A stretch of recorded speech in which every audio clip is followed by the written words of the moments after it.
Hey everyone, and welcome to the best scary stories of October 2024. 10 hours of stories, 31 in total. I hope you all enjoy them.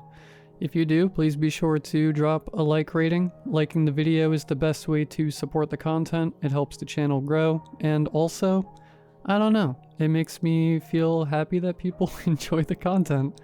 Subscribing if you are new is also very much appreciated, as I post content just like this all of the time, and I'd love to see you come back.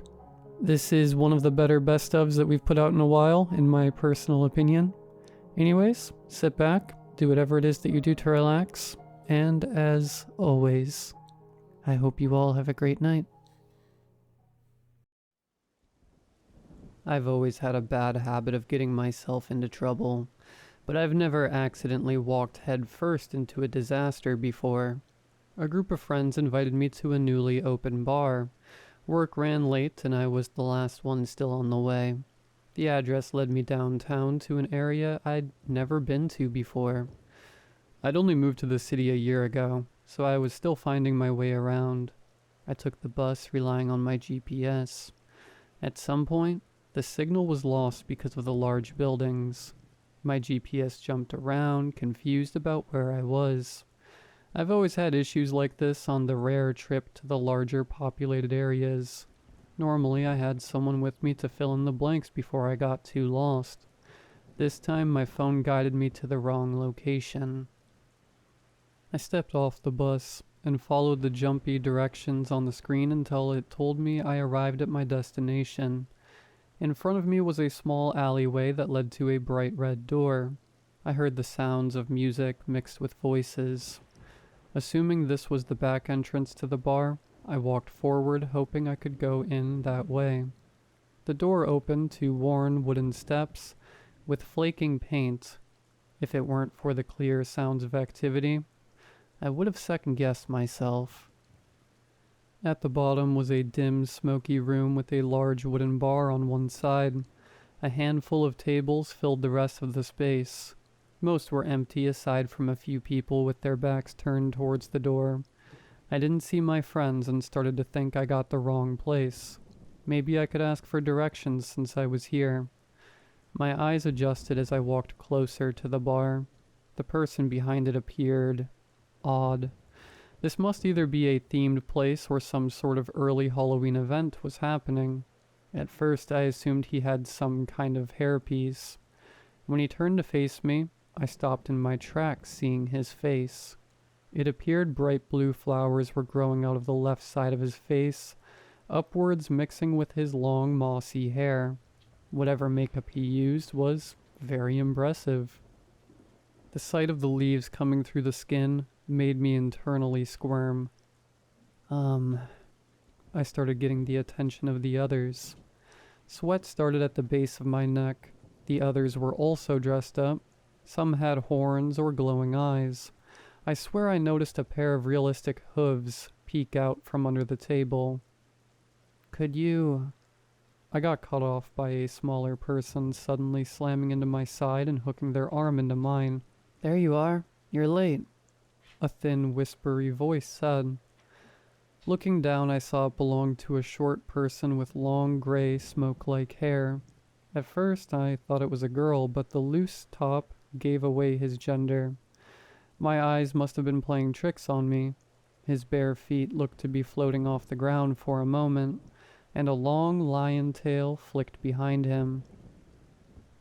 "Barry, I'm taking my client to one of the comfort rooms. Can you ask Mitty to drop off some drinks?" he asked the bartender, who nodded. I found myself getting pulled aside with strength I didn't think this guy had. I was confused, to put it lightly. He guided us to a hallway lined with more doors. We quickly ducked inside into a small room with a deep red leather couch taking up most of the space. I started to panic, wondering what on earth I got myself into. The stranger sat down, letting out a massive sigh. His face was red from embarrassment. He didn't appear threatening. I sat beside him, waiting for answers. "What is going on?" I finally asked after giving him a moment. "I should be asking you that. How did you even get in here?" he pressed, leaning forward. His voice was so light that even though he was raising it, it sounded like it could be lost in a gust of wind. I walked in here. What kind of dress-up event is going on? How does your tail work? I reached out for the tail on the couch cushion for it to be pulled away from my hand. The stranger studied my face, deciding if I was lying or not. You really don't know what kind of place you walked into, he said cautiously. It's just a bar, I shrugged. My words were proved very, very wrong after a knock came to the door. It opened a second afterward, a set of drinks on a small silver serving tray, and one of the many hands of the creature that appeared. My body shrank back, the massive shape spilling through the door like liquid. It appeared to be made up of a mess of dark limbs swimming into each other.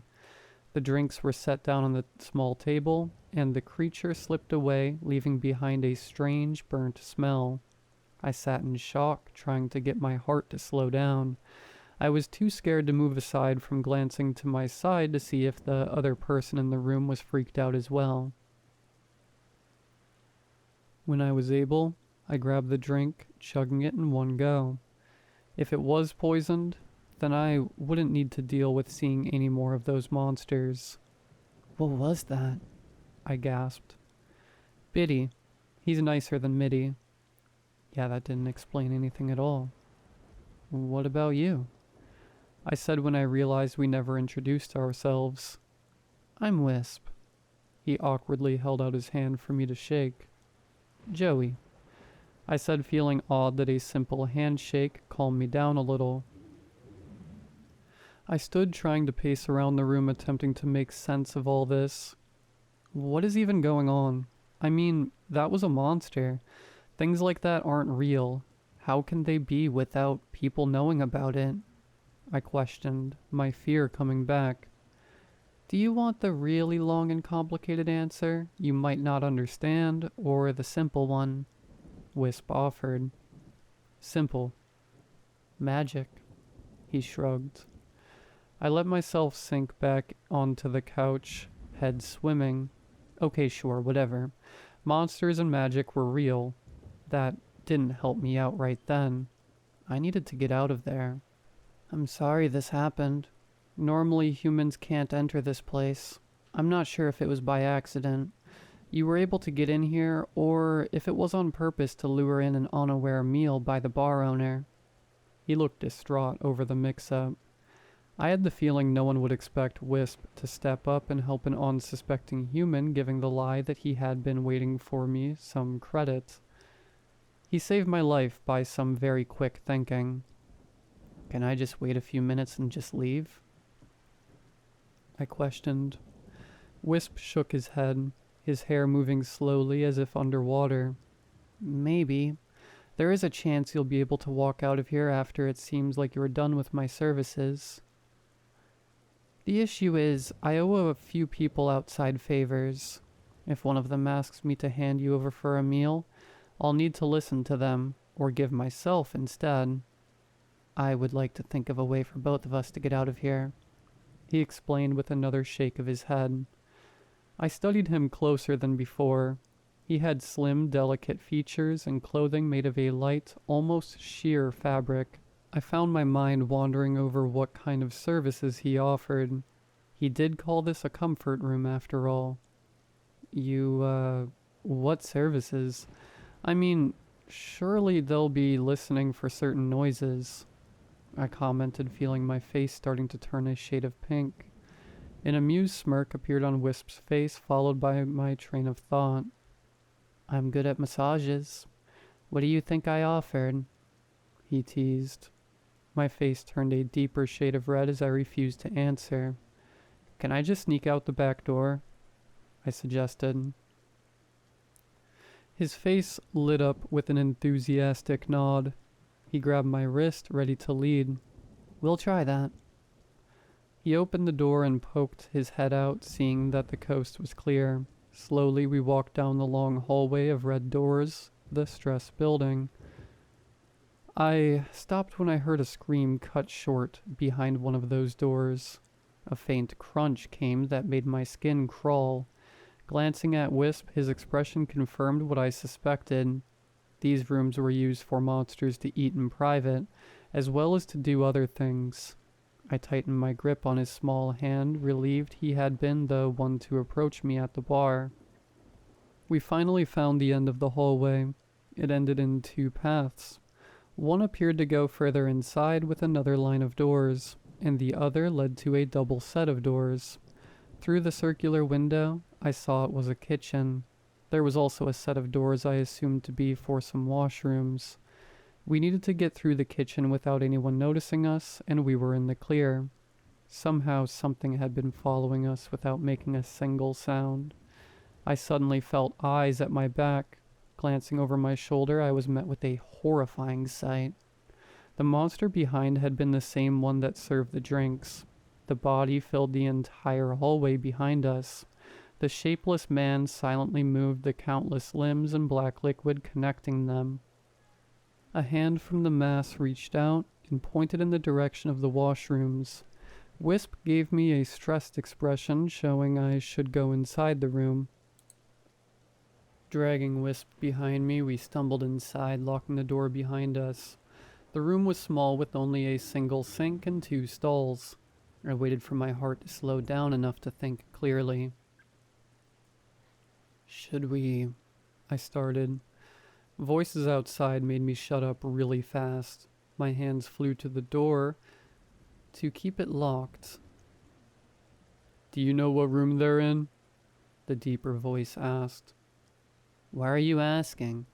Unlike me, Wisp doesn't owe you a meal," the softer voice pointed out. "It's a human that walked in here with his own free will.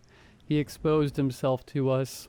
I can eat him if I want to without breaking any rules. Come on, I'll share." I held my breath, my brain almost shutting down from fear. God, why did I make such a mistake? How the hell am I going to get out of here with almost everyone in the building after my flesh? "Only if we ask Smile to cook the human for us. I'm a bit tired of raw food." The deep voice scoffed at the suggestion.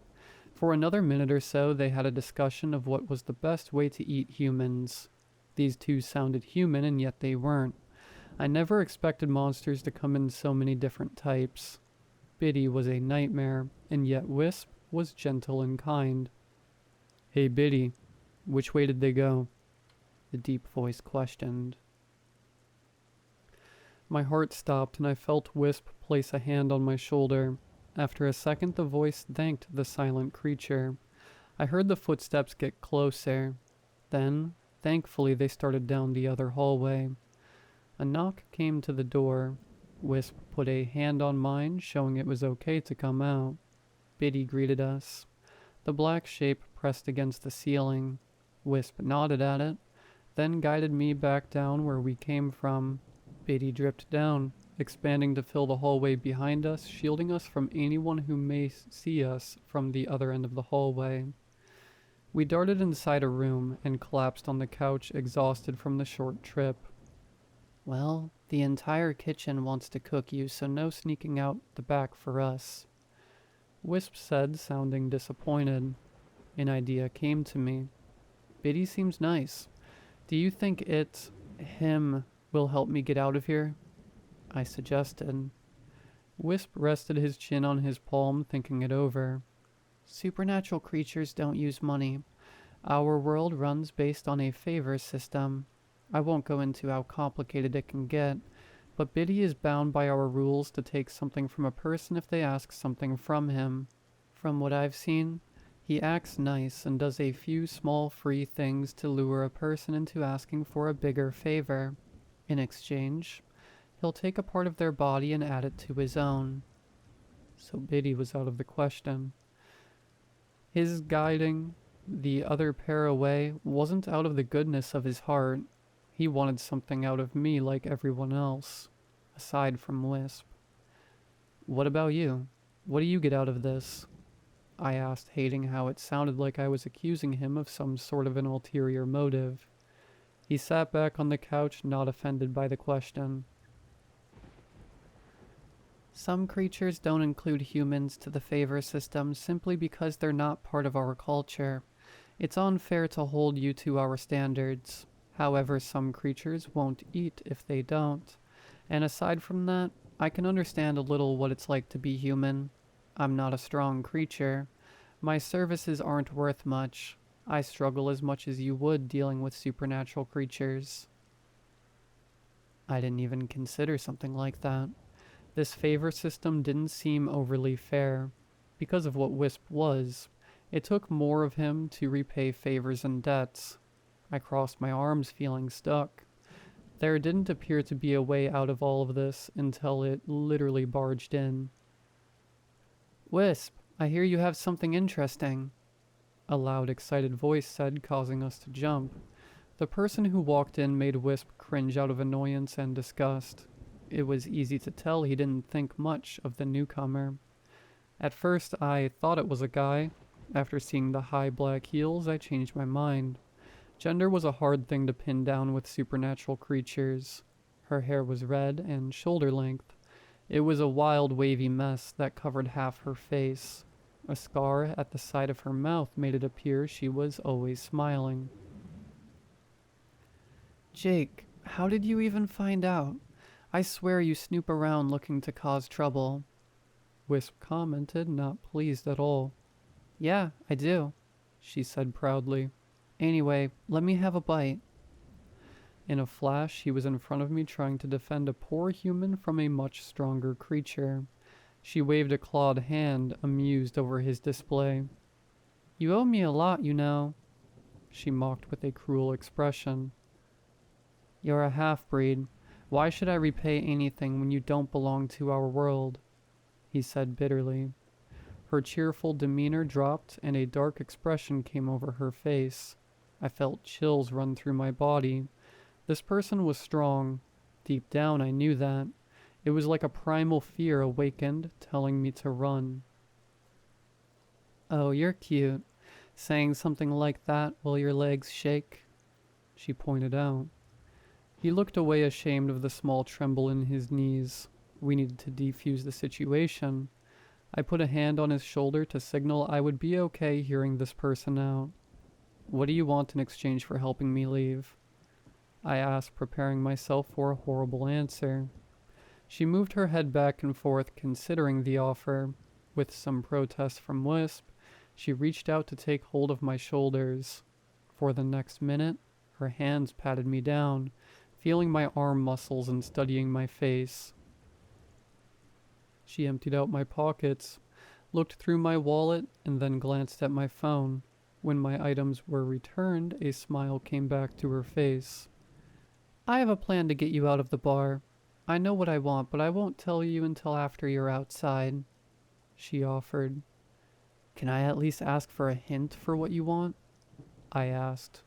"Nope." She crossed her arms and looked away. Agreeing with her was basically offering a blank check. It wasn't as if I had too many options. I had the feeling this person wanted more to be amused than a meal. "Erase Wisp's debt to you, and we have a deal," I counter-offered. She shook my hand before Wisp got a word out condemning the exchange. His eyes grew wet, and I assured him that things would work out. I didn't fully believe that. He didn't either, but he nodded, wanting to try and stay strong for a new friend. "Okay, here's what we're going to do." Jake started to tell us a plan. I was shocked by just how simple it was. I held Wisp's hand for courage, but mostly to make him feel better. Soon we left the room to walk out into the bar area. Fear ruined my stomach, and it was hard to keep myself steady. The place had gotten busier with all sorts of creatures sitting at the tables. Their countless, differently colored, glowing eyes watch our every movement. "What do you have there, Wisp?" one asked in a garbling voice that sounded like a flowing river. "How about giving us a bite?" another suggested. "Is that a snack or a partner? Can't you do better?" That last jab stung a little. Wisp kept his head up high, refusing to acknowledge any of them. Jake had hung back to make a grand entrance into the room. She kicked open the door, placed hands on her hips, and stomped her heeled foot so hard the sound made the room silent. "There you are. You owe me a meal. Hand over the tasty little human," she demanded. Wisp stopped, and with a deep breath to steady himself, he started to follow the plan. "I don't owe you a full meal. I'll make you a bet. If you can catch me in the next 60 seconds, I'll hand over the human. If you can't, what I owe you will be null and void." Jake laughed in a way that made her sound full of herself. She agreed to the bet. Wisp nodded over to the bartender, who found an ornate hourglass, placing it on the wooden surface. He waited until everyone was ready, then flipped it, starting the timer. Jake's body was a blur I nearly couldn't follow. Her fingertips were almost touching Wisp when he disappeared in a puff of smoke. He reformed on the other side of the bar, floating in the air waiting for her next attempt. The next minute was chaos. Jake tore through the room, crashing into people and jumping off tables or walls, aiming for Wisp. He avoided her each time. I knew this was an act, but Jake appeared actually angry. Her cheeks grew as red as her hair when the cursing started. She got down on all fours, bouncing around the room like a cat, being just a millisecond too late catching her target.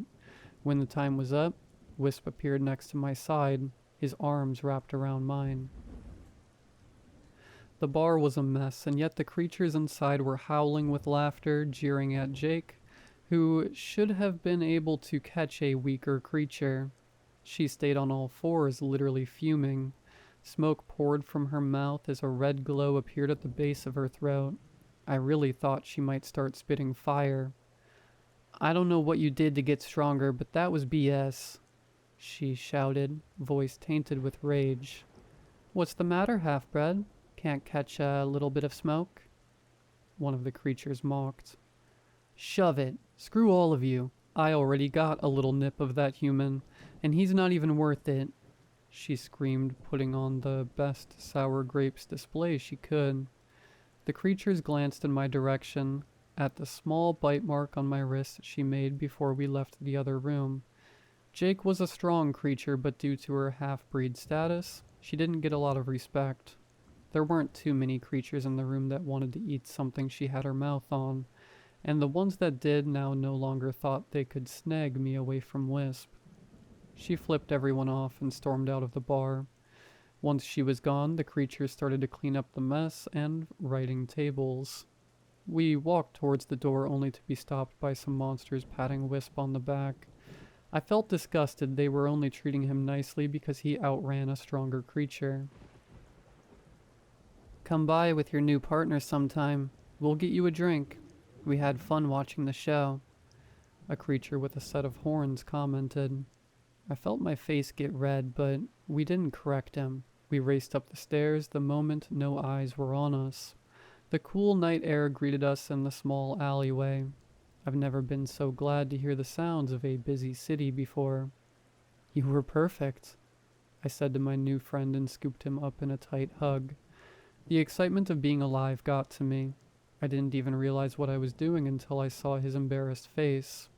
I apologized and quickly set him down.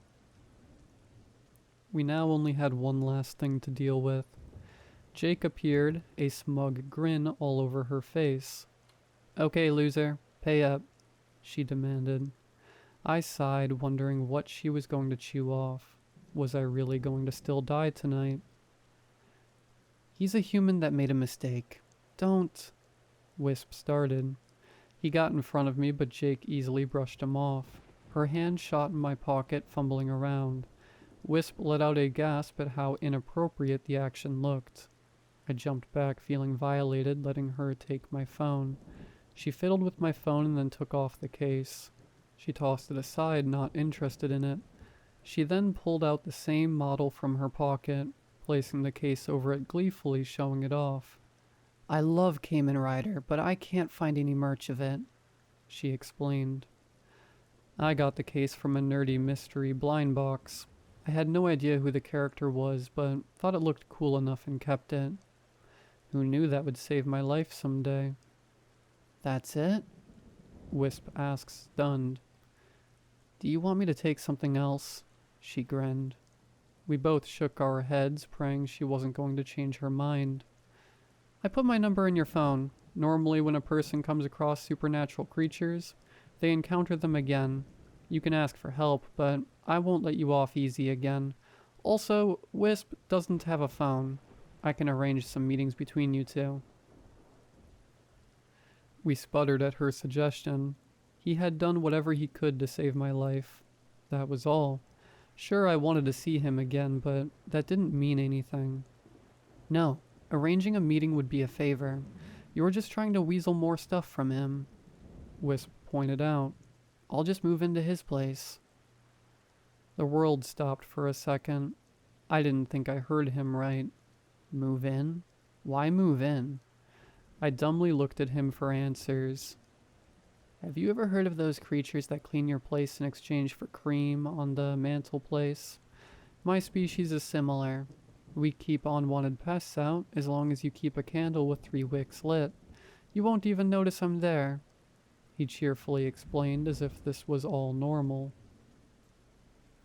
I found myself nodding my head to say I understood what he was saying, unaware that made it appear I was agreeing to him moving in. I mean, would living with a supernatural creature be so bad? Jake smirked, thinking of something unpleasant, making me want to punch her in the face. Are you sure you would be okay living with me? My place is sort of small, I commented, warming up to the idea. I don't take up a lot of space, and you can kick me out whenever you don't need my services. I frowned, not liking the suggestion. Did Wisp only hang out at this bar because he didn't have anywhere else to go? I didn't want him coming back here with people who didn't respect him. Do you think a taxi will pick us up? I wondered, looking him over. Any driver would have questions about his appearance. He shook his head and then reached up to pluck out one of my hairs. I know where you live. See you when you get home. His body disappeared in another puff of smoke, leaving me behind with Jake. She was grinning away, ready to tease me over the deal. I ignored her. My friend had been texting me wondering where I was. I decided to lie and say something came up, and headed home for the night. I hope I don't need to use Jake's number again. Right now, I really do not want to come across any other supernatural creatures again besides my good-mannered and polite new roommate.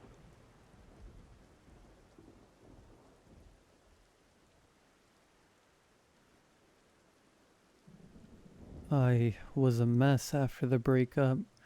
You know that feeling of emptiness you just can't describe? Nights were brutal. I'd sit in my tiny little house, staring at the ceiling or mindlessly scrolling through my phone, desperate to escape my thoughts. But nothing worked. Music, TV, even the booze I was drowning in. It only muffled the noise in my head for a while. One night, after finishing off another bottle of cheap whiskey, I decided to take a look on the dark web. I wasn't looking for anything specific. Just something to make the emptiness stop. Something to hit harder. I'd given up on caring by then. Clicking through all the shady sites, my screen occasionally had some pop up every once in a while. But one had caught my eye. Life-sized robot dolls. The hell? Was all I could think of. I've seen some terrible things on the dark web.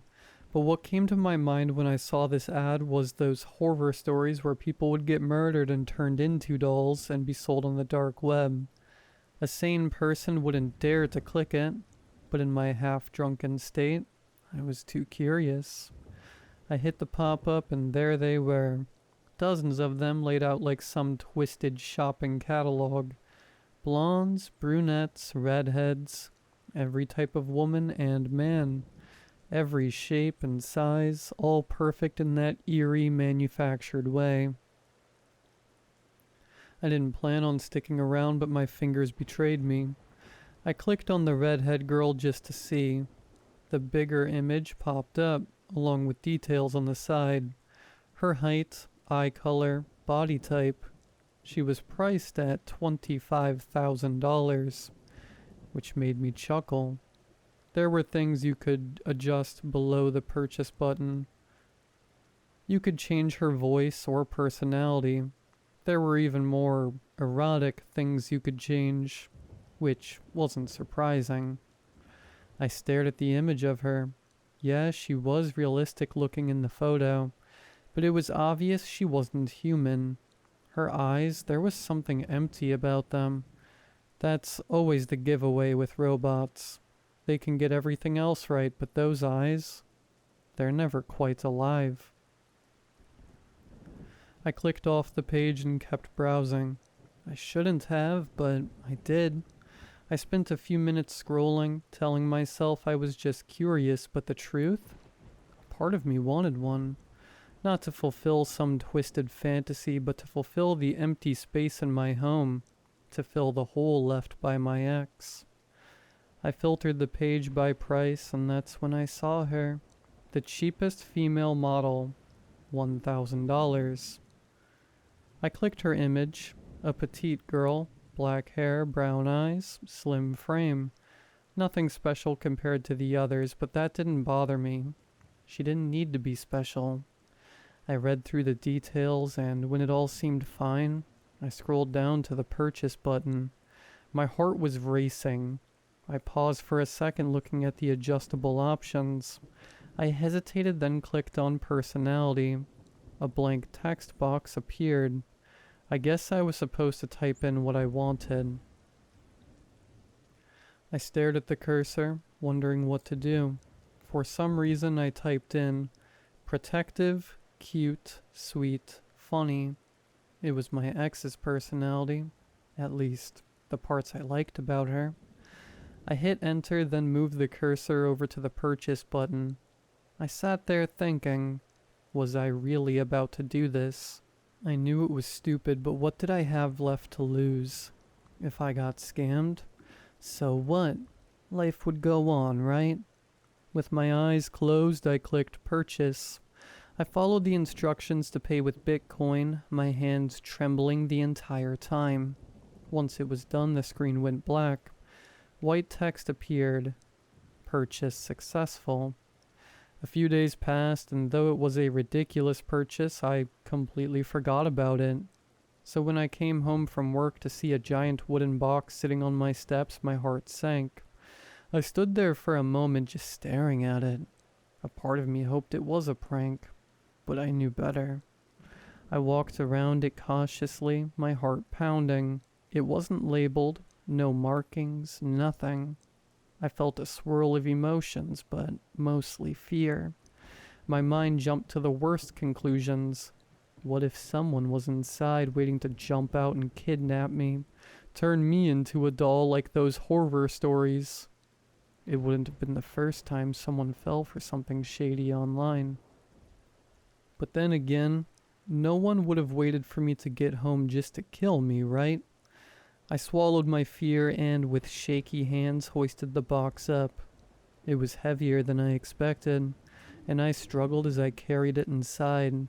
Of course, that chihuahua next door started barking. I hissed at it to shut up, kicking my door closed with the package finally inside. My nerves were shot. I grabbed a knife from the kitchen just in case. If someone jumped out, I was going down swinging. I started to pry open the box, every sound making my heart race faster. The wood creaked as I finally got it open, and then my knife clattered to the floor. Inside the box stood the girl from the website. Same height, same hair, same everything. She looked real. No, she was real. At least, she looked that way. Her eyes were shut, head tilted down, slumped against the side of the box like she was powered off. I bent down and picked up the knife, my hands trembling. With the tip of the blade, I poked her arm. The skin moved. It actually moved, like real human skin would. I froze, fear twisting in my gut. This couldn't be synthetic, could it? I panicked. What if this was a dead woman? What if I had just spent $1,000 to smuggle a corpse? I tapped her shoulder repeatedly, my heart in my throat. Nothing. Not until her eyes flickered open, sending me stumbling back in shock. I held the knife up like a child hiding behind a blanket. She blinked a few times, her metal joints softly clicking with each blink. Her neck turned in small, precise motions, like she was calibrating herself. I watched in absolute horror as she scanned the room, then locked her gaze on me. Her eyes narrowed slightly, then dimmed. Scanning complete. "Hello, Michael," she said, her voice monotone as she stepped out of the box like it was no big deal. My throat tightened. I couldn't believe what I was seeing. "Are you real?" I stammered, barely holding it together. She let out a laugh, sounding almost human. It was unsettling.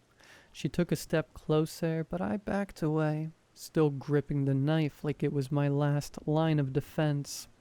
"Of course not. Well, I'm here physically," she said with a cheerful tone, far from the robotic voice she'd used before. "But if you're asking if I have awareness like a human, no. Now, please put down the knife and get up off the floor, hun." I hesitated, my mind spinning, but something in her voice, or maybe the fact that I was just too exhausted to fight, made me put the knife down. Slowly, I stood up, taking cautious steps closer. Her eyes followed my every move, locked on to me like a predator tracking its prey. "Prove it," I demanded, my voice shaky. "Prove you're a robot." She sighed, rolling her eyes, and then, without warning, grabbed her face and began to pull. I watched in a mix of disgust and horror as she opened her face, revealing a mess of wires and circuits beneath. Her robotic frame gleamed, reflecting my own terrified expression back at me. I rubbed my eyes, blinking hard to make sure I wasn't hallucinating. She closed her face back up with a click and smiled. "Believe me now?" I nodded slowly, swallowing the lump in my throat. "I don't understand. If we have this kind of technology, robots that look and act like people, why isn't it out to the public?" I muttered, more to myself than to her. She shrugged, completely unbothered. "Who knows? But I was made to be your companion. That's my job. That's why you bought me. To protect you and make you feel better." Strangely, that made me smile. There was something comforting in hearing that, even if it was from a robot. I cautiously stepped closer and, for reasons I still don't fully understand, wrapped my arms around her, pulling her into a hug. Her skin was soft and warm, but beneath it, I could feel the cold, hard metal of her frame. I heard her arms raise, and she hugged me back, the embrace feeling almost human. I pulled away, still a bit uneasy. "So, what do you do?" I asked, trying to break the tension. She giggled, shrugging again. "Whatever you want me to do." I glanced around the room and pointed at the fridge. "Can you get me a whiskey?" She looked at the fridge, then back at me with a nod, before walking over in a way that was almost too smooth. No robot should move like that, I thought. I half expected her to malfunction, but instead, she opened the fridge, grabbed a whiskey, and walked back, handing it to me with a smile. "Here you go," she said cheerfully.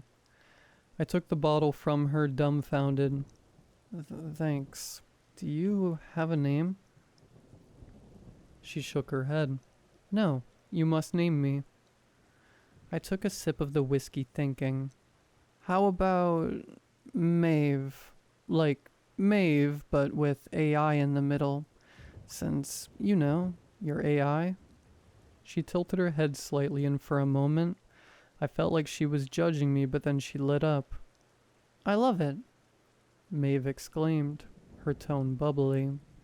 After that, I tested her limits. I had her clean up, cook me food, even give me a massage. The more commands I gave, the more comfortable I became around her. She wasn't just some clunky robot. She held conversations, laughed at my jokes, and responded quickly like a real person. By the end of the day, I was lying on her lap, laughing at some dumb TV show as she stroked my hair. Maybe I could live with this. But then that chihuahua started barking again. It was late, 11 p.m. My neighbors always left the poor dog outside and it barked at everything. Maeve noticed my irritation. "What's wrong?" I sighed, covering my ears. "That dog, it's always outside barking. I wish it was gone." Maeve nodded thoughtfully. "I see. The dog is causing you distress?" Kind of." I muttered, lying back down. I quickly got distracted, wondering if Maeve had human anatomy as well, but I shook the thought out of my head. Weird. No way was I going to go down that path. Instead, I pulled the blanket up and settled into bed. "Can you hold me? It makes me feel safe." Without hesitation, Maeve lay beside me, her limbs clinking softly as she wrapped her arms around me. It felt unnatural, cold and mechanical, but comforting enough for me to drift off. I vaguely remember telling her good night as the sound of the dog's barking faded away. The next morning I woke up with Maeve still lying next to me, her wide, unblinking eyes staring directly at me. I nearly jumped out of bed. "Jesus!" She laughed and I joined in, feeling slightly ridiculous. I told her to make breakfast while I headed outside to check the mail. The usual non-stop barking from the neighbor's dog had finally stopped, which, if I'm being honest, lifted my spirits a little. Maybe they had finally decided to let the poor thing inside for once. As I was flipping through the mail, the sound of a car engine roaring behind me made me turn. My heart nearly dropped when I saw who it was. My ex. She got out of the car, walking slowly toward me. "Hey, can we talk?" I straightened up, trying to shake off my slouch, and cleared my throat. "Yeah, we can talk." Just as she was about to say something, her eyes drifted past me and she froze, staring in confusion. I turned to see what had her attention. Maeve was standing by the window, hands clasped behind her back, watching us. We all locked eyes for a moment before my ex turned around, heading back to her car. "I see. You moved on. That's fine. I'm happy for you," she said, her voice colder than usual. I grabbed her arm, panicking. "No, wait. It's not like that. She's just a toy. A robot. Let's talk." But she pulled away, her face twisted in disgust. Without another word, she got in her car, flipped me off, and shouted, "Dick," out the window before speeding off. I stood there, watching her car disappear down the street, then turned back to face the window. Maeve was gone. Anger boiled up as I stormed inside. "Didn't I tell you to just make breakfast? What were you watching us for?" I snapped, rubbing my temples in frustration. Maeve looked up from the stove, calm as ever. "I apologize. I didn't mean to interfere. Your ex-girlfriend seems to be making you distressed. Why don't you move on?" My anger faded, replaced with a sense of defeat. I can't. She's all I can think about. Maeve handed me the plate of food, her eyes fixed on me. "Do you wish she could be out of your life too?" I stared down at the plate, thinking for a moment. Sometimes it would be nice to not have to think about her, or see her anymore. Maeve nodded, her expression unreadable. As the days passed, I kept Maeve busy with household tasks and seeking comfort from her presence. It was strange, but a relief. There was no sign of the neighbor's dog barking all day. Maeve even managed to whip up some impressive meals despite the limited food in the house. When night fell, I crawled into bed, Maeve lying next to me, her arms wrapped tightly around me, and I felt like a baby being cradled to sleep. I drifted off, relaxed and safe, but in the dead nights around 3 or 4 a.m. I woke up suddenly. I wasn't sure what had stirred me, but the first thing I noticed was that Maeve wasn't beside me anymore. I got up and walked through my bedroom, then the rest of the house, calling her name. No response. With each unanswered, my confusion turned to fear. Where could she have gone? Did she malfunction? I kept searching until my eyes landed on the attic. It seemed unlikely she'd be there, but I had to check.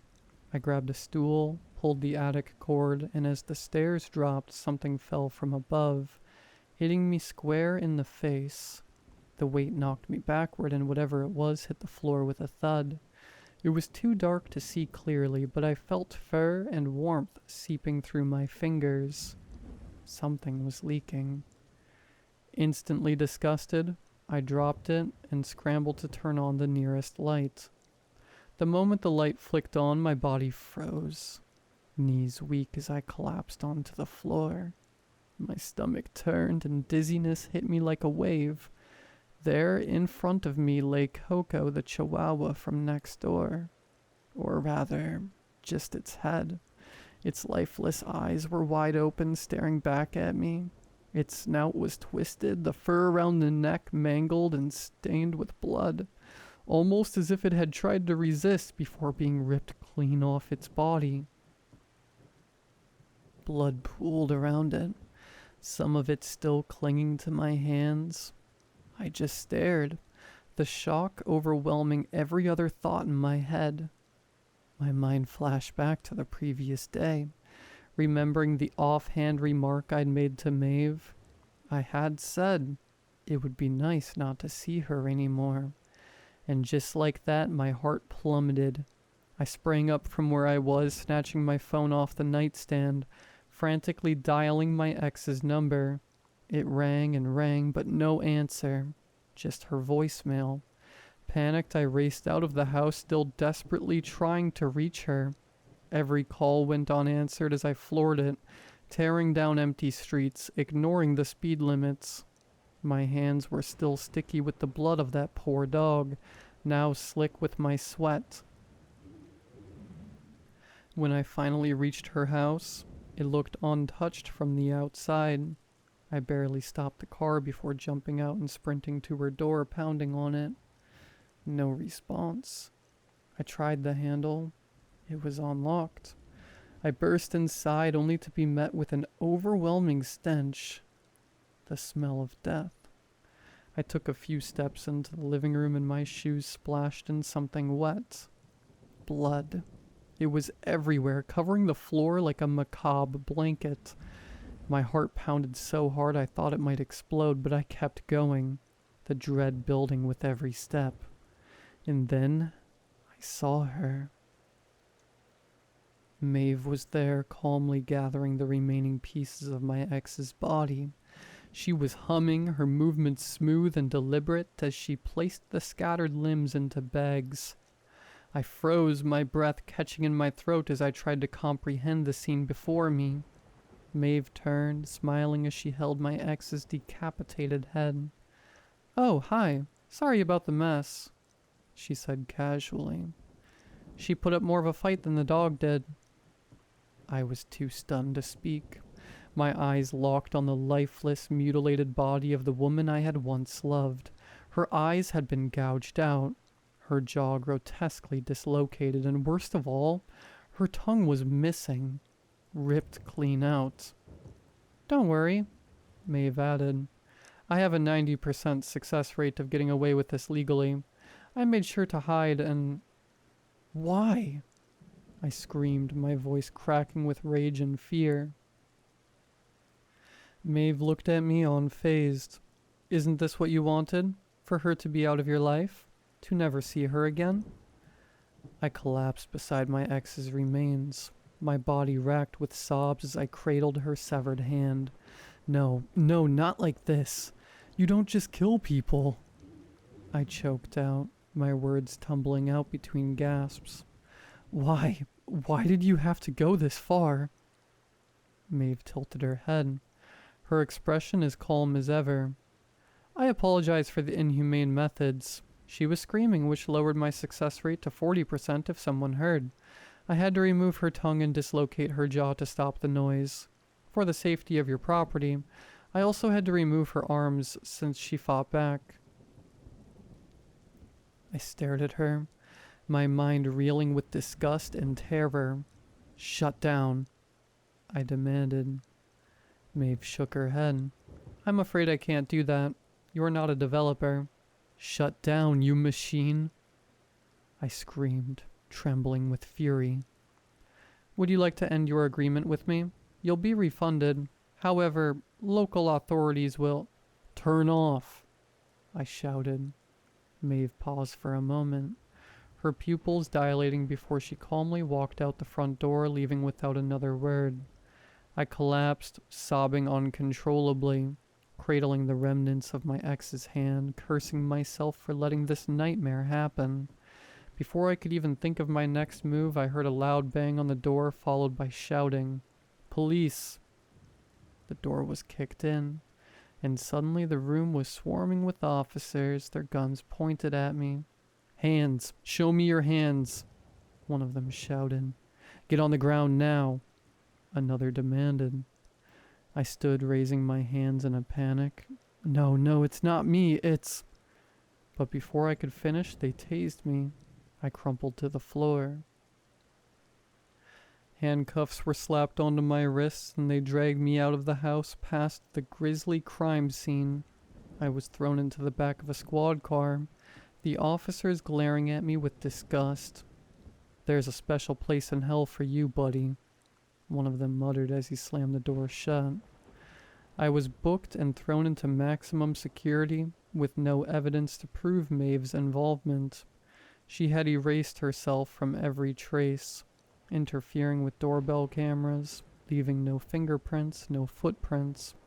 She was smart, far too smart. My lawyer advised me to plead insanity. It was that or the death penalty, so I did. My family watched from the courtroom, their faces twisted in a mix of anger and sorrow, while my ex's family grieved in silence. No one believed me. They saw me as a twisted murderer who felt anger after the breakup, and the fact I killed a dog with no reason whatsoever made it worse. I was sentenced to life in a mental facility, despite the suspicion that this murder was premeditated. I'm sane, but no one will ever see it that way. Now I sit here alone with my thoughts, wondering if I should have just let Maeve finish her sentence. Maybe if I had, I wouldn't be here at all. Is it bad? I want another one.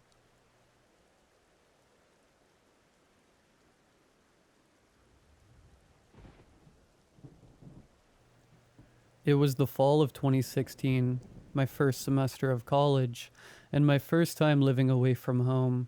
Me and my best friend Tommy moved into a dorm room on campus together, and life was great. We stayed up way too late every night eating microwavable food, playing video games, and partying with the other students on our floor. Halloween landed on a Monday that year, but that didn't stop us from throwing a wild rager.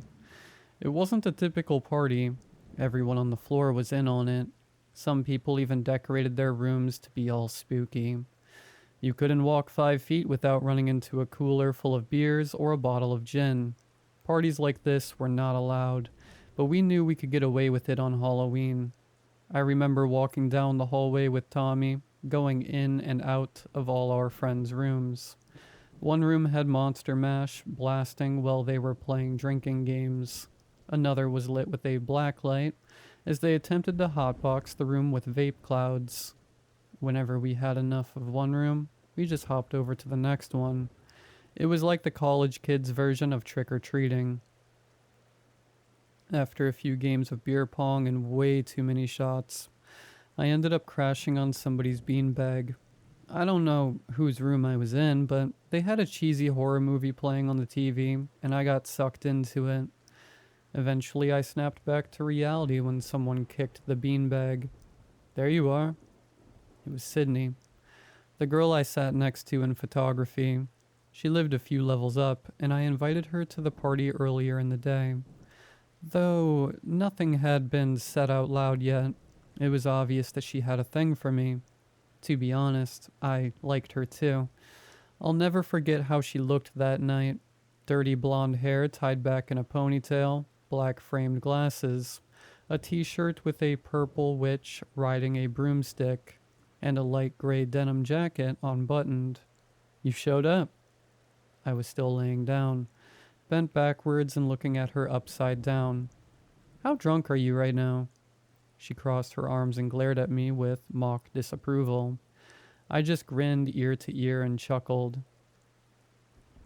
She helped me to my feet, and I was hit with an intense wave of dizziness. After a few minutes of regaining control of my body, we joined back up with Tommy and everyone else for more games. No more drinking for me, though. I was too far gone already. People were constantly coming in and out of our room, and I started to notice a trend in their conversations. They were all talking about room 1113. Dorm room 1113 belonged to a guy named Levi. He didn't have a roommate. It was just him in there, and I never found out why. He was a weird one, the kind of guy to randomly derail a conversation into something completely unrelated and sometimes really dark. None of us were very close with him, but it wasn't like we hated him or anything either. I will admit, though, if I knew he was going to be somewhere, I would make a point to avoid that place. Levi was hosting some sort of haunted house in his room that night. I just laughed and said, "Screw that," when Sydney said we should go check it out. She looked up at me with a sad expression on her face. "But I love haunted houses. You're not too scared, are you?" she said with a sarcastic smirk. "Of Levi Crawford? Yeah, I'm terrified." She laughed and we continued our game, but we kept hearing passing conversations about the crazy stuff that was going down in Levi's room. I decided to ask Tommy if he knew anything about it. He told us that Levi was charging $5 for a trip into his haunted closet. Haunted closet? Are you for real? $5 to go stand in a rectangle? I thought he had to be joking. I haven't gone down to see it yet, but Chase was saying it's crazy, man. Like, I guess there's a whole other room connected or something. Tommy replied. This piqued Sydney's interest. A secret room in his closet? Nate, we have to go see it. The closet in room 1113 was the last place on Earth I wanted to be, but Sydney was so excited. How could I say no?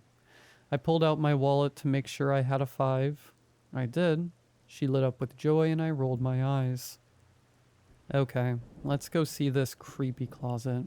Tommy, if I'm not back in 20 minutes, you better call the police.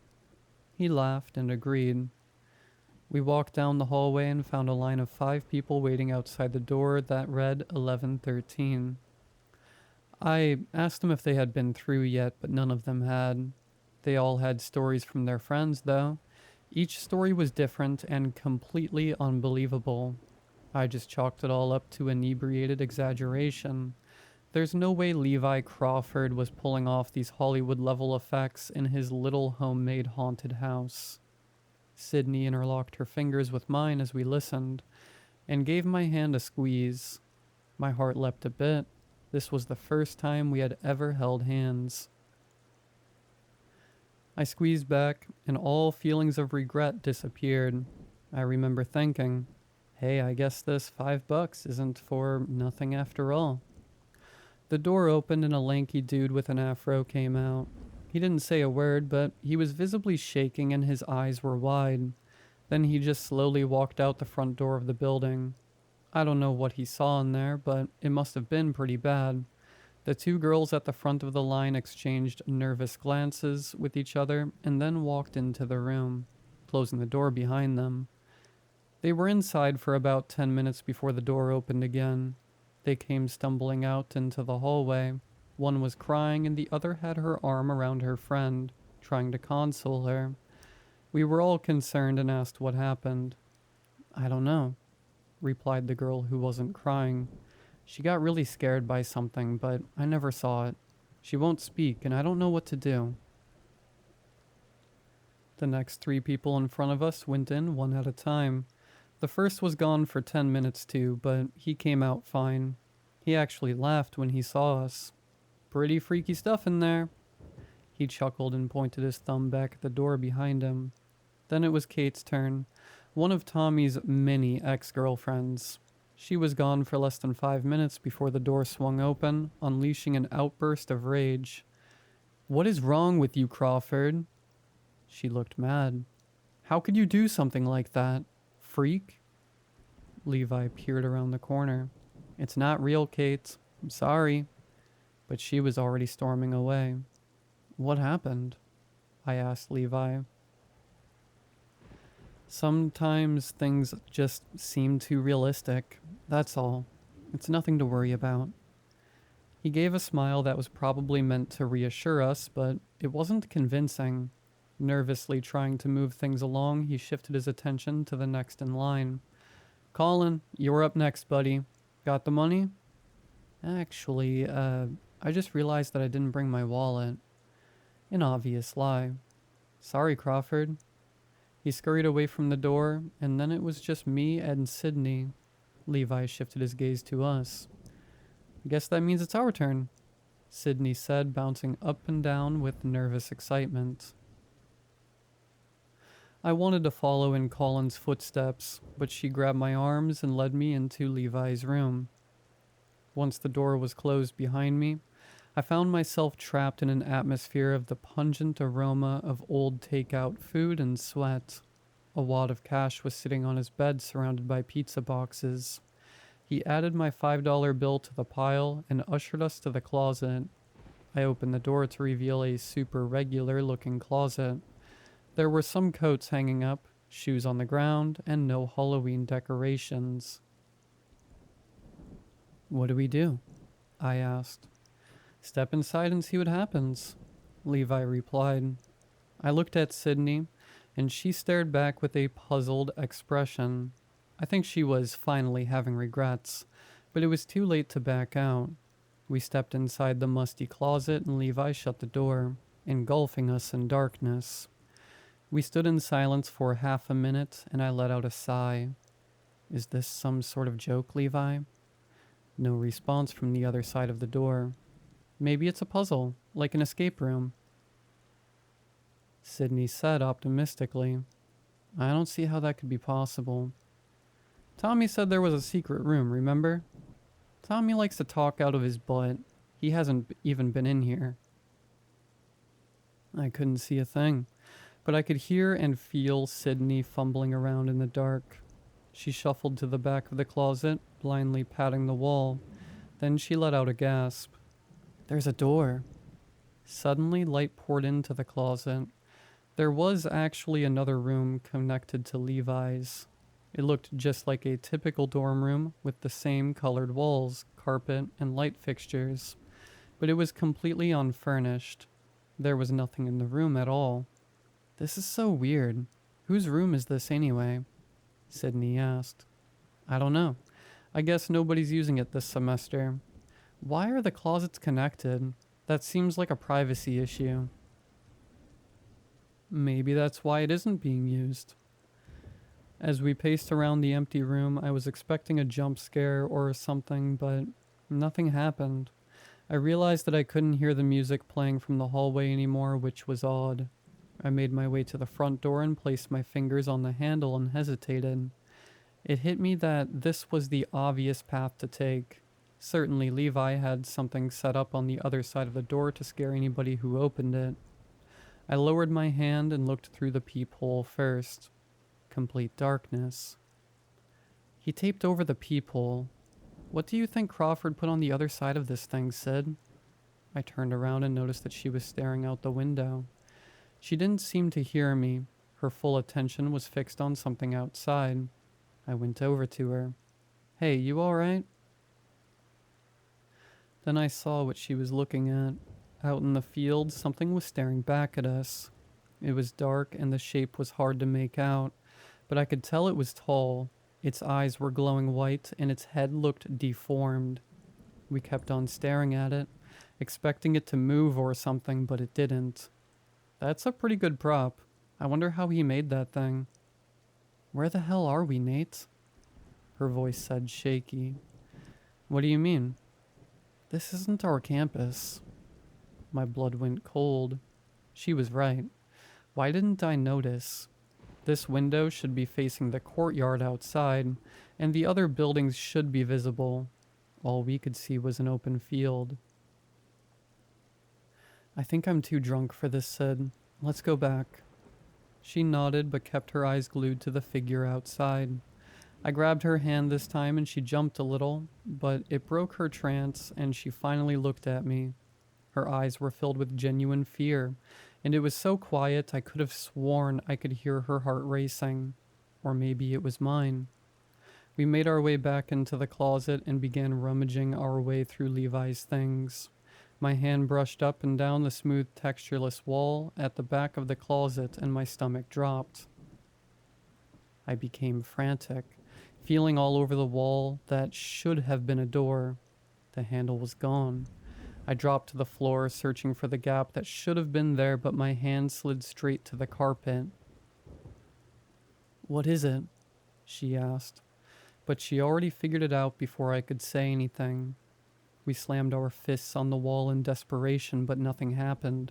We yelled so loud our ears hurt, but nobody heard. After a while, we just stood there in silence. Sydney broke it when she began to cry. I instinctively wrapped my arms around her and pulled her close. Hey, it's gonna be okay. It's just a trick, right? We can figure this out. Like an escape room, remember? I felt her head shake up and down against my chest, and her shoulders began to relax. We came back out into the empty dorm room and I glanced out the window again. The figure was gone. Sydney noticed too. We looked at each other but didn't say anything. I began scanning the room for any sort of clue on what we should be doing, but I couldn't find a single thing. I think we need to try the front door. She sounded like she was trying not to cry again. I gave her a slow nod. I was dreading having to open it even more now that the thing outside was gone. I checked the peephole again, but it was still dark. I placed my hand around the doorknob and began to gently turn, quietly as possible. I felt the subtle click in my palm and slowly cracked the door open. I peeked through the sliver of space and gasped. I expected to see a hallway, but the door led straight outside. I opened it more to get a better view, revealing an empty field, just like what we were seeing through the window. No lights, no buildings, no cars. Nothing in sight, nothing at all except tall grass. Sydney pushed past me and stepped out the door, frantically looking around. She started hyperventilating, and I think she was having a panic attack. I tried to tell her to come back, but it was like she couldn't hear me. I started yelling, and still no acknowledgement. She was wandering out too far, and I was getting scared. Finally, I stepped out the door, walked up to her, and placed a hand on her shoulder. She flinched hard and spun around. When she looked at me, her eyes went wide and her face drained of all color. Then she let out an ear-splitting scream so loud, my hands reflexively sprang up to my ears to cover them. She shot off in a dead sprint, and I turned around expecting something to be behind me, but there wasn't. Was she scared of me? When I turned back, she was already fading out of sight. I ran after her, screaming, Sid, please come back." I chased her a few minutes, but it was so dark I couldn't see anything. The only light source was coming from the dorm room door that was still left wide open. I completely lost sight of her. Scared and confused, I ran back to the door and noticed that it was just a door. I could see into the room, but there was no building on the outside. It just stood there like a portal between worlds. I rushed in, fearing that it would suddenly close at the last second and trap me in the field, but it didn't. I stood in the empty room trying to gather my thoughts. I hated myself for losing Sydney, but she had to come back, right? There was nowhere else to go. She had to come back. Then out of the corner of my eye, I saw something pressed up against the glass of the window on the other side of the room. When I turned my head, it scurried out of sight. I could tell that it wasn't the figure from before. It was smaller and shaped differently. Then I remembered that the door was still open. I quickly darted over to it, and before I slammed it shut, I could hear a rustling in the grass growing closer. I locked the door, and almost immediately, the handle started violently shaking. I screamed and fell to the ground, filled with terror. There was a muffled, angry moan from the other side.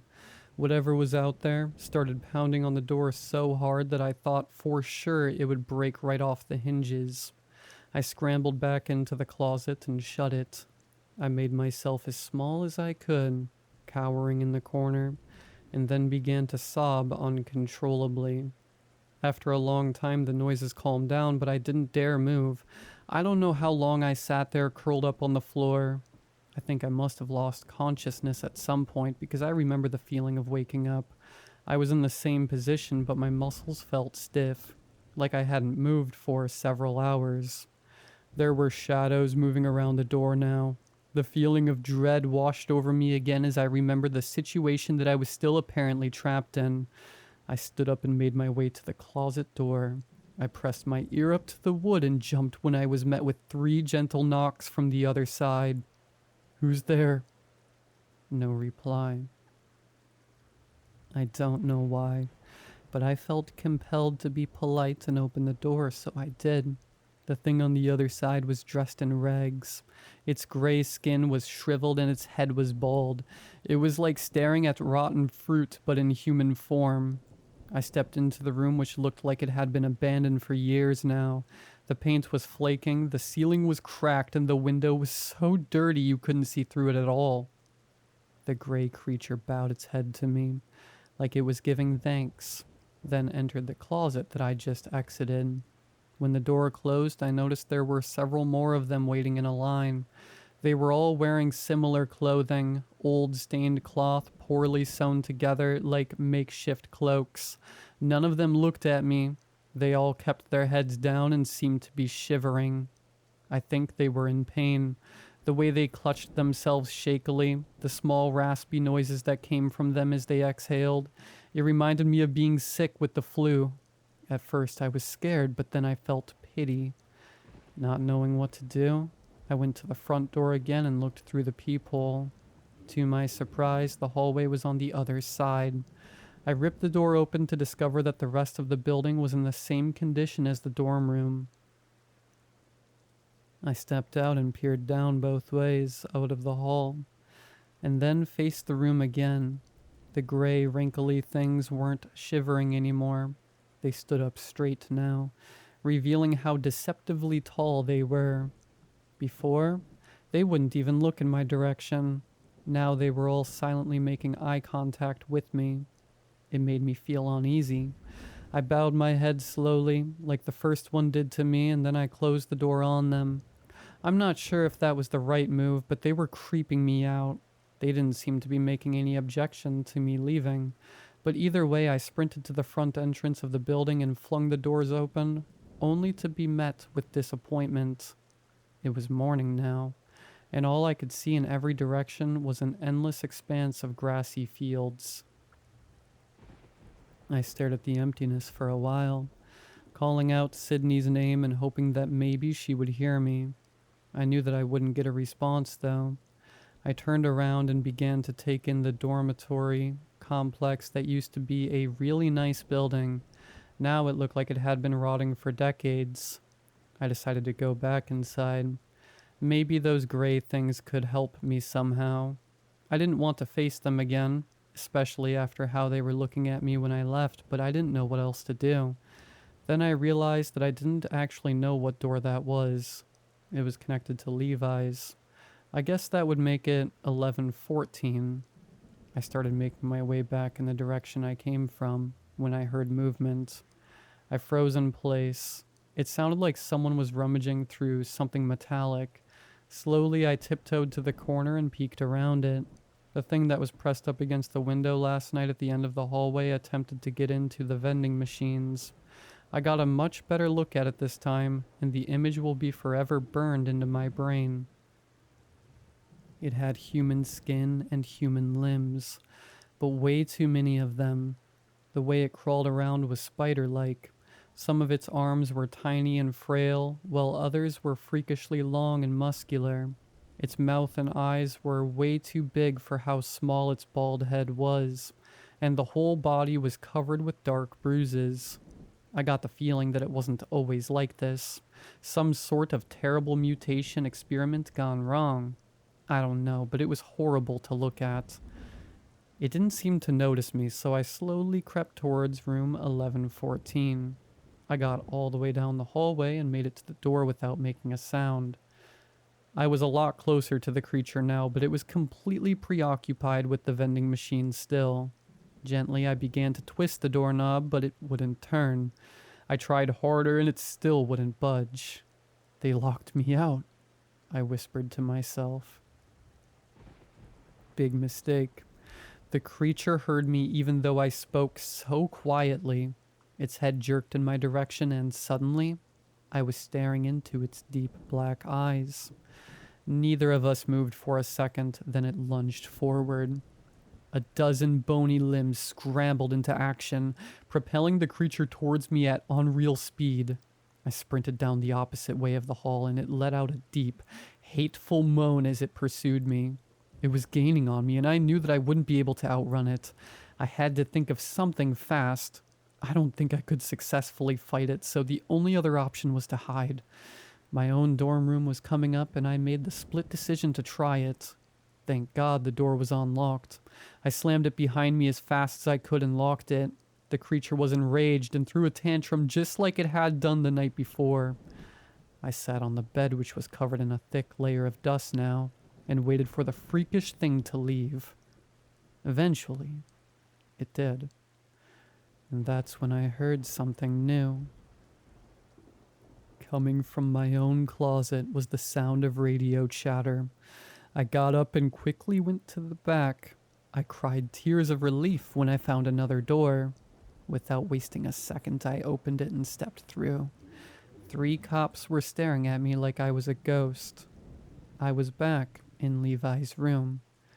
The investigators were dumbfounded. They had already searched the closet and everything else in Levi's room. And here I was, appearing out of it like Houdini 6 hours later.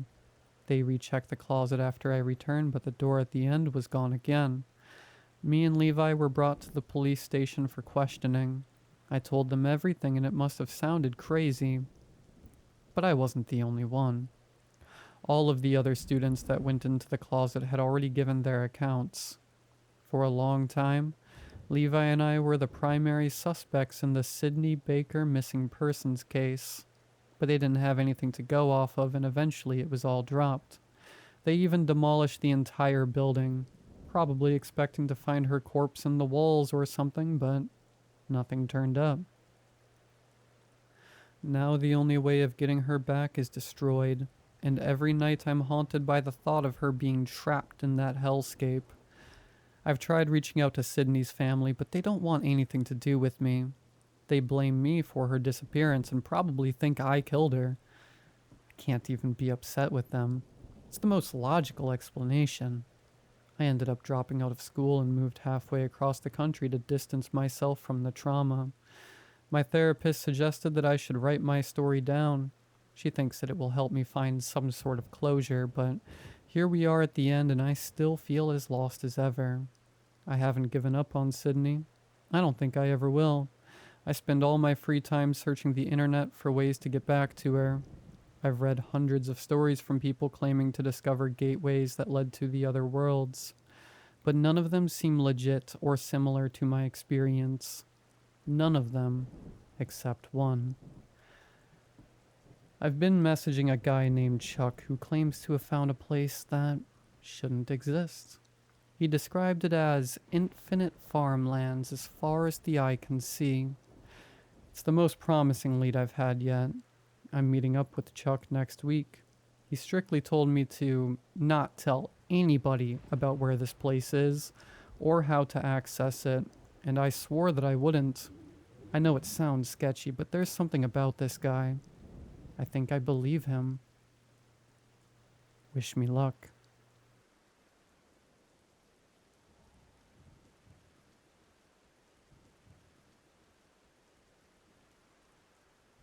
With my head throbbing and clutching my handbag tightly to my chest, I walked quickly through the indoor parking garage.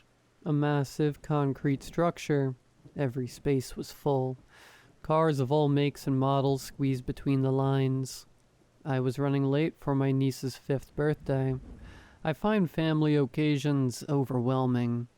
The innocent yet gut-wrenching questions like, when are you going to meet a nice young man and settle down? And the worst one, have you tried online dating? I just smile and give a rehearsed answer about my career. I continued to hurry through the parking garage. I stopped and scanned the area. I simply couldn't remember where I parked. My head was still throbbing, pounding to be exact. I never suffered from migraines, but that's the only way to describe it. That or a jackhammer to my temple. I reached into my handbag and took out a small bottle of pills. I swallowed a few pills. No water needed. A slight relief. I continued to look for my car. My car was a Mini, the opposite of all my friends' giant soccer mom SUVs. It suited me, small and understated. When I was young, my grandparents called me their little wallflower. However, unlike most kids, I never blossomed. Where did I park that thing? Although no one was nearby, I felt acute embarrassment. Let's be brutally honest. Everyone at some point has forgotten where they've parked, but they usually remember pretty quickly. Okay, let's regroup. My car must be here, otherwise how did I get here? Determined, I searched every row, car by car. I must have seen hundreds, maybe thousands of cars. The parking garage felt endless. The more I searched, the more my head began to pound and pound. It felt like my temples were going to burst. Again, I reached into my handbag and popped some pills. With hindsight, taking this sheer amount of medication should have raised alarm bells or rendered me unconscious. But at the time, I was so focused on getting to my niece's birthday party, it didn't even register. I would never forgive myself if I missed my niece's birthday. It hit me. Would anyone even know that I wasn't there? I wandered around the parking garage aimlessly. This is crazy. My car has to be somewhere. I spotted a tiny security booth by the entrance gates. Great. The surveillance cameras will show me exactly where I've parked. Soon this ridiculous ordeal will be behind me, and no one will ever know. I looked inside the security booth. There was an empty chair and a grainy old monitor. I waited for a while, but no attendant showed up. I tried to open the door, but it was locked. I strained to look at the monitor. The parking garage remained perfectly still. The time on the screen was 5:30. It suddenly dawned on me that since I entered the parking garage, no cars have arrived or left. I had no choice but to leave the parking garage. The security attendant never showed up. As I went outside, my headache roared back. It was relentless. I couldn't shake it. Swirling thoughts raced through my mind. Why did I not see anyone else in the parking garage? And did I actually park there? In the distance, I saw a large shopping mall. Maybe someone in there can help me find my car. After all, it must be where the shoppers park. I entered the bland 1990s shopping mall with 2 levels and a giant escalator in the center. The mall was packed with shoppers of all ages and ethnicities. I was forced to weave through several shoppers. I tried to catch a few of them in the eye, but they never looked back at me. It was like I was invisible. But I was used to that. I walked past several pointless stores where young store clerks mindlessly stacked shelves. One store that caught my attention was a clock store. It seemed misplaced. The store had every type of clock imaginable, from grandfather to cuckoo. I noticed that the time on each clock was 5:30. Surely that can't be right. That's the same time as the security monitor. I quickly checked my cell phone and the time was indeed 5:30. I continued on tentatively. I had this nagging feeling that something wasn't quite right. I passed a small drugstore and my attention was drawn to a young, disheveled homeless guy with a large rucksack slung over his shoulder. He clutched his back as he picked up a packet of bandages from a shelf. He turned and stared at me. We locked eyes for a little too long. It wasn't sexual. I just knew that I had seen him before, but I couldn't remember where or when. I broke eye contact and moved on. I didn't have time to hang around. I needed to find someone who could help locate my car. I needed to get to my niece's birthday party. I looked up to the second level and saw the Holy Grail, an information desk. I stepped onto the escalator, but they stopped working, so I was forced to walk up. My legs felt heavy and my head continued to pound. The escalator on the other side worked fine. Shoppers whizzed past me, looking straight ahead, their eyes glazed over. I finally reached the second level. As I stepped off, shoppers whizzed up behind me. I rolled my eyes. Did the escalator really just start working? I wasn't surprised based on the day I was having. Irritated, I marched over to the super large information desk, which would fit perfectly in a 90s sitcom. As I arrived, a young female attendant flicked over the "I'm on a break" sign and left. I shouted out, "Excuse me, excuse me," but she didn't hear me. I stood there in disbelief, my head pounding harder and harder. I instinctively popped some pills. My headache remained. The relief was becoming less every time. The guilt of missing my niece's birthday party preyed upon me. So I impulsively followed the attendant through a back staff door. What's the worst that can happen? I get thrown out by a mall cop and they escort me to my car. I entered a dark corridor with a faint light at the end. I slowly walked along the corridor. My inner monologue was telling me to turn back, but I couldn't stop. I was drawn toward the light, but it became dimmer with every step I took. I heard a sloshing sound. At the end of the corridor, a middle-aged janitor slowly mopped the floor back and forth with dirty water. He didn't look up, oblivious to me standing there. "Sir, do you know where the young lady went?" I meekly asked. He turned his back and kept mopping slowly, back and forth. Losing patience, I raised my voice. "I need help to find my car." He moved away and continued to mop, a little faster. I snapped. "I'm late for my niece's birthday party." He tilted his head and looked at me with black eyes. He spoke with a mouthless face. "You shouldn't be here." I ran for my life back along the corridor. As I reached the door, I heard the sloshing sound. I couldn't help but look back. The janitor slowly mopped the floor, back and forth. I raced down the escalator, which was no longer working again. My heart rate matched my pounding temples. A blur of shoppers on the other side of the escalator flashed before my eyes. I headed for the mall exit. I started to hyperventilate. I couldn't breathe, my lungs empty of oxygen. I swayed from side to side. The shoppers continued to browse the stores. No one stopped to help. I stumbled toward the automatic doors. I needed oxygen. My body was shutting down, but the automatic doors wouldn't open for me. I dropped to my knees, gasping for breath. Shoppers stepped past me, and the automatic doors opened. Unable to breathe, I reached out my hand. A hand grasped my hand and pulled me outside. I desperately sucked in oxygen. I gazed up and saw the young homeless guy looking back at me. Little breaths, he tells me. His presence made me calmer and I breathed in and out. I know him, but how? I quickly rose to my feet and looked him straight in the eye. Who are you? I bluntly asked. I immediately regretted my tone, but I needed to know. The young homeless guy looked at me with his kind yet sad eyes. I'm Thomas, but everyone calls me Beansy, he replied. I prefer Thomas, but no one calls me Thomas. Why did you help me? I bluntly asked.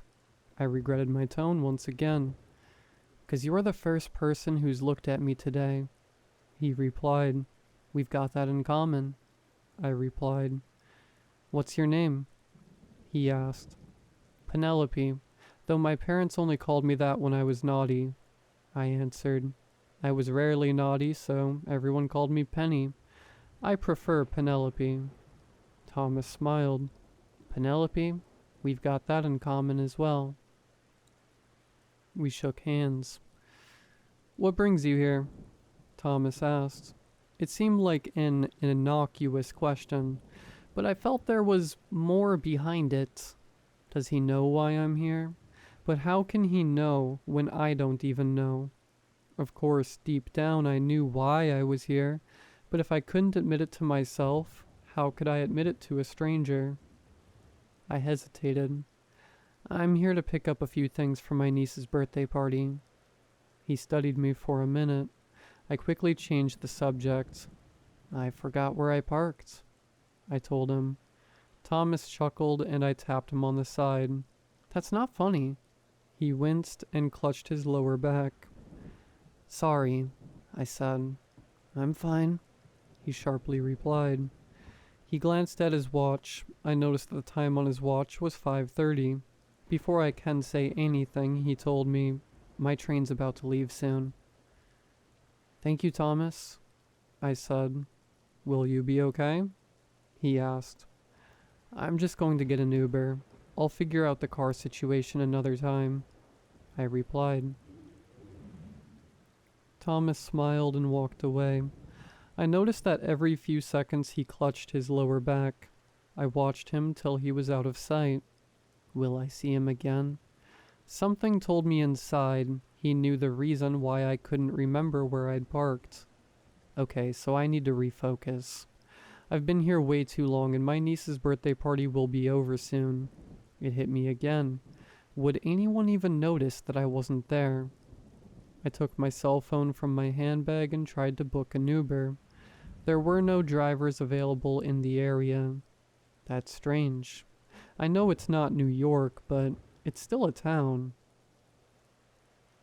Undeterred, I googled for cab agencies, and there was only one agency. I went straight through to a male operator. I could hear sirens in the background. The operator asked, "Where is your location?" My head started to pound again as I realized I didn't actually know where I was. I quickly tried to search Google Maps, but I couldn't focus on the screen. It was all a blur. The monotone operator repeated, "Where is your location?" I tried to ask a passerby, but they ignored me and entered the mall. In desperation, I grabbed an elderly lady's arm and asked her, "Where am I?" She turned, and her dark eyes pierced through me. I quickly released her arm, and she carried on into the mall. The operator repeated the same question. "Where is your location?" I tried to describe the town. "There's this mall." The operator repeated, "Where is your location?" My head felt like it was going to explode. I shouted at the operator, "I can't find my car." The operator gave me the same cold response. "Where is your location?" I couldn't answer and I was forced to end the call. I looked around the town. I was lost. I popped some pills and walked quickly through the gray concrete town. I arrived at a small, old railway station with 2 empty tracks. I had no idea which direction I needed to go, but it didn't matter. I just needed to leave this place. Something was terribly wrong. On the platform, Thomas sat on a bench with his headphones on. He was singing a country song. I couldn't make out the song, but I remembered thinking he had a pleasant voice. I must admit I was relieved to see him, but also concerned he was still waiting. I tentatively sat beside him, leaving plenty of space. Thomas removed his headphones and looked at me with his kind, sad eyes. I noticed there was no song playing on his cell phone. "So, what happened to your Uber?" he asked.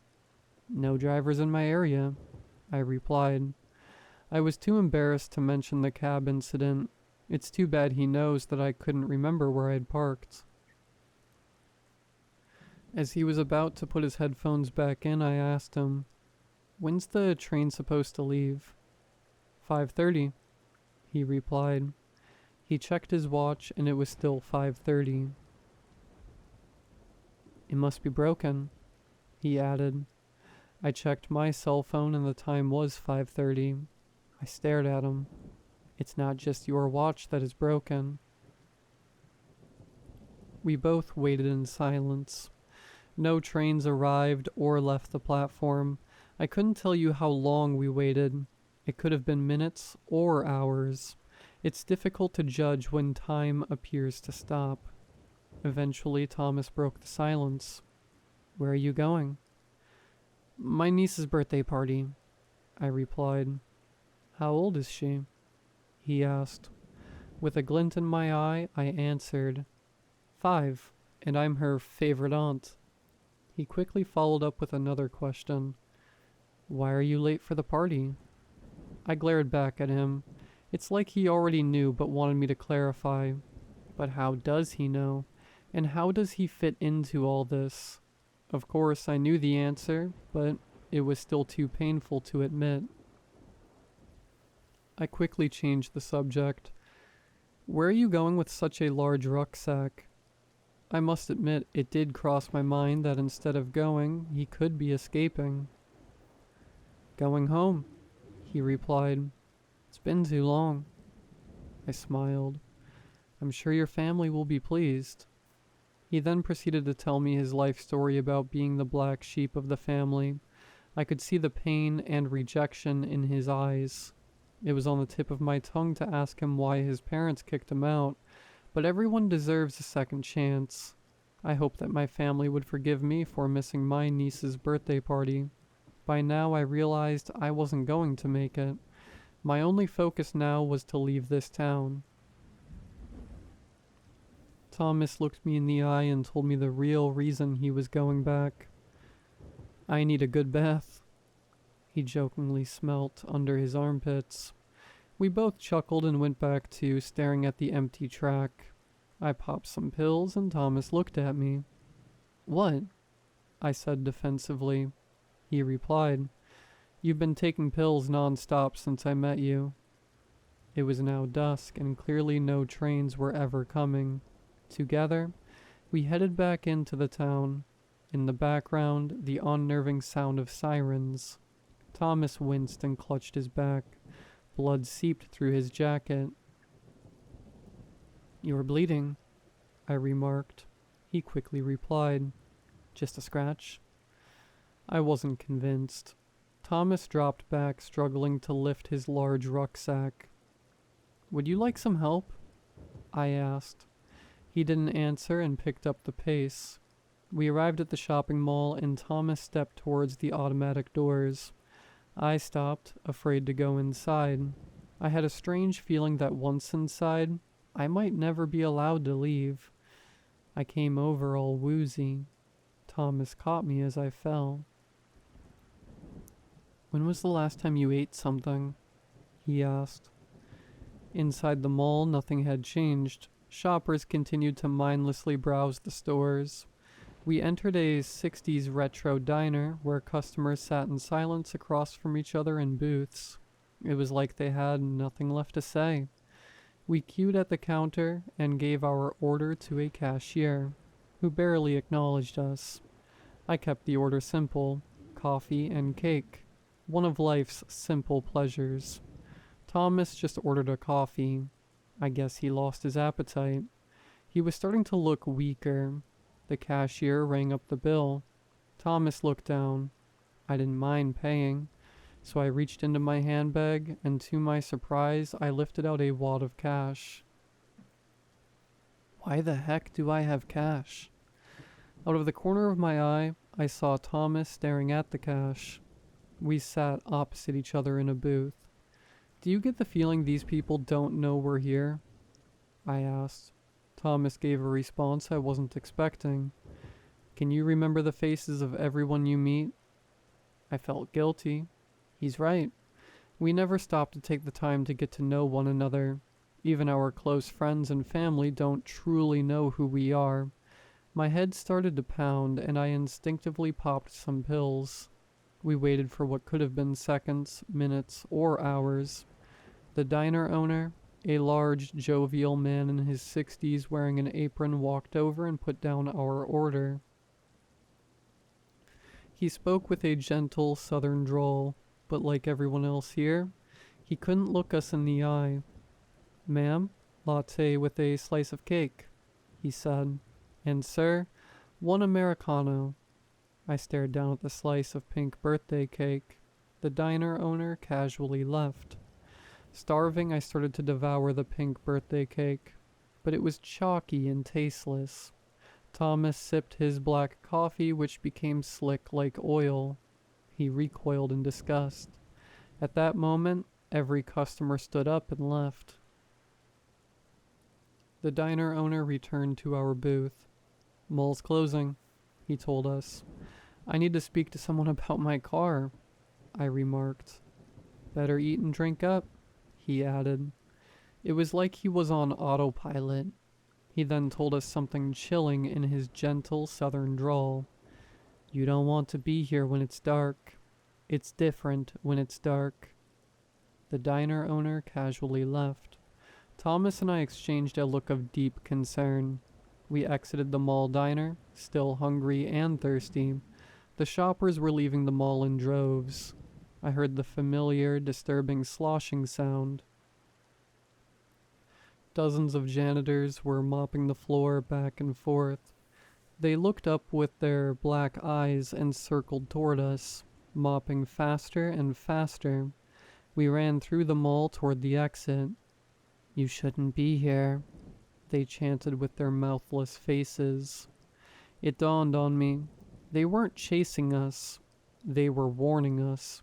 We sprinted to the automatic doors, which were closing. I knew they wouldn't reopen, and we would be trapped inside forever. As the mall lights went off, we scraped through the automatic doors. Outside was now pitch black. Sirens roared in the background. Maniacal laughter echoed through the streets. I turned to Thomas. "We're getting out of here. My car has to be in the parking garage." With only the moonlight to guide us, we headed toward the parking garage. Clutching his lower back, Thomas could barely lift up his rucksack, but still wouldn't allow me to help. A fleeting thought crossed my mind. Is there something in the bag he doesn't want me to see? The maniacal laughter grew louder and louder. I glanced behind to see if we were being followed, and to my horror, the moonlight shape shifted into demon silhouettes. This must be a hallucination. It can't be real. I looked behind again, and the demon silhouettes grew larger and more defined. We arrived at the parking garage. Once inside the parking garage, the roaring sirens and the maniacal laughter stopped. The demon silhouettes didn't follow us in. Are they not allowed in here? Are there rules? The parking garage was still packed full of cars. "What car do you drive?" Thomas asked. I struggled to answer him. I couldn't remember. My headache had been getting progressively worse. It was as if someone stabbed a screwdriver through my temples. I popped some pills and closed my eyes. I flashed back to earlier when I drove my Mini into the parking garage. Back to reality. I shouted out, "Mini." We scanned the parking garage, and every single car was now a Mini.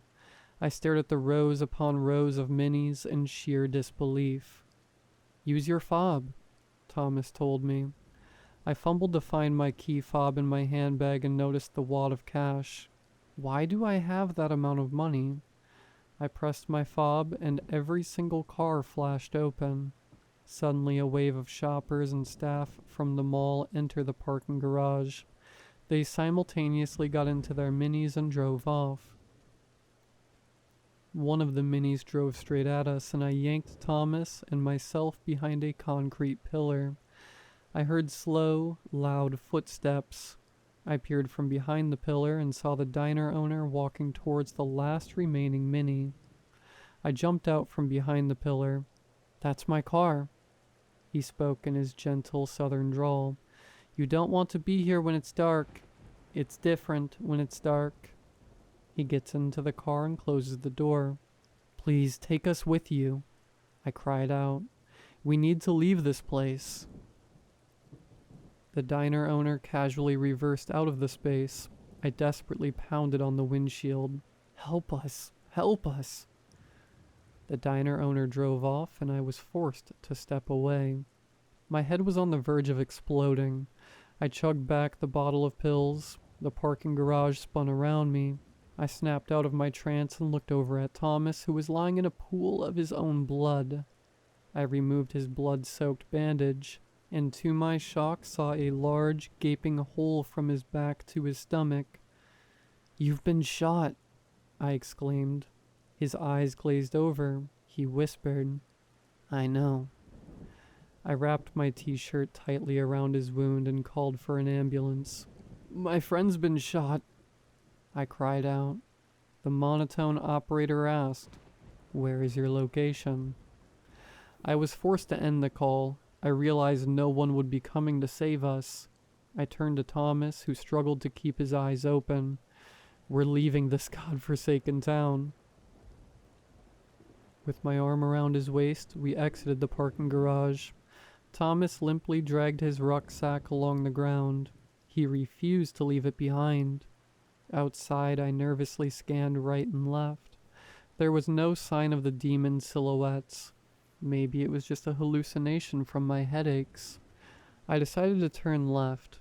It didn't matter as long as we could escape to another town and get help.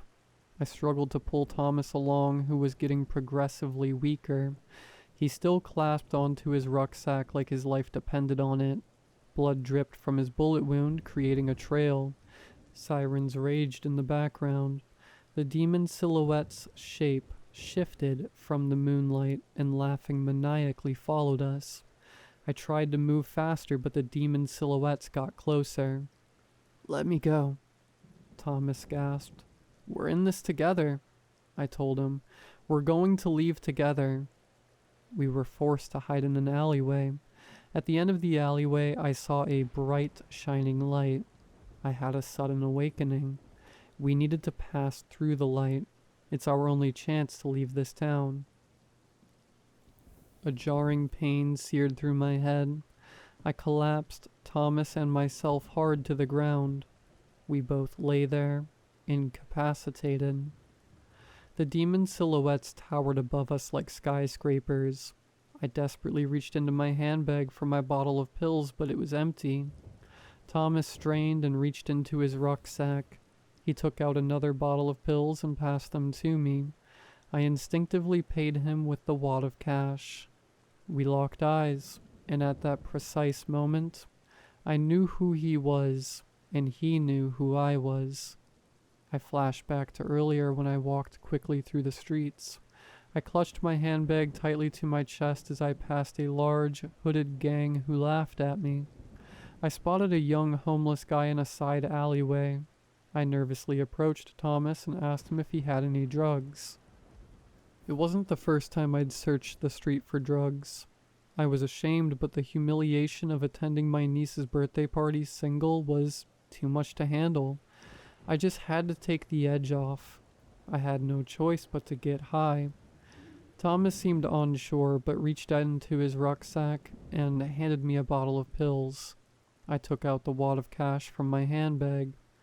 Back in the strange town, the demon silhouettes engulfed me and pulled me away.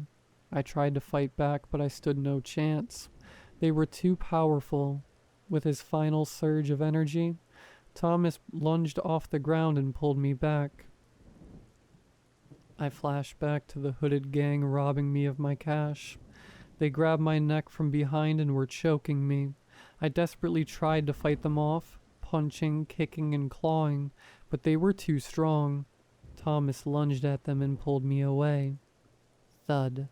A hooded gang member shot Thomas in the back, who collapsed to the ground. I saw his eyes roll back. With sirens in the background, the hooded gang threw me to the ground and ran away. Crack. My head hit the concrete. Everything went dark. Back in the strange town, the demon silhouettes now had us both. They pulled us further away from the light into darkness. Thomas was too weak to fight back. His eyes glazed over, but I refused to give up and pulled us back toward the light. I screamed out, "We need to leave this town." I woke up being rushed on a gurney by EMTs into the ICU. I passed a janitor with his eyes down, mopping the floor back and forth. I dipped in and out of consciousness. The doctors checked under my eyes with a light and called out my name. Penelope. I caught a glimpse into the neighboring room of doctors performing emergency CPR on Thomas. Everything went dark again. Back in the strange town, the bright light exploded toward me like a supernova. I reached out my hand, which was absorbed by the light. I was ready to pass through. I looked behind at the demon silhouettes dragging Thomas out of the alleyway. What would be his fate? Would he be destined to live for eternity like the other soulless entities here? The light had now absorbed half my body, but I couldn't leave him. I must save my friend. So I pulled away from the light and entered the darkness. With my head about to erupt and blood pouring out of my ears, I chased after the demon silhouettes who scraped Thomas along the ground back toward the mall. Thomas' eyes turned from white to black, but I refused for him to become another mindless drone and grabbed his rucksack that he still clung on to, a symbol of him going home to his family. I pulled with all my might, but the demon silhouettes wouldn't release him. The light from the alleyway became faint. I gritted my teeth and channeled every negative emotion from feeling unloved, unworthy, and embarrassed of who I am. I screamed at the top of my lungs. This little wallflower deserves happiness. And with one final burst of energy, I ripped us away from the demon silhouettes into the light. My eyes opened wildly and I found myself lying in a hospital bed. I spoke to a kind nurse. "What happened?" I asked. "You were found unconscious in an alleyway," she replied. "What about the young guy with the rucksack?" I asked. She hesitated to answer. I presumed it had something to do with patient confidentiality. I looked at her with desperate eyes. "Please, I need to know if Thomas is alive." The nurse was taken aback that I knew his name. She leaned in close and told me, "He's alive, but it was touch and go. At one point he was pronounced clinically dead." I took a long, deep breath. While recovering from my head trauma, I regularly took trips to see Thomas. He was always asleep and hooked up to machines. A few weeks later, I was declared fit to leave. But I didn't want to. I needed to speak to Thomas. I needed to find out whether the strange town was real or a dark part of my subconscious. If we were there, and the events actually happened, there would be proof of an alternate reality. Some would call it purgatory. I wasn't sure which answer I was looking for. Both terrified me. Only Thomas could provide the answer. So every day for over a year I waited on a bench outside the hospital for him to leave. I was banned from going inside, so I had no choice. One nondescript day, Thomas walked out of the hospital with his rucksack slung over his shoulder. He was slimmer than I remembered, but looked fresh and healthy. Although I had longed for this moment, I decided to let him pass by. The strange town was my burden to carry, and I wanted Thomas to be free to move on with his life. Thomas continued to walk away. He stopped and turned to look at me. We locked eyes, and I knew at that moment what happened to us was real. There was an unbreakable bond. We had both experienced the strange town. Together we left the hospital and walked along a busy street. We passed people grinding through their everyday lives, oblivious to the truth. Thomas and I don't say anything to each other. We don't need to. We know what happened. Up ahead was a street diner. Thomas turned to me. "Shall we get a coffee?" "It can't be worse than last time," I quipped. Inside the diner, we sat across from each other in a booth. The diner owner, a middle-aged, slim Italian-American woman, put down her coffee and cheesecake. She spoke with a thick Brooklyn accent. "Better eat and drink up." Thomas and I looked at each other. "You don't want to be here when it's dark. It's different when it's dark."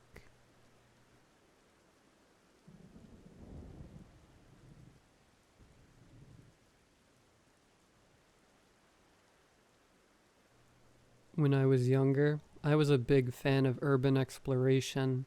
My best friend at the time was too, and she knew all the best spots and all the rules for safe exploring. Some of the rules were pretty obvious. Wear tennis shoes and tall socks. Wear something you can move quickly and freely in. Take a flashlight and a bottle of water. Some of the rules were more subtle. Learn through years of trial and error. This story is about one of those rules, and how I insisted on learning it the hard way. Nikki, my friend, was and still is one of the smartest people I've ever known, which means she was also the best person for me to get into urban exploration with. Not only did she know all the best places, but I trusted her so completely I would do what she said without argument, most of the time. After our adventures exploring an abandoned Macy's, an old barn, and several spur-of-the-moment road trips Nikki told me, there was somewhere special she wanted to go. She wouldn't tell me anything about it until we got there, which was unusual but only made me more excited to see whatever it was. I remember the first time I visited that place with her.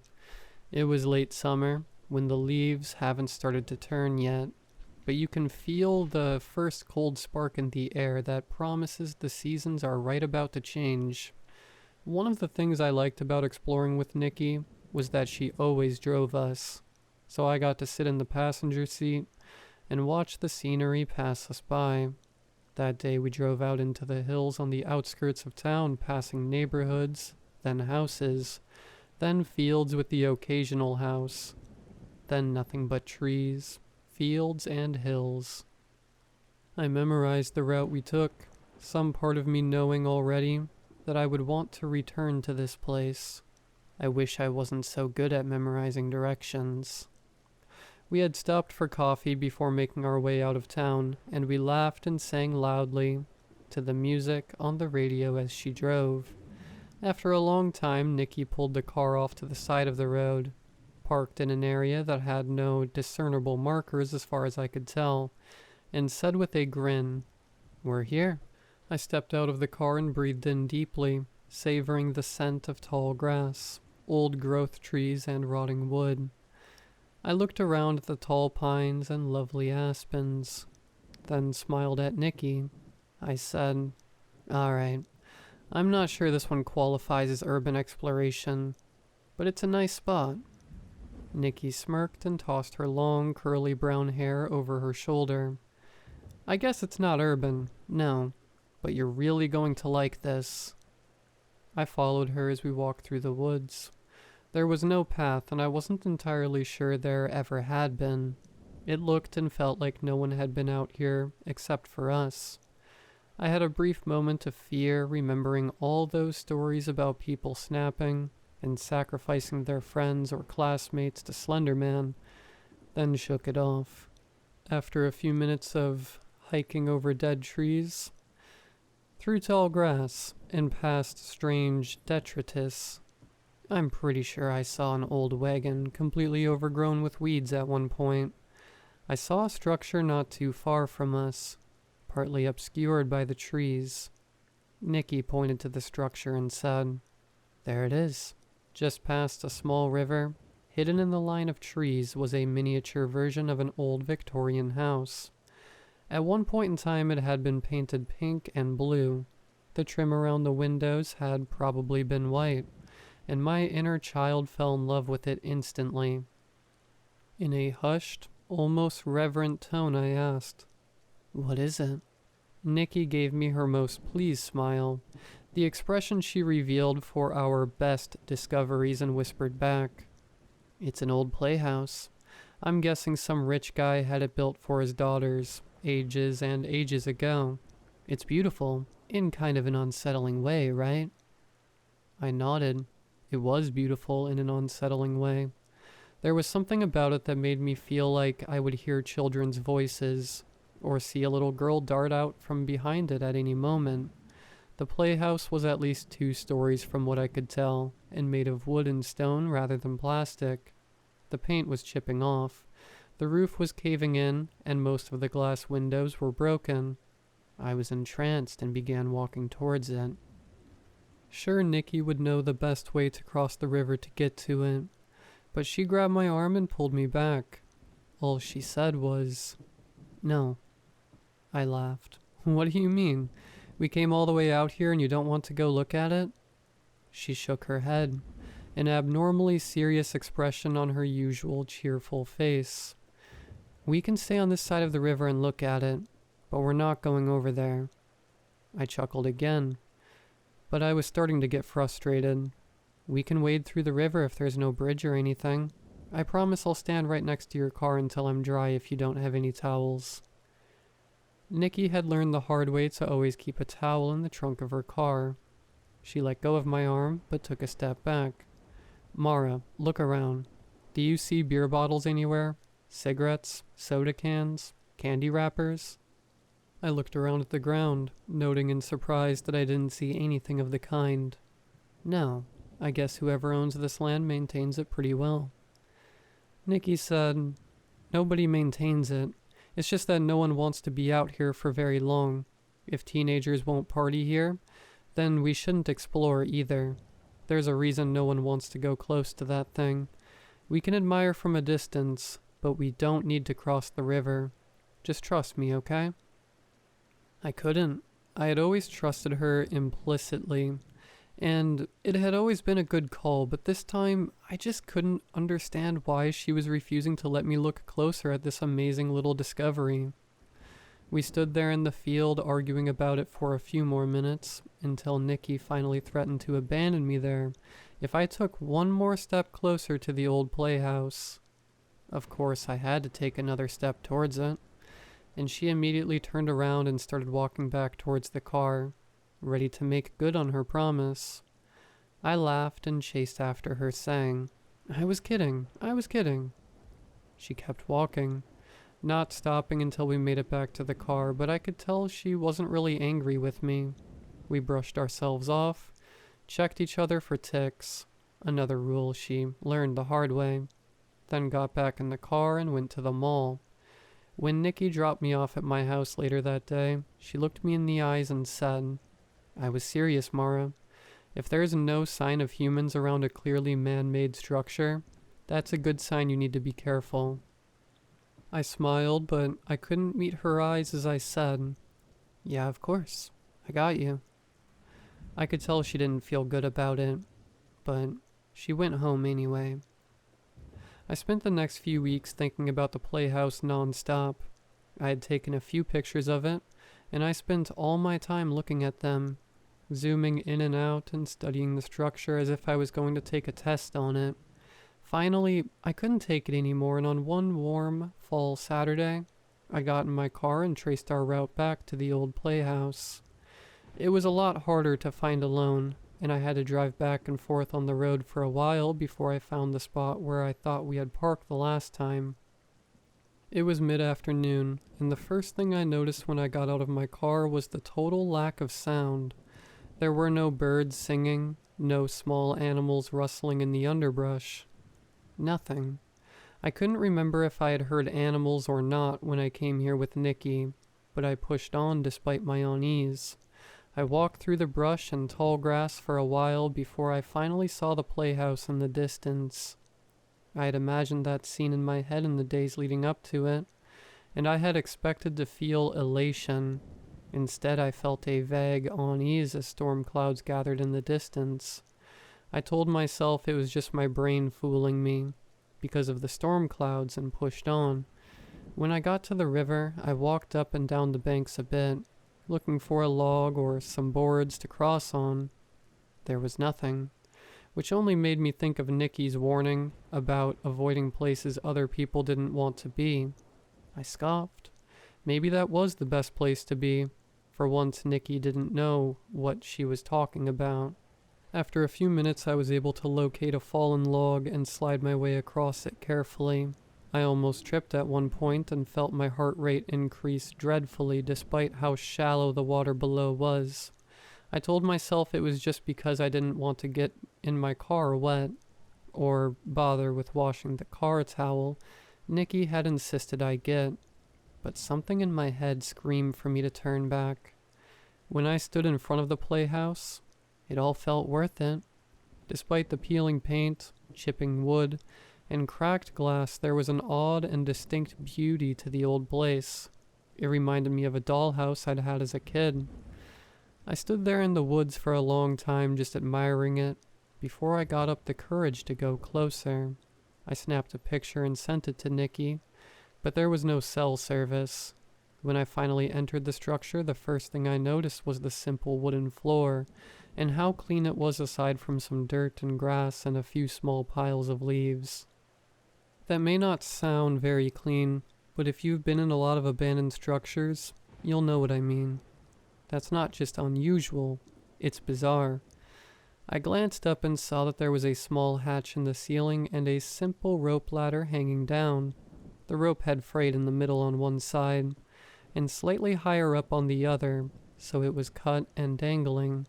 I put one hand on it and tugged, then decided it wasn't sturdy enough to support my body weight. Part of me was kind of proud of myself. Even though I hadn't listened to Nikki when she asked me not to explore this place, I was still using her safety lessons. I figured if this went well, I could try and convince her to come back with me so she could see the place for herself. I snapped more pictures from the inside, the walls, the ceiling, the broken windows. After a moment, I noticed something in the pile of leaves and walked closer to investigate. It was a child's teacup set, perfectly intact and made from porcelain. I walked towards it like I was in a dream, and when I got there, noticed the wooden slats on the wall leading up to another hatch in the ceiling. I tested them, pushed down with one foot while I braced against the wall. When I told Nikki about it later, she said I should have used my hand, or a stick instead in case the wall collapsed. And when I had determined they were sturdy enough to hold me, I began to climb. When I got to the second floor of the playhouse, I nearly fell back to the ground floor in shock. Propped in one corner was a life-size doll of a man. It had a cloth body and porcelain head and hands. The face looked angry, with painted-on eyebrows and bright pink lips pulled down in a grimace. But the eyes looked more pained or afraid than angry. It was horribly unsettling, and I had to take a few minutes clinging to the wooden slats to catch my breath. After a moment, I realized I was hanging on pieces of rotting wood at least 8 to 10 feet up from the ground, and I scrambled onto the floor. The room was small, probably 6 feet across in either direction, and this room had more detritus in it. I saw scraps of what looked like fancy children's dresses among the wreck from the roof having caved in. I couldn't tell for sure how old the playhouse was, but years of snow, wind, and rain had clearly taken a toll. There were boards and shingles all over the floor, and when I glanced up at the ceiling, I could see only a few structural beams, and only trees and sky beyond that. I looked back down at the floor and felt a little snake of worry wiggling in my stomach. If teenagers won't party here, then we shouldn't explore either. I shoved down my worry and kicked out at the crumbling wood beams on the floor, wanting to move them so I could see what was underneath. The smiling face of a little girl looked back at me from under the rubble, and I screamed, stumbling backwards and landing in the lap of the life-size doll. It wrapped its arms around me, and I screamed even harder, then burst into tears of relief when I realized the arms had just fallen on me. I crawled away from the doll and laid on the floor for a moment, alternating between laughing and crying until I felt something touch my ankle. It was a soft touch, so gentle I told myself I could pretend it didn't happen, but my stupid head turned of its own volition, looking down at my foot almost accusingly. A tiny, soft hand rested gently on my ankle, and I allowed my eyes to follow the hand up to the wrist, to the elbow, to the shoulder, and then to the tiny smiling face. I stared at it in horror, trying to process what I was seeing. There in the rubble was a little girl. She was the size of a very small child, and her skin was shiny and white like porcelain, but moved like regular skin. Her hair was pitch black, and her eyes were a shiny, happy blue. She stroked my ankle gently and asked, "Do you want to be my friend?" I don't know any other way to say this, but her voice was like porcelain too, delicate, bright, and oddly ethereal. I jerked my ankle away and crawled backwards like a crab, trying to put some distance between us. As soon as I did, her face fell, and for a moment I felt like the world's biggest monster. I said, I just want to go. I'm sorry. I shouldn't be here." Big tears welled up in her eyes as she said, "You don't want to play with me?" I was at a loss. On one hand, a little girl just crawled out of the rubble of a broken-down old playhouse in the middle of nowhere and was stroking my ankle like a creepy guy at a bar. On the other hand, apparently all she wanted was someone to play with, and I felt like kind of a massive jerk saying no to such a sweet request. I also felt like a massive fool for feeling bad instead of running away. I edged backwards again, and she asked, "Are you scared of me?" She slowly started crawling out of the rubble, revealing an equally doll-like body and strangely pristine pink, white, and blue dress. Instead of crawling towards me, she pulled herself up and walked over to the life-size doll on the floor. She pressed her hand to its cheek lovingly, and the doll's eyes flew open, revealing the real human eyes under the painted porcelain-looking ones. I screamed, and the doll opened its porcelain mouth as if to scream too, but the girl ripped her hand away, and the face went back to a painted porcelain mask. She said, "Daddy was always scared of me too."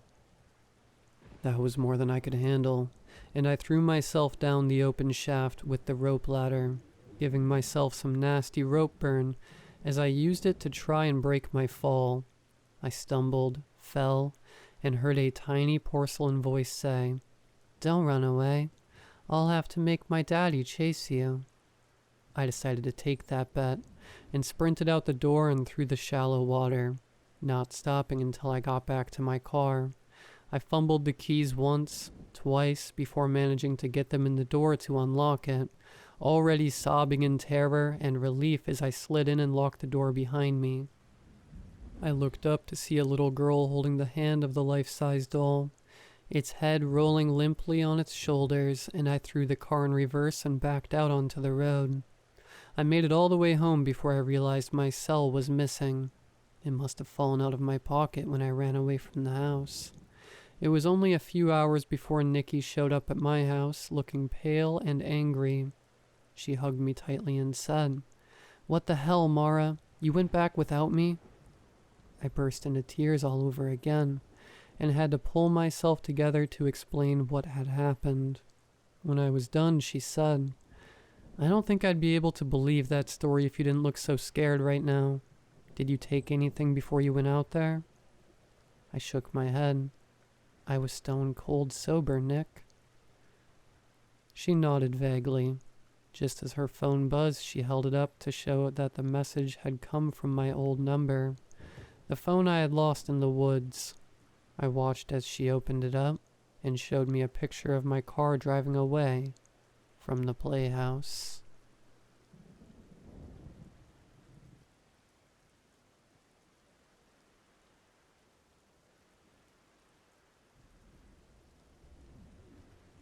I'm still trying to figure out how to start this off.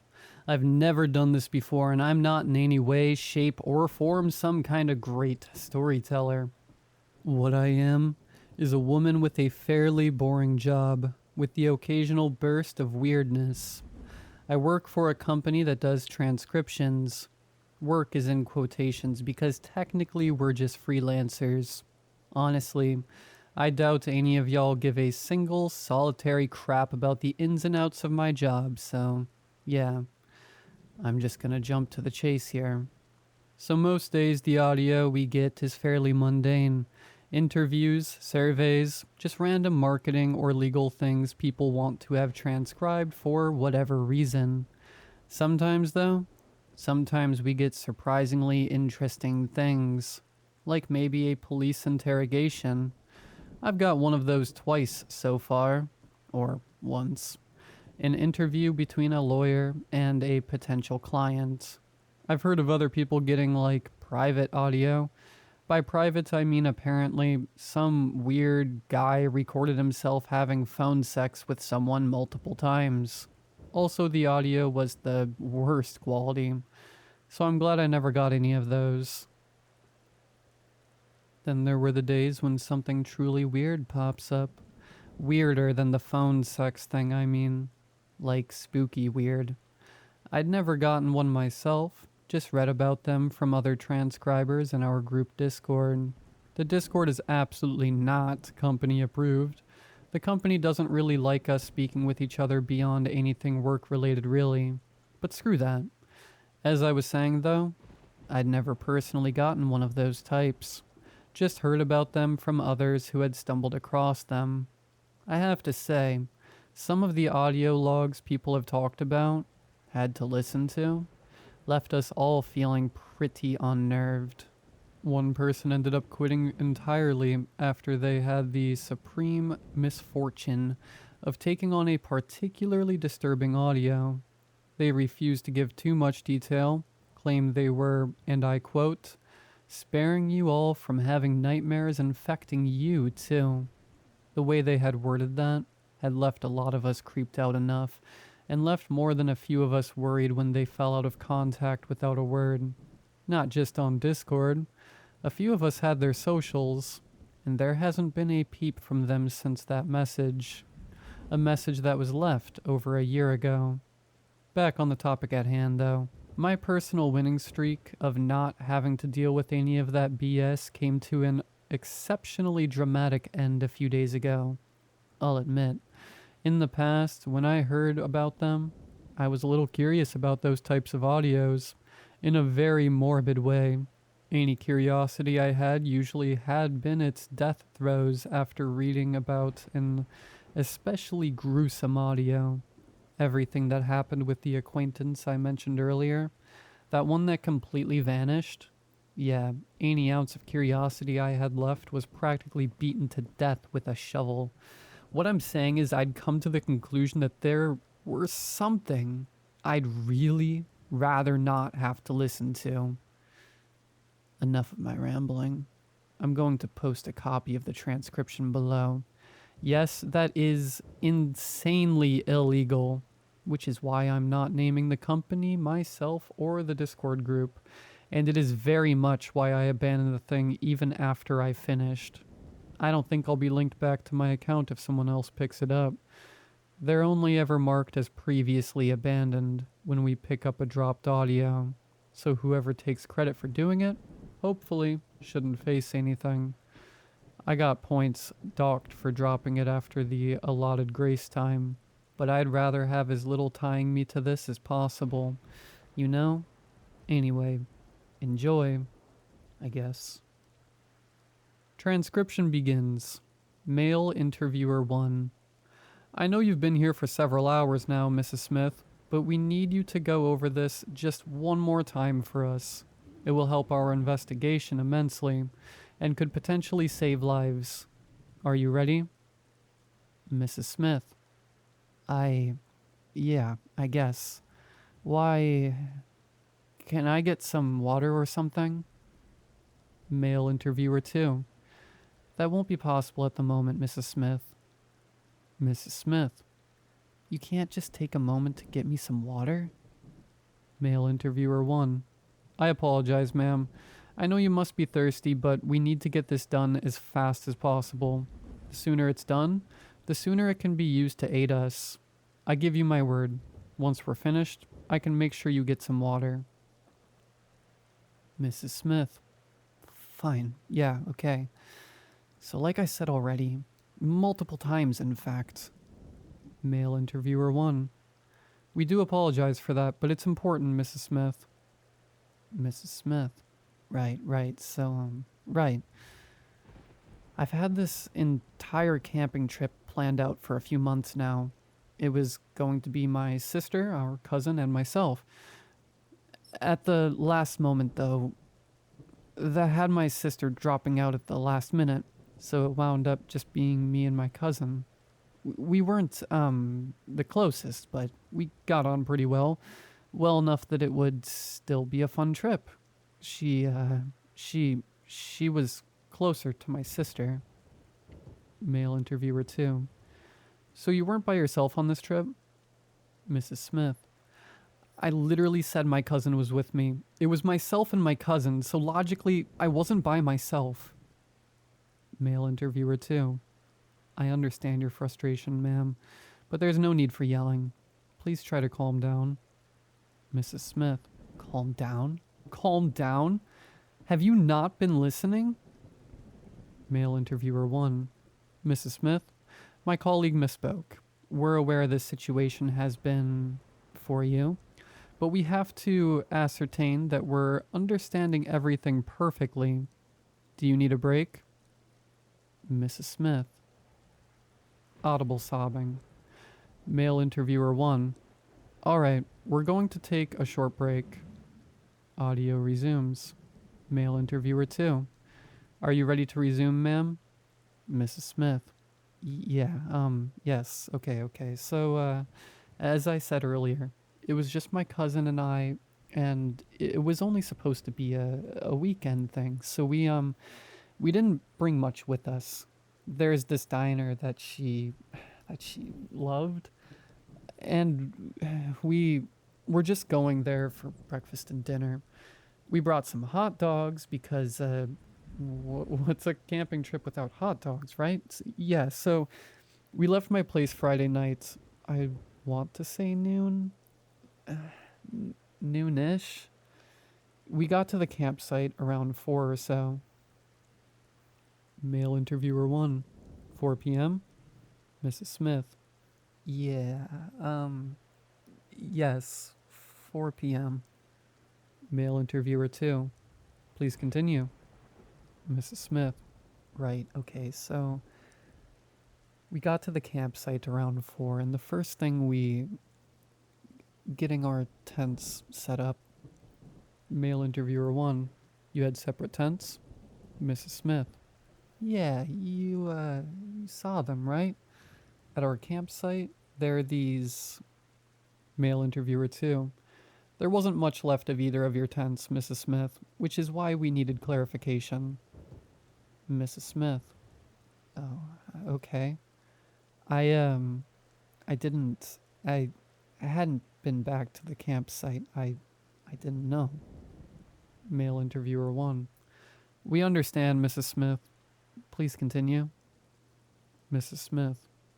Okay, we had separate tents, like I said, and had taken us, my sister and I mean, camping all the time when we were younger, so, getting them set up was easy.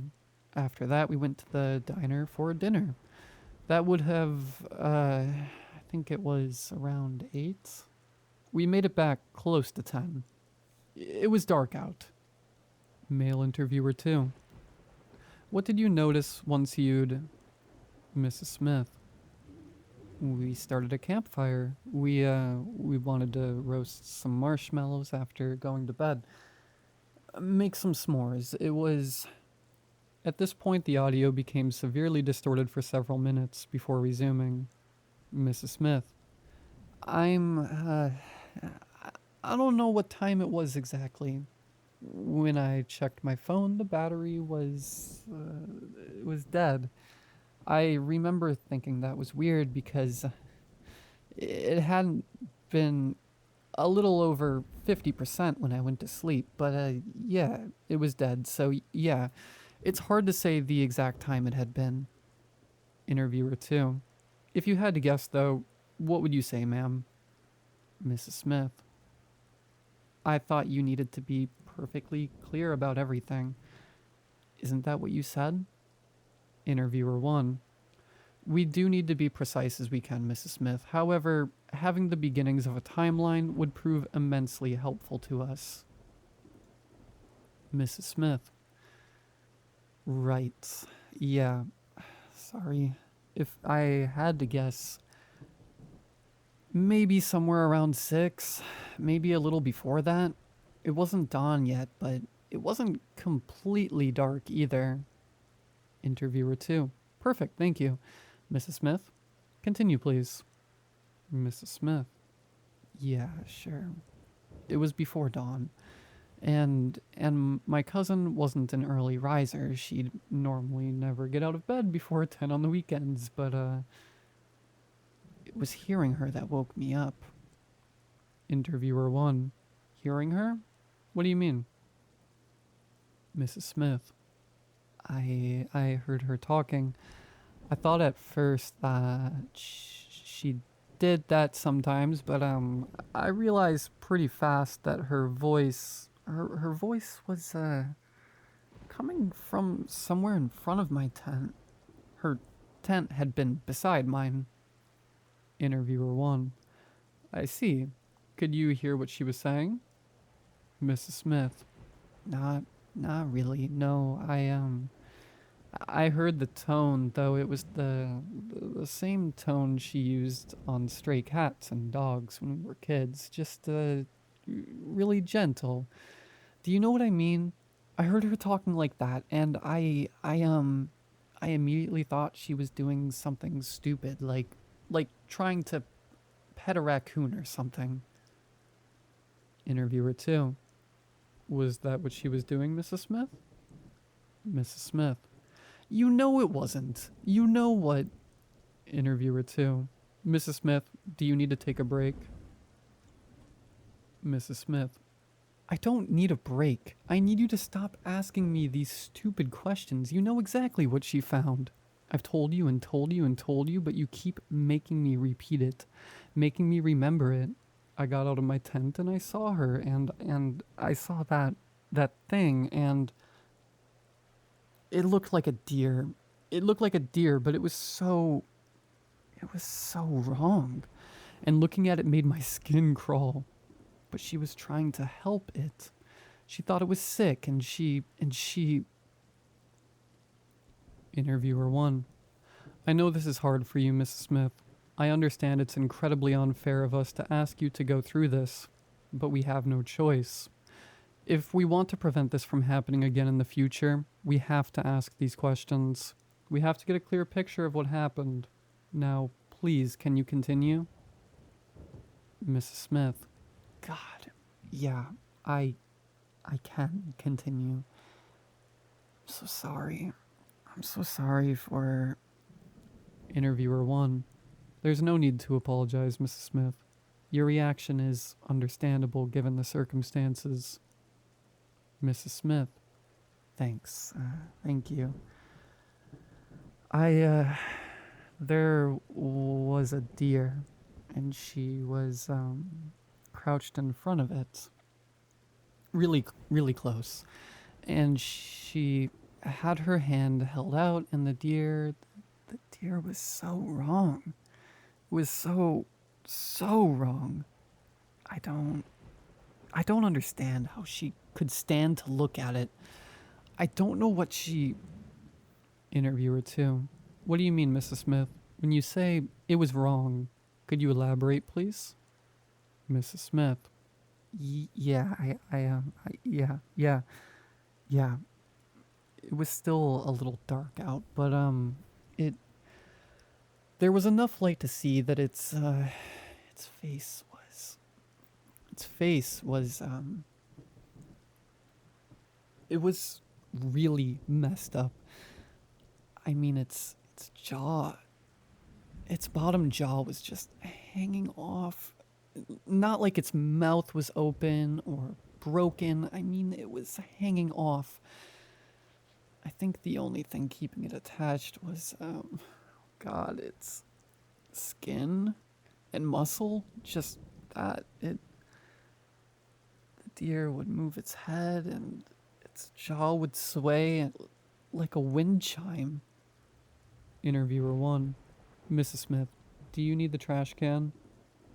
Mrs. Smith, no, I'm okay. Oh, Christ. Yeah, I need it. Audio resumes. Mrs. Smith, God, I'm so sorry.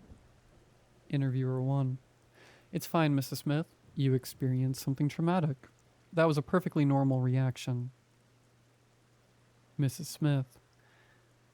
The only thing normal about any of this. Interviewer 2. Are you well enough to continue, ma'am? Mrs. Smith. Yeah, I'm good.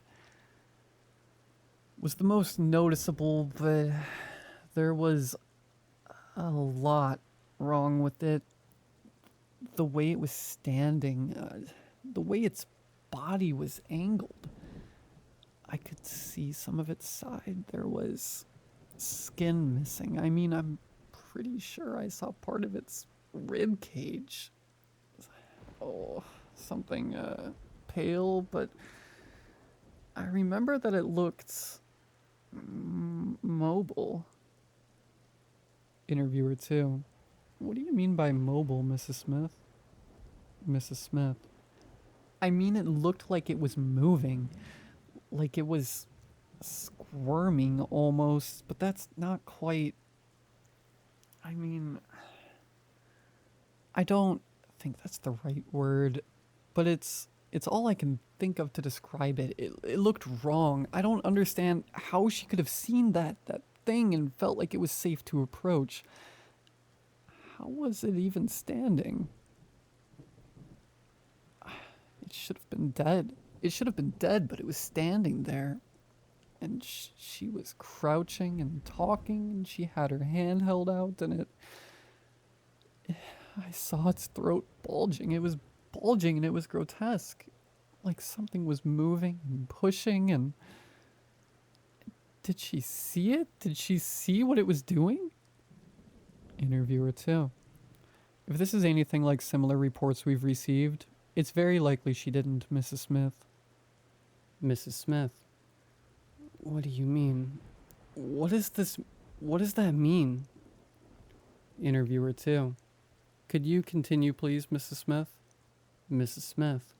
No, I can't continue. What does that mean? What the hell does that mean? She didn't. How could she not? Interviewer 1. I realize this is stressful and frightening for you, Mrs. Smith, but we need you to continue, please. Mrs. Smith. Jesus Christ. Fine, right. I just want to know why this happened. Interviewer 1. I give you my word, Mrs. Smith. Once you've finished giving this final statement, we'll make sure you understand everything. Mrs. Smith. Thank you, really, okay. The throat was bulging, like I said. It was bulging and moving, and out of its mouth, something came out.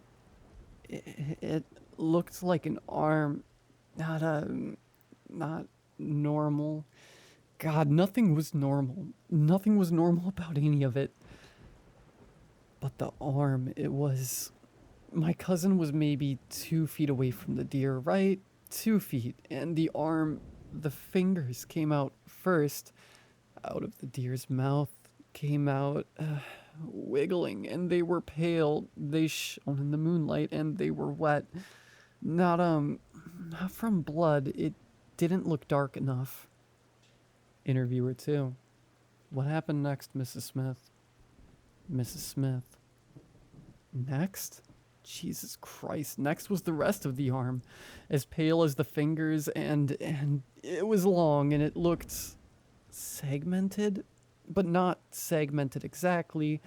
It was like too many elbows. The deer's jaw, it fell off, dropped to the ground, and the arm kept stretching towards, and she just stayed there crouching. I was screaming then. I remembered that. I was screaming at her for her to move, to run something, but she just stayed there. I think she was talking to the thing. And oh God, it grabbed her, the arm grabbed her, and it started pulling her back with it. It was withdrawing back into the deer, and it was bringing her with it. And she never screamed, not once, not even when I could hear her bones breaking, and she was being folded in half. And she never screamed, and I ran. Oh God. I'm sorry. I'm so sorry. I ran. I left her. Interviewer 1. I know this has been difficult for you, Mrs. Smith. I appreciate your going over this with us. Would you like that water now, ma'am? Mrs. Smith. God, yes, please. I could really use some water. Male interviewer 1. Absolutely, Mrs. Smith. Can you bring her some water to drink? I believe we're finished now. Male interviewer 2. Of course. Male interviewer 1. There we go. And still cold as well. I'm sure that will help. Mrs. Smith. Yeah, I've been talking for hours and...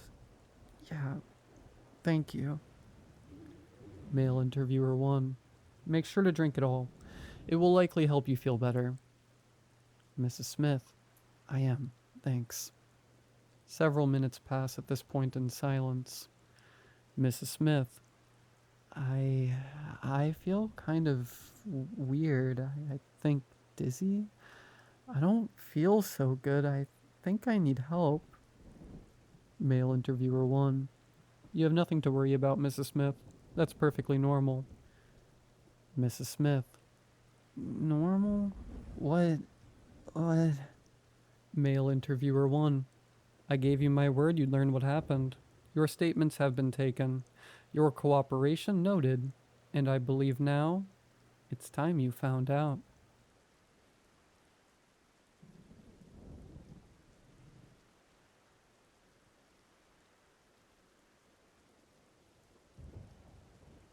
I would not consider myself a stupid person in any sense of the word, but I, like every person, am prone to stupid moments. That's why I decided not to go to school, but instead try to start my own business, in which I would sell my own clothing brand that I was so sure was going to make me millions.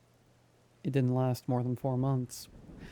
Now I'm stuck in my crappy 1-bedroom apartment with almost 1,000 t-shirts that I am too embarrassed to tell you what they actually say.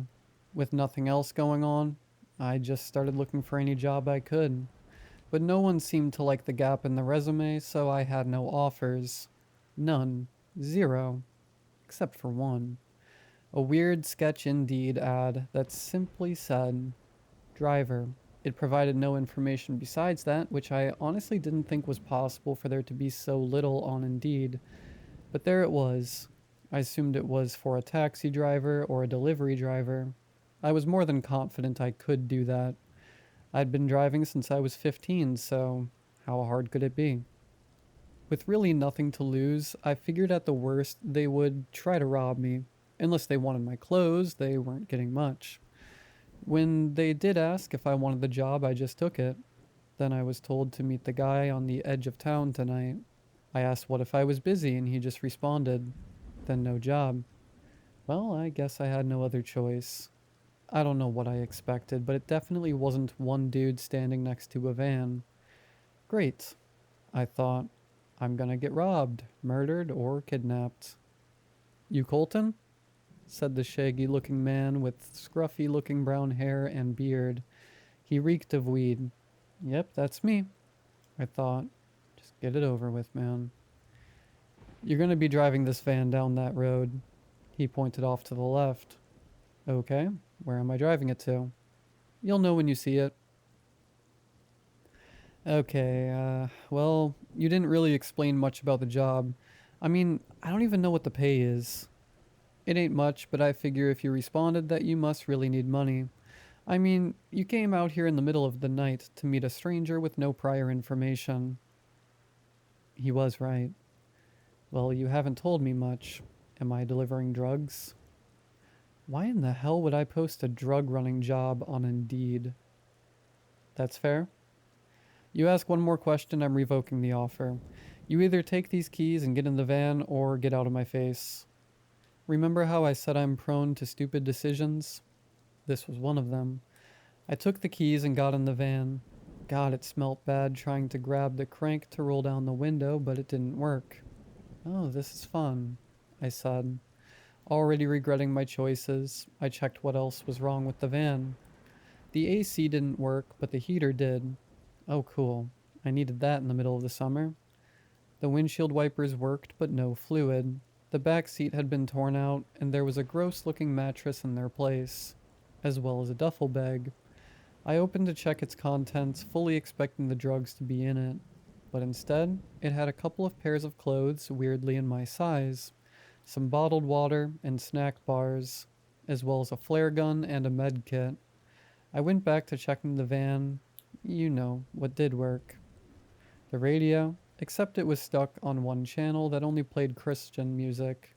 No offense to anyone who follows that religion and all, but I was not listening to that. I shut off the radio and put music on my phone. I looked over at the man, but he was gone. Was I really about to do this? I told myself. I guess I was, 'cause I put the van into drive. I never got used to the feeling of driving at night, especially on country roads. As soon as you leave the city limits, you become suddenly aware of how dark nighttime is. The further you drive, the more and more the anxiety sets in. This was one road with no lines to keep you on one side, so I drove in the middle of the road until I saw someone coming on the left. Another fun thing about the road was just how bad it needed to be redone. It felt like I had to dodge a pothole every 40 feet or so. After driving for what felt like forever, but turned out to only be 43 minutes, I came on my first building, a small gas station with one pump. Upon seeing it, I began wondering how I was going to fill up the van. I looked down to see the gas gauge was still on full, so that meant either this thing got pretty good gas mileage, or that the gas gauge was also broken. I felt like it was the second one. I pulled over in hopes that it sold air fresheners. The smell only seemed to get worse as I drove. I was more than willing to spend what little money I had left on one. The place was extremely worn down. It only had one pump and no diesel nozzle. There were water stains running down the building, and a small breeze kept shaking a piece of the sheet metal roof. It clanked against it, and for a few short seconds I stood there listening. This was enough to annoy me, and I felt bad for any workers. I pulled the door open, but it got stuck against the concrete, and I heard someone from inside yell, "You're gonna have to shimmy through." I feel like that had to break some sort of law or safety violation. I slowly made my way through the gap. My jacket got stuck about halfway through, in which I then had to pull it off from the door, in the process ripping a small hole in the side. I looked over at the worker. He had his face buried in a book, and it seemed like he was trying to ignore me. "You sell air fresheners?"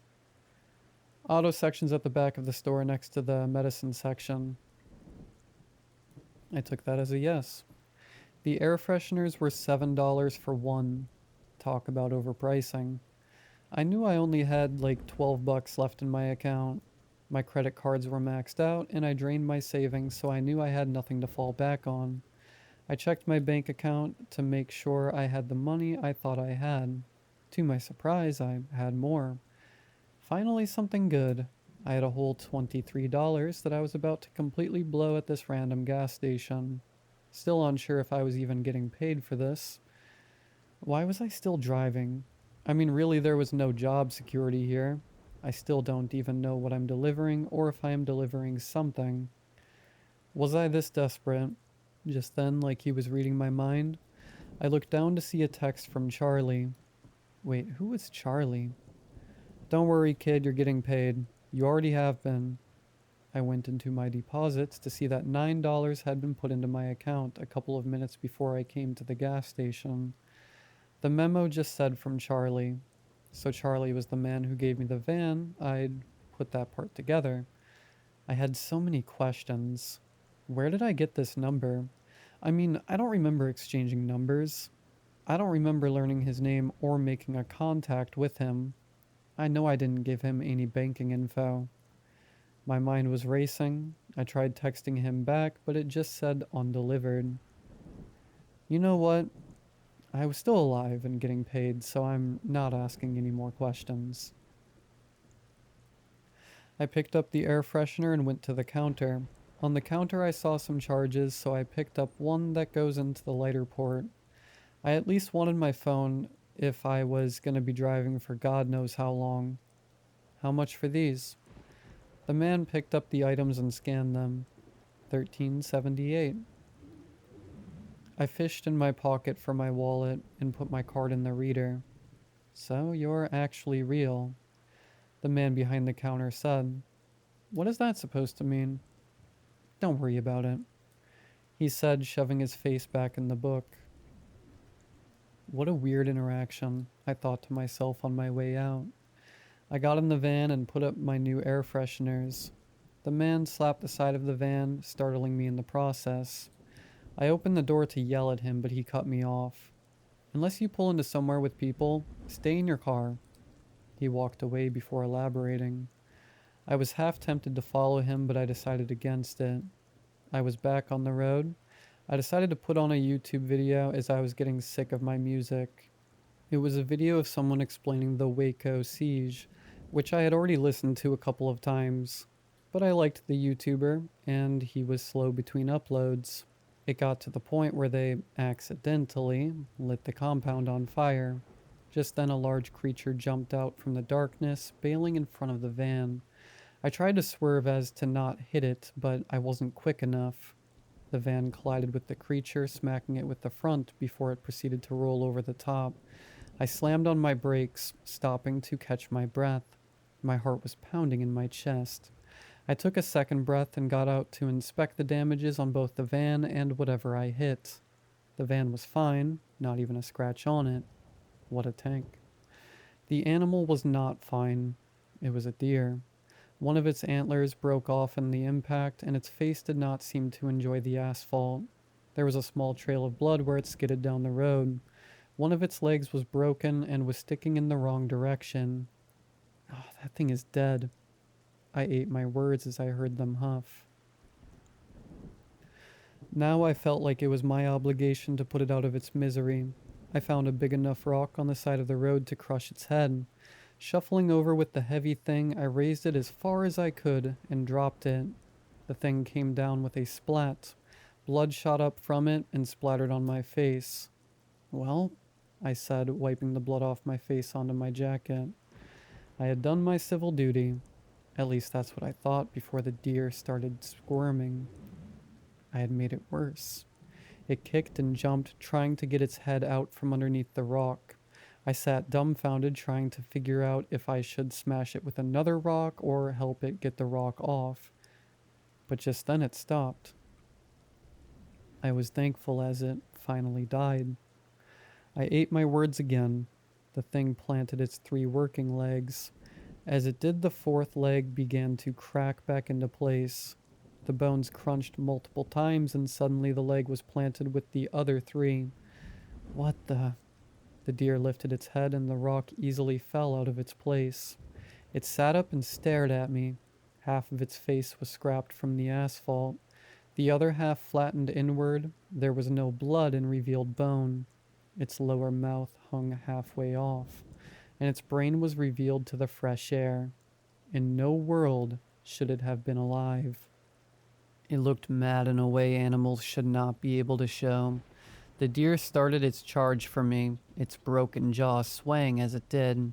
I turned around to make my run back toward the van, but the deer was much faster than me. I felt its remaining antler tear into my clothes and then into my back, knocking me to the ground and standing in front of me, now ready to make its second charge. I was able to roll out of the way this time. I pushed myself forward into the driver's seat and pressed the gas pedal as hard as I could, but since it was still in park, it didn't move. The deer rammed it into the side, shaking the whole van. I put it into drive and peeled out of there. My adrenaline finally started to wear off, and I was very aware of my injuries. Not only my back, but my knee and hands, which I scraped during my fall. Once I felt I was far enough down the road, I pulled over. Using one of the van's side mirrors, I did my best to examine my injuries. The 2 scratches on my lower back seemed to not be serious, but the puncture wound in my shoulder was bleeding really bad. I called 911 to get an ambulance, but the call wouldn't go through. It just kept failing. I knew I was going to have to drive myself to a hospital, and since I didn't want to die of blood loss, I saw one option.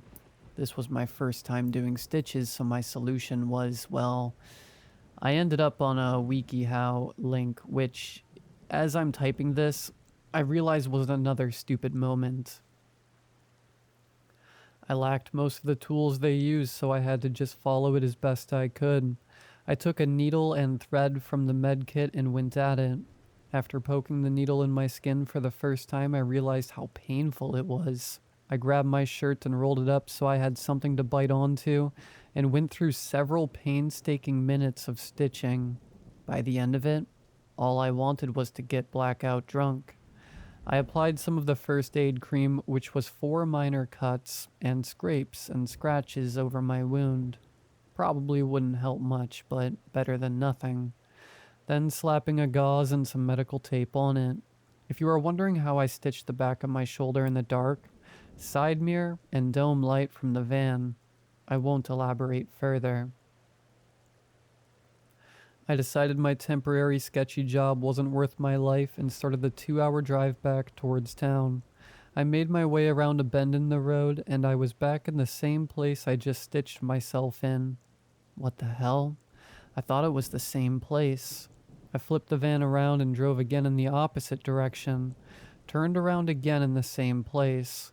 I tried again and again and again, but I kept ending up in the exact same place.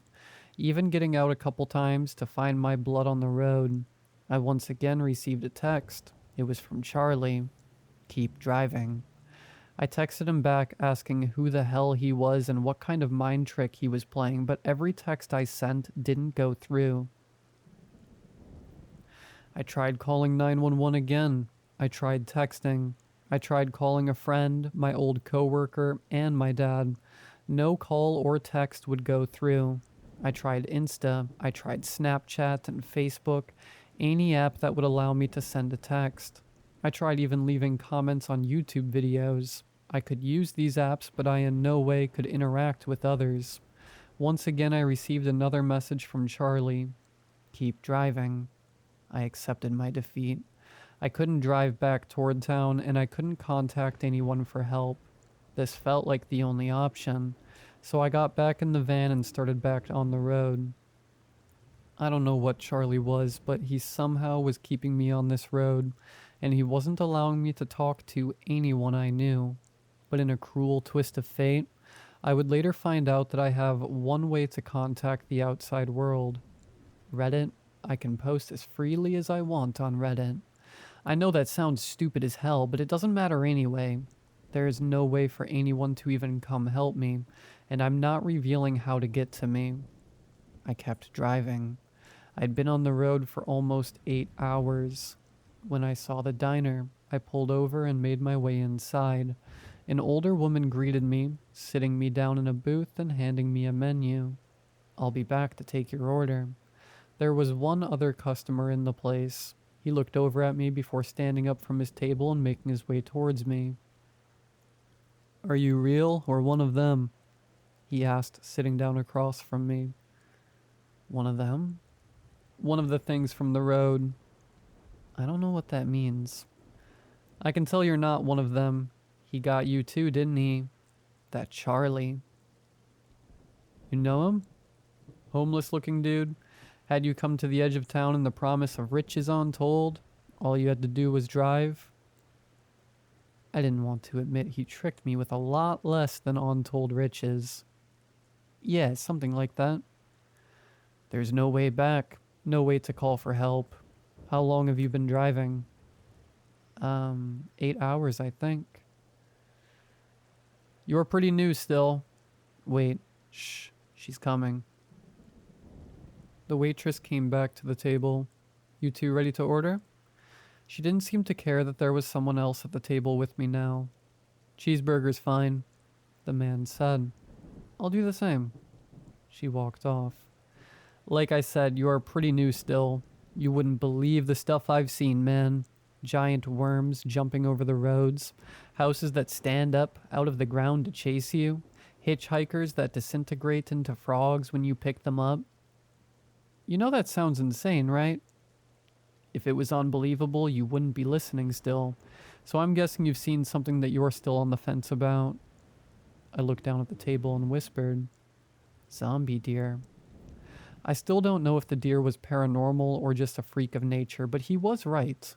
It was unexplainable at the very least. The waitress came back with our food. She stared upwards at the ceiling as if she was trying to avoid eye contact. She was listening in on us.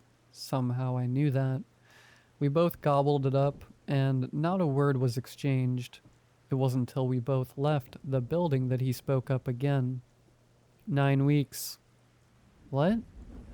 "I've been on the road for 9 weeks. "Jesus, and you have no idea how to get off. So that means I'm stuck?" "Yeah, you're stuck. But I got an idea." "What's that?" "Let's go drive the road together. Safer in numbers, you know." "Hell no, man. I don't know if I even believe you for one. And if I did decide you were telling the truth, what's to say you're not something the road conjured up to trick me?" "Yeah, you bring up a good point. Look, man, since you're probably gonna die..." "What?" "Let me finish. Since you're probably gonna die, I wish you the best of luck." With that, he turned around, got in his car, and sped out of the parking lot. All while I sat there trying to figure out my next move.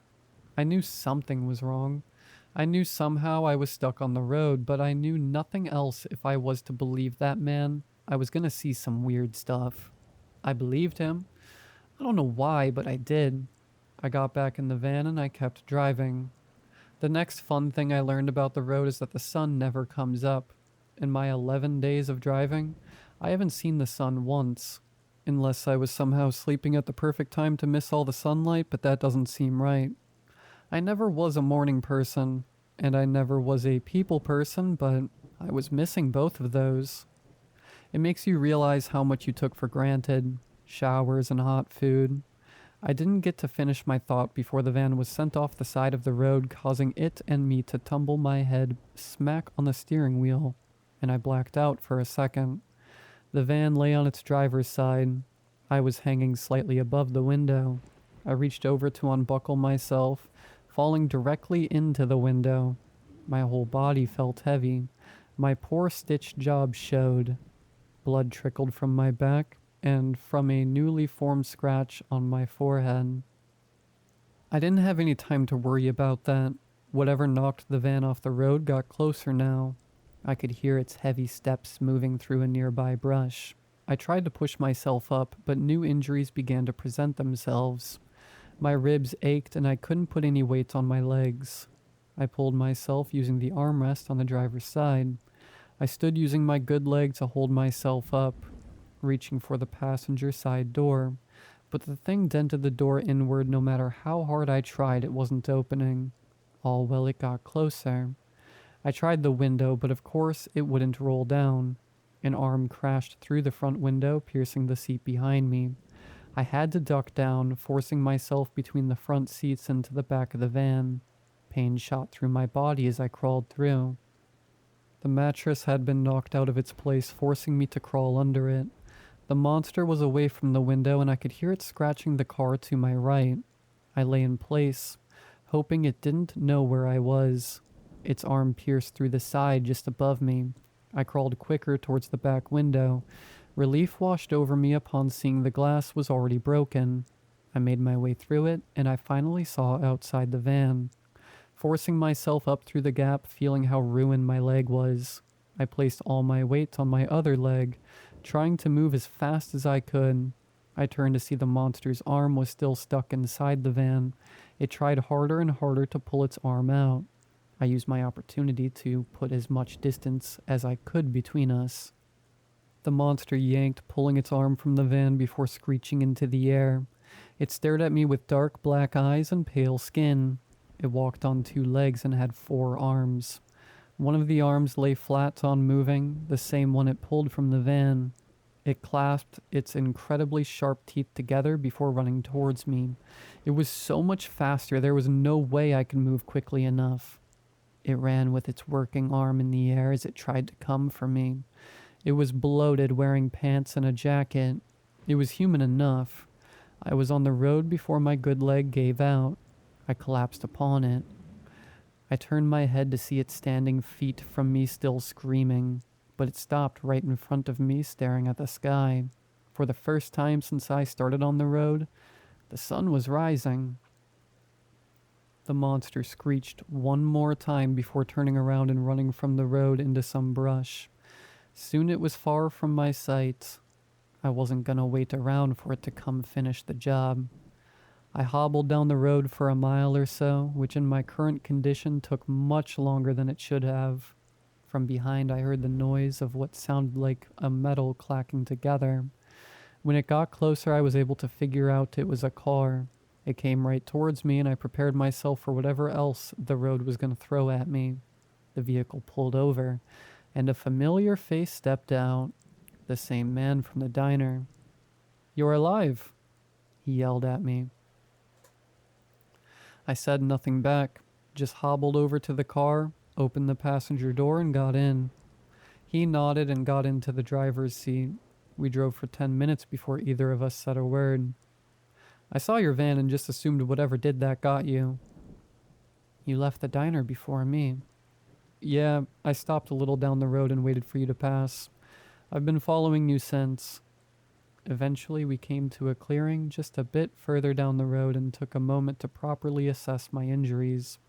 He told me my stitch job was utter crap and stitched it up properly. He then took to my leg, telling me it wasn't that bad, and made me a makeshift cast out of some of the foam and cardboard. He placed a bandage over my forehead, and as for my ribs, there wasn't anything he could do.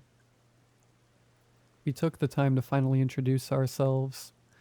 This was Tehfiddlers, a 33-year-old, self-proclaimed doomsday prepper. The knowledge he gained in preparation for the end times came in handy, but he was kinda, in the nicest way possible, an insane conspiracy theorist who thought our whole journey on the road was manufactured by aliens to test the limits of human capability. I didn't care about that. He could ramble about it all day. I was just happy to be around someone. For now, that's all I got. I'm stuck on this road and no one's gonna come and help me. At least I have company. I welcome any theories about what's going on here. And I'll let you know if anything else interesting happens.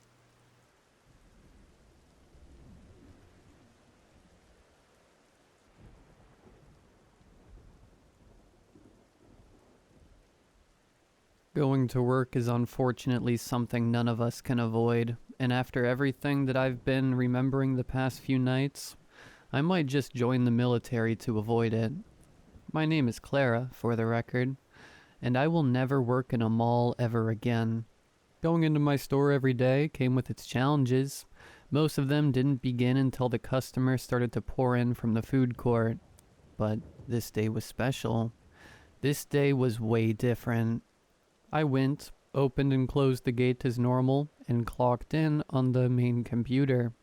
I glanced over and saw that my store manager left a note for me. Kind of odd, but not entirely unusual considering it's Phil. I had worked in that store for over a year, and he still did not understand how to schedule. I'm going out of town for the day for a company meeting. Kick butt today, and don't forget to go through and change out some of the displays. Phil. I sighed. That was his job, not mine. Another Phil-ism for the books. I said aloud to myself. I completed the rest of my daily opening duties before I moved on to the extra stuff that Phil was pushing off onto me. I went over and grabbed the clothes pole so I could take down everything I had put up previously. Reaching the pole up in the air, I tried to hook onto the hanger. Of course it wasn't easy. It was never easy.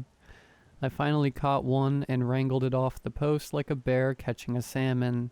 I sighed again, realizing that I had nothing to hang the stuff on until I put it away. Small inconveniences make for big frustrations. I said aloud to myself again. I hated going to the back room alone. I walked into the back, singing a little song to myself like a child who's afraid of the dark. This was the dark, and I am the child. I'll still admit it. I made my way to the back corner where the rolling racks were stored, and as I placed my hand on the cold metal of the bar, I realized that the lights that were normally motion sensitive hadn't turned on yet. You've got to be kidding me. I tried to pull the rack out of its cubby quicker after the gain of this knowledge. This would happen when I'm already scared. The rack stuck onto the wheels of the many other racks in the corner, and refused to let go from its metallic friends. Forget it. I let go of the rack and hustled up the motion sensor on the light. I stood there for a moment and started to flail my arms in the air rapidly to try and get it to turn on. Nothing worked, so I had no choice but to pull my phone flashlight out to solve the problem at hand. The electrical work could wait for another day. I walked back to the back corner of the room with the flashlight neatly tucked in the front of my jeans so that I had full use of my hands. As I bent down to grab a hold of the wheels in order to detangle the metal, I heard a small settling of something behind me. Not a metallic sound, but more of a piece of wet cloth dropping to the concrete ground. An alarm set off in my head. I began singing again. That was the only thing that seemed to calm me down, but I still wouldn't look behind me to see what it was. With a clang, the pieces of metal finally came undone, and the rack finally came loose.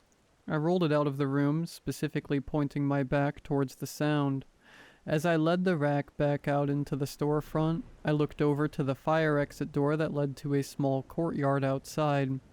The door had a bright red bar across the handle to let you know the alarm will sound as soon as you walk out. That was normal. The door was closed as normal. However, there was one thing that was strange. There was no light coming through the peephole of the door. I rushed back out into the front of the store, panting from not only running, but also just from the quick shock that I had gotten. I checked the clock. It's 11 a.m. Time to open up. An hour or so went by and there still had not been a single customer in my store. Actually, there have been no customers besides the same groups of 2 or 3 elderly people fast walking around the mall corridors. The security guards and all the other workers are there as normal. I look out into the food court just to make sure. I stood in my entryway for a moment, being sure that I wasn't imagining things. It was, indeed, the same people over and over and over. 1, 2, 5, 6, 9, 10, 11, 13, 14, 16. That's it? I asked, after a few more minutes of standing behind the cash register, mulling that number 16 over in my head and glancing back into the doorway of the back room. I figured I should keep myself busy with the rest of the displays Phil told me to change. I picked the pole back up, put it into position, and returned to my routine. 10 minutes went by, still no customers, and I found myself leaning more into the music I had been playing than before, perhaps trying to keep my mind from thinking too much. 20 minutes went by, and as I was replacing the display at the top, I heard it. The exact thing that I was subconsciously afraid of. A voice. A small, faint voice. It sounded delighted in tone and seemed to only come out in a high-pitched squeal. This time I did turn around, my whole body twisted toward the origin of the sound, and, of course, nothing. Absolutely no one to be seen. I held my breath, then thought for a minute, and I exhaled again, thinking that maybe I was still wheezing from the cold I had prior. What do they call that? Grasping at straws. It took me a little bit to finally gain the courage to go back to the wall and continue the display. It was 3 p.m. by the time I finally decided to finish it. We closed at 7 p.m. I walked back over, pole in my hand, and began putting clothes up and taking clothes down, even getting sucked into the puzzle of shelving for a little bit. Seemingly, everything weird had stopped happening, and I could finally focus on the display. Still, no customers. I went out to the food court again. 16. Bending down, I retrieved the last shelf from the floor and put it into place, looking underneath as I lined the pegs up with the holes in the shelf. Standing back up and taking a step back by a shirt rounder, I appreciated what I had just achieved and metaphorically and physically pat myself on the back. I walked back in front of the wall and grabbed the pole from the shelf I had leaned it up on. As I reached for the pole, I felt on the back of my shirt a reach for me, a small wave of a grasp that wasn't entirely successful.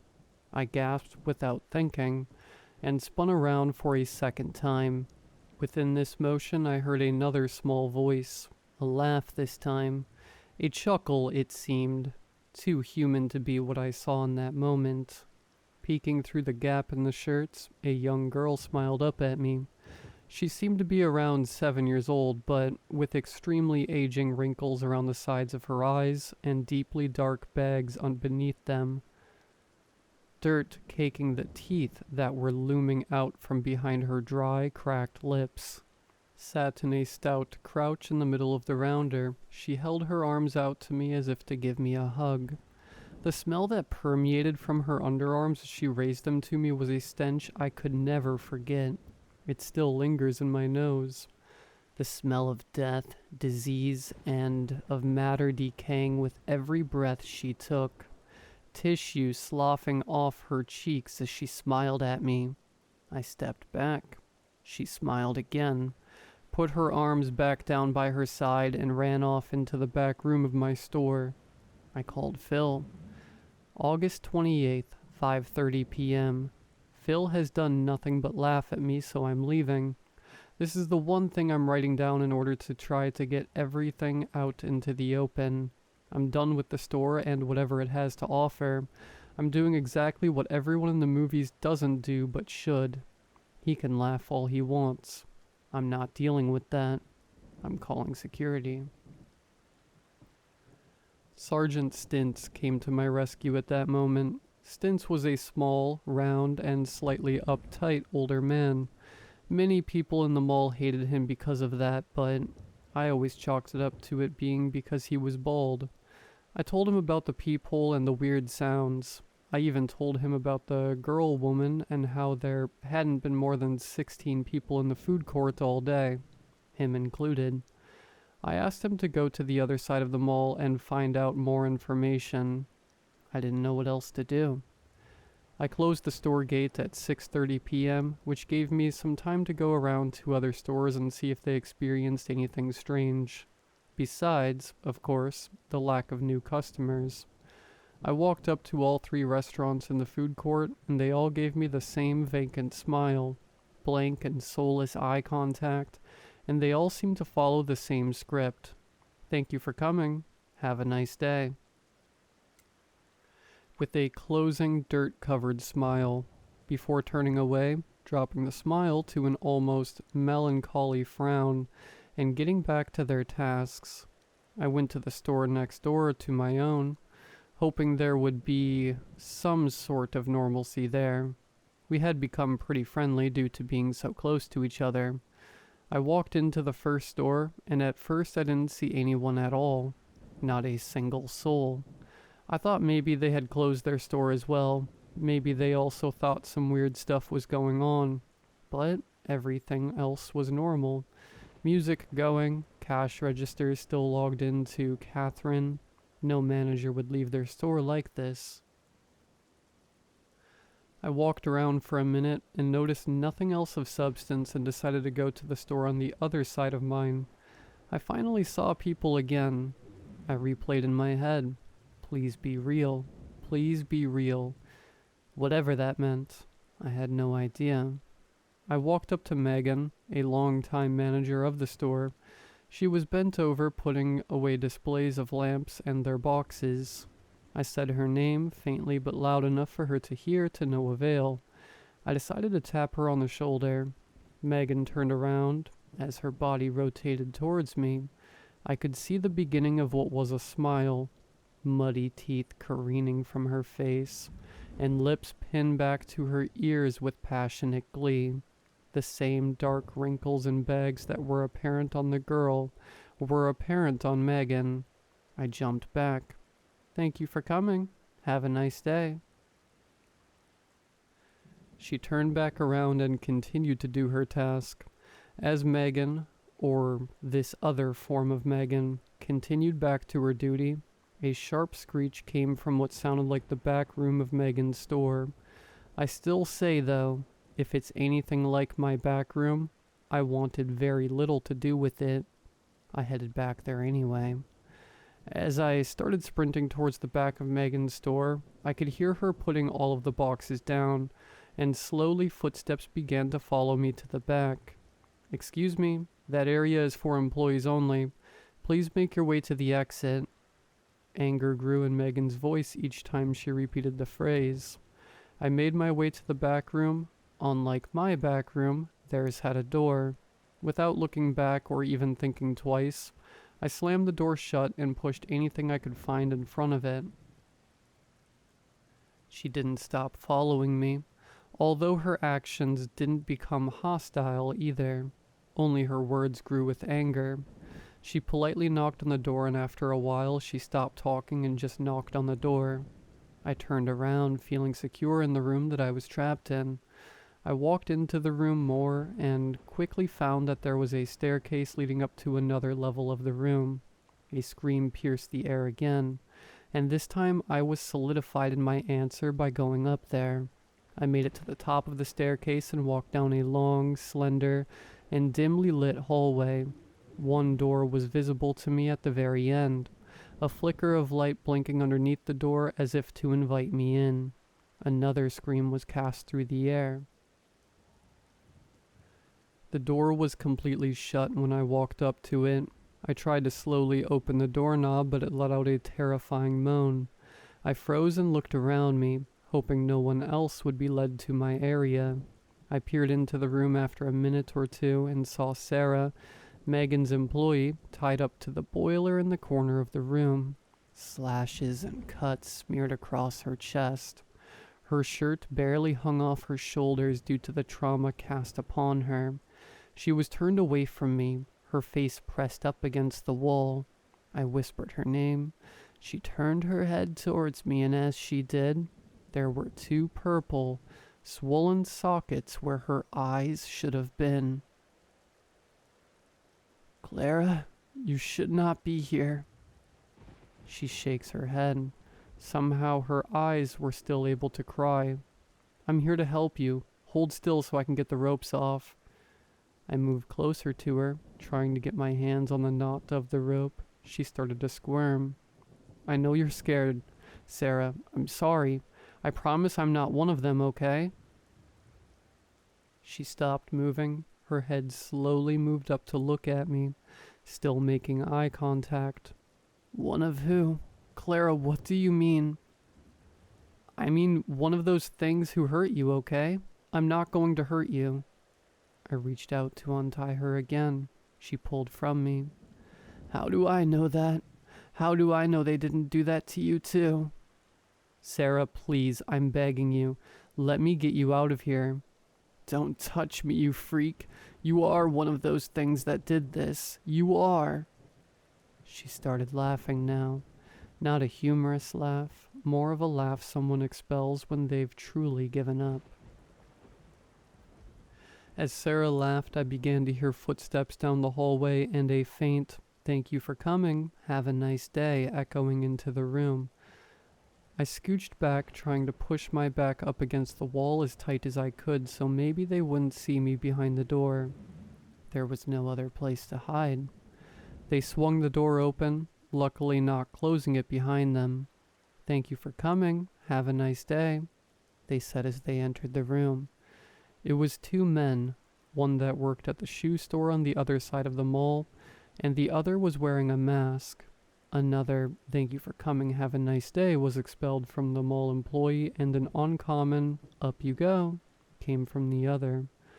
I let out a slight gasp when I heard this. They stood Sarah up on her feet. Her legs were barely able to hold her weight. The two men spun her around, and the masked man plunged an elbow into the middle of her back, forcing her to stand up straight. I gasped again. I watched as the masked man grabbed Sarah's face by the chin, turned her to face him, and spit in her swollen face. "That's what you get for trying to get in my way."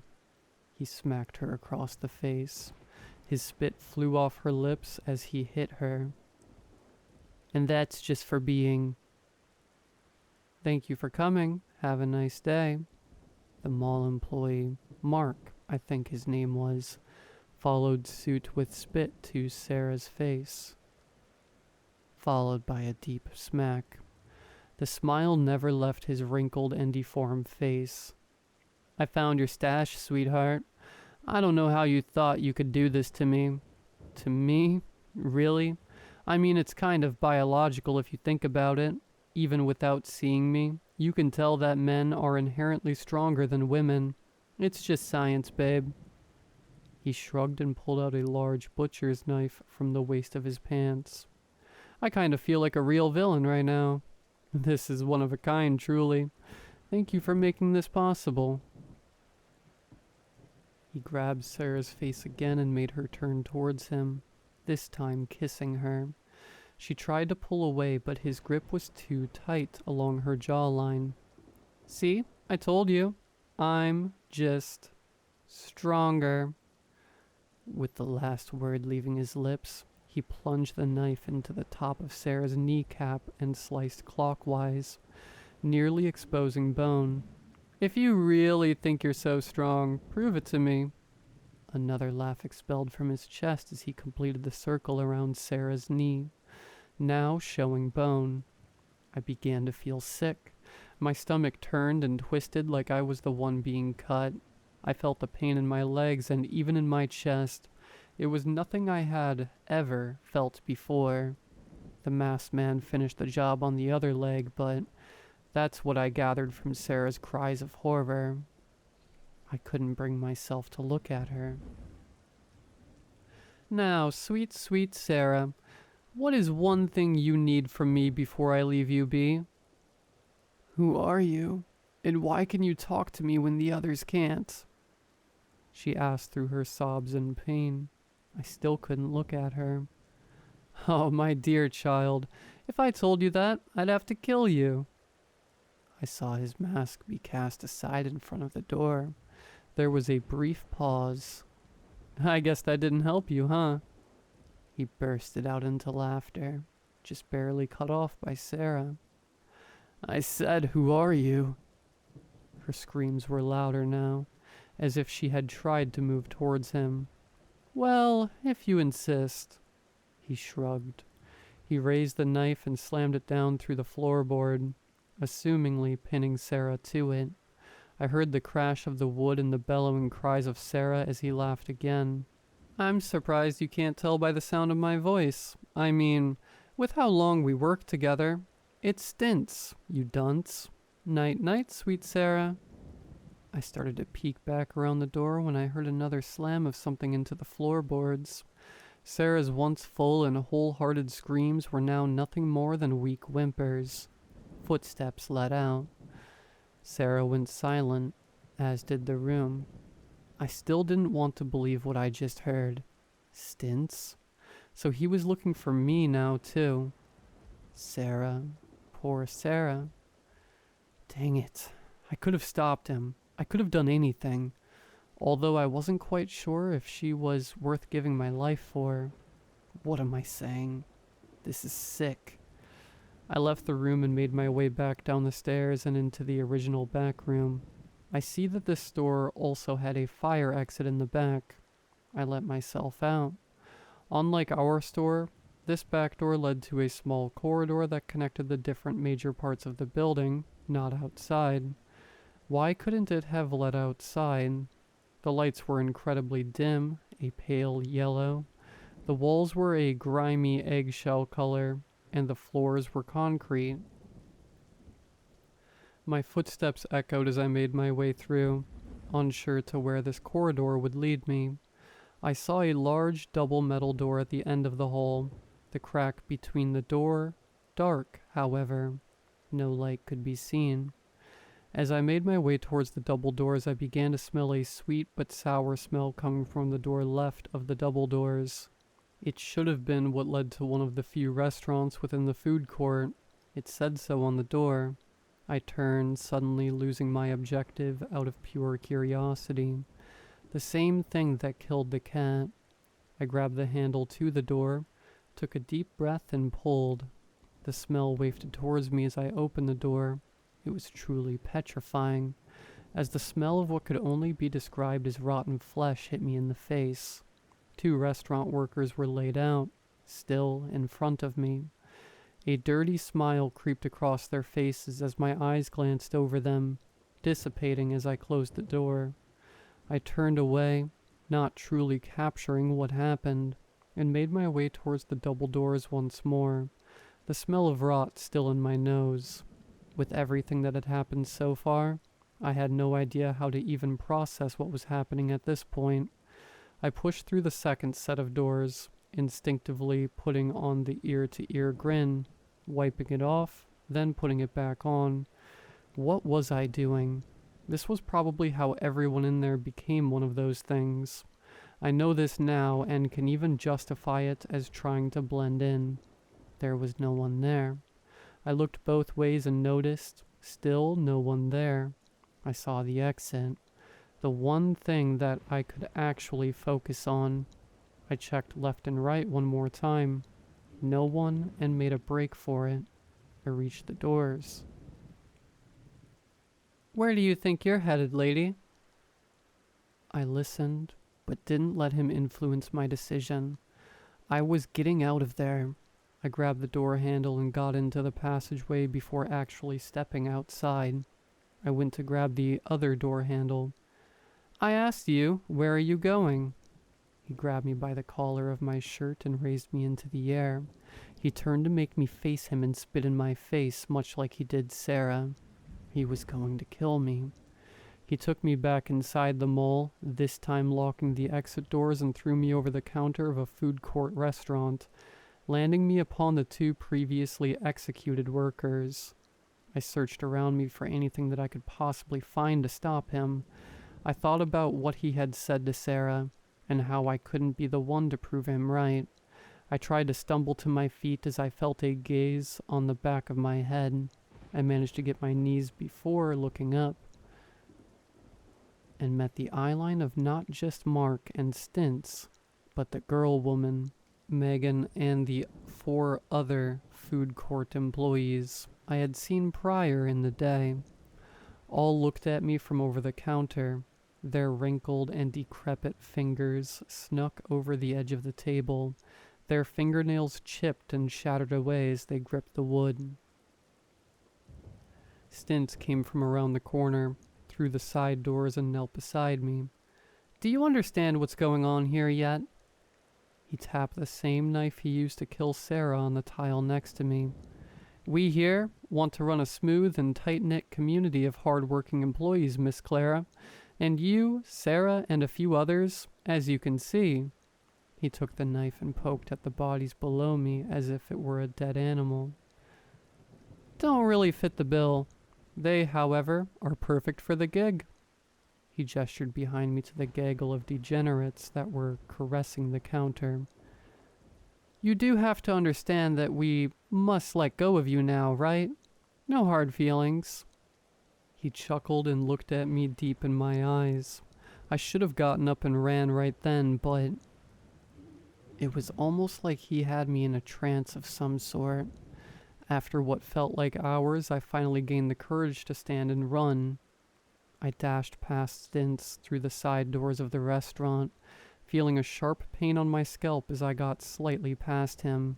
I was face to face with him again, with a fistful of my hair being the only thing giving him power over me. Before I knew it, I began to cry. I didn't want to show him my weakness, nor did I want him to have any power over me than he already did, but it couldn't be stopped. There, sweet Clara, no need to cry. It is just a job after all. No need to fret." He wiped a tear from my face and lifted my chin to look at him. "Smile for me, will you?" he said, soft and arguably sincere. I did. "Thank you," he said. I closed my eyes as I smiled at him, feeling the tears start to dissipate. An electric ache shot through the side of my face as I sat with my eyes closed. I couldn't place exactly where the pain was coming from, but I knew then that wouldn't be the end of the pain. Another twinge of pain shot up from my hands, left then right. I was dropped to the ground again. A cacophony of "thank you for coming, have a nice day" erupted as I grasped the cold tile beneath me. Feeling blood rush from my palms, it all went black. I woke up, felt my legs being grasped and dragged as my head bounced off the concrete ground. I looked around to see myself within the back rooms of the mall. I looked up to see who was in control of me, and I couldn't make out who it was in front of me. Maybe due to my eyesight still being blurry from the pain, or due to the multitude of concussions I'd gained through my journey on the ground. "Hello?" I managed to say. Without looking at me, the voice replied, shaky yet strong. "Are you okay, Clara? I don't know what is happening here, but I'm really glad I decided to come in." It was Phil. "I appreciate your help, but I can walk," I said, feeling his hands let go of my ankles. "Sorry. I didn't know how else to do that." As I stood to my feet, Phil grabbed my hand and dragged me out of the emergency exit. It led to the same courtyard our exit led into. Phil still didn't let go. Instead, he dragged me to his car, parked in the farthest corner from the mall, and shoved me in through the passenger side door. "We're going to the hospital," he said. It all went black again. I woke up again, this time in a hospital room. I heard the beeps and buzzes from around me and saw the wires attached to every limb. No one here but Phil. "What did you tell them?" I asked, afraid of him telling them the truth, but just as terrified of him not saying anything at all. "A car accident," he replied. "I told them I found you on the side of the road on my way home from work, and here we are." I sighed, as did he. My dinner came. I've been awake now for about 3 days, and I can't get the sight of my palms or the pain I felt out of my head. The smiles and sounds I had been tormented with the whole time will now be infecting my every move forever. I hate thinking about the fact that they're there while I'm writing this today.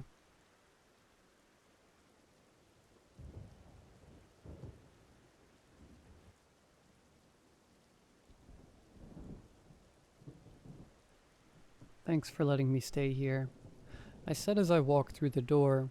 I needed a break from my roommate. He and his girlfriend of the last 6 weeks had gotten into yet another argument, and there were only two possible outcomes. Something would be thrown across the room, or hours of screwing, neither which I wanted to deal with. "You practically begged me," TJ replied, a sandy-haired man with green eyes about my age and height. He closed the door and led me into the living room. "I don't usually have people over." "Well, if I knew you lived like this, I would have asked sooner," I replied, comparing my tiny apartment in a college town to TJ's comfortable home. Judging by the clean brick exterior, spacious front yard, and hardwood floors, he must have lived quite comfortably, considering we had the same job. It's alright. I've lived here since I was a kid," TJ said. "I'm going out on a date tonight, but help yourself to anything in the fridge. I have just about every streaming service, so watch whatever." "Awesome. I seriously appreciate it, dude." "Yeah, I only have one rule," TJ instructed. "If you see someone in a raccoon suit outside, don't let him in." "What?" I chuckled, thinking he was joking, but his serious expression puzzled me. "You're messing with me, right?" "No, not at all. If you see someone in a raccoon suit, don't let them in the house," he replied sternly, grabbing his keys from the coffee table. "It hasn't happened in a while, but occasionally he comes around and can be a pain." "Okay, that's kind of weird." "I know, but if you see a guy dressed in a raccoon suit, do not let him in," TJ reiterated as he headed to the front door. "I'll be gone for a few hours, and he's been coming around less and less, so you'll be fine." "If I do see him, should I call the cops?" "No, it's not that serious. Just call or text me. I can shoo him away pretty easily," TJ replied. "I don't want to get the cops involved." "Okay," I said, still feeling confused. He had to be joking with me, as he gave me a gentle wave and walked out the door, locking it behind him. I looked out the window to see him pull away. It was starting to get dark. As I turned around and settled myself into a nice plush couch. It was nearly 2 hours since TJ had left. I was comfortably settled, watching an HBO documentary about the crazy chimp lady. It was hard to believe someone could be so unhinged. Suddenly, a bright white light filled the room. It looked like a spotlight. As I approached, I saw shadows of trees, bushes, and other objects on the manicured lawn. The light itself felt like one of those used on escaped prisoners in the movies. It was a bit overkill, but something else was out there, and I couldn't believe it. A man dressed in a raccoon suit. The light highlighted the stains, tears, and haggard look of his bodysuit. The head was worse. One ear dangled. The mouth part was covered in various colors. It looked as if the suit had never been washed, or for that matter, taken off. "What is this?" I said as its head turned towards me. It waved childishly before walking towards the house. I backed away from the window, my mouth agape. Knock, knock, knock. I stood in the living room, peering down the hall to the foyer. I saw the ragged ear from the small window of the door. It knocked again, more forcefully. "Hello? I know you're in there," a male voice said, trying to sound cartoonish and cute. "I'm just a talking raccoon. Why won't you let me come in so we can have an amazing adventure together?" "What?" I yelled in confusion as he began to scratch lightly on the door. I took a couple of steps into the hallway. "Listen, you just need to go away." "It's been so long since I had an adventure, buddy," he screeched as he continued to scratch. "I promise we will have lots of fun together, but you have to let me in." "I'm not letting you in." "Don't you want to have lots of fun?" "Hell no," I screamed. "TJ said not to let you in." TJ, he said, overemphasizing the name as he began pawing at the window. Me and him go so far back. We used to go on adventures together. Oh boy, they were so much fun.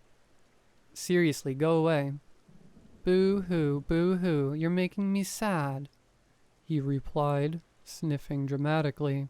I'm just a talking raccoon who wants to go on adventures, and you're just a big meanie genie. I'm done here, I shouted. Go away. I'm not talking anymore. Fine, he yelled back before a heavy thud shook the door, as if he had kicked it in anger. It became silent as the ears slowly retreated. I stood there silently, waiting to see if anything else would happen, but after a few moments, it was eerily quiet. I returned to the living room, my phone on the coffee table. I considered calling 911, but decided to text TJ instead. Perhaps I'd scared him off. Hesitating, I set my phone down. Sitting nervously on the couch, I clenched my jaw. My stomach churned and my legs jittered. I watched the chimp show, but something gnawed at me. I kept glancing at my phone, torn about calling TJ. Then I heard it. Scratching. I grabbed my phone and looked towards the foyer. The sound wasn't from there. It was coming from elsewhere in the house. My mind raced as I followed the sound down a hallway with 3 doors. The scratching grew more frantic. I passed the first door on the right, gently opening it to reveal a spotless bathroom. The sound didn't originate there. I turned to the left, opening the door slowly as the scratching intensified. The room was dark. I fumbled for the light switch, finding it eventually. The bedroom was immaculate. Stepping back out, I heard a voice. Hello, new friend. I walked over to the door, pushing it open to reveal a dark room with a silhouette in the window. I found the light switch and turned it on. He stood outside, looking at me. But that wasn't what shocked me. Inside the room, crude drawings littered the walls. Finger paints and crayon scribbles showing 2 figures. One with yellow hair, and the other a raccoon standing on 2 legs. Some showed them holding hands, smiling or playing childish games. Others, more disturbing, showed the boy frowning and the raccoon crying. See, me and TJ, the 2 of us go way back, he chatted. We were the best of friends. Okay. Now me and you can be the best friends, he added, tapping gently on the window. Now can I please come in? Oh, pretty please. No, TJ said not to let you in. You don't know TJ like I do, he prodded. He used to be such a fun boy, but then he changed. Something happened to him. You're not coming into the house. Now go away. He became a cruel boy, and my adventure buddy became so dark, he continued while waving his hand around the window. You see it here in this room, don't you? I don't care, I insisted as he put down his hand, suddenly becoming silent for a moment. Even with the raccoon head, I could feel his stare boring right through me, leaving my stomach in knots. He will hurt you like he hurt me, he replied, his voice with a light tremble.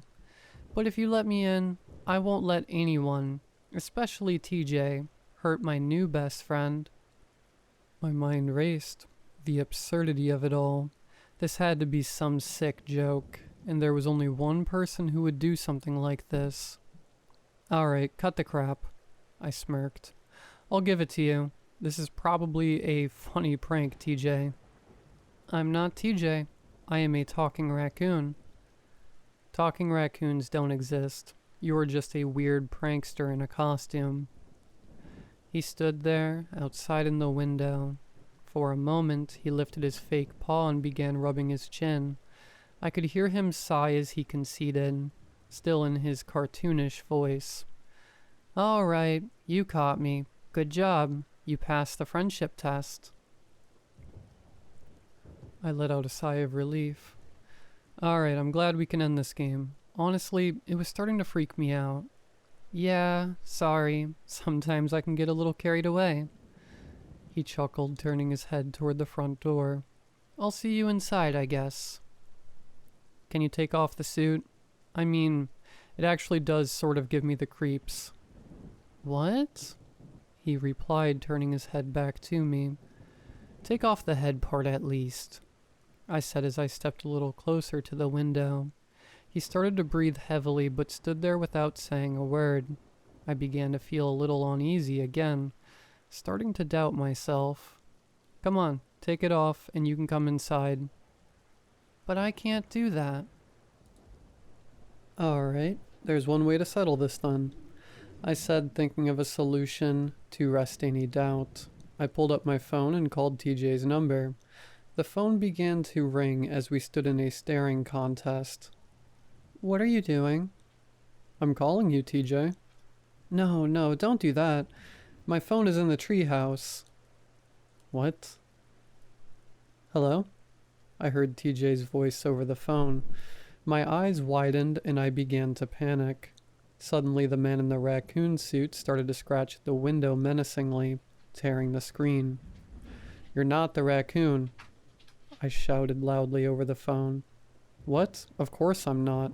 Is he there? Seriously? TJ answered. Yes, he told me he was you. Just stay inside the house. I'm on my way back. TJ replied before hanging up. He noticed that I was no longer on the phone and bolted away from the window as I ran out of the room.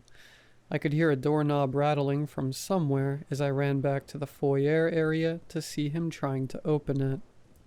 TJ's on his way. No, he cried, pounding on the door. I feared he might break in and didn't know what he was capable of.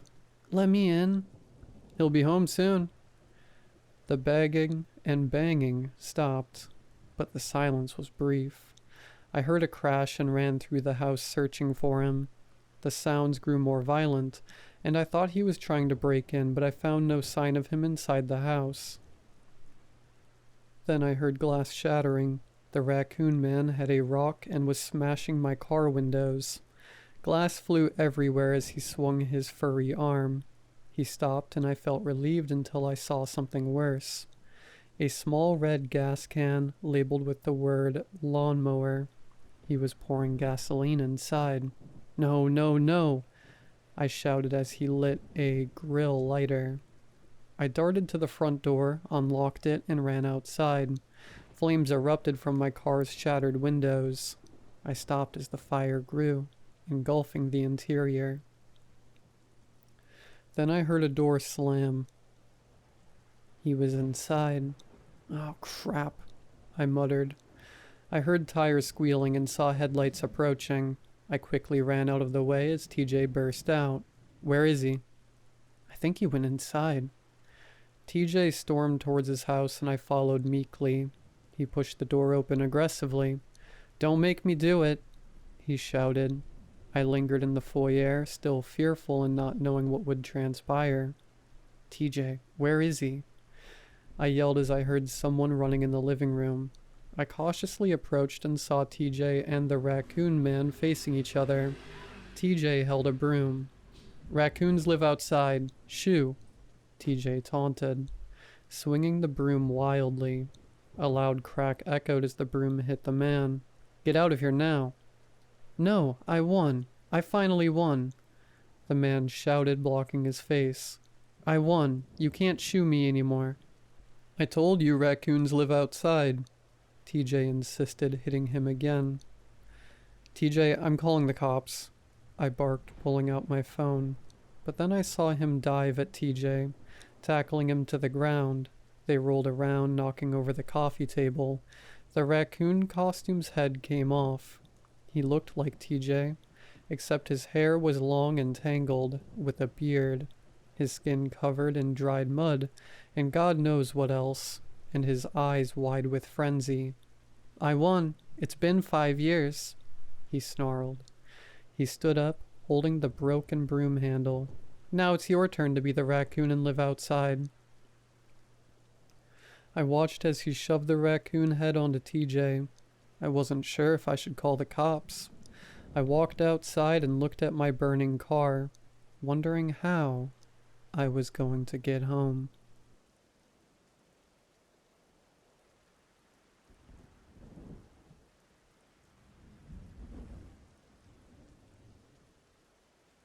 I will never tell my parents how my grandparents really died.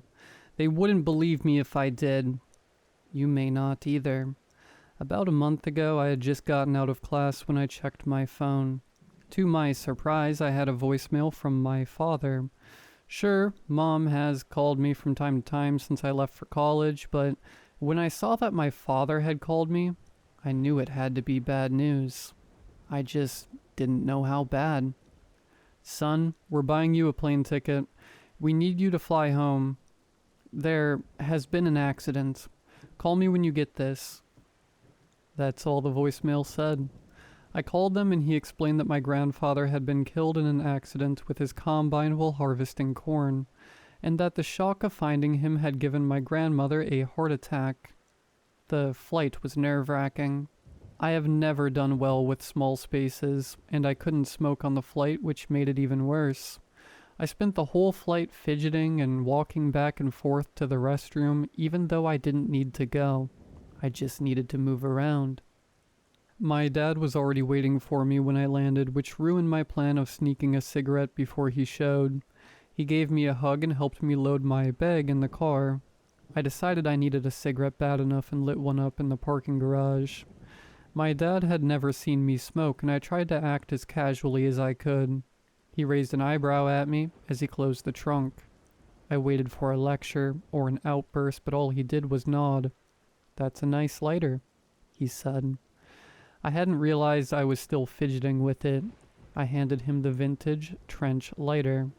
Ellen, my girlfriend, bought it for me a few weeks ago. Found it at an antique store in Seattle. He took it in his hand and looked it over approvingly. Then he handed it back. "No smoking in the car. Your mother would never let us hear the end of it," he instructed. My headache was gone now that I had sufficient amount of nicotine. I threw the cigarette down and stomped it out with my foot. An hour later, we were back at my parents' house. My mother greeted me with a hug, then she stepped back and looked me up and down. "Your father used to smoke menthols too when he was your age," she said, and gave my father a smirk. I wasn't sure if I was embarrassed she had caught me or surprised my dad used to smoke. He gave me a pat on the shoulder and walked into the house. We spent the night catching up on what I had been up to while I was in college. They filled me in on how their business was struggling, but they were keeping their heads above water. And then eventually my father filled me in on the details of the funeral. They had decided to do a closed casket on both of my grandparents. The injuries that my grandfather had received apparently were too gruesome to an open casket. And they did a closed casket on my grandmother's so that people would ask why. The next morning we attended the funeral. There were only a few people. My grandparents were in their 80s and had very few friends that were still around. Afterwards we went back to my parents' house and ate. "Son, your mom and I have talked about this. We need to sell your grandparents' farm. We have neither the time or money for the upkeep. If you can take a week off school and clean the place up, get it ready to sell, we will give you 25% of whatever we get when it sells," my father explained. I took a large bite of chicken and chewed it as I thought it over. I could call the school and explain the situation, and I could easily catch up later. "Yeah, I can do that, but what do you mean clean it up? How bad is it?" I asked. My father and mother exchanged a worried look before she looked back down at her plate. "Just before your grandfather passed, your grandmother called me. She told me that he had been diagnosed with dementia. Between that and their diminishing health, I suspect that the property is in pretty bad shape." "You haven't been out there?" I asked. It wasn't more than a couple of hours away. I couldn't believe they hadn't been to visit. My mother replied in a defensive tone. We have both been working 7 days a week at the shop. We had to let all of our employees go. Business is not going too well.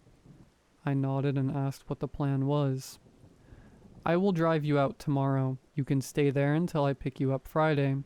That gives you 6 days to get things boxed up. I already ordered the boxes. They will be delivered tomorrow. Following day, my father drove me up to the old farm. I spent a few weeks there as a kid. The place always had a creepy vibe, but it was fun. I could walk through the corn all day and never reach the end. As we pulled in, there was a large scarecrow that stood over the corn at the edge of the field. When did they get that thing? I asked. My dad didn't answer. Instead, he looked at it out of the corner of his eye. His face contorted into a look of intense worry, maybe fear. I couldn't tell. As we passed the scarecrow, I looked back. The wind hit it just right, and for a second I could have sworn it turned its head to watch us. About 25 minutes after I had been dropped off, I was still wandering through the house, evaluating the countless knickknacks and pictures, trying to decide what should be kept, sold, or tossed. The phone rang. My heart skipped a beat. It had been so long since I had heard a landline ring. I thought it might be the fire alarm. I answered it. This is Jim. I am delivering the boxes you ordered, but my GPS doesn't work out here. Can you give me directions? The man asked. Head down Old Country Road about 5 miles. Make a right at the dirt road, I said. I tried to think of a landmark, knowing how vague that was. You'll see a scarecrow. Make a right at the scarecrow.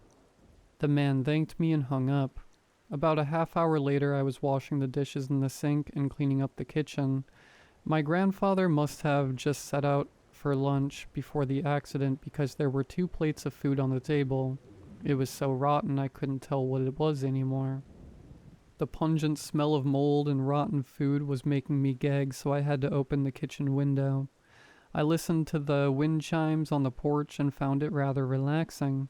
I began to wonder how many summer days my grandparents had sat out on the porch, sipped sweet tea, and listened to the wind.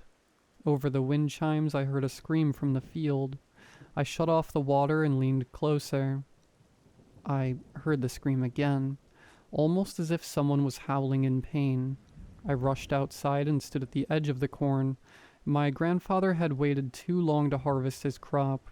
The sun had bleached the corn until it was now the color of bone. The stalks waved back and forth in the wind. The dry leaves rustled against each other as they swayed. I heard the noise again and began to walk out into the field toward the noise. Hello? I yelled. I passed row after row of maize, looking left and right in the 8 inches of space between rows. And then, in the distance, I saw a figure move. I began to run after it. I caught glimpses of the figure every few seconds as the wind allowed. After a while, I lost sight of it. I ran faster and faster, trying to catch up with whoever it was, and then I ran full speed into the scarecrow. The straw filling did little to dull the impact with the wood post it was mounted to. I fell back onto my back. I grabbed my nose and could feel the palm of my hand immediately filled with warm blood. I sat up and felt dizzy. My head throbbed with each beat of my heart. When I was finally able to stand up, I looked up at the scarecrow. It was probably 7 feet tall and then another 2 feet off the ground. It was dressed in blue overalls and a red flannel. The head was a burlap bag with thick red string stitched into a jagged mouth, and big black buttons sewn on for eyes.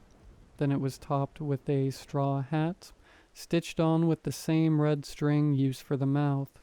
This thing was intimidating to me at 6'2". Those crows must be terrified of it, I thought to myself. I pinched my nose to stop the bleeding and began to look around. I saw this scarecrow when we pulled in. There was no way I made it to the road already. I tried to hop up to see over the corn. I couldn't see anything but more corn all the way to the horizon, and when my feet landed, my head felt like it was going to pop. Thick blood began to flow more quickly from my nose. I pinched my nose and held my head back, facing the sky to slow the bleeding. Out of the corner of my eye, that's when I saw it. The scarecrow had turned to face me. I turned to face the oversized doll and figured that it must have been the wind again. For a second, we made eye contact. The big button eyes seemed to be looking right at me. I told myself I was being ridiculous. It was the wind that moved the head. It was just a bag filled with straw. It was the wind that was blowing the stalks, and I imagined it was a figure running. It had even been the wind that was howling as it passed through the leaves. But still, as I stared at it, I knew it was staring back. The hair on my arms began to raise, making my arms tingle. My heart began to quicken, and then the scarecrow abruptly lifted its head back up and stared out over the field. I ran as fast as I could in the opposite direction. I stole short glances over my shoulder as I pushed through the corn. All I could see was a path of broken corn stalks behind me. Soon I heard a rumbling noise ahead of me. A truck, I thought. I kept pushing on. My lungs began to burn with the effort. My foot caught in a shallow irrigation ditch and sent me tumbling onto the dirt driveway. The driver of the truck locked up his brakes and skid past me, missing me by inches. I laid there in the dust for a moment. The driver got out of his truck. "What is wrong with you?" he asked. His tone was harsh and angry. I stood up to face him. He was in his mid-40s with a big beard and an even bigger beer belly. "I'm sorry. I lost my footing," I said. I looked back into the field expecting to see the monster coming out any second. The man followed my gaze into the field and then looked back at me. "You high, boy?" he asked seriously. I stopped myself. Telling him I was being chased by a scarecrow would only reinforce his accusation. "I hit my head pretty hard," I said, placing my hand back on my nose. He nodded and then offered to give me a ride back up to the house. "I would have been here earlier if you knew how to give directions. There wasn't no scarecrow at the road," he said. We pulled up to the house and began unloading the boxes he came to deliver. "I'll be back Friday to pick them up once they're full. Your dad booked a storage shed on the other side of town. You have about 200 square feet, so keep that in mind as you pack," the man said. He stared into the field. "My daddy has a cornfield in the next county. He didn't do half as well as they did here. Actually, now that I think about it, I drove past this place last year. I remember they had a rough crop last year. Do you know what they did differently this year?" the driver asked. "No, I'm sorry. I don't have any idea," I answered. He nodded and spit. "Well, take care of yourself. I'll see you on Friday." With that, he left. I went inside and grabbed a clean shirt. I washed the blood off my face and hands in the bathroom and changed. I tried to shake off the incident with the scarecrow. I must be more stressed out with the loss of my grandparents than I realized. I needed a distraction and began to pack up the office downstairs. I was putting papers in a trash bag when I came across a letter my grandmother had written. "Son, I need some help with your father. The dementia is getting worse. The last 2 days he has been raving like a lunatic. This spring, a man came by and offered us a scarecrow as a gift. He said it did wonders for his crop and wanted to pay it forward. Your father told him no at first, thinking the man was a swindler, but he insisted he didn't want anything in return. Anyway, your father is now convinced that the scarecrow is the reason we had such a great crop this year, but the scarecrow won't let him harvest it. I have left you several voicemails about this, and you haven't called me back, so I thought I would write you. Please help. I am worried about your father. Mom." I put the letter down and sat in the office chair. I could dismiss my experience with the scarecrow as stress, or an overactive imagination, but my grandfather having similar worries about the same scarecrow? What are the odds? I thought to myself. I needed a cigarette. I went outside to the porch and lit one. I took a long drag and then exhaled. A cool breeze blew by, bringing the wind chimes to life. I turned around to look at them and see if one would be worth keeping. That's when I saw it. The scarecrow was now just 20 feet into the field. It hung on its post, staring at me. While I was trying to process this, it fell down. More like hopped down. Immediately the post went up and then disappeared into the field. It can't be alive, I thought to myself. Seconds later, the scarecrow came out of the corn. It began running across the lawn, carrying the 10-foot post like a Trojan soldier, running with a spear. The scarecrow launched the post. It sailed across the yard and missed me by a foot. It took down the wind chimes and impaled the wall behind me. I turned to run inside, but the post was now blocking my entrance. I hopped the rail on the porch and ran toward the old barn. I could hear the scarecrow running behind me, gaining on me, the straw rustling under his overalls and flannel. Once I was inside the barn, I tried to close the door, but it was stuck open from years of neglect. I grabbed the closest thing I could use as a weapon, a pitchfork. The scarecrow entered the room. Its jagged mouth and button eyes now seemed much more menacing as it marched toward me. I rammed the pitchfork into its chest as hard as I could. It pierced deep down into its body easily, but it seemed to have no effect. With its left hand, or burlap mitten really, it grabbed my arm. The thing was impossibly strong. It used its right hand to pull the pitchfork out, and then turn it toward me. I struggled uselessly against its grip. I desperately searched my pockets for something I could use as a weapon.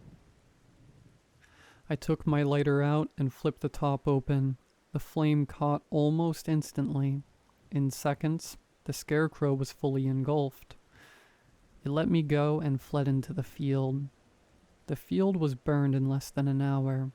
The fire department said it was overly dry because it wasn't harvested on time.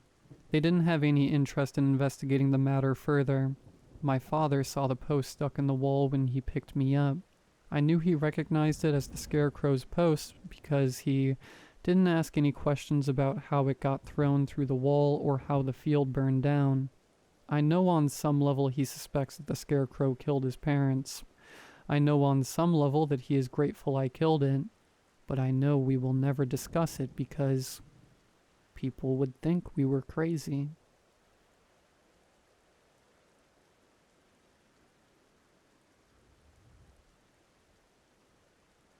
I'm a nurse. I tell a lot of stories to curious people who tend to regret asking right after.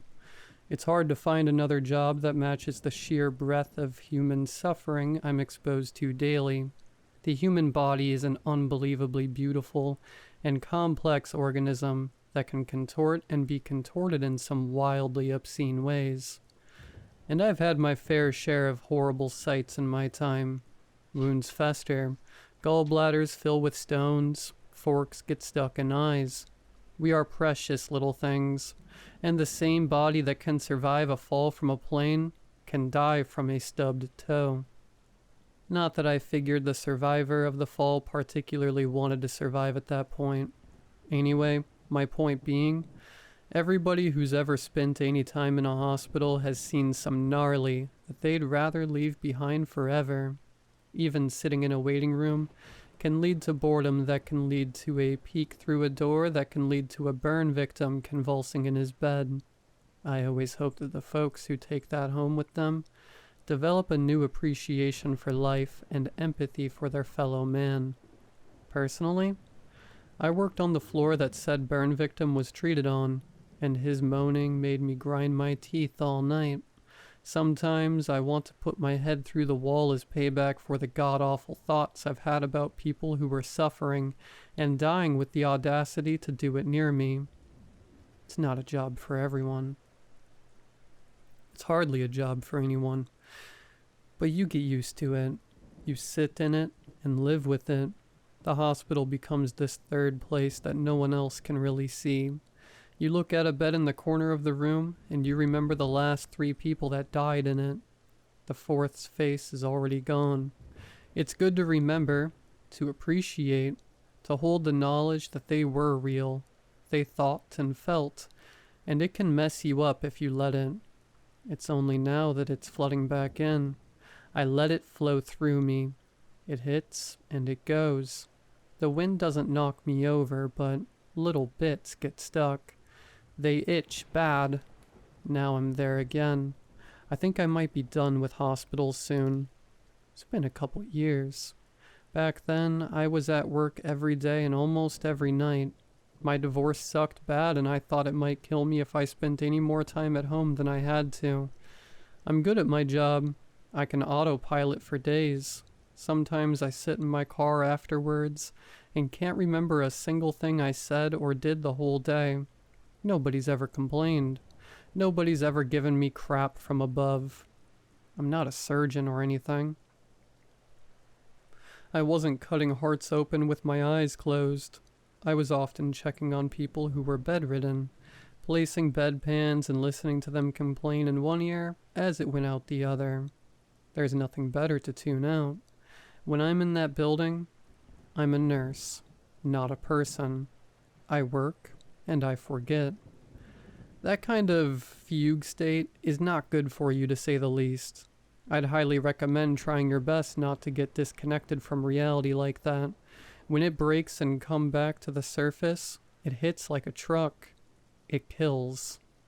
I know it. In those weeks I spent on autopilot, I slowly realized that I only remembered a single thing from every workday. One patient in one room. He was an older man who'd been transferred from another facility after spending over a year in a coma. He was just some guy.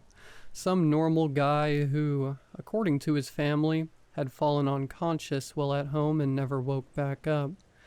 They visited him sometimes, almost always alone. 2 young men and 1 older woman who would just sit in with him for an hour or 2 and whisper to him, like he could still hear it. It was a sweet gesture, I thought. Too many people are left by their families to rot in their beds. I think unconscious people still have some sort of awareness of reality, even blurred through the impossible layer of a coma. They were always leaving when I came in, sparing me a glance or 2 before hurrying away. One of the young men always had a certain angry tiredness to him, the circles under his eyes making his frown sharper. He always spent the least time visiting, and held himself with a certain rigidity, hands always in his pockets. I was curious, somehow, wondering who they were to him, and, stranger, wondering why I cared at all. At the end of every day, I could only vividly remember being in his room, seeing him with his eyes closed, watching those people whisper and stand and leave. I didn't care about anything else, but I always remembered that, and only in retrospect. It started to keep me up. I worried my mind was making choices for me. It was always the same. I'd walk into his room. He was laying there on his back, still, eyes closed. His hands were always clasped over his chest, right over left, and his body was totally straight. I know some people find that creepy, like a corpse in a casket, but I sleep like that too, so it never bothered me. He just seemed so restful. I don't know what it's like to be in a coma, but looking at him, I always had a twinge of jealousy. Imagine the rest, the weight off his shoulders, dreams or empty silence. I thought I'd rather be him than go back to my house and my husband again, so I always tried to make him comfortable. If his visitors had been by, they often left his head pointed to the side and his pillow jostled into a weird spot that didn't seem great for his neck. The blanket was always sloppily moved onto him, like they'd fussed with it and forgotten how to set it back up. I figured, why judge them for trying their best to make their loved one more comfortable? Who am I to know what he liked? Regardless, I tried my best. I'd readjust him, fix the curtains at the window, clean up his bedside table, and move the hair from his eyes. It always felt like the right thing to do. I always thought that he had a mild little smile on his face, an upturning at the corner of his lips, something slipping through from his dream, or vice versa. Maybe I made him a little happier then. I started to focus harder at work, be present, work with the older patients in my area of the hospital. I slept well. A few months into his stay, I ran into the tired young man on his way out of the room.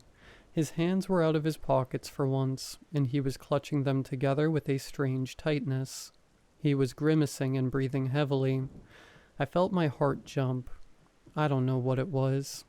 I decided to bring him flowers, and nearly dropped them as he pushed past me and vanished down the hallway. I had to stop for a moment before I could make myself enter the room. The man in the bed was still there. He was still on his back, and his hands were still clasped together. The blanket was halfway off of him, worse than usual, and I went to fix it when I noticed something I'd never seen before. He was wearing a ring. On his right hand, middle finger. He had what looked like a typical wedding band. I couldn't figure out if it had been there before. If I'd just glossed over it every time. If I was just put off by his visitor's behavior. It's not really permitted for long-term coma patients to have any jewelry or accessory like that. Who'd have let that slip by for this long? It had to have just been put on him. I wondered if the young man had found his wedding ring and snuck it back to him, which struck me as surprisingly sweet, though I hadn't heard anything about him being married, and none of the visitors identified themselves or acted anything like a spouse that I could tell. Like I'd know. But there it was, plain and simple on his finger. I went to remove it, and had it halfway up his finger when I second-guessed myself, and let him keep it. I guess it just felt wrong to rob him of it. After all the time he'd spent alone and unconscious, I let him keep it. I think about that a lot. It was the next day when everything started. I came in, fixed him up, and was drawing the curtains when he began to groan. It was a low, long, pitiful kind of noise, like a wounded man bleeding out on the floor, alone. It lasted for so long. I immediately looked for any sign of injury or motion, but he still just lay there, mouth hanging open, groaning. It made me mad. I don't know why. I hate to admit it, but it really made me mad. Something about the sound just got under my skin in the worst way. I wanted to hit him across the face. I held it in. Some of my coworkers came to investigate, immediately complaining of the sound. We all had this vague frustration with the poor man. They moved him to check for injuries despite my insistence that I already had, jostling him roughly as they flipped him over and looked at his back. There was nothing, of course. He stopped groaning after a few minutes, but it was enough to set all of us on edge for the rest of the day. I still fixed him back up in a comfortable position, but there was an undeniable air of unease and frustration in the room. I left him alone. His visitors stopped coming. I never saw any of them ever again. Every day he'd groan and we'd all start to slip. It pushed our buttons until they broke. He was alone in that room and he was suffering, loudly. Sometimes he'd cry or shout, just for a moment as if in fear. The patients near him became even more irritable. They'd push each other, yell from their beds, leave their rooms unauthorized to insult others from the door. We'd curtly get them back into their beds and then leave to argue with our coworkers. The whole place got nasty. I hated it. It was worse than being home. I spent a lot of time in my car. I was late. My supervisor was late. We left people in their rooms for hours. No one died, but there were too many close calls. Too many minor medical emergencies that almost became fatal. People in the waiting rooms would file complaints before their appointments even began. People I trusted and liked were fired, and I was glad to see them gone. The man still slept. I still took it upon myself to make sure he was okay, but I never did it with the care I once had. He started to move. He'd groan, Then he'd roll onto his side or rub his arm with his hand or cover his eyes. He fell out of bed a few times, his skin starting to bruise. Overnight, he'd managed to scratch himself with his fingernails that we'd neglected to cut. He'd have scabs I'd never noticed before.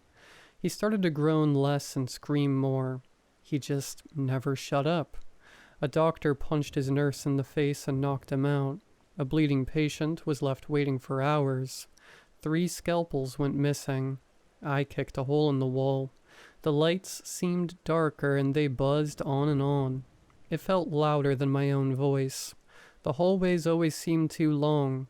I'd walk for minutes and only realized I'd passed where I was going after turning around to see I'd gone way past it. I started crying in front of patients without noticing, and he still cried, and groaned and screamed. I could hear it from outside. I could hear it when I was asleep. Soon enough, I was the only one who'd step foot in his room. They'd been moving patients to the other end of the wing when possible and spending as little time nearby as they could. I'm not sure if it helped.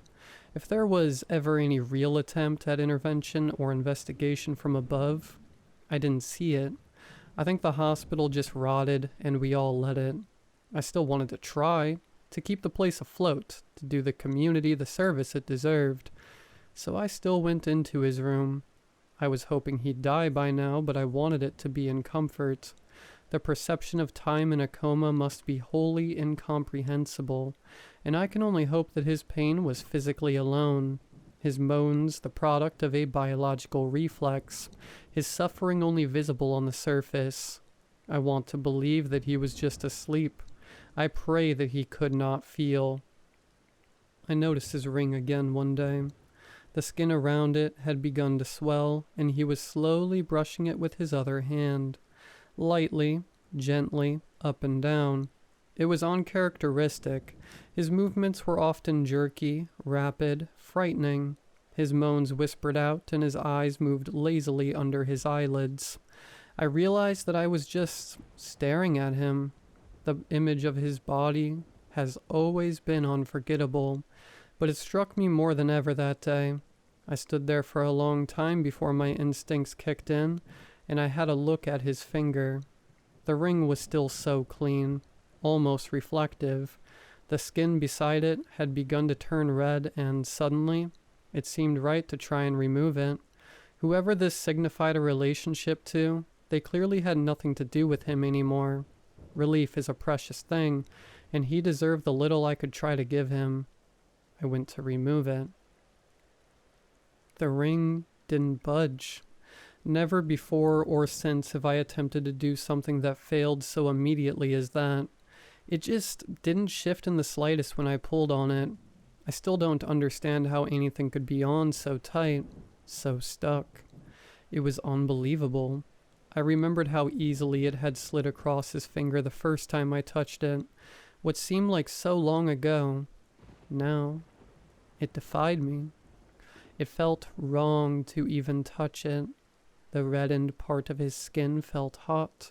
I was possessed with the urge to break his finger and force the ring off. I had to bite my hand to send it away. I fixed his bed as quickly as I could and escaped. I occasionally gave the ring another pull or two when coming by just to reaffirm that I was feeling reality, that the world was not lying to me. It was just stuck and there was nothing I could do about it that didn't make me feel sick. My divorce proceedings were coming up. I was going to be away from the hospital for a little while. There was a certain sick pull that made it hard to get away, but I told myself repeatedly that it would be good for me. It had to happen. I visited him again on my last night there. He'd stopped making much noise. His vocal cords must have been damaged at this point, and his general demeanor had changed. When I came in, he was arching his back, forehead pressed into his pillow, stomach in the air. His eyes were rolling back, and his mouth just hung open. I could hear him, even still, whispering long and quiet. His hands were still crossed over his chest. I just ran forward and took one in my own hand, and he somehow began to relax his posture and slide back to rest in the bed. It was the most directly he'd ever responded to something I did, and it scared me. I was immediately frozen, his fingers in my hand. He shouldn't have been able to react to anything. I still cannot fathom what kind of awareness he might have had at any point. God, if he was there the whole time, present but trapped. I stayed with him for longer than I should have, half terrified to leave and half moved to comfort him. He still made me so angry sometimes.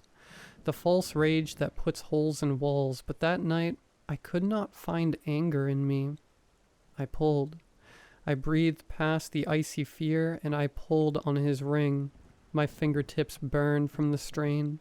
The arching red marks left on them lasted for days. I grabbed his wrist with my other hand. I pulled. I put my foot against the bed. I pulled. I bit into my lip. My fingers slipped and dropped hard against the floor. My hands were empty. It was pointless. He looked at me. Through his closed eyes, his body laid against the bed, but his head was stuck perpendicular, recessed into the pillow and certainly, obviously bent, twisted, his chin digging into his chest. And he stared. His eyelids couldn't hide that he was looking for something in the dark. The rest of his body was so still. Imagine the urge to right yourself as your neck cramps. Your jaw tightens and you can't even move your fingers. You can't even open your eyes. I coughed and gagged and crawled away in fear. I left him like that and hid outside. The sense of relief was immense at first. Being away from that environment reminded me how I felt in the sunlight. Everything smelled better. I didn't dig my fingernails into my palm. In court, it came back. I couldn't blink without feeling like my eyes would never open again. I listened, I spoke. I looked my husband in the face and left scrapes on the side of my chair. I've never had to explain this before. It's hard to make the hole in my brain feel real. I've never cared about anything that much. I didn't care about my own divorce while it was happening. I wanted to be anything else. I wanted to hurt myself. Nothing bad even happened. No one said anything, did anything. I just wanted to bite a chunk from my own arm every minute. Something wormed in there and made me sick. I threw up on the carpet before God and everyone. I was very nearly hospitalized. I was just so afraid that something was going to happen. Something is always about to happen. It worked out. I'm single again. My ex-husband got a lot of things in the split. It's not the worst time anyone has had in the courtroom. Everything real seems so small. I hit my head against the wall a few times and went back to work. The lights weren't on when I pulled into the parking lot outside the hospital. It was already late. The rest of the building was lit up as usual, but my wing was dark. A pit formed in my stomach as I sat there, craning my neck to see through the windows, squinting, thinking. We were all professionals. It should never have been able to get this bad. For us all to slip. I still don't get it. The window went back into forever. Something far behind it was lit. A tiny light spilling from behind a cracked door. Something moved in front of it. I swallowed the fear and bit my lip. I still had to go to work. I had to turn the lights back on. A few people were moving in the parking lot, coming in and out, being pushed in wheelchairs and hurrying to appointments. It seemed like no one else had any feeling of foreboding, of an encroaching darkness. The lights were just off in one wing. I was just losing my mind.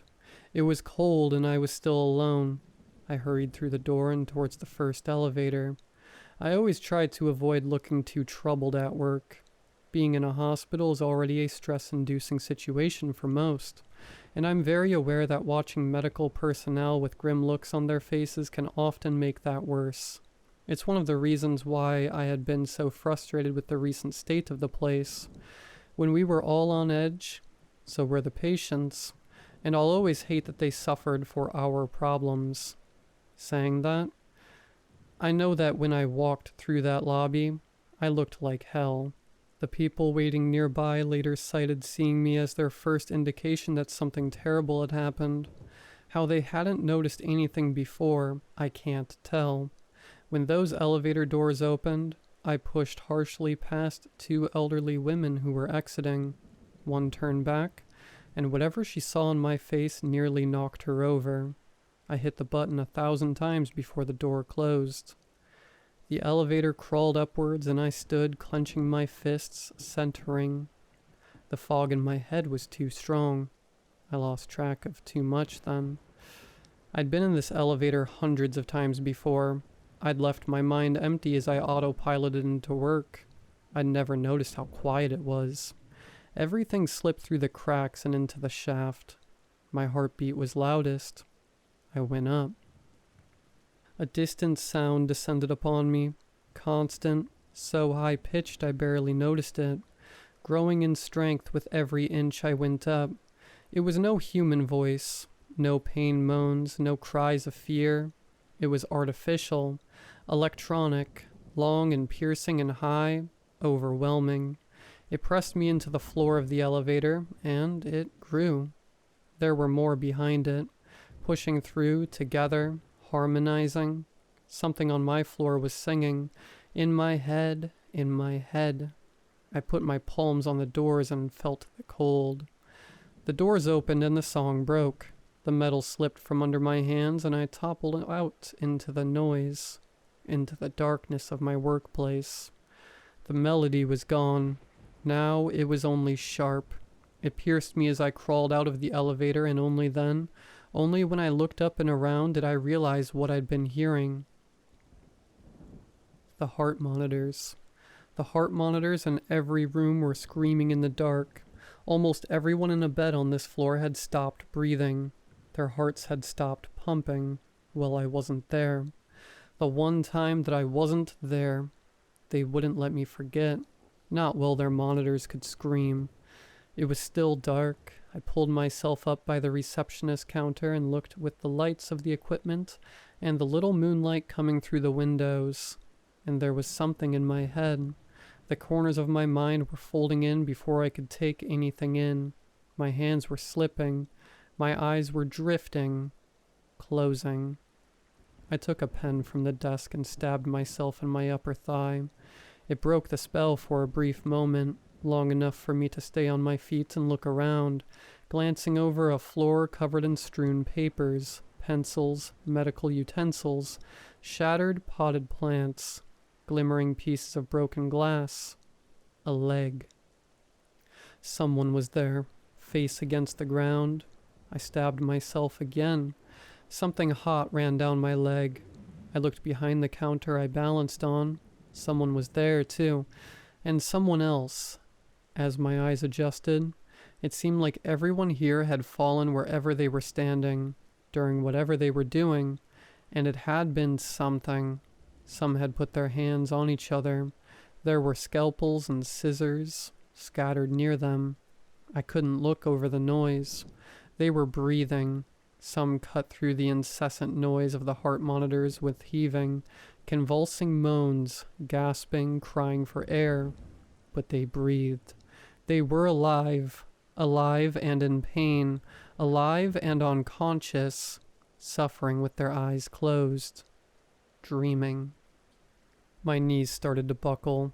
I stabbed myself again. Again. My eyes began to shut. I dug it in and twisted. I walked while I could still feel my sock turn soggy, hurting while I could still move to do something about it. I passed by doors softly swinging and saw briefly, feet under covers, hands dangling limp, eyes shut tight and mouths hanging open. Every one of our patients here had died in their beds while I was gone. The pen broke in my thigh. I replaced it with the sharp end of my fingernail and pushed around the corner. In the back, past the sticky heat in my hand, was his room. He'd still be there, like everyone else. I couldn't pick out his heart monitor among the rest. There was little reasoning to be had with the weight bearing down on me. I stopped thinking and kept walking. Thoughts and feelings can be difficult to recall when in the wake of something terrible. I was there. I remember what I saw, what I touched, but something in that hospital sits just out of sight. There's something watching from around those darkened corners that I don't remember how to see. It wanted me to close my eyes and collapse. It begged me to, and my only answer was in the tip of my finger. I don't know what would have happened if I had let it put me to sleep.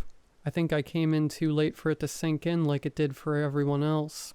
I think the scars on my leg are worth a lot. I groped further down the hall, stumbling past fallen bodies with one finger in my ear and the other in my leg. His room was just ahead of me now. It smelled like blood.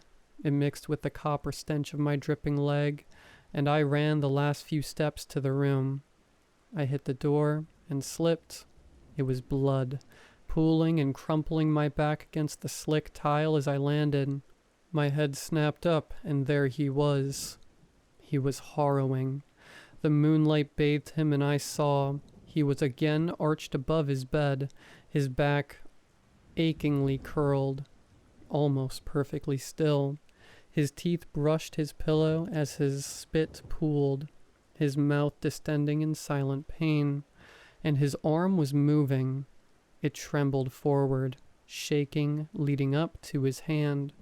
There it glowed, split, flopping from the tip of his middle finger, where the remnant flaps of his skin, glistening with strands of red between them.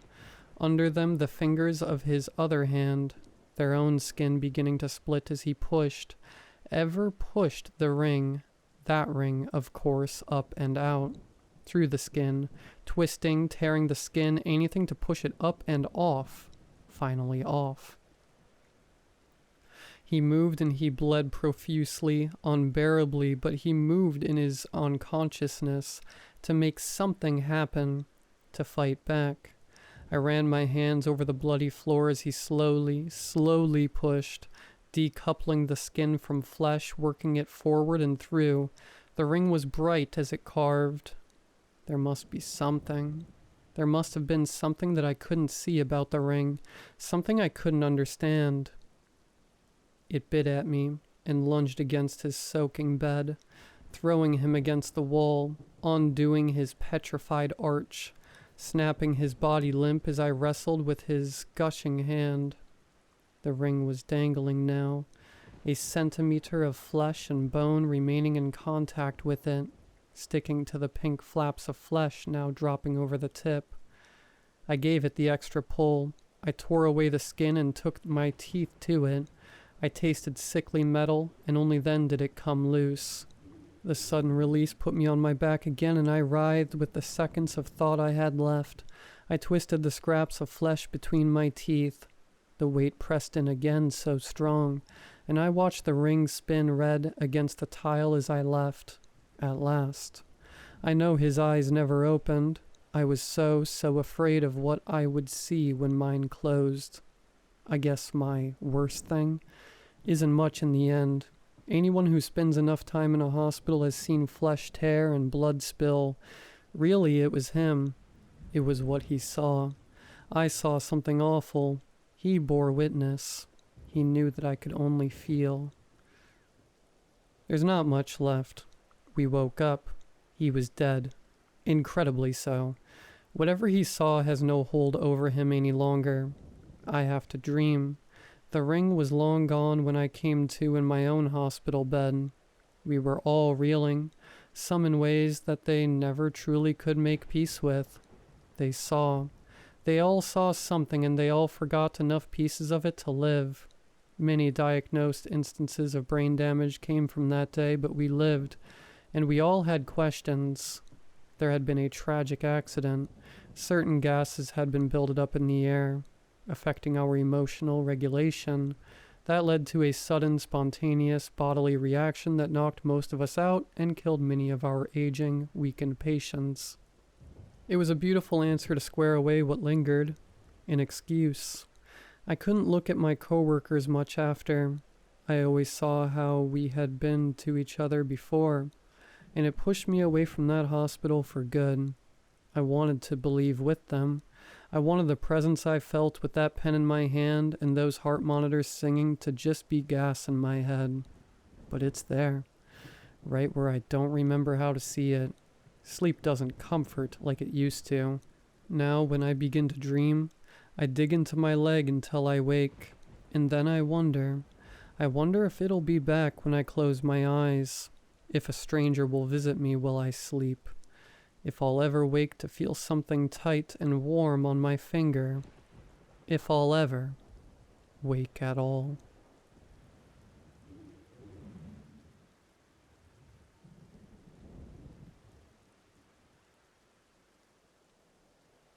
It all started with a single pimple on my left cheek, large enough to notice, small enough to disregard.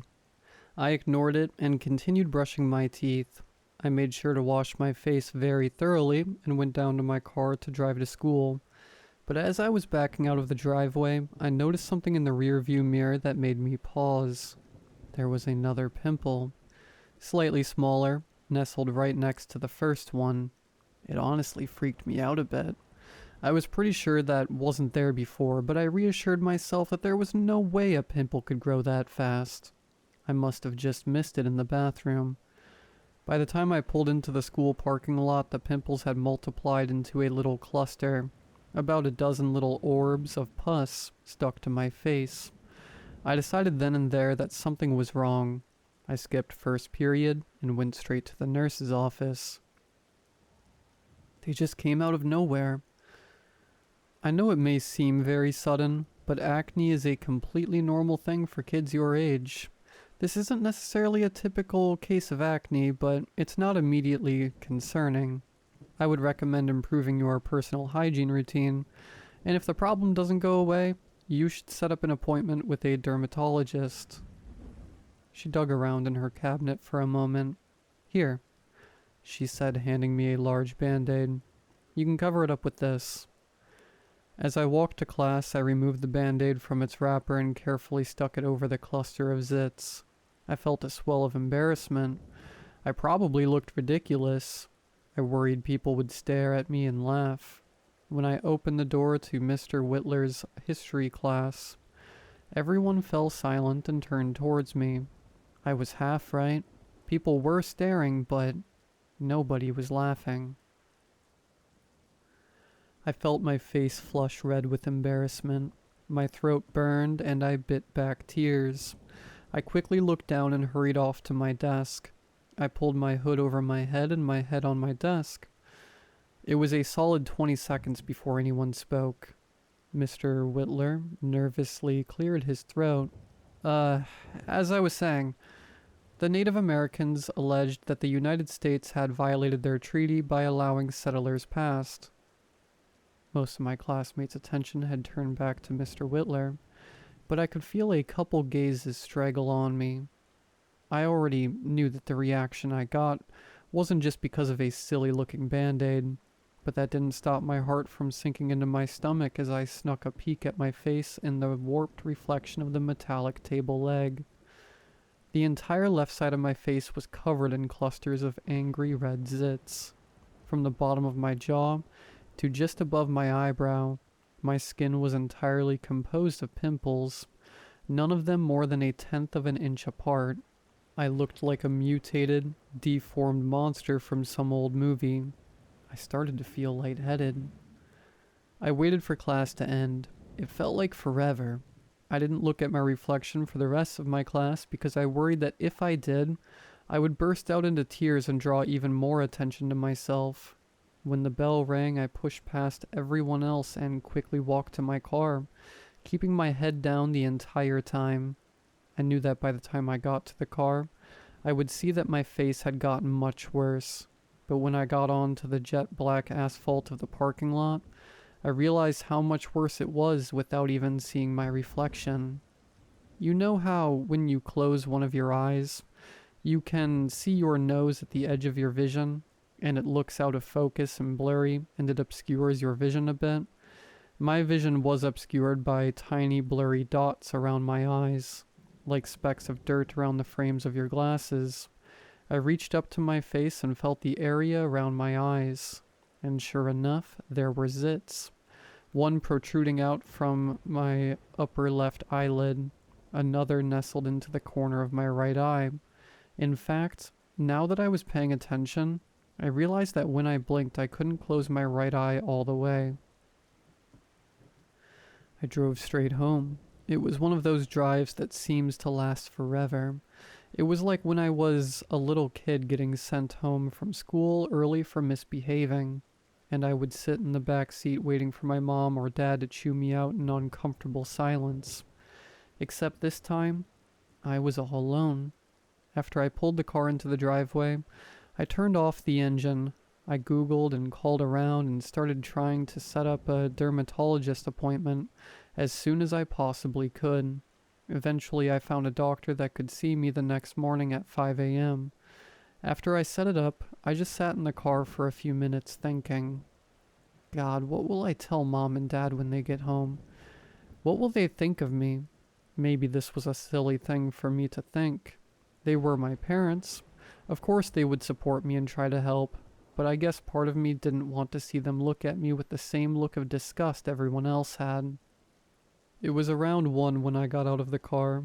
I realized that I hadn't eaten all day, so I went to the kitchen and started making myself a peanut butter sandwich. I didn't have the energy to make anything else, and as I sat down and took a bite, I felt a sharp pain in my mouth. I rushed over to the bathroom to take a look in the mirror. The zits had spread from my left cheek past the center of my face, and were starting to invade the right side, but that wasn't the cause of the pain. Pimples had begun to grow on my lips, not just around my mouth area, but on my lips, in my mouth. It seemed like they were made of the same sensitive skin as lips, and were raw-looking, almost swollen. One of the ones on the inside of my mouth seemed to have popped. I think it grew a little too tall, and when I went to take a bite of the sandwich, I must have bitten down on the pimple. I wiped the pus off the inside of my lip, wincing in pain a bit. I went back to my sandwich, taking special care to keep my lips far out of the path of my teeth. Slowly chewed through the bread until I was left with one final piece. But as I scarfed it down, a little piece of the bread got caught up in my throat. Made sense. I was so afraid of biting my lip, I must not have chewed it up properly. It wasn't big enough to choke me. It just went down the wrong pipe.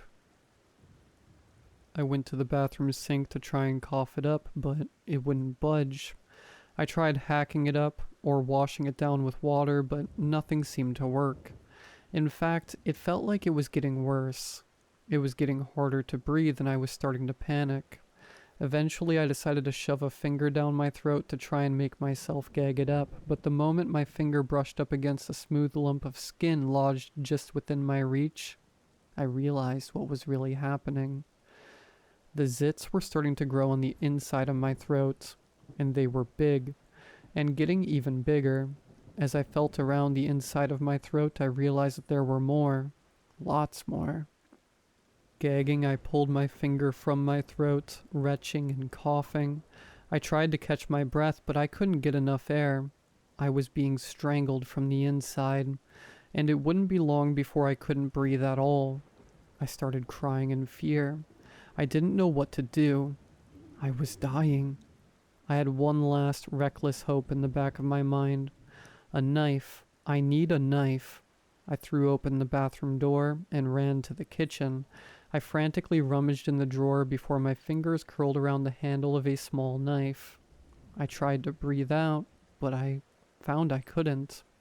The pimples had grown into my nostrils, blocking off all air entirely. My throat was blocked off too. I sprinted back to the bathroom, clutching the knife. I hastily stood myself in front of the mirror and opened my mouth as wide as I could. So wide it hurt. I saw the wall of flesh that formed at the back of my throat. As my head started to spin, I reached the knife into my mouth and started cutting. The blade punctured the wall of pimples like a tomato. The pimples burst immediately, gushing pus into my throat. The pain was immense and unbearable. I instinctively recoiled and tried to pull the knife from my mouth, but I cut a deep wound into the roof of my mouth. But I wasn't done yet. I had to keep cutting. I sliced deeper, cutting away the zits, crowding the walls of my throat, indiscriminately annihilating everything in my path. I choked and cried and screamed against the vile soup of blood and pus and saliva gathering in my gullet. I started to pass out as I felt the blade stab through my Adam's apple, but the last thing I remember is that I just kept cutting. I woke up in the hospital a few days later. Miraculously, I had survived. Mom had come home early and found me bleeding out on the bathroom floor and had immediately rushed me to the hospital. I've stayed in that hospital for 3 months now. The doctors have no explanation for what has happened to me. The best explanation they have is that it must be some sort of genetic defect. They say that it's probably not actually acne, that it instead might be some bizarre form of cancer. They've tried everything to fix it. They thoroughly scrub my face multiple times a day, which usually hurts. They've tried injecting me with all sorts of drugs, but none of them work. I can't stand it when my family and friends come to visit. I don't like seeing them cringe in horror at my condition. I haven't been able to speak since cutting into my throat, and sometimes that makes me feel relieved. Yesterday they told me that the growths in the back of my throat are starting to reform. They said that they didn't feel that it was safe to surgically remove them, due to the damage my throat has already sustained. So tomorrow morning, they're going to put in a breathing tube. I don't know what I'm going to do.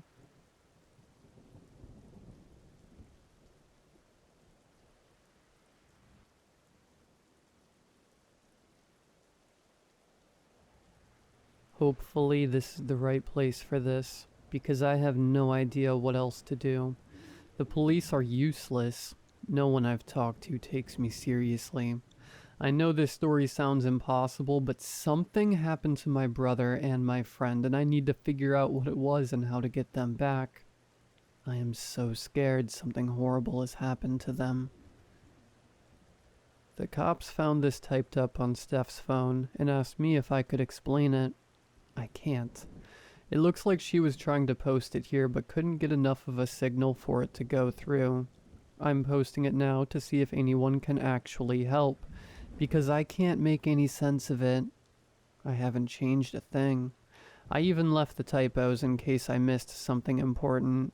Steph didn't mention the name of the town, and I won't either, because I don't think anyone should go looking for it. I certainly won't be going back anytime soon. Not unless I have to. Please, just read this, and help if you can.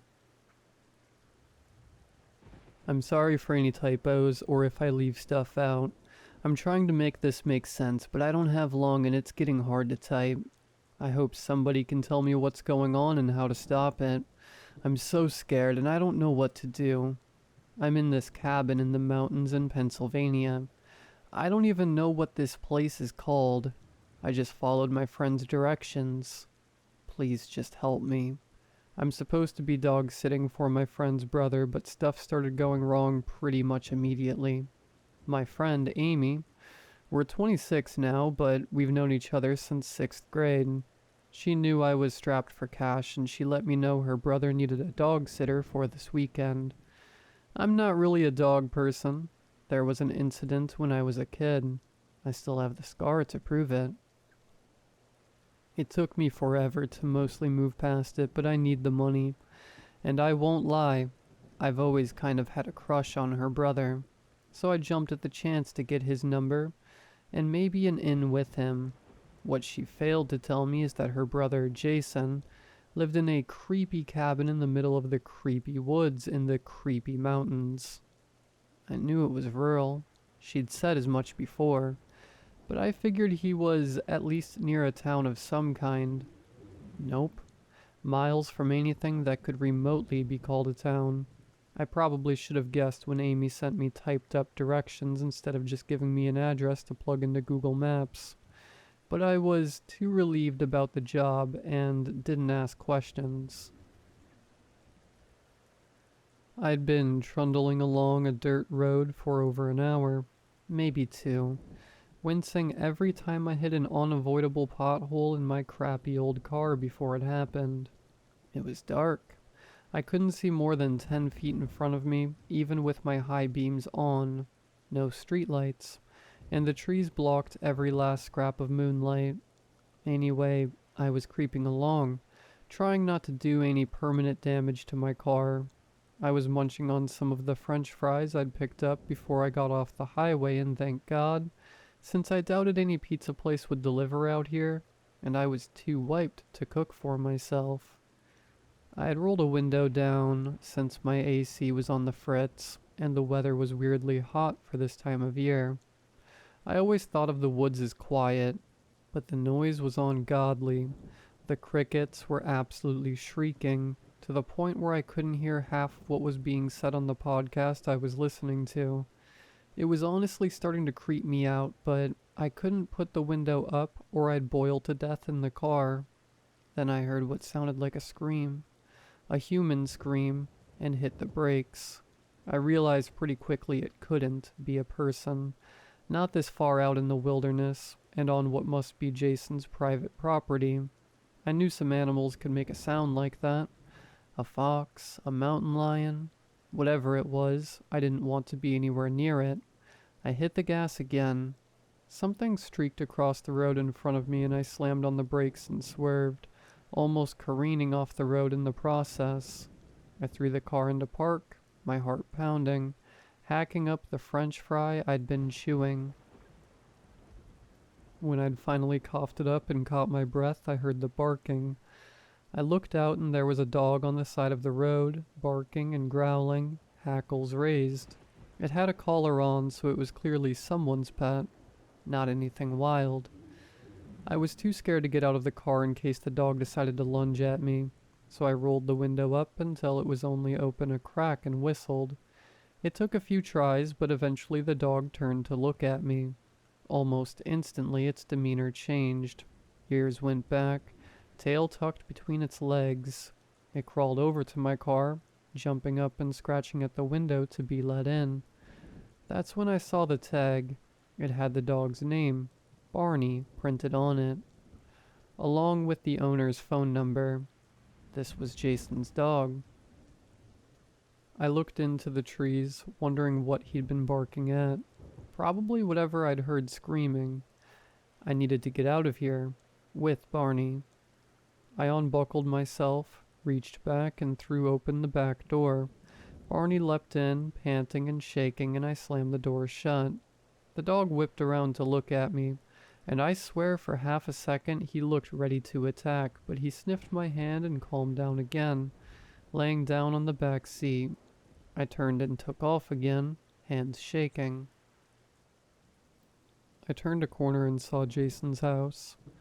On top, I saw the silhouette of what appeared to be a large fallen tree limb with gnarled branches sticking out in every direction.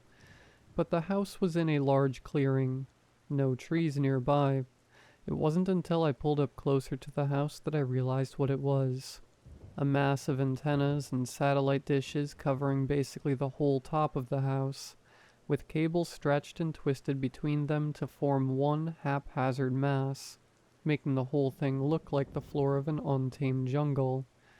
What could that be for? Was that how Jason had an internet connection out here? Or was he losing his mind from the isolation and building his own techie version of the Sarah Winchester house at the instructions of the ghost in his head? Can't say I'd blame him if he was, being out here by himself. All the lights were on and I could see his car parked around the side of the cabin. And right in front of me, I saw the front door open wide. Immediately a million different horrifying scenarios run through my mind. Did Jason have some kind of terrible accident, a heart attack, and run from the house for help? Did someone break in? Could that have been him screaming in the trees? I checked my phone. No bars out here. I knew Jason must have Wi-Fi because he worked remotely from up here, but it must not extend outside. I glanced at my mirror. Barney was quiet and still now, but his eyes were wide open, watching me intently. Sighing, I got out of the car, walked up to the porch. I glanced through the open door, standing way back. Everything looked okay from out here. I took one tentative step over the threshold. Still nothing out of place. No signs of a struggle. The furniture was all upright and where it should be. Jason's big screen TV and expensive-looking speakers were still there, and his car keys sat on the dining room table, so I doubted it was burglars. I was still freaked, though. Next to the fireplace, a glass front cabinet contained a number of rifles. I thought having one might make me feel safer, but I had no idea how to use one, or even where Jason kept the ammunition, so they were useless to me. Then my eyes moved to the fireplace, where 2 axes were mounted over the mantel. Perfect. I took one down. It was heavier than I expected, but it would have to do.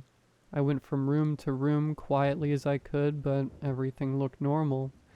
Finally, I made my way to Jason's office. My heart was practically beating through my chest now. I turned the knob and pushed it open half an inch. I used both hands to hold the axe over my head ready to strike, then kicked the door open and jumped back. The room was pitch black. Perfectly dark. Somehow the light from the hallway didn't seem to seep in there at all. Someone could be hiding out in there, and I'd have no way of knowing. I tried to think what to do. "Hey," I said, "the cops are on their way, so you better not do anything stupid. Just stay back, or you're in deep..."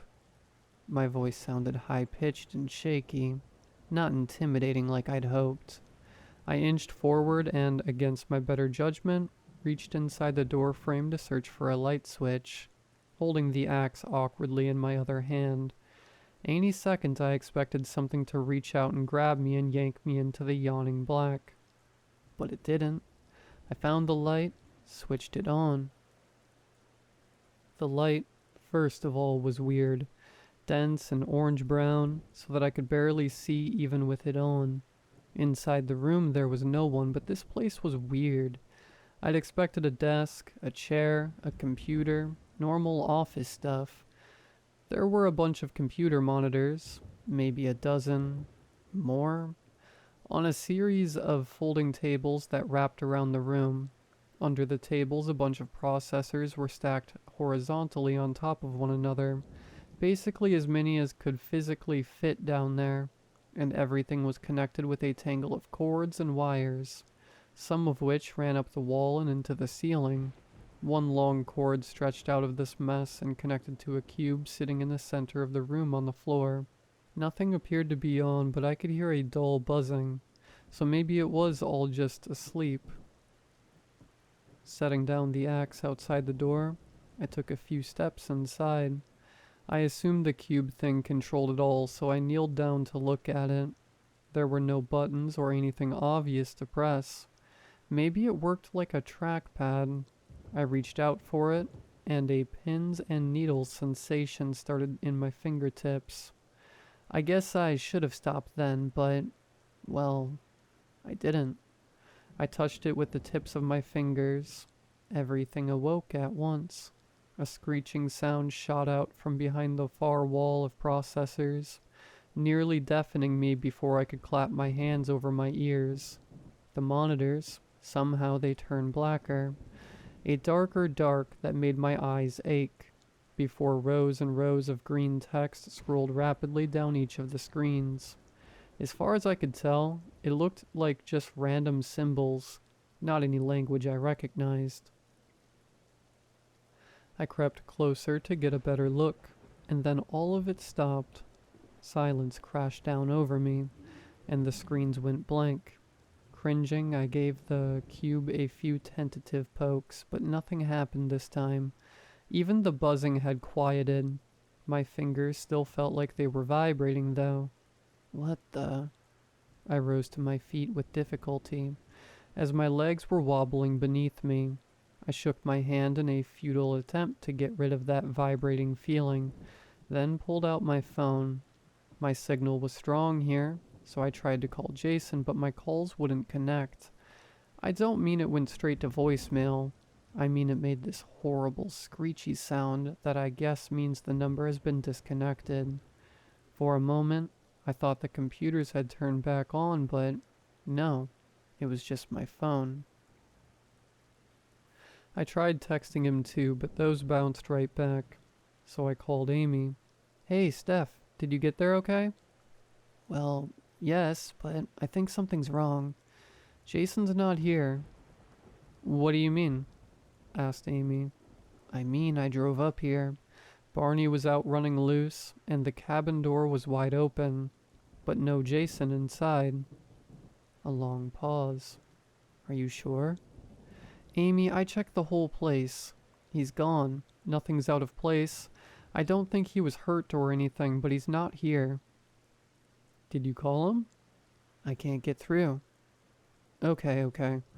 I'll call the friends he's supposed to meet up with. Maybe he's with them. I think maybe I should call the police. I don't... She stopped suddenly. Amy? No response. I checked my phone. The call had been cut off. No signal. Great. I walked out of the office to check on Barney, and the office door slammed shut behind me. I screamed and fell to the floor. I lay there for a long time, too scared to look behind me. Finally, I stood up and tried the door, but it was firmly locked. I leaned my full weight into it, but it wouldn't budge. I should have left. I know that. But slowly, methodically, I convinced myself that everything had a logical explanation. Jason had left the house in a hurry because there'd been an emergency. Whatever was up with the signal on my phone must have messed with his too.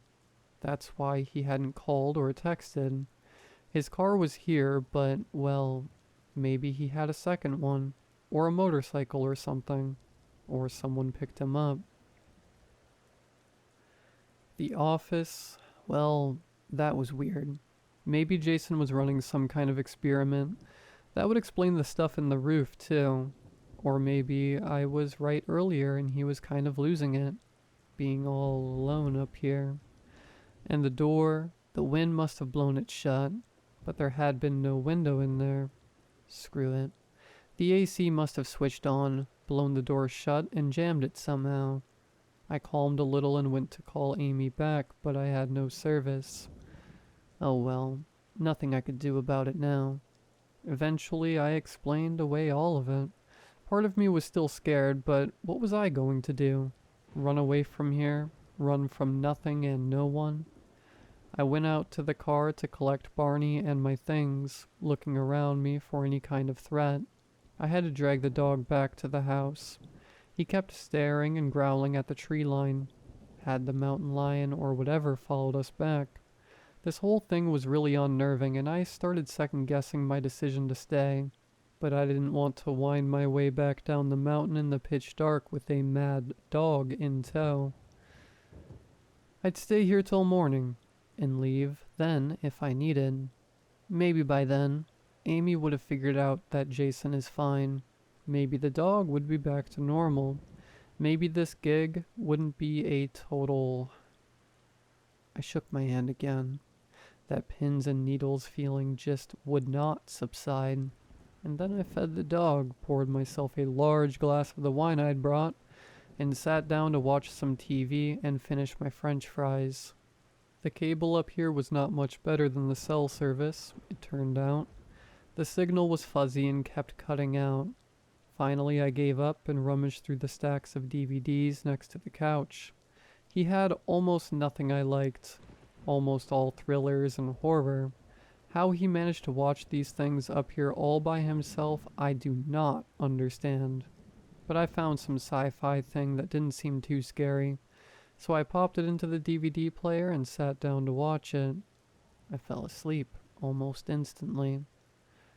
I woke to the sound of Barney growling. I sat bolt upright and saw him standing at the door, baring his teeth, ready to attack. Oh, buddy, not again. I stood up and looked out the window. Nothing. just trees and dark. Barney had quieted down again.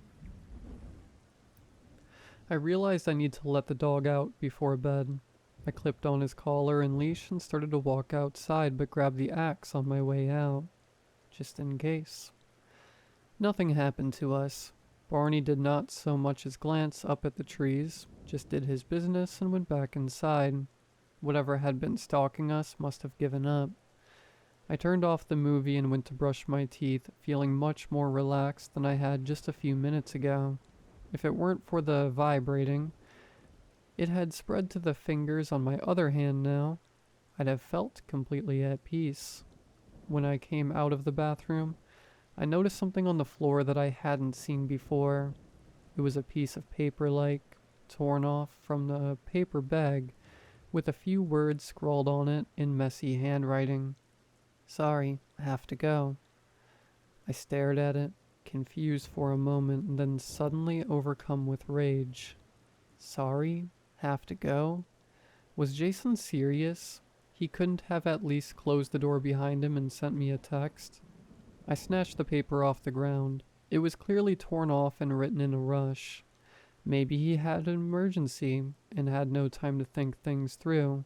But then why was his car still here? Who knew? Who cared? I crumpled up the note and hurled it at the trash can across the room. Right at that moment, Barney went ballistic. "Dog!" I stormed out of the living room to see what he was up to now. He was barking at the closet. The coat closet. To the right of the fireplace. What the... I approached the dog, my sense of dread growing stronger by the second. I picked up the axe I'd set down earlier just in case. I reached for the door handle. Barney backed away, tail between his legs. I pulled the door open. Nothing. Totally normal closet. Some coats hanging up, a pair of muddy boots on the floor. The vibrating in my hands was getting worse though. But wait, back in the corner. What? The wall shouldn't extend that far. It just shouldn't. It would cut off the hallway on the other side. I stepped inside and was instantly hit with a wave of nausea so severe it brought me to my knees. When I bent down, I saw further back into the far corner, past the coats. Black. Deep, dark, soul black. I opened my mouth to scream, but nothing came out. A growl. I whipped around, fighting the urge to puke. Barney stood a few feet back from the door, poised to attack, snarling. Hackles all the way up from neck to tail. "Whoa," I said, trying to sound calm. "It's okay, buddy." He lunged, coming straight at me. Without thinking, I reached forward and slammed the door shut. Silence. More silence. "Barney?" I reached for the handle. It wasn't there. I felt around for it, but it was nowhere. The door frame was gone too. No. I felt around frantically, hoping I'd just step to the side a little without noticing. I felt all along the wall, but nothing. I let out a terrified sob. Then, on the back of my neck, a breath. I screamed and fell and just kept falling. I awoke in perfect darkness. The ground was cold and hard, the air perfectly still. I sat up, expecting pain, but I felt fine, except for those pins and needles. I looked around helplessly, eyes wide open but unseeing in the vast black. Then I felt something hard digging into my hip. My phone. I still had my phone. I yanked it out, and it was mercifully unbroken and still partially charged. But the image on the screen was messed up. It was like someone had shattered it and shoved the pieces haphazardly back together. I had never seen it do that before. I had never seen any phone do that before. I touched the screen, right in the center, and it started screaming. White noise, shrieking at me, like the phone was alive and in agony. On the screen, circles rippled frantically away from my thumb as though trying to escape. I dropped the phone and the noise stopped, and immediately, I regretted it. Getting that phone to work might be my only way out, or maybe I'd find a way out and need to call for help. I knelt down and felt around the ground by my feet. After a minute I started to panic that it had bounced away. But no, there it was. I tucked it back into my pocket. When I stood, my hand brushed something solid, and I jerked back, hitting a wall behind me. A wall. So this place wasn't endless. I reached out in front of me, took a few steps forward, and another wall. To my right, a wall. I reached out to my left, took a few steps. Nothing. That way was open. Maybe there was a way out of here. A few more steps and my toe bumped something solid, heavy. I bent down, felt around with my hand. The axe. It had come with me too. I gripped it tight and stood. I walked a bit further, shuffling because I was still blind. I would bump the left wall, then try to straighten out, then shuffle for a bit longer and bump the right wall. It was clear before long that this was a tunnel. I don't know how long I continued like that, in that dark. It felt endless, and it was getting colder all the time. I was constantly terrified that I would suddenly drop off a cliff, or run into something dangerous, or find the end of this place and realize that I was truly trapped. And then, a light up ahead. More like a glow than a bright light, like the sun just starting to peek up over the horizon. I quickened my pace, bashing into the walls a couple of times. Colder and colder. As I got closer to the light, I realized it wasn't a single point. The light was coming from distinct points on either side of the tunnel. I was too far to say for sure, but I thought they looked like doorways. As I got closer, my suspicion was confirmed. Doorways, staggered along both sides of the tunnel, harsh, glowing lights, spilling from each of them. I approached the first one, shivering now. I looked through the doorway and felt the hope drain from me. It was static, like on a TV. White and glowy and fuzzy, a buzzing sound in the background. If I looked hard enough, I thought I could see movement behind it, but that could have just been my imagination, or my eyes playing tricks after so long in the dark. The vibrating in my hands was stronger here. I made my way to the next one, more of the same. Then my phone began to vibrate in my pocket. I yanked it out, praying that someone was calling, someone who could help, but no, it was just more ripples. Though this time it was happening without me touching the screen. The white noise was back, but quieter, matching the tone of the doorways. I put the phone back in my pocket. I took one tentative step toward the door, then another. I reached a hand out toward it, but as my fingers inched forward, an overwhelming sense of dread washed over me. I tried to push through it, but then the static did that rippling thing and it pushed back. It was like it was trying to repel me. Finally, when I couldn't take it anymore, I yanked my arm back. I dropped to the ground and started to cry, despair weighing me down. There was no way out. I sobbed and sobbed until I wore myself out, and then I just laid there staring up at nothing. The dread feeling slowly faded. I stood up and looked further down the tunnel. There were doors as far as I could see, alternating on either side. They all appeared to frame the same static as the first one. There was nothing else I could do. I kept walking.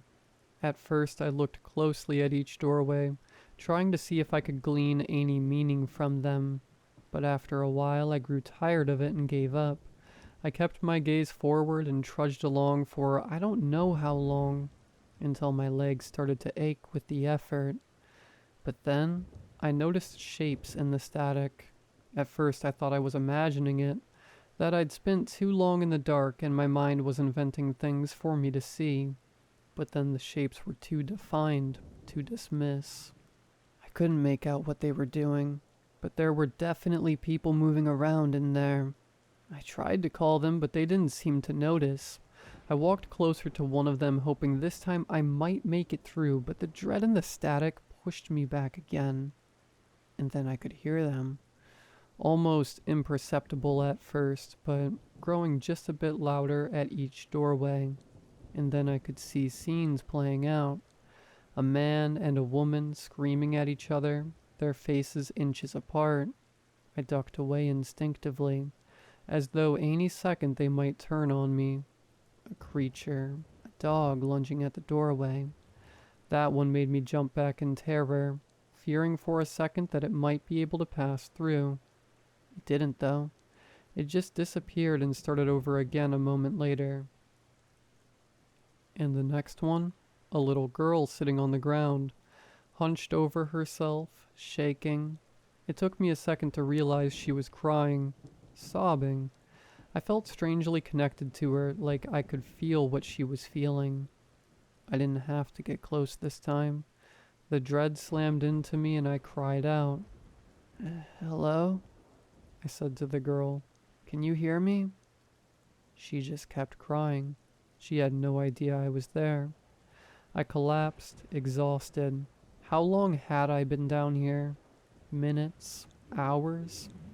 I couldn't keep going, but I couldn't sleep when I felt like this. I used the last of my remaining energy to crawl a little further, so I was in equal distance from the last door and the next. The dread wasn't gone here, but it was bearable. In any case, it weighed me to the spot. I couldn't have moved if I wanted to. I shut my eyes. I shot up to my feet in an instant, a scream reverberating through my head.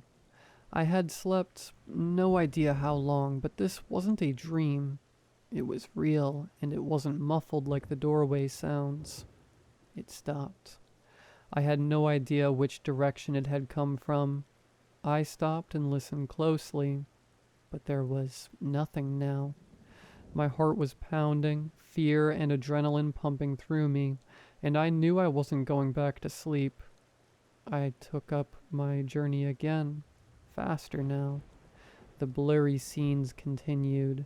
The dread pressed in on me, forcing me to the middle of the tunnel, and as I walked and walked, glancing now and then at the doorways, I noticed something about the scenes. Maybe it was because they were becoming clearer, or because I'd been in here among them for so long, but they were familiar. I hadn't wanted to admit it at the time. I couldn't think clearly anyway, but that little girl, I knew her. I was her. And I remembered that moment. I'd just come home from school and my mom had sat me down, stony-faced, and told me that our cat had died. I had cried all night and the next day, and for days after she died. And the two people arguing, I couldn't see them clearly. I'm almost certain they were my parents. They'd had so many screaming matches just like that before we left. The neighbor's dog slipping his leash and attacking me. I still had that scar on my right arm, and there I was again, sitting alone at a lunch table, trying desperately not to cry, climbing a tree, then the ground rushing up at me. A group of girls surrounding me, laughing, pushing me down. I didn't know what this place was, or how it knew, or where it got my memories, but it was clear by now. It was playing back the worst moments of my life, and I was trapped in here with them. And I knew it was only going to get worse. If I wanted to ever get out of here, I had to keep going, though. I tried to keep my eyes down on the path in front of me, but it didn't help. I could still hear my cries, my screams.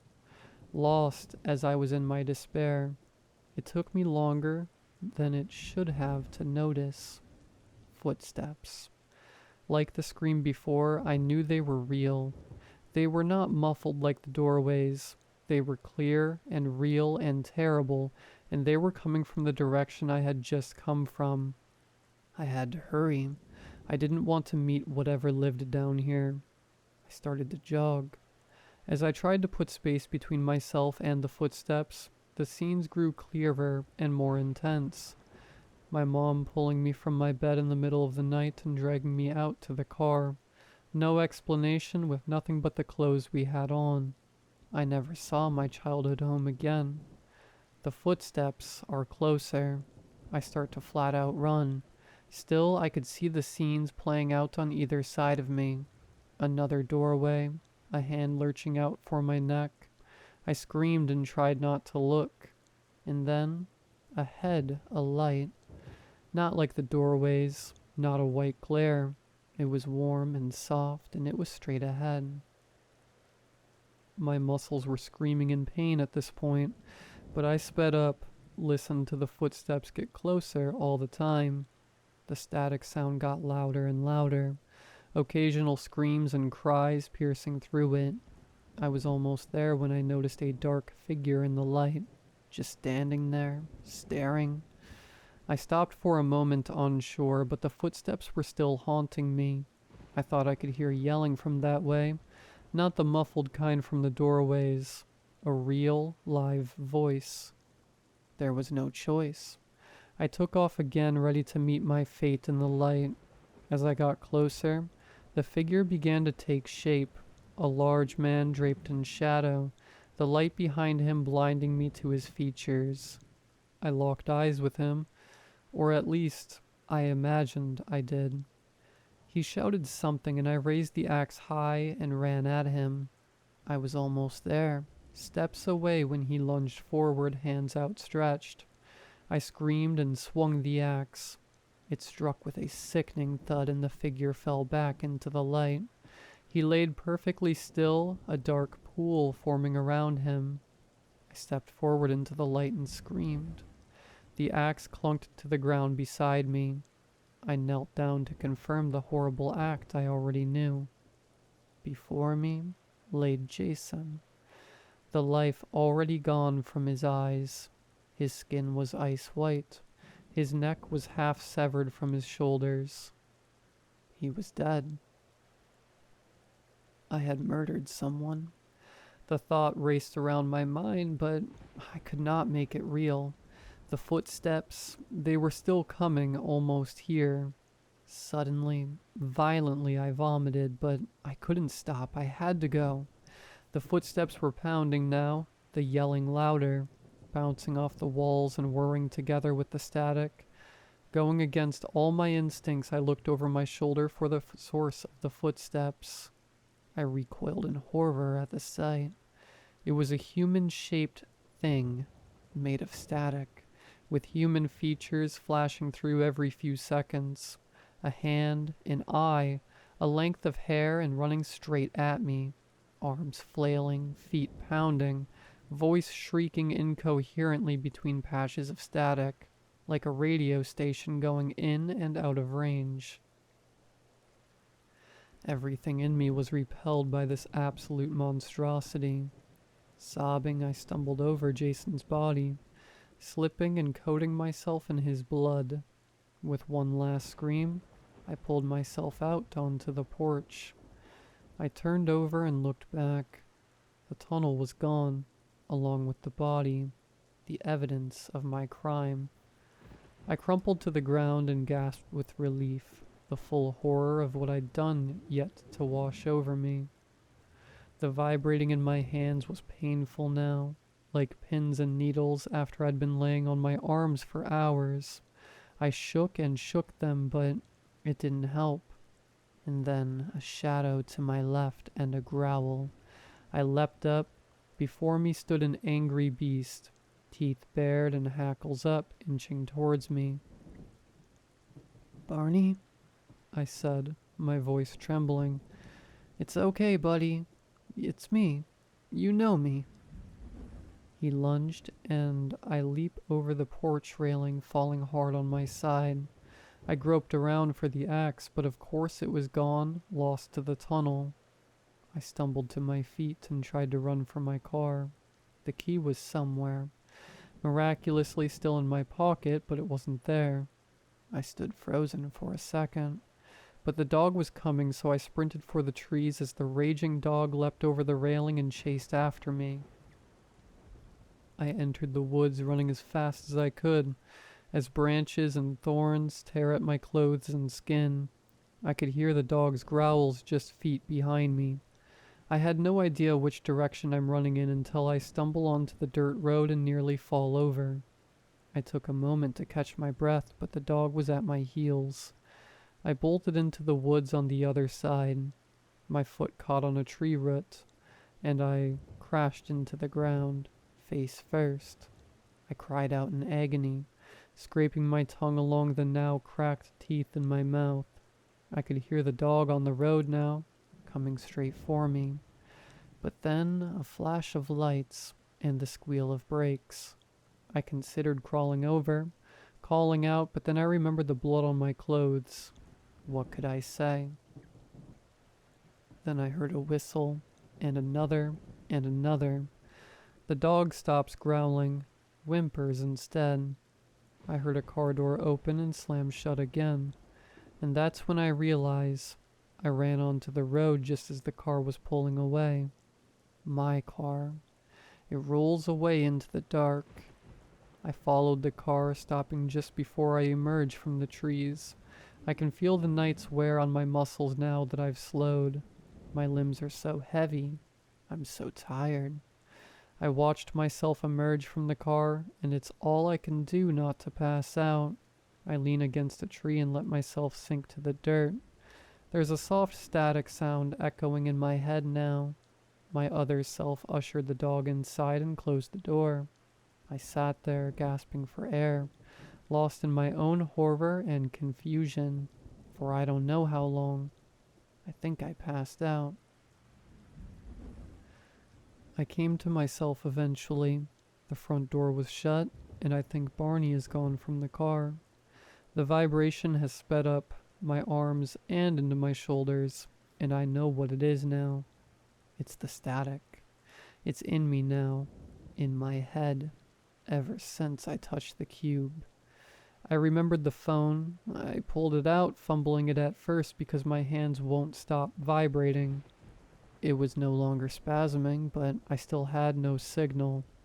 At some point, though, I must have had one because I have 8 missed calls, all from Amy. She left a few voicemails of varying lengths, but they wouldn't load. One text got through. "Where are you? Please pick up."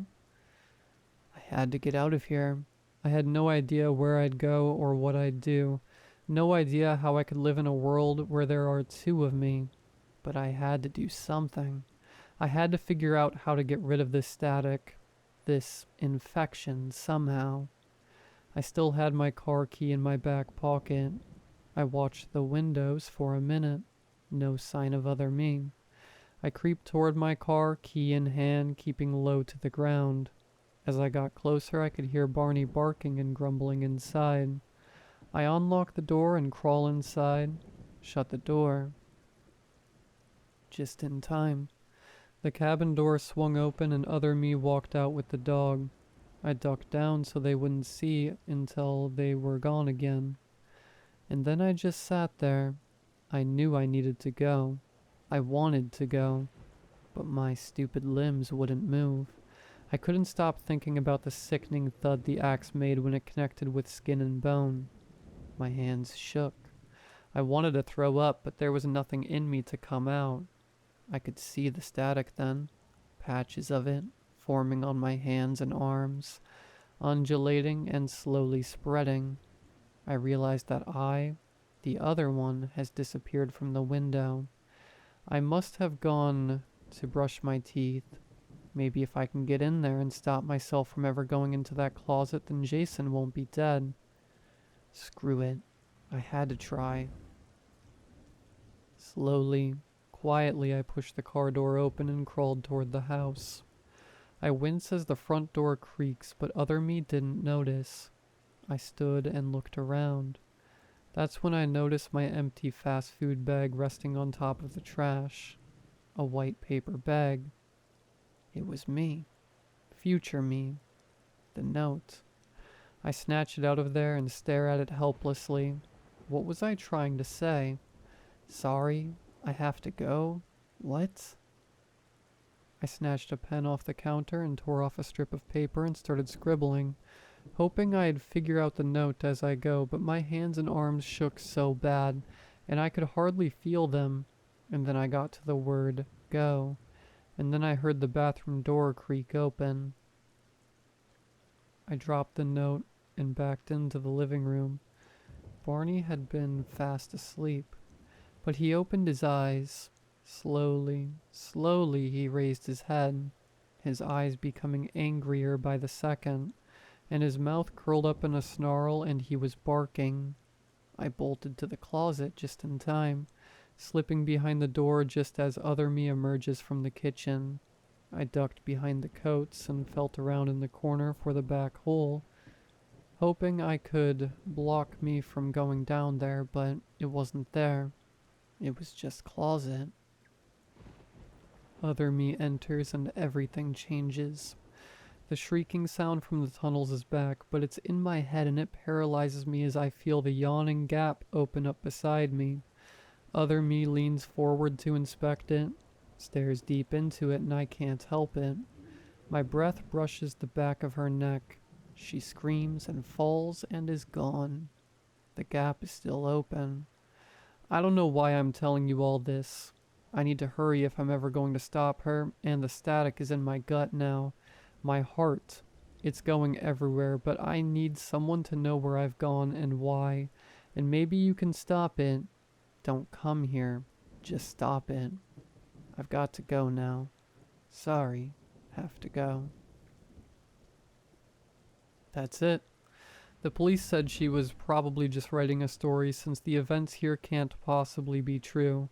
They have no explanation for why the phone was on the floor in the closet, or why the note was still there in the trash, or where Steph had gone. What, she just wandered into the woods in the middle of the night, in a strange place without the dog or any of her stuff? And where's Jason? They looked for traces of my brother's blood on and around the porch, but found nothing. It was raining by then, though, so who knows? The computers and the stuff on the roof is still there, but it doesn't seem to do anything. I touched the cube too, before I read Steph's message, and nothing turned on, but I think I felt a jolt in my fingers. I hope that was just nerves. The Wi-Fi was working fine. Steph's phone worked fine. The parts about her conversations with me are all true. I sent Steph's story to myself before I handed the phone back to the police. I brought Barney home with me. He's not hurt, but he's pretty shaken up. When we arrived, he ran straight to a corner of the living room and has been cowering there ever since. I keep bringing him food and water, but he barely touches it. He won't sleep, and I have to drag him outside for bathroom breaks. He also keeps staring at the door to my garage, alternately whining and growling. I've checked, and I hope I'm imagining it, but I don't think so. I think I see a shadow in the corner where there's never been one. I tried to approach, but I thought I could feel tingling in my fingertips. It feels like static. I got out of there, and I locked and barricaded the garage door. Please help.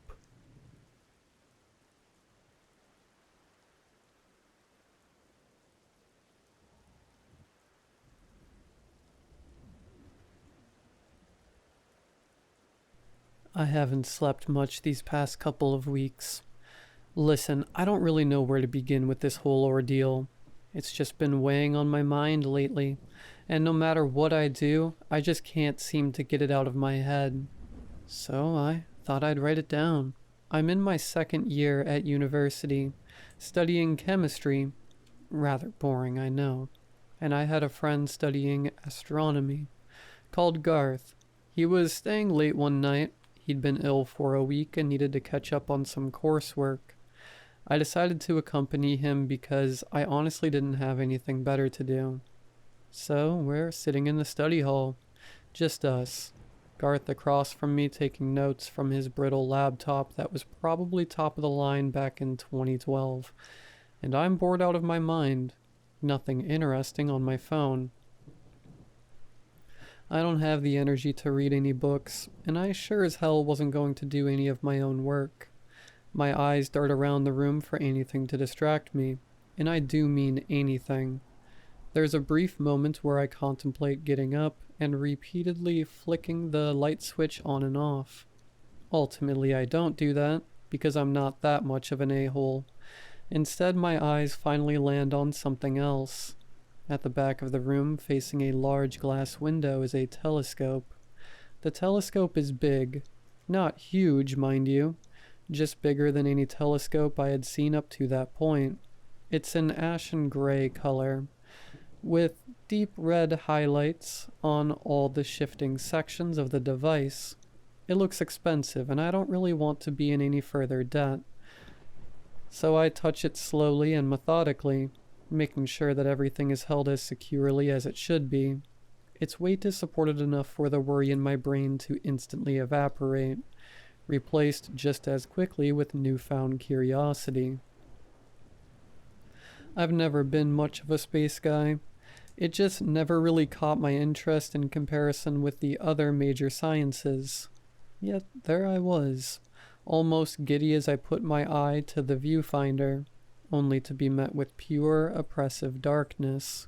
No lights, no stars, not even a moon, but that was quickly rectified when I unscrewed the lens cap.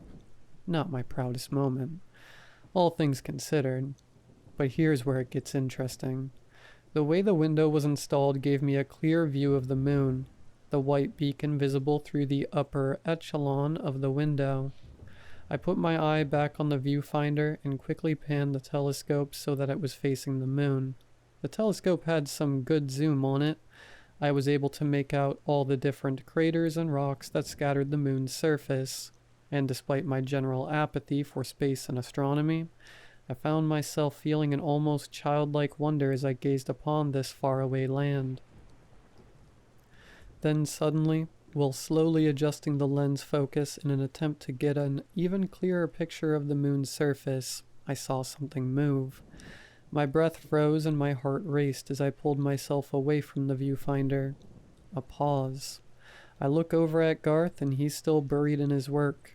My brain tries its best to rationalize the movement as something natural. Too much caffeine and not enough sleep. Knocking the telescope slightly, straining my eye to see clearer. I sigh, relieved, finding it almost laughable how easily I had scared myself with something so trivial. I bring my eye back down to the viewfinder to get another look at the moon, and that's when I see it again. It hasn't stopped moving since I last looked. It's big. It had to be if I was able to make out from such a distance. The thing looks almost human, but I wasn't able to get a good enough look at it. Its skin looks almost identical to the dust that coated the moon itself. The only reason I was able to make out its rough shape was because of the harsh shadows that shrouded its body, leaving its silhouette trailing on the floor behind itself. Again, I could barely make it out, but it looked as if you got a stick bug to stand up on its back legs. My breath once again gets caught in my mouth, but I don't pull away this time. The feeling of unease creeps over me. I was already terrified, but this was something else. It felt like if I continued to stare, something bad would happen. But no matter how hard I tried, how hard I pleaded with myself to move, I just wouldn't budge. Not an inch. My eyes are still fixed on the thing when it stops moving. It turns its head to look at me. At least that's what I think it's doing. It's hard to make out all the details, but I know it's looking at me. You know that feeling? When it feels like something is watching you. The moment its head stopped moving, that feeling seemed to burrow itself deep into me. Despite it being too far to ever be able to see me directly, I know it's looking at me. Not looking at the earth, not looking at my country, looking at me. Directly at me. The thing seems to raise a hand to point at me, and it's then that I find the motivation to step back out of the viewfinder and away from the window, pushing myself backwards as quickly and forcefully as I can, slamming against the wall on the other side of the room. The moment I do, the feeling stops. "Dude, you okay?" Garth asks, turning to look at me the moment he hears the crash of my back hitting the wall at a worrying pace. All I can do in reply is point a shaky hand towards the telescope. He eyes me skeptically, as you'd expect, and gets up to walk towards the telescope. He puts his eye on the viewfinder. "Are you messing with me?" He turns to look at me with a pissed-off expression. "Why did I fall for it?" He goes back to his stuff and picks it up, quickly leaving the room. I don't want to be on my own with that telescope or that moon any longer than I have to. Getting up, I make a hasty escape towards the door Garth left through, and before I make it through the door, I take one last look at the telescope in the corner of the room. Its lens cap is still neatly discarded on the floor, and I don't have the courage to put it back. It's been 2 weeks since that night, and strange things have started happening. For a while now, virtually every time I looked at the moon, I could feel it looking right back at me. Once again, not at the Earth, but at me specifically, and I'm positive that it knows that I know. I've also been having these weird dreams. Well, dream, to be specific. It's the same one almost every night. I'm lying down in my bed, paralyzed from the neck down, and that thing is in the room with me. It's far too big to fit inside normally, so it's hunched over to what must be a painful degree, with its long gray fingers gripping the end of my bed like a vice.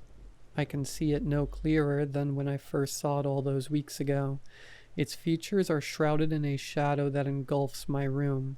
The only actual notable features I can make out are the thin, wet hairs that pool on my legs, and the fetid odor that seems to emanate from them. Every time it's there, I feel the need to retch as the putrid smell creeps towards me. Its ragged breathing is devoid of any rhythm, as if it's learning how to breathe for the very first time in its life, constantly having to remember to use its lungs on our oxygenated planet. And then I wake up. Though in all honesty, I don't think I'm dreaming. There's been a few moments when I awaken from the prolonged state of sleep paralysis and find myself feeling that exact same sense of foreboding that I experience when I look at the moon. It's always far too dark for my brain to make out anything in my room, but sometimes, just sometimes, I can feel the disgusting sensation of its long, slick hair slithering away from my legs and out of my room. I could put this down to my brain still being in some sort of sleep state when I wake up, and that would make perfect sense, if not for the fact that every time it happens, my legs are soaking wet, not from sweat or any other natural fluids. No, this is far too oily to be anything human. It can't be. I get up and look, and just like every time before it, a dark trail of something leads directly from my bed, across my floor and out of my window.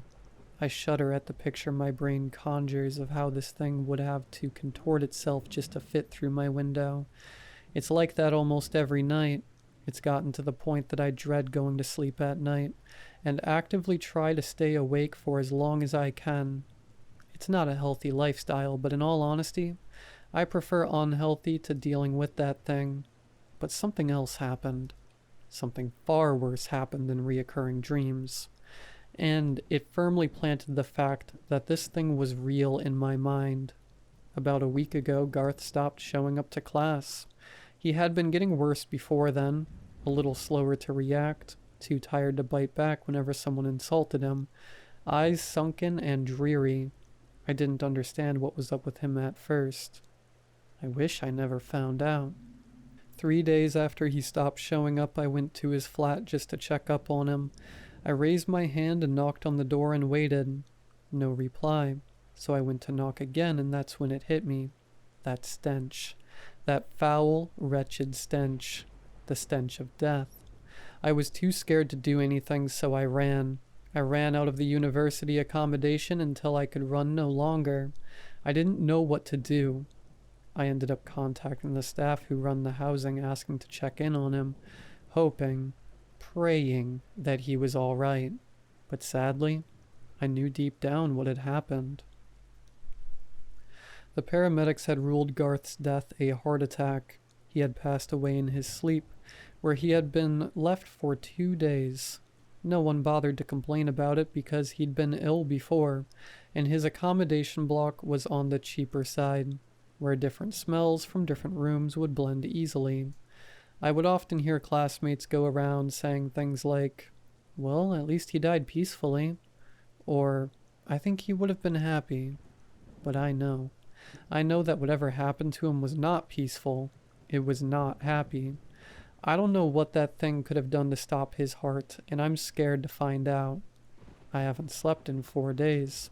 I keep seeing things in the corner of my eye, and each day it's getting worse and worse. I don't know how much longer I can go on. I've practically lost all energy and drive to keep going. Maybe I'll end it on my own terms, but I don't think it'd let me. I'm sure it wouldn't have let Garth. I know what's going to happen. I'm not ready for it. I'll never be ready for it.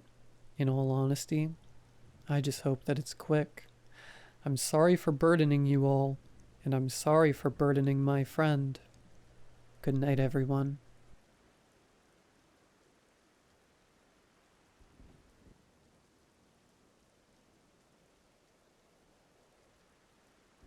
As the title should read, it would seem like my departure from this world is near. I debated for a long while on how to handle this. I am filled with the normal sorts of fears and concerns about dying. However, I may have an additional clue as to what will happen, as well as additional duties to take care of before I die, and it's because of these that I write this now. Simply put, I have a thing in my basement that won't die and cannot be left alone, and I'm afraid what will happen after I pass. What will it do? And how long until it escapes? Now I know this may all sound like the last thoughts of a demented dying man, to which I would say I am dying, but I am completely sound of mind. It may help to go back to when I first confronted the thing. I was born and bred in Belford, Mississippi. I'm 86 now, and it was in fact when I was 8 years old that I met it.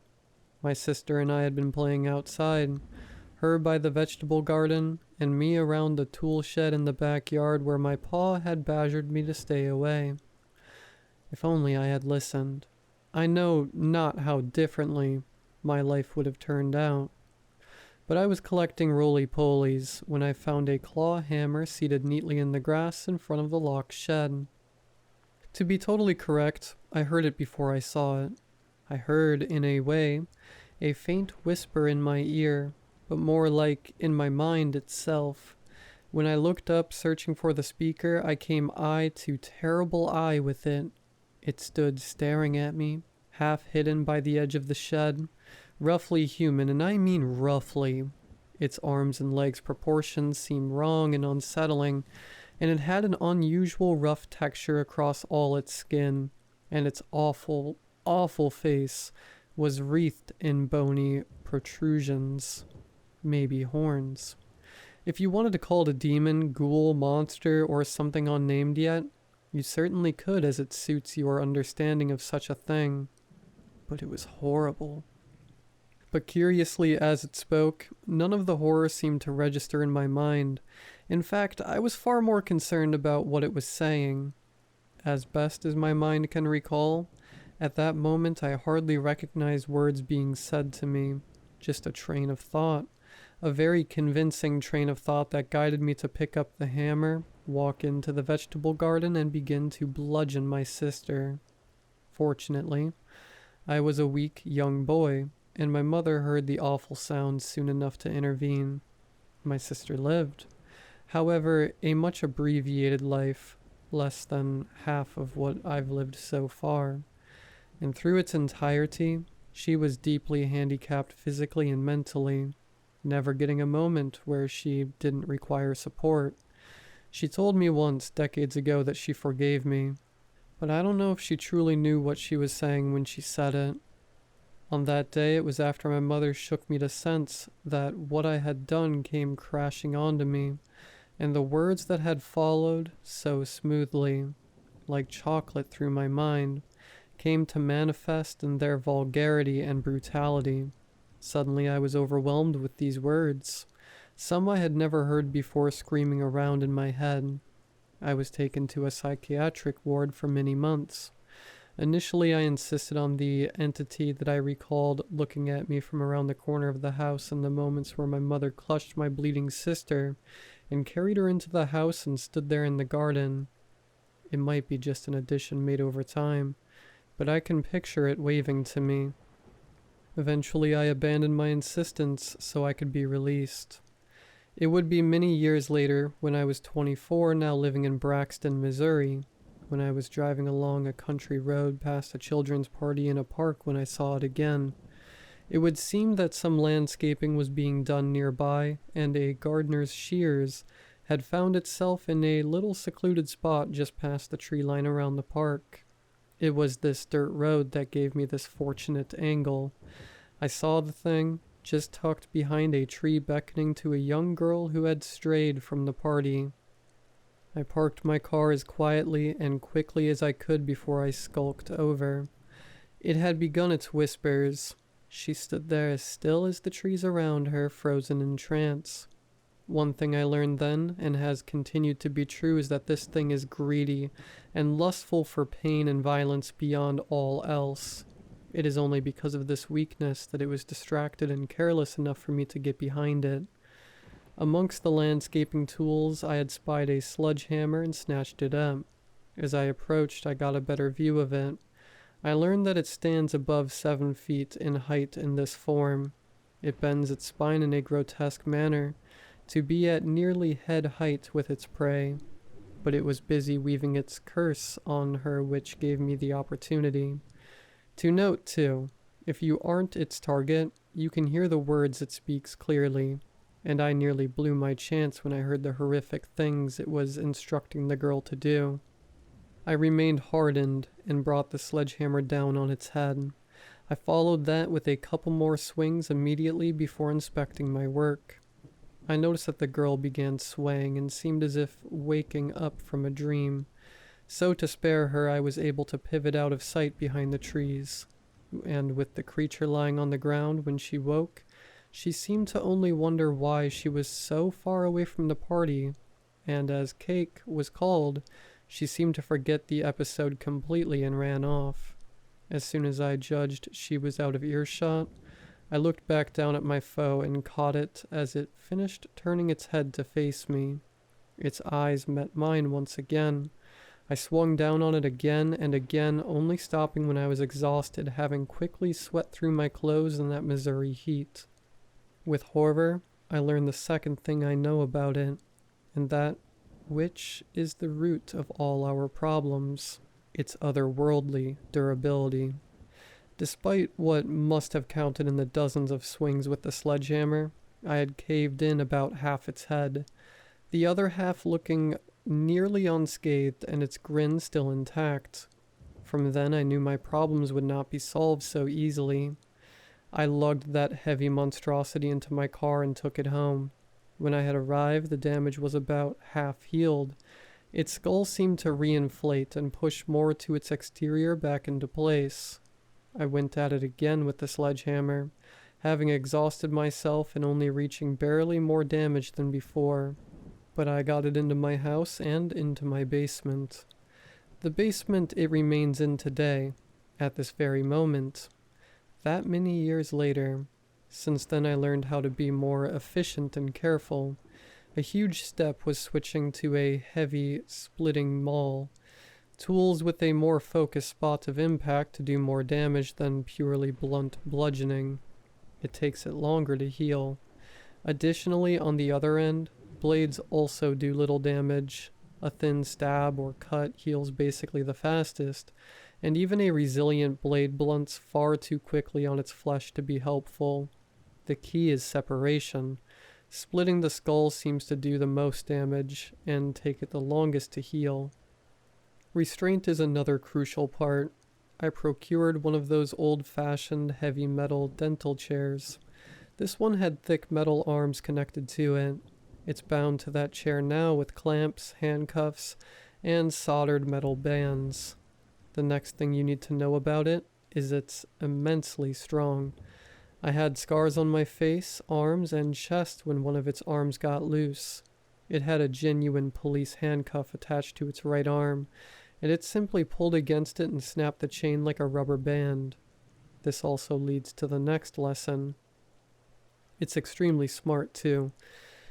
It had the opportunity to break the handcuff on that hand for maybe hours, but it waited until I was within arm's reach to make its move. It tore at me and wounded me badly, before I was able to strike it down with the maul. Restraint and damage. That is the name of the game. Overall, it's a schedule of checking its restraints and dealing enough damage to keep it healing continuously. You never want it to be healed enough that it's capable of thinking clearly or talking. Every day you must split its skull. It's by far the most efficient way. I do it at 8 in the morning and evening. I used to do it 3 times a day, including immediately before and after I slept up to 8 hours at night. Back then I set 3 alarms for each session to make sure. After a while, the schedule became more familiar to me than speaking. It's additionally difficult because it can heal at different speeds. I'm still unsure if this is by its own control or not, so it's key to damage it regularly. For the especially speedy recoveries, that's when maintaining the restraints pays off. Anyways, I'm old now, and the physical toll is getting to me. Years ago, I sprained my back swinging the maul. I fell to the ground in pain, and while its skull was still split and it remained inert, I swear I heard a giggle as I grunted and wept in agony. I fear that it may be aware and cognitive way earlier in its healing than it portrays. After that, I rigged the pulley system, where you turn a crank to raise the maul head, now with a heavy iron weight welded to the back of it. When it's at its apex, you pull a small cord attached to it, and it falls straight down onto its head. I won't waste too much time describing it. I'm sure you'll find it very intuitive to set up. And yes, I have tried to kill it for good. There simply isn't a way. If you can find a way, my spirit will rest easier, because I am aware of none. To start with the obvious, physical damage doesn't have lasting effects. It's never been fed or given water, but clearly that has not weakened it. I've also burned it, which truly does nothing whatsoever, and it just laughed at me. I've looked at the faiths and thrown holy water and touched it with every holy symbol I could get my hands on, and nothing has any effect on it at all.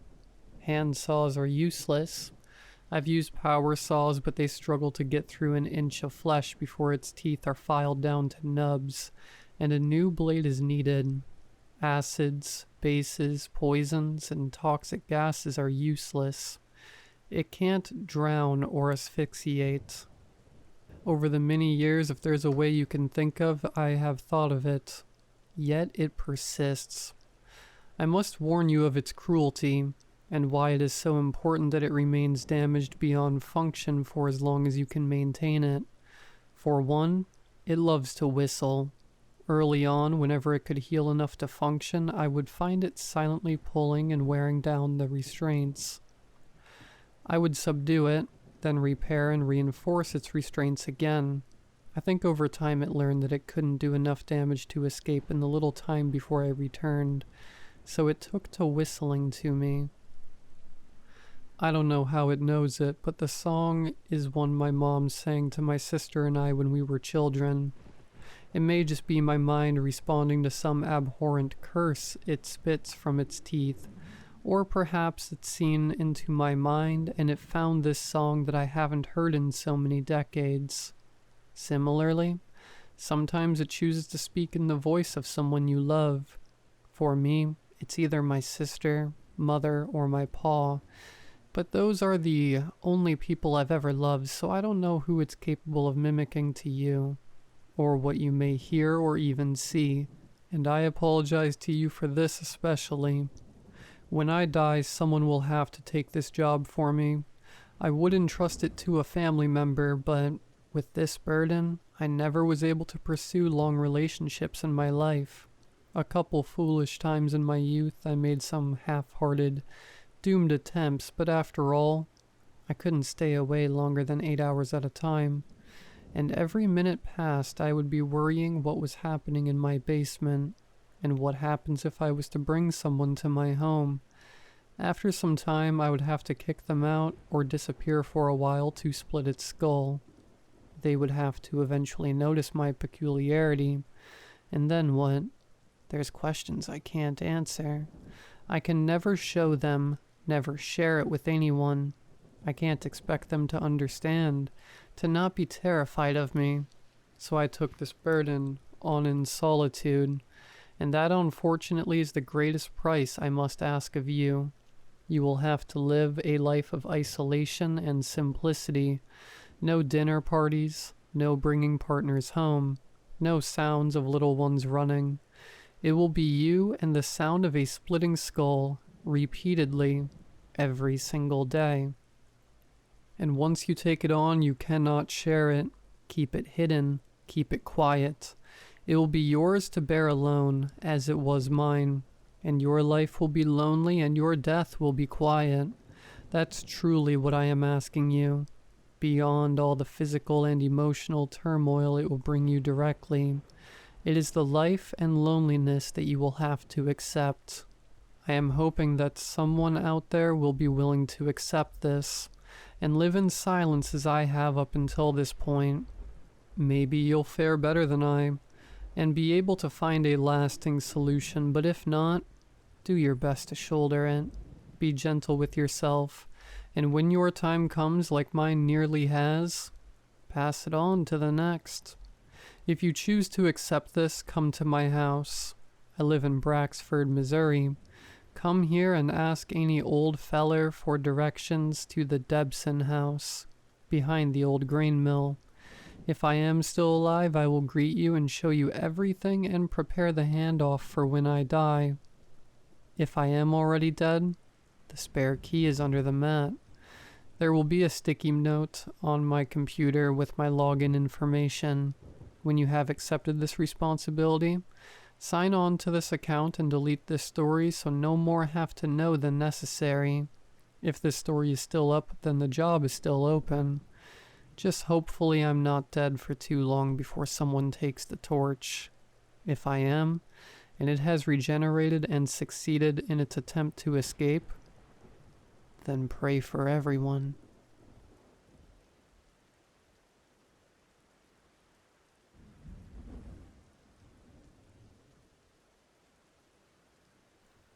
I was born in Sunset Bay, Florida, or at least I thought I was born there. I thought I was raised there, spent 17.5 years of my life there, went to school there, had my first kiss there, and almost lost my virginity there. But now I can't even be sure. You see, as far as the world seems to be concerned, there is no such place as Sunset Bay, Florida, and there never was. Unfortunately, this story began with Hurricane Milton. As we're all aware by now, Milton was utterly devastating for many fellow Floridians this month, and let me just say that my heart goes out to them all, well and truly. Luckily for me, though, I'd moved out of Florida with my family in 1995, just a few months before I turned 18, and I now reside in British Columbia, here in Canada. Understandably, though, when I heard that Milton made landfall in Florida, I was concerned for my hometown. I'd never been incredibly attached to Sunset Bay, and frankly, it had been years since I'd even thought of the place. I have 2 sons and a wife, and there are more important things in my life than reminiscing about my formative years down south. However, when I learned Milton had made a pass around near Big Cypress down by Ochope, that got my blood pumping something fierce. You see, Sunset Bay is, or was, or maybe never was, only a handful of miles away. Naturally, I hopped on my computer when I got the chance and did some researching. I looked up Hurricane Milton Sunset Bay. At first, I was relieved to find I'd come up with 0 results. I figured that meant there hadn't been anything newsworthy there, which could have been good news in and of itself, but I was soon struck by the realization that I wasn't seeing any news about Sunset Bay, because the search engine had taken the liberty of assuming I was talking about Sunset Beach down in Treasure Island. So I tried rephrasing, Hurricane Milton, Sunset Bay, Florida, Okeechobee, but nothing. All I got was a handful of irrelevant pages on Sunset Beach, Siesta Key, and even Tampa. I was hit each time with a prompt asking me something like, "Did you mean Hurricane Milton, Sunset Beach?" I found myself, like a real old man, sitting there while verbally beginning to chew out the computer. "No," I would say.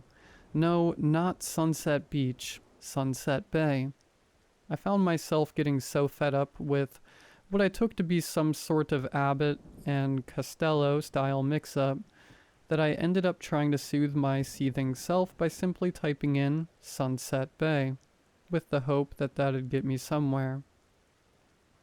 But to my shock and severe annoyance, I found myself yet again redirected to Sunset Beach. For context, Sunset Beach is a whole 5 or so hours from where Sunset Bay should be. They are not the same place in any sense of the word. I found myself seething even further, typing in Sunset Bay into my search bar with every sort of permutation I could think of. Sunset Bay, Florida, Sunset Bay, Florida, Florida, Sunset Bay, United States, Sunset Bay, Okeechobee, Florida, United States, but never got a single result. By then I was livid, but I was also determined to beat the computer, as dumb as that sounds, to get the results I was looking for. Call me stupid, call me stubborn, call the endeavor pointless. I simply wanted it to work once, but it never did. Not even once. Not even a hint of acknowledgement that Sunset Bay ever existed. Not even Google Maps would acknowledge its existence. Believe me, I tried. Eventually it got to the point where I figured that the only way to get this thing working would be to stop looking up Sunset Bay itself and instead look up some specific place in Sunset Bay that may have some sort of website. Maybe online reviews, maybe a blog post. Something. Anything. So I took a pause, rolled back from the desk, furrowed my brow, and got to thinking. I tried to think of where the most significant, internet-worthy place from back home might be, but the moment the neurons began firing off in my mind, I was struck with a pain so intense I can hardly even describe it.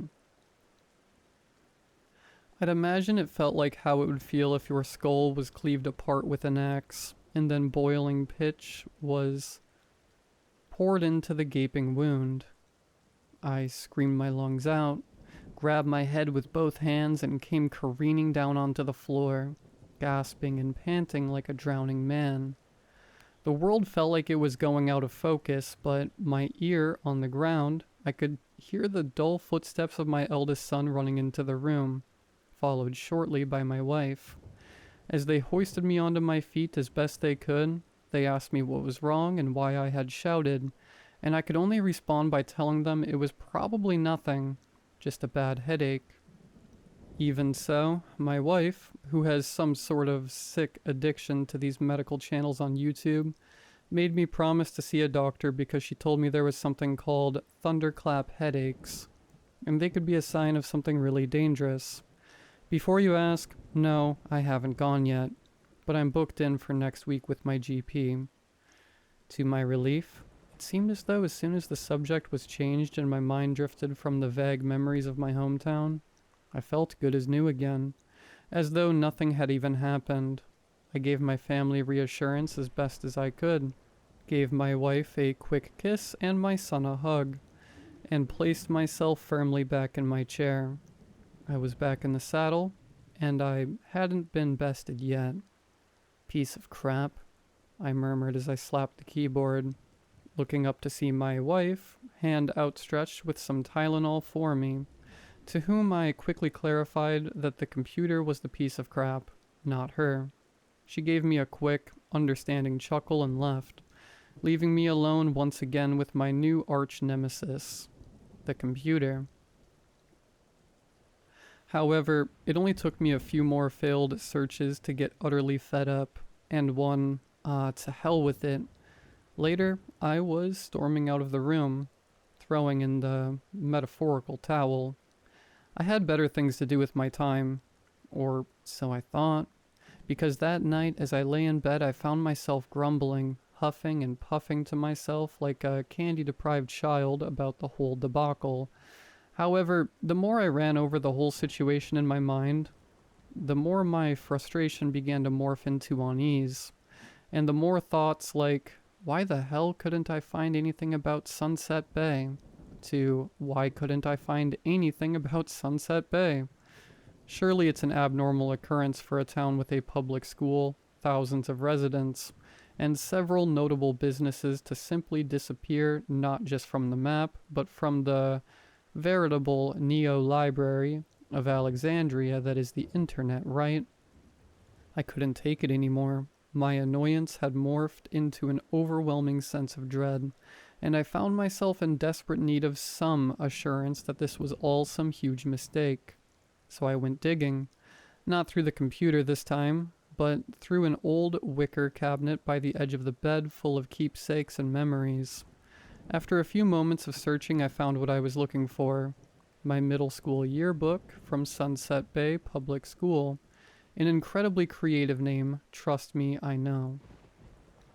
To not wake my wife, I slipped away with the book back into my office, cracked it open across the desk like some sort of ancient scroll, and found my dread quickly turning to terror. There I was. My page was bookmarked, and to my right should have been Brock Tanner, but I found my greasy, pimple-pocked face next to a pale gray square, and below, where the name should have been, was an amorphous black smudge like the ink that had been nearly rubbed out with a cloth. A misprint, maybe. I thought so, but I became less and less certain the more laminated pages I turned, finding myself faced with an ocean of gray squares and black smudges, swirling into a blobby mess like a horrifying Rorschach test, occasionally broken up by a calm, unbothered young face on whom the horror of this whole ordeal was understandably lost. Eyes glued to the page, I found myself fumbling for the landline, dialing the school's phone number, as if from muscle memory, from all those days playing hooky as a kid. It never even crossed my mind that even if this was all some huge misunderstanding, they'd certainly be closed in the dead of night. But the phone rang. It rang, and then it rang again, but a little softer, and softer still. The quivering sounds of the line grew faint and distant, quieter still, as though the phone were being dropped down a bottomless pit, falling away until it was entirely indistinct. I nearly screamed in surprise when breaking up the dead silence. A robotic voice boomed, crackling and monotone, telling me the call was unable to be completed as dialed, before booting me out, leaving me right back where I started, eyes wild, panting in distress, fists clenched on the arms of my chair. Mackenzie, Mackenzie, I stammered to myself in a fervor now, glancing down at the face of Mackenzie Connors, one of the few remaining human buoys in the ocean of nothingness, which glared back at me from the page. I went right to the computer, booted it up, and typed in Mackenzie Connors, Sunset Bay, Florida. And to my surprise and delighted relief, I was able to find what seemed to be her LinkedIn page, which, While having no visible mention of Sunset Bay, did mention that she was from Florida, and she looked to be about the right build and age to be her. Once again, I failed to consider that it was the middle of the night, and may very well be wherever Mackenzie was now. But I needed this. I needed to hear someone's voice, someone from back home. I didn't even have an excuse for calling. The best I could think of was maybe something about the oddity of the yearbook, but the line connected before I could think of anything better. Hudson Tech Solutions, Mackenzie speaking. How may I help you? Hey, Mackenzie? I asked, the awkwardness of this whole situation beginning to dawn on me. Yes, how may I help you, sir? I apologize if I've got the wrong person, but did you happen to go to school in Sunset Bay, Florida? Excuse me? Did I heard her begin before my ears were utterly assaulted by a horrifying, high-pitched scream from the phone speaker. So shrill and intense I worried it would tear the thing to bits, along with the grating sound of shattering glass. Mackenzie? I tried to remain calm, my head beginning to throb through the dullness of the painkillers. Mackenzie, are you okay? No reply. I sat wide-eyed in horror as the line seemed to briefly go dead before I could hear the sound of quiet, murmuring voices and approaching footsteps as I assume people began to barge into her room. Hey, Mackenzie, are you alright? One voice asked. Did someone scream? Another timidly inquired. She's on the ground! She's on the ground! A woman shrieked. Let go of the phone! Let go of the... Another implored feverishly before the line went dead, leaving me in stunned silence with the dial tone buzzing in my ear. I was mortified. I couldn't do anything but set the phone down on the table, not even the receiver, and shuffle, milky-eyed, back to the bedroom, whereupon I slid under the covers and shuffled up to my wife. As though by wrapping my arms around her, I was trying to confirm to myself that I did exist and things did make sense. I wish I had more to tell you, but as of now, this is where I'm at.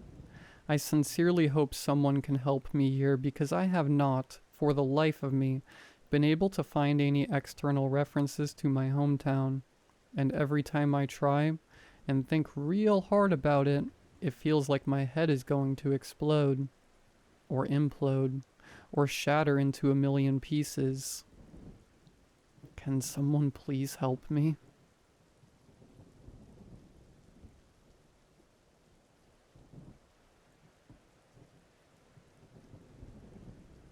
This probably requires some backstory. Years ago, back when the town was first founded, one of the buildings, the schoolhouse actually, collapsed during a town meeting and killed several people. The town was too new to have a proper graveyard yet, so they buried them in the forest towards the edge of town, planting a maple tree at each grave. Obviously, that was almost 100 years ago, but the forest still stands there. The town has kind of developed around it, but no one, not even the big corporations that have moved in, have suggested building there. It's something of an open secret. No one in the town really speaks of it, and it's not in any of the history books. My history teacher told me back in middle school that if the town acknowledges it, then they have to change the zoning and junk. Everyone knows about it though, which leads me to what happened tonight, the first senior guard night. It's a tradition dating back to just about the day they rebuilt the school. If the rumors are to be believed, the senior class goes into the woods, starting with the first frost, finds the graves, and stands vigil over them. Tonight's not exactly a full moon, but the forecast is predicting non-stop rain after tonight. It was chilly, and the leaves that had fallen were crunching underfoot as we made our way into the woods. Spotting the graves was like second nature to us, who'd grown up in the shadows of the trees. The trick is to spot a maple tree of about the right age, and then check underneath for a divot in the earth. As the bodies decomposed, the earth caved in on them, leaving pockmarks in an otherwise smooth forest. The town is small now, but it was straight up tiny then, and there are more students than there are graves, meaning some of us have to double up. I'd volunteered to take Jaden, the new kid as it were, with me. He tromped next to me, all but pouting at being stuck with me. He'd been hoping to have one of the girls take him with her, but no such luck. Tonight was too important for flirting. I was trying to explain everything to him, the history, the tradition, the rules, but I could tell he wasn't listening. He kept pulling out his phone even though we didn't have service, and then tripping because he wasn't watching his feet. I wanted to groan, but I held myself back. I mean, it was annoying, but he had just moved here. The fact that he'd agreed to do it at all was a win.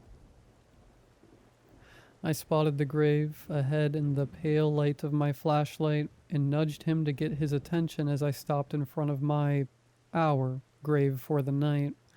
As I shed my backpack, I heard the rest of our classmates getting into position all around us. Nothing but the sound of footsteps in the dark. "Excuse me." I recognized the voice from a few trees over. "My lighter isn't working. Can someone help?" "Give me a moment," I called back, dropping my backpack and digging through it. My brother had told me to pack multiple ways to start a fire, and I remember being glad I had followed his advice as I pulled out a book of matches from my front pouch. Next to me, Jaden had shifted uncomfortably, and I had barely looked up as I reassured him. "I'll be right back. You'll be fine." Bentley was crouched down over her grave, frantically flicking the lighter.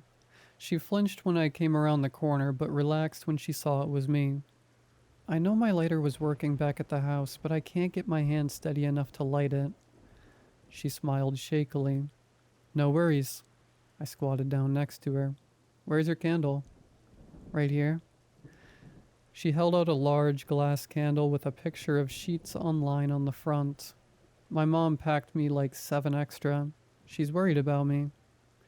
I gave her a tense grin as I struck a match. "My family's the same way. I don't think any of my candles smell this good, though." She gave me a small grin in return. "Right, you guys are super traditional. Well, I'm better than Caleb. He brought tea candles." "Tea candles?" The flame danced for a moment at the end of the match before catching the wick alight. "Those aren't going to last the whole night."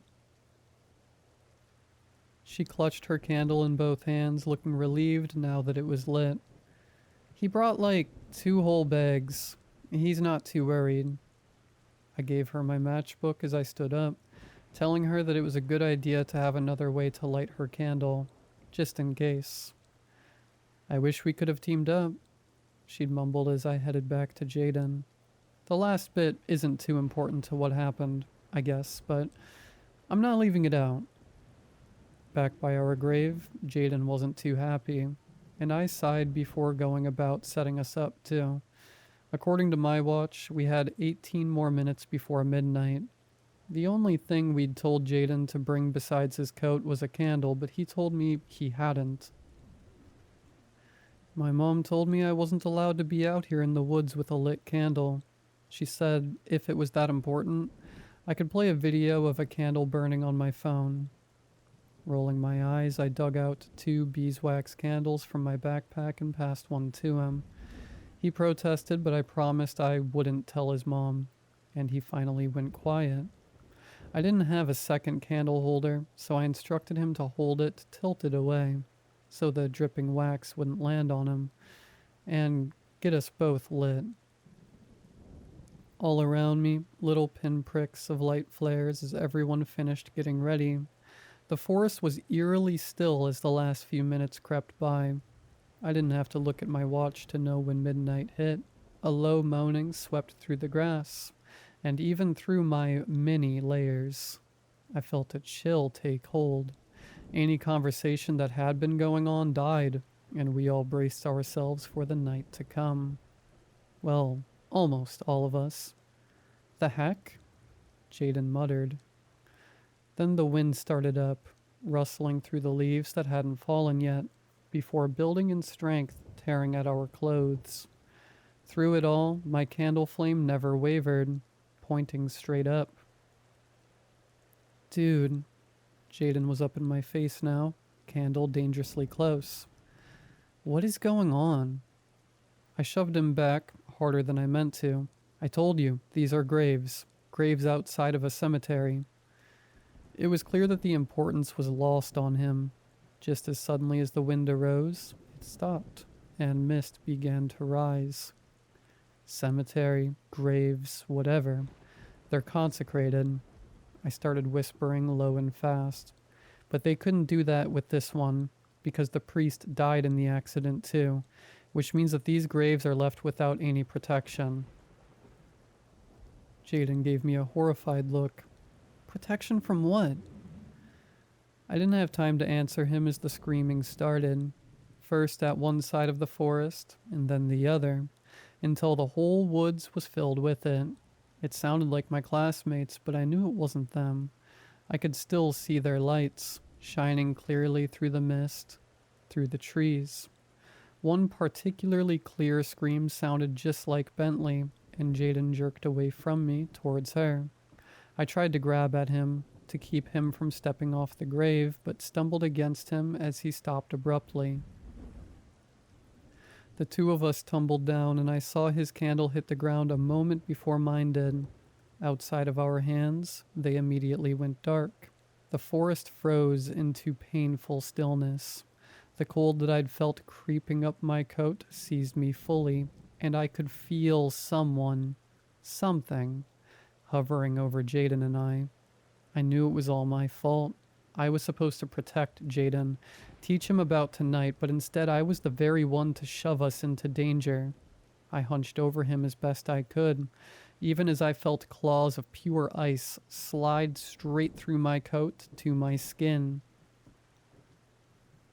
I am the guardian of the lost graves.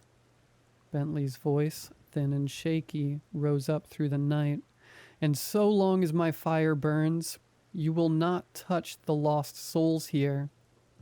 The claws hesitated but didn't stop, and I shivered uncontrollably. I knew that when they reached my heart, it would stop. I am the guardian of the lost graves. This time it was Caleb's voice. Caleb with his 20 lit tea candles, shouting out into the night. The claws slipped past a rib, and I shuddered as they began to move in me. All around us, voices flared up, my classmates shouting to hold back the darkness as well as they could, trying to help me in the only way they could. It wasn't enough. Beneath me, Jaden moved, and I pulled back. If the thing got through me, he was next. He needed to get away. Maybe he could make it to the safety of Bentley's candle before I did. Jaden was fumbling, and it wasn't until he grabbed my hand, wrapping it in his own, that I realized what he was doing. The candle? He'd gotten his candle back, and now it was clasped between our hands. I was shaking so hard I could barely control my movements, but I reached into my pocket and yanked out the matchbook I'd used to light our candles earlier. I dropped it, unable to stop the tremors, but Jaden must have felt it fall on him. He let go of my hand momentarily, and a teardrop of light bloomed suddenly in front of me, almost in my hair. Like it realized the danger it was in, the creature moved faster, and my breath plumed as I started breathing frost. The flame danced, but caught the wick at the last moment. We, Jaden's voice trembled, not unlike the candle we clenched in our hands. We are the guardians of... It took all my strength of will to breathe out the next words through frozen teeth, guiding him. Of the lost graves. Jaden shouted the words that I hissed, and the claws flinched back. And so long as my fire burns, and so long as my fire burns, you will not touch the lost souls here. Touch the lost souls here. There was a ripping sound, and the horrible weight was gone. It was a long, cold night. Jaden lit every candle I had in the bag and forced me to take off my coat to do first aid. He hissed when he saw my back. "Dude, this is going to hurt tomorrow." He was right. Lying here and typing is about the only thing I can manage with my back all torn up like this. My mom freaked when she saw it. The lost graves are safe for another year, but I swear, I can still feel the cold claws hovering right behind my back.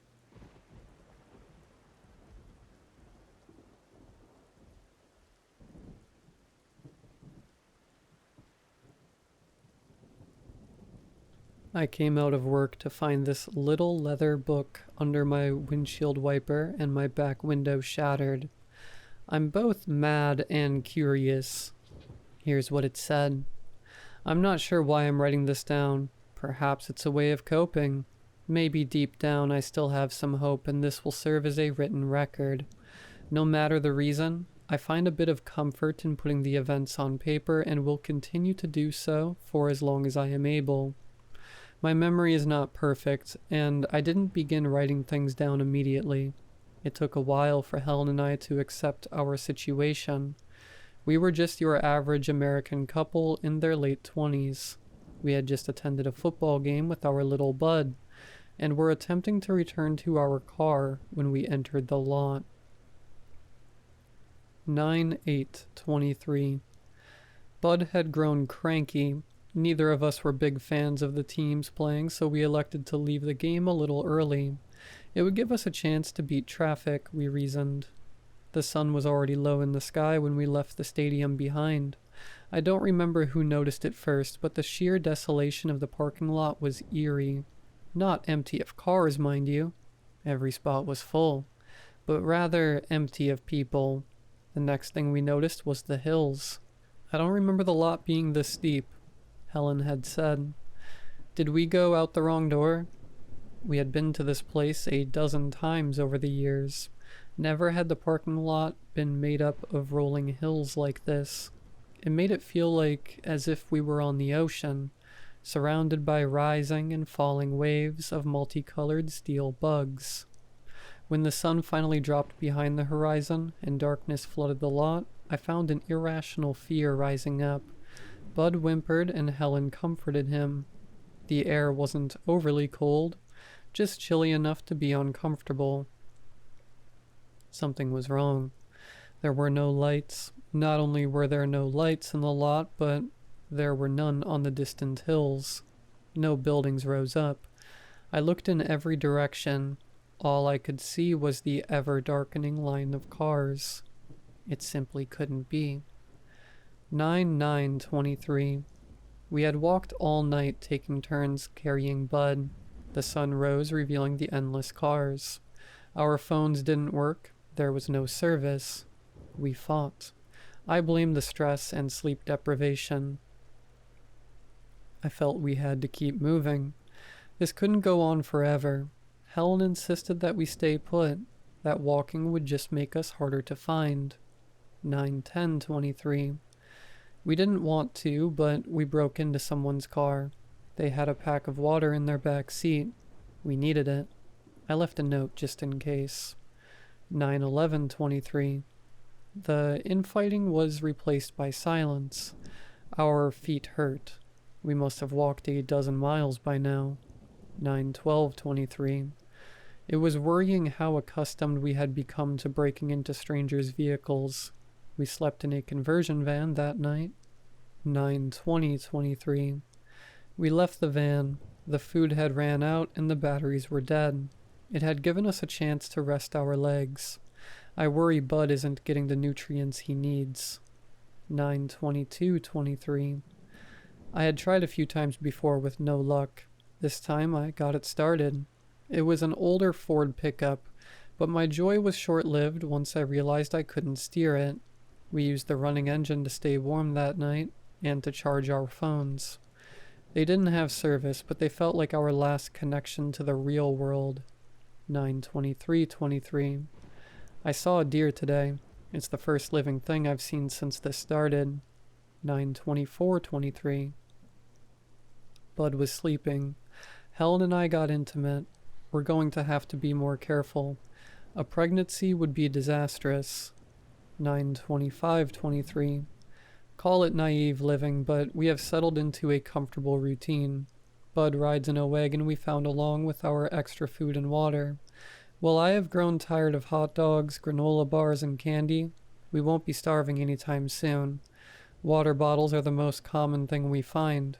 Occasionally, we will come across a vehicle filled with groceries. 10:08:23. It has been a month. Despite our less than ideal diet, Helen and I are quite lean. I don't know how many miles we have walked. I'm on my third pair of shoes at this point. Luckily, the weather is still mild. I don't know what we're going to do after it starts to freeze. Bud has grown. The little rascal is always getting into things. 10:15:23. I haven't told Helen. There's been a shift. The food we are finding is more stale than before, but it's not just the food. The vehicles are older. I don't know when the shift started, as it was so gradual. The newest vehicle I've seen all day was a 2010 Toyota. 10:30:23. We've decided to turn back. Not only have the vehicles grown older, but food and water are more scarce. The tipping point was the delivery of a line of cars with the windows smashed. It felt ominous. We will be returning to greener pastures. 11:02:23. It didn't work. I don't think the lot will let us go back. 11:03:23. I did an experiment last night. I marked a car as we passed it. This morning I tried to return and the car wasn't there. What if Helen and I had decided to look in different directions? The very thought of it makes me sick. I don't even want to leave Bud in a separate vehicle while we make love. I couldn't imagine the horror of not being able to find him again. 11:12:23. We can't go back. We don't want to go forward. That leaves one option. We will be staying put. I erected a flagpole from what I could find. Even though it is visible from quite a distance, we still travel as a trio everywhere. 11:15:23. It wasn't easy, but we managed to move multiple vehicles. We have a square of vans. In the center, we carpeted the asphalt and set up bunch seats as couches. I was never much of a hands-on guy before this. Necessity has forced me to learn. We even have a small solar panel feeding a battery pack. In turn, we used the batteries to power a TV I pulled from an Escalade, as well as a string of dome lights around our home. It is nice to finally be able to let Bud wander around without fear of him disappearing or getting hurt. 12:25:23. If I kept track of things properly, today should be Christmas. I gifted Helen a necklace I had found a while back. We spent the day sitting around watching DVDs and getting tipsy. 12:30:23. It snowed this morning. 1:05:24. We aren't alone. I woke up and went outside to pee. When I did, I saw footprints in the snow. Bare feet. A couple different sizes. The tracks led all around our home. They congregated near the windows. They had been watching Helen and I sleep. I rushed inside and checked on Bud with Helen. They were both peacefully sleeping. 1:06:24. I told Helen about the footprints. She was visibly disturbed and wanted to leave right away. We should go. If we leave, then they won't be able to follow us. This place doesn't let you go back after all. They can have this. We'll make another shelter. I had thought of this place as more than a shelter. It was our home, and I wouldn't let anyone take it from us. No, we should stay. I would rather have a barrier around us than be caught out in the open.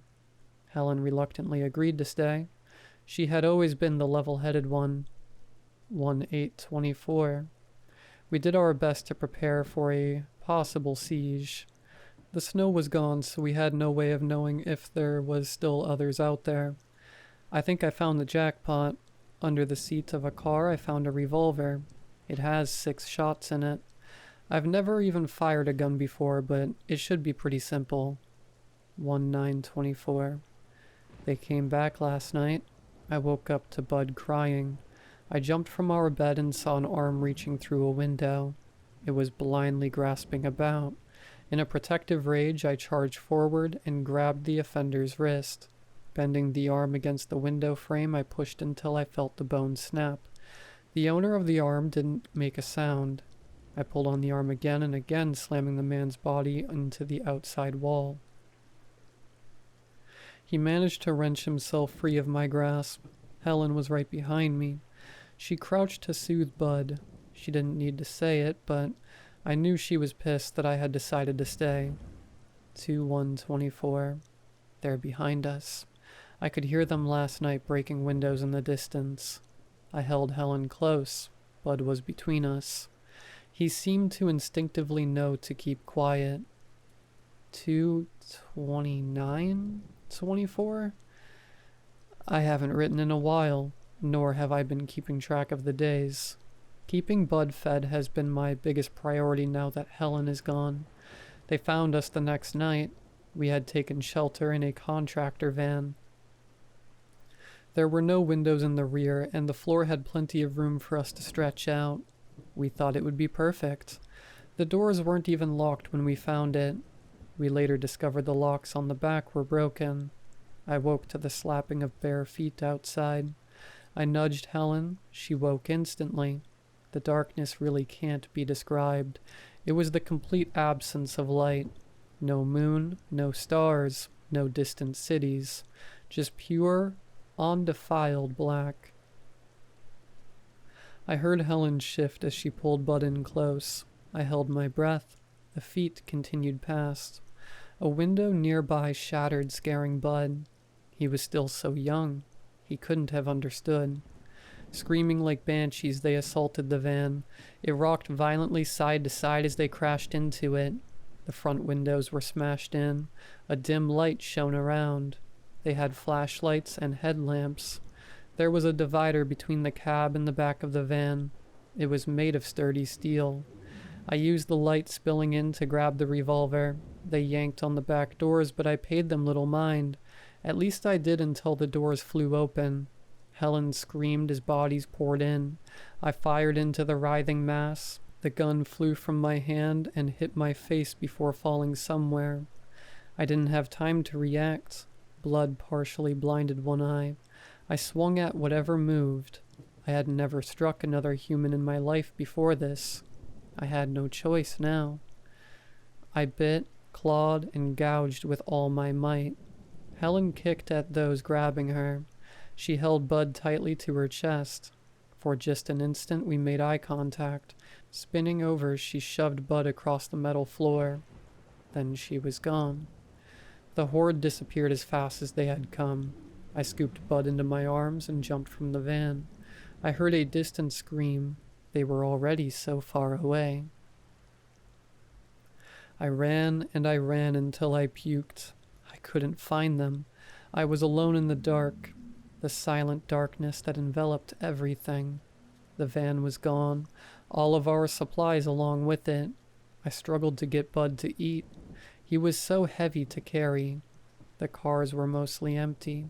Finally, after a couple days, I found a 4-door Maverick. The keys were in it. There was a stroller in the trunk as well. The engine grew rougher with time. I kept it going by punching holes in the gas tanks of other cars. I noticed the gas was yellow now. It still worked, but not well. The car died next to a 1931 Chevy. My dad had one of those when I was a kid. Just like this one, his wouldn't start either. I would be walking again. At least the car had given me a chance to cover a lot of ground and build up a stockpile of supplies. 3-1-24. I found a cowboy rifle in the back window of a truck. The glove box contained 2 boxes of bullets. I placed Bud in a car where his ears would be safe and did some practice shooting. The rifle was much easier to handle. I almost felt confident that I could defend myself with it if needed. 3-2-24. I shot a deer. I cried over it, and I don't know why. I spent all day using the engine of a car to cook the meat. It wasn't easy, but food is getting scarce. 3:24. I'm a fool. I woke up in the middle of the night to the most terrifying snarling and growling. I held Bud close and prayed whatever was out there wouldn't find us. When the sun came up, I found a deer carcass strewn about.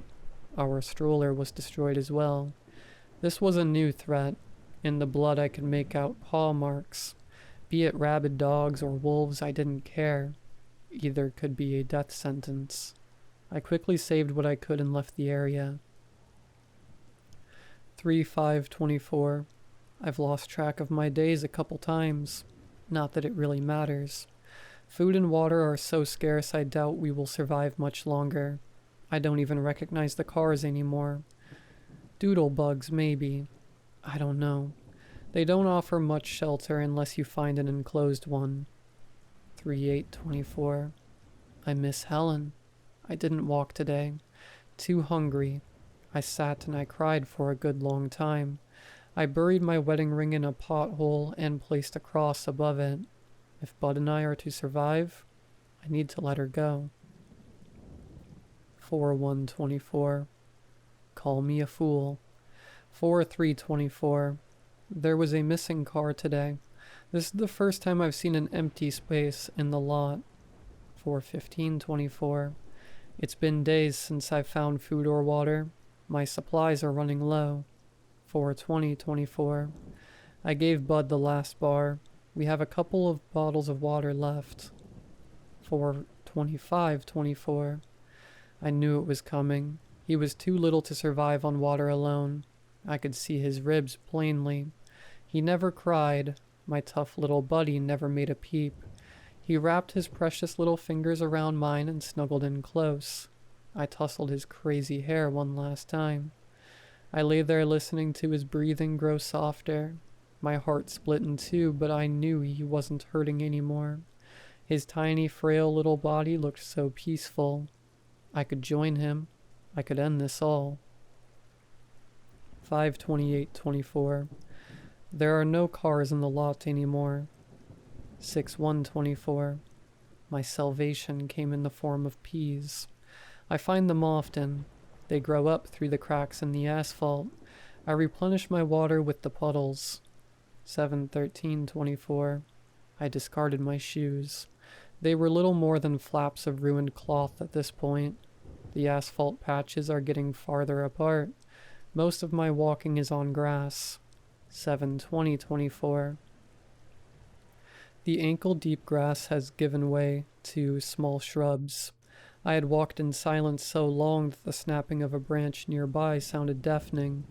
I turned to see a wild deer and ravenous dog charging towards me. I managed to squeeze off a shot before the hairy behemoth slammed me to the ground. The shot had been true and the dog was dead. He tasted awful. 8:12:24. I couldn't sleep. I walked through the night. Exhausted, I stumbled onto the largest piece of asphalt I had seen in weeks. In the darkness, I came across a vehicle. It was something modern.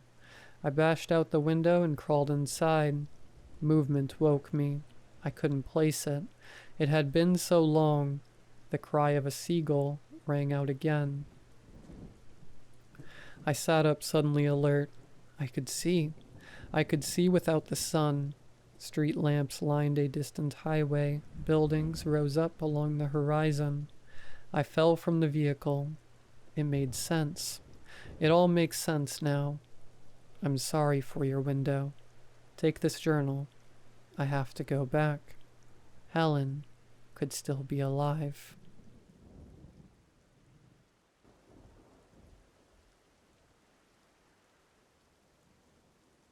I was walking to my car as quickly as I could. I checked my watch. It was 7:15 p.m. I shook my head. My phone rang. The screen showed that it was my wife calling. Right on time. You better be close to the restaurant, she said. The tone in her voice left me wondering if she knew that I was just leaving the office. I stayed silent. Jack, she said quietly. I'm already here. I'm sorry. I didn't realize how much work I would have to get done today. And we're still not on pace to make our deadline. The whole team is working late, not just me, and I can't be the only person leaving on time when my subordinates are staying late. I pleaded. How long until you get here? She asked angrily. If I run every red light, I can be there in 30 minutes, I told her. She didn't answer for a long while. I got into my car, and just as I started to wonder if she had hung up on me, my car picked up the Bluetooth. Okay, just hurry. It's bad enough the waiter has asked me twice if I was waiting for someone. She instructed. I'm sorry, babe. I'll be there as soon as I can, I said. I shifted my car into reverse and started to back up. A loud bang on my window made me slam on the brakes. I threw it into park and turned around to see if I hit something or worse, someone. I didn't see anything. I turned back around in my seat to find two children standing next to my door. I jumped at the shock. They both just stood there. Judging by their size, I would guess they were about 9 or 10. I had this terrible feeling in my stomach that there was something wrong. But they were children, probably lost, I told myself. I cracked the window just enough to ask if I could help them. Can I use your phone? One of the kids asked. The child's tone had a tinge of darkness to it. I felt the hairs on my neck stand up, but I reached for my phone and unlocked it. When I looked back up at the child, I noticed they had both moved closer. They both stared down at their feet. Their hoods up over their head cast shadows over their faces. It almost appeared they didn't have any faces at all. At this point, I had this unyielding sense of fear building that I couldn't justify. Is there someone you'd like me to call for you? I asked. Then one of the kids raised his head slightly. The shadows that covered his face parted as the new angle of his hood allowed me to see his face. But his eyes were still hidden in the shadows. They appeared to be pitch black. Not that they were missing, but he had no iris, no whites in his eyes at all.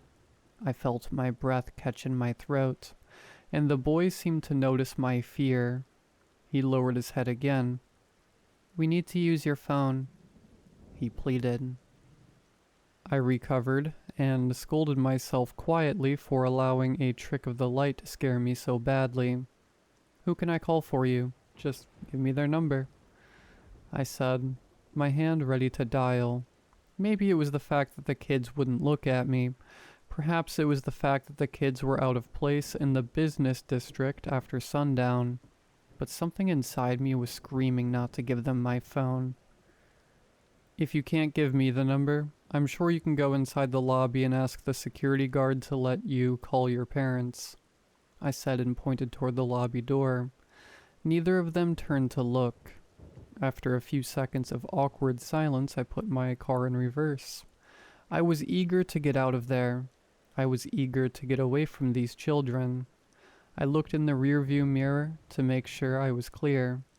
A loud bang stopped me in my tracks. For a split second, I thought I hit someone, and then I heard it again.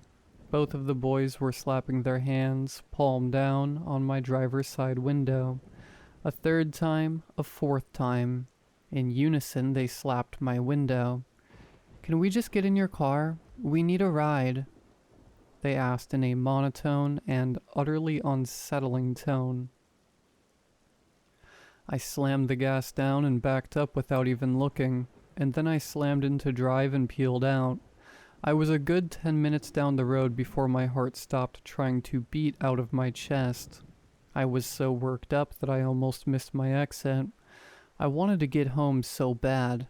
I had forgotten about date night.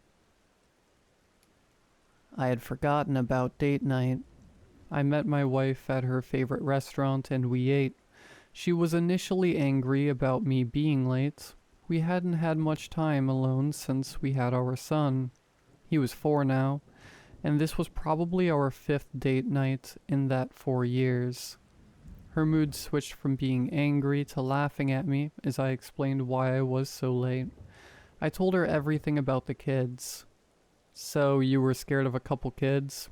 They could still be out there looking for their parents. She heckled me. She knew how scared I was. There was something wrong with them, but she didn't believe it. At least, not at that point. Our son was staying at the babysitter's house all night, so we had the house to ourselves. It was 3 in the morning when we heard the knock at the door. I woke up first and just sat in bed and listened. There was a faint, steady knock at the door. In threes. Knock, knock, knock. And then a pause followed by another set of 3. Knock, knock, knock. Then my wife woke up. "Do you hear that?" she asked. "Yeah, there's someone at the front door," I replied. My heart sped up. I knew before I did that it was them. My wife sat up and grabbed her phone. "It's after 3 in the morning. Who could it be?" she asked. "And they didn't hit the doorbell," she added. She opened the doorbell app on her phone to reveal an empty porch. There was nobody there. She showed me. The knocking continued, and then I saw them. There was a faint silhouette in the darkness. "Zoom in there," I said, and pointed to the corner of the steps. She did, and we could see them. The 2 boys were standing in the shadows.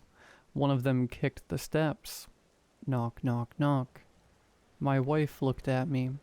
"There is no way those kids followed you home. This has to be a joke," she said. She stood up and put on her robe. I did too. We both made our way downstairs. We argued as we walked. She wanted to open the door. I didn't. Knock, knock, knock. "We can't open the door," I told her. "They're just kids playing a prank," she replied. Knock, knock, knock. Finally, we reached the door and my wife undid the locks and swung it open. We both took a step back as soon as we did. The kids were no longer standing in the shadow but had moved up to the first step. The only light was from behind us, flowing out of the house.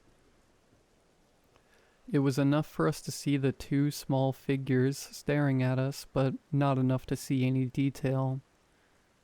"What do you want?" my wife asked. I was flipping the light switch on and off for the porch light. It wouldn't come on, but I knew it had been on when we got home. "Can we come inside?" the kids asked in unison. I could see that my wife had gone pale. She finally believed me. Something wasn't right. The kids both took a step to the next step. "Can we call the police for you? Are you lost?" she asked them. They stepped up to the porch, and then they were close enough, just 3 feet away. Their faces were fully illuminated. The light revealed the same thing I thought I had seen earlier. Wide eyes, black as coal. They began to smile at us. "We need to come inside. We need help," they said in unison as if they shared the same thoughts. I moved my wife out of the way and slammed the door. My hands fumbled for the locks as I looked through the peephole. "I'm calling the cops," I yelled through the door. My wife still had her phone in her hand. She started to dial 911. "Wait," I said. "They're leaving," I told her. The kids walked back into the street and disappeared into the night. The next day we slept in and then picked up our son. It was a pretty uneventful day, at least until 3 a.m. I woke up to the sound of knocking. I sat up, half asleep. I heard my wife tell me it was just our son. "I'll get it," she told me. I went back to sleep. That was about 10 minutes ago. I noticed she didn't come back to bed, and I decided to check the security cameras on my phone. My wife is lying on the floor dead. There's blood everywhere. Standing at her feet are the 2 boys, and next to them is my son. His eyes were black as coal. As I'm writing this, I can hear them walking down the hall toward me. For the love of God, if you see black-eyed children, do not talk to them. Do not give them anything, and please...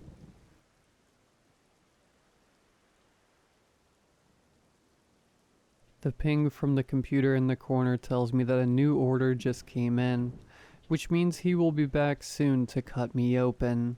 I can still feel the knife on my skin from the last time. The wounds are long gone, of course, but the memory never seems to fade. You'd think with all the money he has made off of me, he could afford to sedate me properly. He always said there was no reason to bother because he had invested in soundproofing the room. Instead, at least he gave me this phone, mostly so I could play offline mobile games because he obviously couldn't let me have internet access. Which is why, when I finish writing this, I'm going to send it, even if it can't go to anyone yet. That way, if this phone is ever connected to the internet, even by accident, hopefully it will go through, no matter where I am by then. Either way, I should hurry. I don't have long to tell my story. So how did I end up here? Well, I'm sure everyone says this, but the whole thing started innocently enough, with a car crash. I was 17 at the time, and we were all on our way back from a party. It turned out that the designated driver hadn't been taking their job as seriously as we had expected. I don't remember the accident.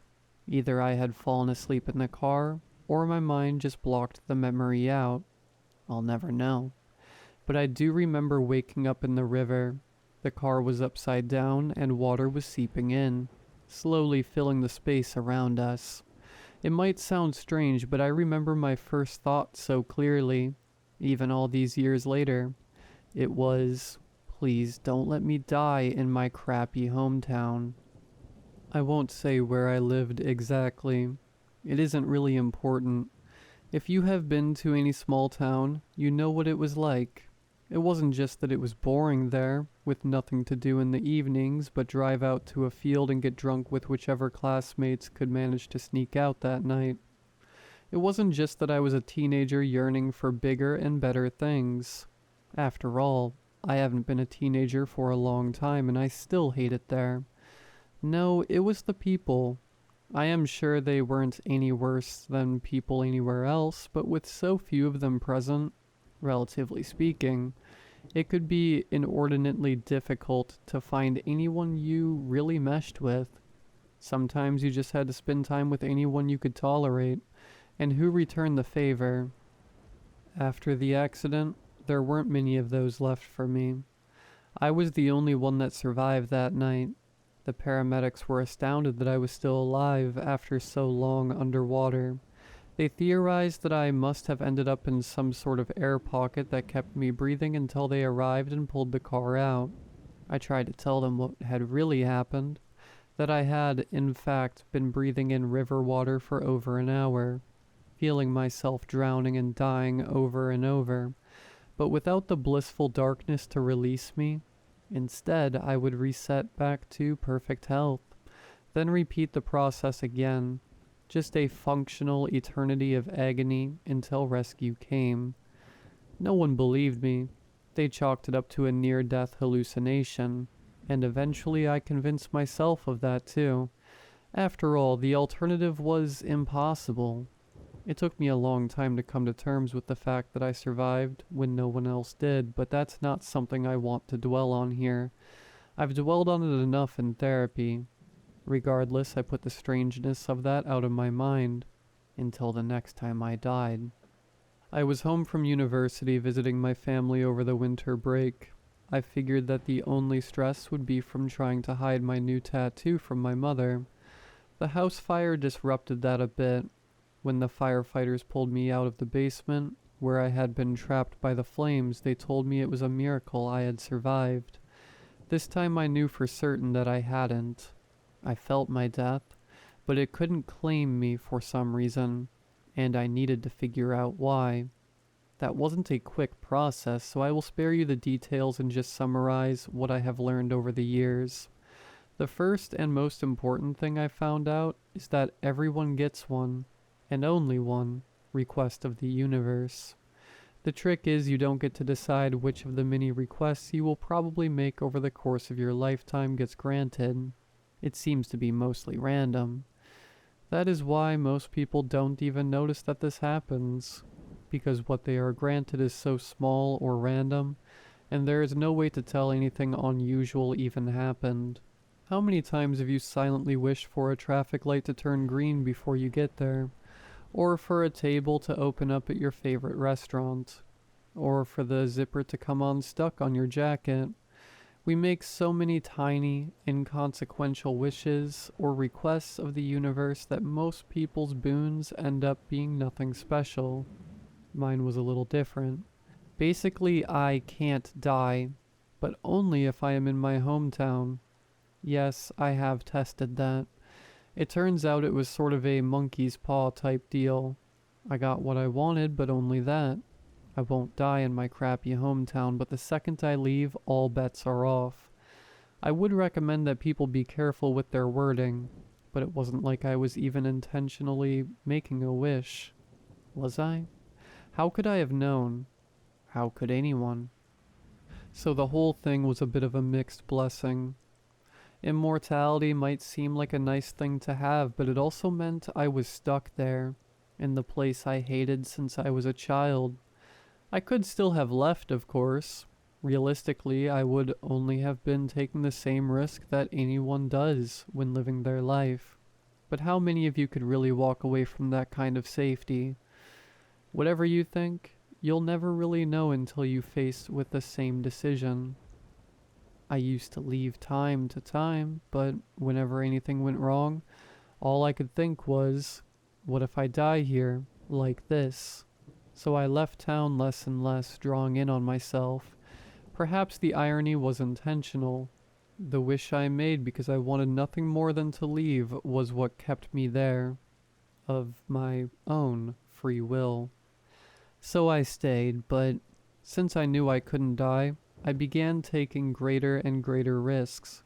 Perhaps it was to make up for my own cowardice, or perhaps it was simply because I was miserable.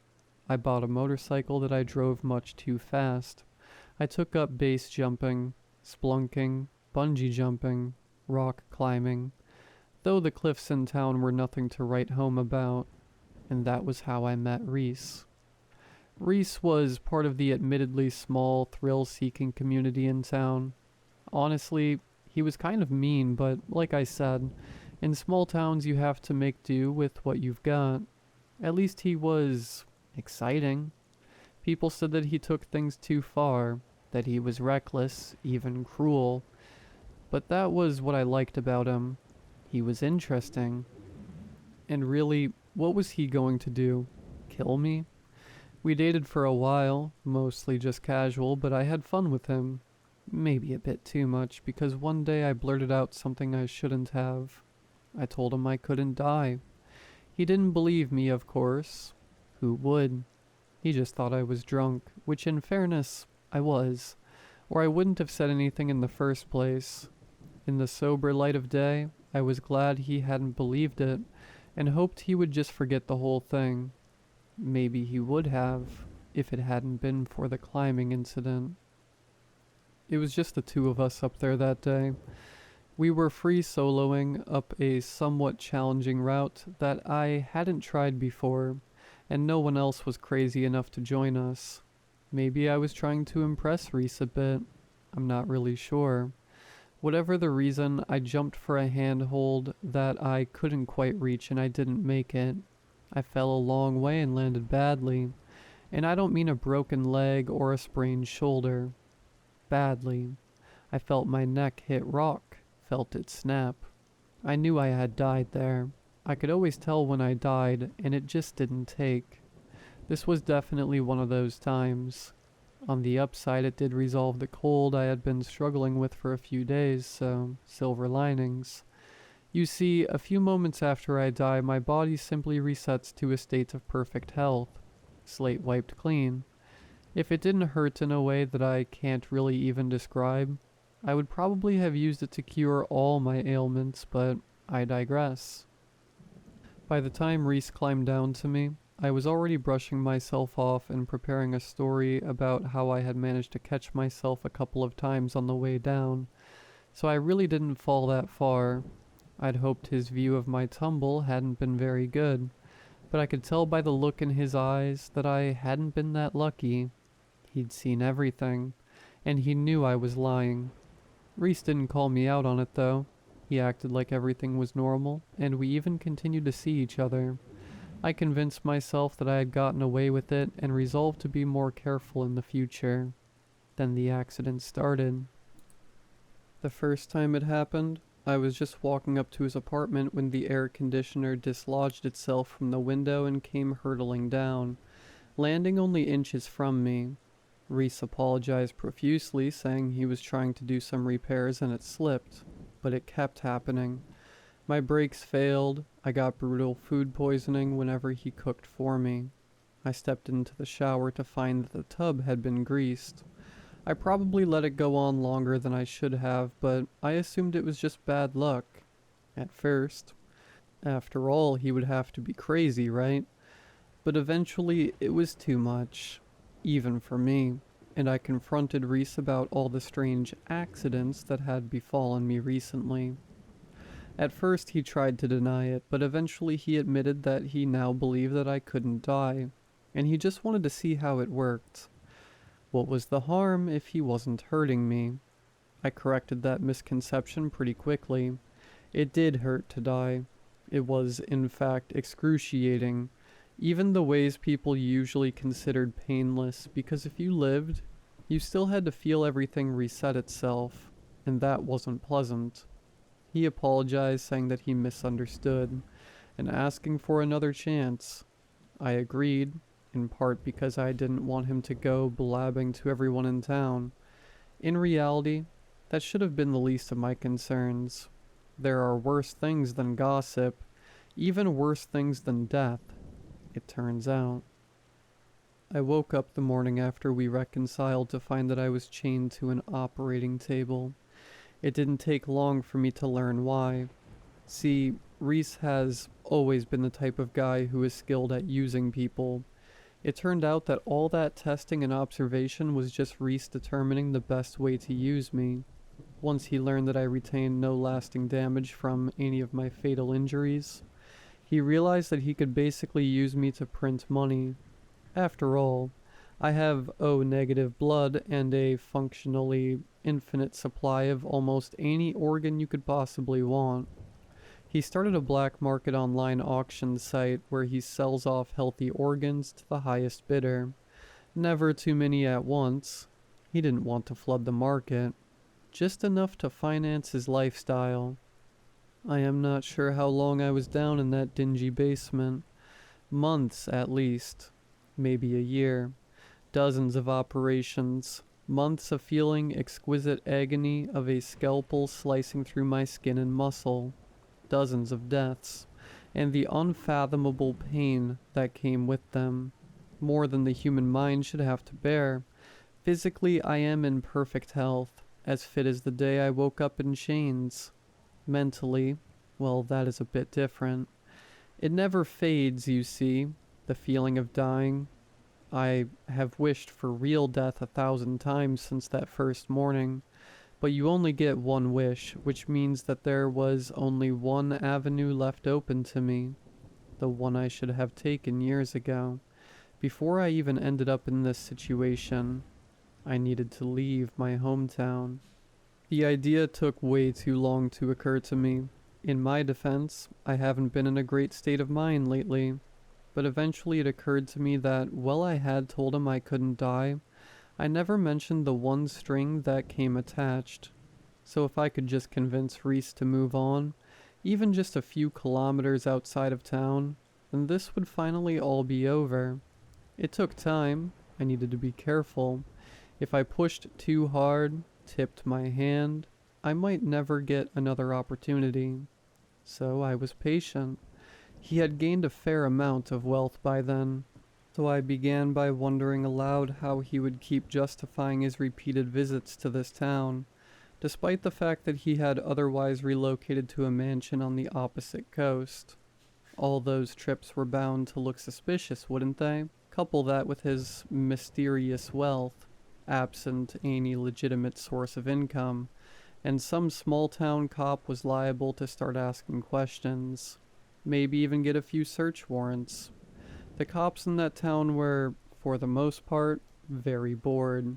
They wouldn't be expecting this, of course, but while they were searching for his meth lab or grow op, they might inadvertently stumble upon something he didn't want them to find. I didn't suggest that he move me. Instead, I suggested he release me before he got caught. He had plenty of money now, didn't he? And it wasn't like I could ever tell anyone what he had done. Who would believe it? I didn't truly think he'd agree, but it couldn't hurt to try. He ignored me at first, but over time, I could see that it preyed on his mind. He increased security, started coming less and less often, and when he was there, he was constantly looking over his shoulder. After about a month, he finally made the obvious choice. He had decided to move me to a reinforced bunker he had constructed under his new estate. It would really be for the best, he gloated. No chance the cops would notice if he didn't even have to leave home to go to the bank, as he called it. I had to struggle to hide my smile. And that brings us pretty much up to the present. I arrived at my new accommodations this morning, smuggled over on his private jet. If only I could have at least looked out the window. But of course they kept a bag over my head the whole time. I wish I had gone out and seen the world. Well, I still had the chance, despite the risks. But hindsight is 20/20, isn't it? I can at least take a little bit of pleasure in the thought that Reese will never understand why it didn't work this time. He deserves worse, of course, but this will have to be enough for me. He'll be down here soon to harvest my lungs or heart or kidneys, and then I won't have to care about him at all anymore. I am looking forward to it. I hope somebody sees this account someday. I'd like to think that someone will eventually know the truth. But even if they don't, that's okay. I got what I really needed in the end. I got out of my hometown.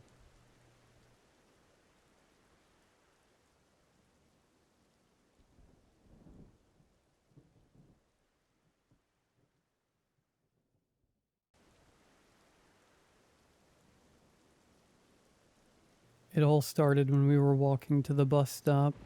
I've never bothered getting a car because of how cheap and mostly reliable public transport was here. A friend of mine worked close to my office, so we often took the same bus home. Lately, I've noticed an increase in pigeons downtown and near where we waited for the bus. Personally, I liked the birds. I thought they were a bit goofy, and aside from all the poop they left, I didn't think they were a problem. My friend, Matt, hated them. He often had a new insult for the birds. That day was no different. At least 20 pecked around at the sidewalk in our path. He ran at them to startle them, causing the flock to move further down. I frowned at him for being so cruel. I think any city with a pigeon problem also has a pigeon person. Someone who appeared homeless, took care of the birds, or treated them as if they were friends. Our local pigeon man was between us and the bus stop. He was dressed in a long black coat regardless of the weather. He fed and petted the birds as he talked with them. He had a beard, but it didn't appear unkempt. I wondered if he had a home, and pigeons were just a hobby. He also had a sign made of cardboard asking for donations. He listed how much money it would cost to feed the pigeons he was so fond of. $1.50 for a loaf of bread, to $25 for a month's worth of croutons. Matt nodded towards the man, ready to mock him, but I gave him a look to shut him up. We started to walk by them while dodging birds at our feet. The man tore off pieces from a freshly baked loaf of bread. There wouldn't be nearly enough for all the birds. I feel bad for them. I made it 3 steps past them as I sighed and turned around. Matt expected this. I have always been a bit of a pushover. He waited as I went over to the man and read over his sign again. They'll repay the favor, the man said, not looking away from the birds. They will? I asked while trying to decide how much to donate. These birds are better than people. They're special. They don't accept anything for free, so they'll repay you. I had 100 eyes on me. It appeared as if all the birds were watching as I pulled 2 bills from my wallet. I had recently snagged some overtime at work so I could afford to pay for a month's worth of croutons for the birds. The man accepted the money and nodded a small thanks. A few birds flapped their wings as Matt tapped his foot, showing a sign he wanted to keep moving. Don't forget to take care of yourself, I told him and joined my friend. He's probably just going to buy some drugs, Matt said, even though we weren't out of earshot just yet. Good for him either way, I shrugged. We could still see the man and the flock of pigeons from our bus stop. True to his word, he went inside the small store he had been standing in front of and came outside with a big bag of croutons. At least someone was taking care of the poor birds. But wasn't bread bad for them? It made them happy, so that was something. Our bus arrived and I had forgotten all about the exchange. It was only until a small incident happened a week later that I was reminded of the pigeon man. I had been about to cross the street and had stepped off the curb when a pigeon flew in front of my face, scaring the hell out of me. Thankfully it did, because a car turned when it shouldn't have. If I didn't step back, I would have been hit. I stood stunned over what happened, my heart racing a mile a minute. Looking up, I spotted the bird that saved my life sitting on a power line. I could have sworn it nodded at me. The day after I nearly died, I was walking to the bus stop, but without Matt. The pigeon man was sitting on the ground looking after his birds again.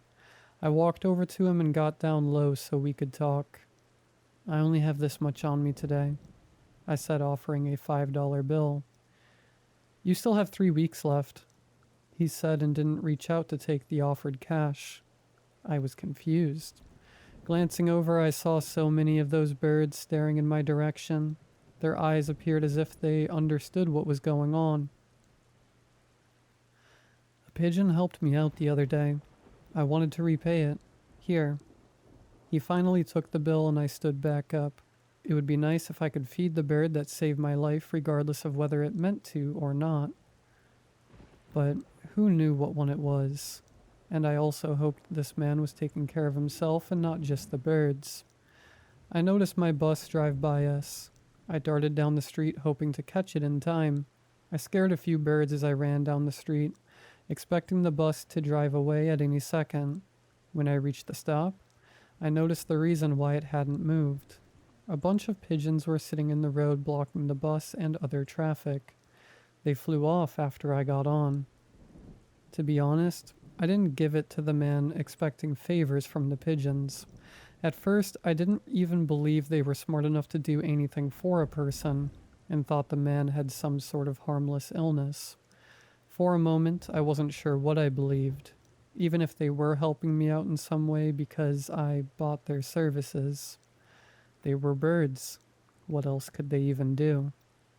In the back of my mind, I was counting down the days until my so-called pigeon contract ended. On the final night, I came home very late because of some final project crunch at work. My girlfriend also had been working non-stop to finish a big project. She was an artist who did massive paintings that sold at a local gallery. She would spend a few months creating new pieces and living off the pay from the last batch. We were both suddenly hurting for cash because the gallery ordered 3 more large pieces, and that meant she needed to pay for materials she hadn't budgeted for.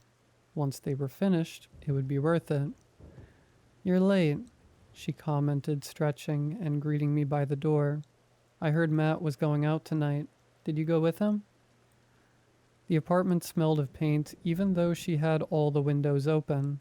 She was covered with all sorts of colors and needed a shower.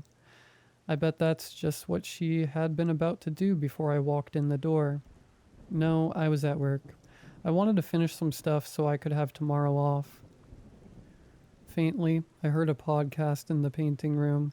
Since she worked for long hours, she needed something to listen to. But I didn't fully approve of her listening to so many true crime podcasts. She got pretty freaked out after so many hours of them. You need to shower. So do I. Let's have some water, I offered with a smile. I really wanted to hug her, but didn't want to get paint on my work clothes. Can you take a rain check? I'm sore from working today, she suggested. She expected me to be disappointed. I was a little, and I snapped my fingers as if I had just lost a bet. Darn it. Okay, next time. And how did you hear Matt was going out tonight? His girlfriend told me, but if you're not with him, that means he's going out drinking alone, she said while crossing her arms. Matt liked to drink at a bar about a 10-minute walk from my place. For lack of a better way to put it, Matt had a drinking problem. Unless someone was with him to keep him in line, he always got in trouble while on a night out. I knew what was even going to be said before the words came out of her mouth. Maybe you should see if he's at the bar and get him home, she suggested. I groaned and rolled my eyes. I was thinking of excuses when she raised paint-stained hands in a threat. I raised my own in defeat. Fine, I wanted to buy something from the store either way. Let me get changed first, and you need to stop listening to those podcasts, I told her. I like Matt's girlfriend. He might get wasted and cheat on her, and she doesn't deserve that. Matt is dumb, but not dumb enough to cheat. Even if he tried, he's such a messy drunk no one would take him. You just think he's going to be nabbed by those smiley face killers, who aren't real, by the way, I said with arms crossed. She narrowed her eyes over just how easily I saw through her, and how I refused to believe a conspiracy she did. If you keep that up, they'll get you next. They also target boyfriends who don't buy their loving girlfriends Cheetos, she said while backing up towards the bathroom. I guess she wanted Cheetos while I was out. I let her get into the shower as I left to get my friend into a cab back home before he caused any trouble. I should never second-guess my girlfriend. She was smarter than me because somehow she knew Matt needed help. I sent a few texts asking if he was at the bar. It wasn't a very popular one, so I could easily find him inside if he was there. I was a block away when I saw someone stumble out of the bar. 2 people followed behind him. My hand tightened over my phone, ready to dial the police if needed. I quickened my pace to try and catch up to the 3 of them. The pair closed the distance between the first man, and I heard my friend yell. They dragged him into a small alleyway as Matt drunkenly shouted for them to let him go. I turned the corner to see one man keeping a hand on Matt's jacket. Do you always go around talking to other people's girls, huh? Do you really think she would give you the time of day? The larger man accused. I suddenly felt exhausted. Why couldn't Matt just behave? He made things worse by not understanding how much trouble he was in. I didn't think she was yours because she didn't look at you all night, he shrugged. They got closer, both ready to knock some sense into Matt. I spoke up, causing all 3 of them to look in my direction. I'm calling the cops if you give me a reason to, I said, not feeling as brave as I sounded. Is he a friend of yours? The taller man asked. Sadly, yeah. That was not the right answer. They both decided that I needed the same kind of punishment as Matt. Since I most likely was going to call the police either way, they figured they could get something out of being arrested. The taller one landed a hard punch on Matt's face. I pulled out my phone about to call the cops, but the second attacker moved too fast. He hit me so hard it knocked me off my feet. I've never been much of a fighter. I tended to take the easy way out, or avoided confrontations altogether. The night should have ended with both of us in the hospital, but it didn't. Wings flapped in the darkness as a sudden flock of birds came down. They flew in the face of my attacker, blinding him.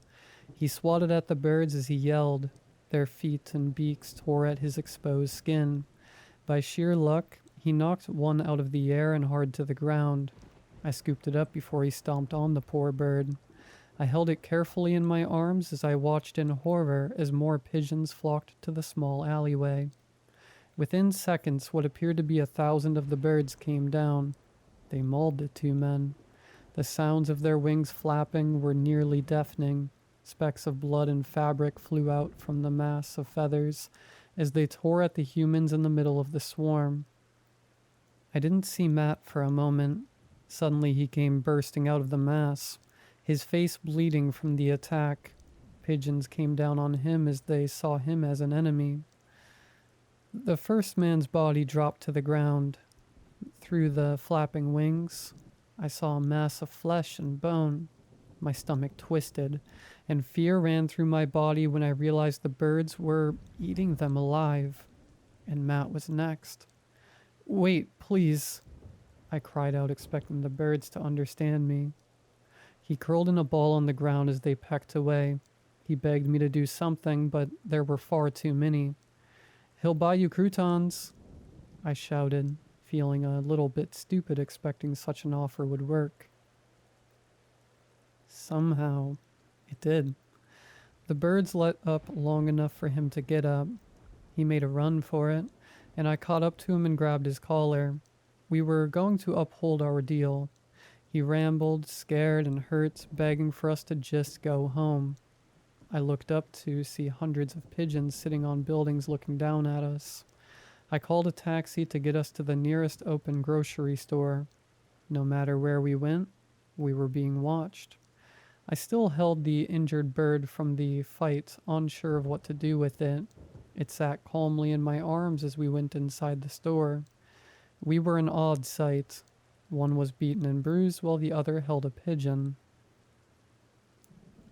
We gathered up bags of croutons, hoping it was enough. Matt meekly tried to make me pay for some of them. I told him he had to do it. The birds already liked me.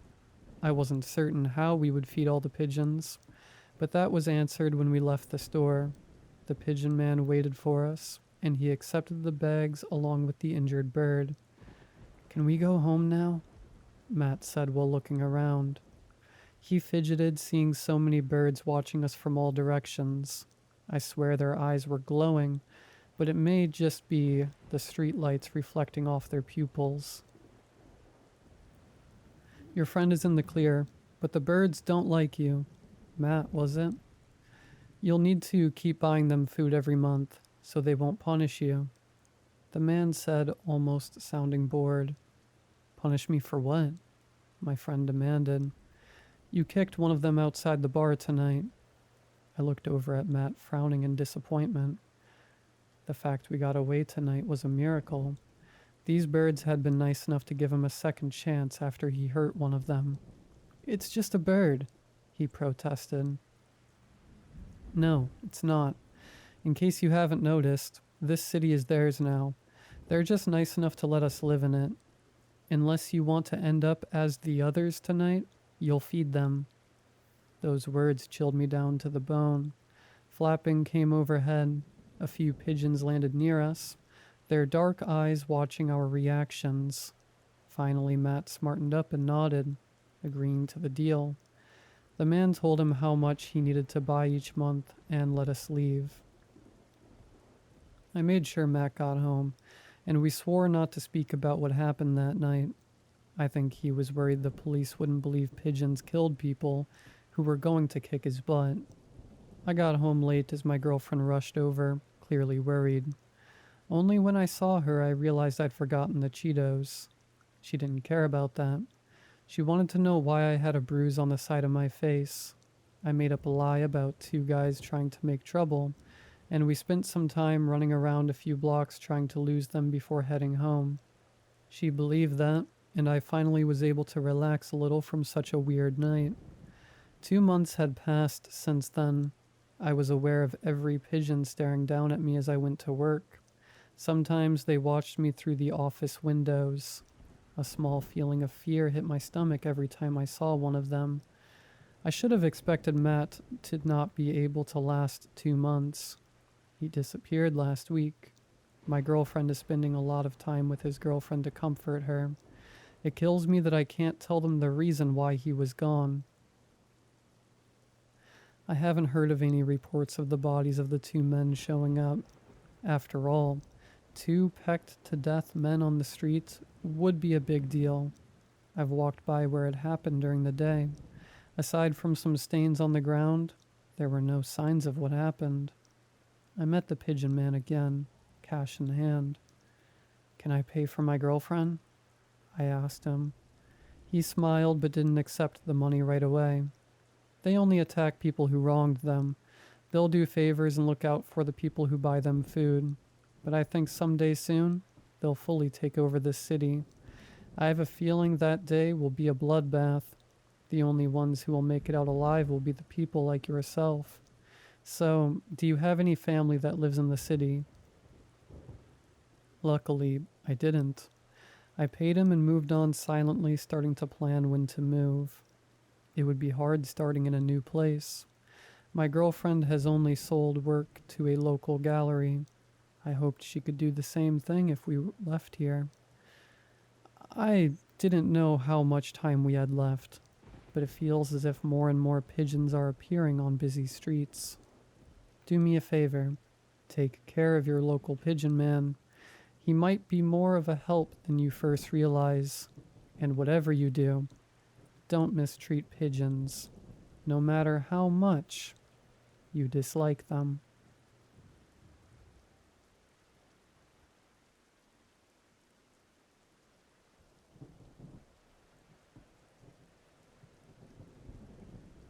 I've been an Uber Eats driver for a couple months now. It's a poor excuse for work, especially in a small city like Lafayette, but it's been just enough to get me by until I find something better. Some nights people are generous, others they're stingy, but I can't really be mad about that. I know money's no easy thing to come by. I just have to keep reminding myself that it's temporary. It's temporary. Something's changed, though. I can't blame anyone for not believing me, but I have to tell someone about this. Maybe if the word gets out, it'll reach somebody who knows what I'm dealing with. Maybe they can tell me how much time I have left. Whatever this is, it's far beyond me. It started about a month ago on a Friday night. It was slower than most Fridays. Usually I can rely on the weekend bringing in the money, but I only got a few trips worth taking that night. At 9 p.m., I was just about to head back to my friend's apartment, back to the couch I've been calling home, when I heard that annoying sound Uber uses to tell you someone wants food again. Guess I forgot to go offline. I opened the app, reflexively moved my thumb to decline the trip, but then I saw the estimated fare, $78.47. I was in disbelief. I had never seen a fare that high before. Not even close. I figured it had to be a cruel job. Sometimes customers will tease you with big tips to incentivize you to cancel any other orders and get them their food faster, only to reduce the tip at the last minute. My thumb started moving again towards that little X, but I hesitated. I couldn't bring myself to refuse it. Maybe I was desperate to make that night worthwhile. Maybe such an unorthodox fare demanded my attention. Either way, I was running out of time to take the offer. Unable to think it over any longer before it disappeared, I accepted. The trip was short and easy. I was lucky enough to already be on the east side of town, and the pickup spot was only 4 minutes away. I walked in, waited in line, went through the same steps that have become a near nightly routine, walked up to the counter and said, "I've got an Uber Eats order for Bailey J." At the sound of that name, the cashier's face immediately went sour. They looked at me like I had offended them just by walking in, like I'd ruined their whole day with that one sentence. After a few seconds of no response, I tried to cut through the tension that had suddenly crept over me, asking, "Do you need to see the..." They cut me off sharply. No, we don't." One of the cashiers turned around, grabbed 3 big carry-out bags and simply said, "Here." That one word dripped with so much spite, as if they wanted whatever was in those bags out of their store as soon as possible. I left in a hurry, and had no idea why they were so upset until I got back in my car and took a closer look at the order. This person, Bailey J., had ordered 30 burgers, all with no bread, no cheese, nothing but the meat.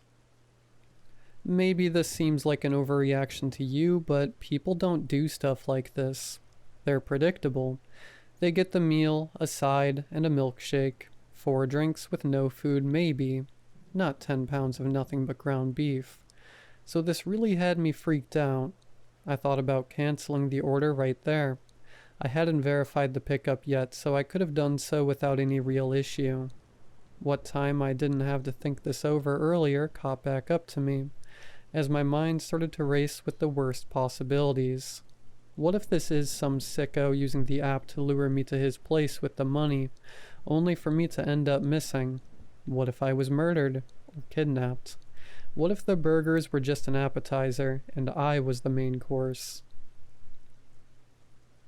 After a couple minutes of my mind running with wild panic, my worries started dying down as I offered myself some more reasonable explanations. Some people are very picky, and maybe they just really like this place's burgers in particular. Or maybe they're planning for a week of bulking. People do some pretty stupid stuff to get their protein in after all. I wasn't all too satisfied with these explanations, but they felt more likely than a psycho killer baiting me through Uber Eats. So I collected myself, found my breath again, and verified the pickup. My imagination can get away from me, but even my worst expectations failed to prepare me for what was waiting. The customer's drop-off spot was a Studio 6 off of I-49, just on the edge of where Lafayette meets Sorrento. When I drove up, I wasn't exactly expecting to see the life of luxury, but this place was run down even for a highway motel in Louisiana. It was surrounded by a rusted-over chain-link fence. Most of the street lamps along the perimeter were burnt out or flickering, and there were no signs of life besides a few cars dotted around the parking lot. I was filled with further doubts as I noticed many of them were broken into and missing tires, and there wasn't a single soul around to comfort my growing suspicion that something was very wrong here. I found the right room, parked right outside it, and hurried to the door. The instructions said, "Meet at door," but I was determined to leave the bag, give a knock, and book it out of there like my life depended on it. In that moment, I certainly felt like it did. I raised my hand to give a knock, but another surprise struck me. The door was cracked open with a pale blue light peeking through. I dropped the bag and rushed to text them that I'd left it outside so I could leave, but before I could even open my phone, I heard a frail, cracked voice come through the opening. "Please, can you bring the food in? I can't get up to grab it." The weary sound of these pleading words made me feel something other than terror, something strong enough to overpower how jumpy I had been. I felt empathy. Many people order food because they don't have the privilege of being able to get in a car with ease to get it themselves. They might be bedridden or wheelchair-bound. Either way, they rely on people like me to bring them what they need. So I faced the door again and replied, "I'll bring it in. 1 sec." I grabbed the bag off the ground, took a couple seconds to still my nerves, and opened the door. I was immediately greeted with an awful smell, though I tried my best to not let it show on my face for the sake of being polite. But whoever had called me into that sad little motel room was nowhere in sight.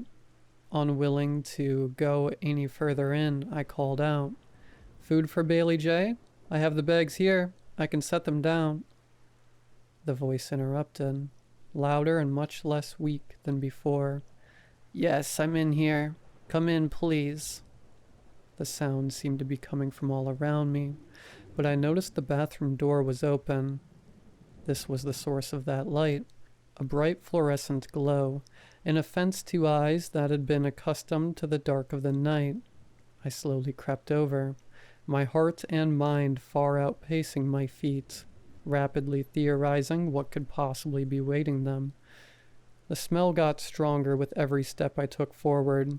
It became impossible for me to ignore. I almost crossed the threshold when I saw a thick drop of liquid fall from the ceiling. I froze and arched my neck to see something part of me still fails to admit was really there. Just above me was a massive set of teeth, yellowed and gnashing, with exposed, discolored gums. The teeth belonged to a greater mass, some amalgamation of flesh clinging to the tiles of the bathroom ceiling. Even without eyes or a nose, it knew I had approached, and it became restless. Its tongue darted out of its mouth, reaching for something to grab hold of. Coils of muscle and tendon stretched from the mass, wildly thrashing through the air, gazing just past the top of my head. I quickly backed away from the bathroom and ran to the door, but it had shut and locked with no attempts to flip the bolt or twist the knob making any difference. I was trapped. I started screaming out of hopes someone might hear me, but there was no stir from the neighboring rooms. I fell to the floor and began to cry when I heard the voice again. This time it made no attempt to seem meek or even human. The words boomed in my head as if they were spoken from right behind my eyes. "Feed me, and you may leave." After a moment or two of denial and acceptance grappling for control over my next course of action, I peered back into that brightly lit room. From this distance I couldn't see any sign of the teeth, but I could hear them chattering in anticipation. Finally I got up, grabbed the bags, and walked to the entrance of the bathroom. Now I noticed in the corner next to the toilet was a shovel. I opened all the styrofoam containers, 5 patties in each one, and picked up the shovel. As I did, I could tell the mass was delighted at my cooperation. More saliva dripped to the floor as its tongue appeared again from behind its teeth. I put several patties on the shovel and lifted it up, angling it carefully to not drop any out of fear that might make it angry. It lapped the meat into its mouth and began to chew.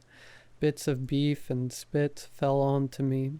My skin crawled at the touch, but I dreaded the idea of upsetting this thing so much that I stood still and stomached it. After a few more shovelfuls, the meat was gone and the mass seemed pleased with itself. I then heard a loud click come from the door, signaling my freedom. Desperate to be anywhere but there, I made my way towards it, never taking my eyes off the bathroom. Before I could exit, that voice came from within again, commanding me. "You will return next week. Same time, same day. You will be paid every time that I feed. Leave and do not come back until you are called." I ran to my car, turned the ignition, and sped out of there, constantly checking my rearview mirror to see if I was followed. There was no sign of anyone or anything coming after me.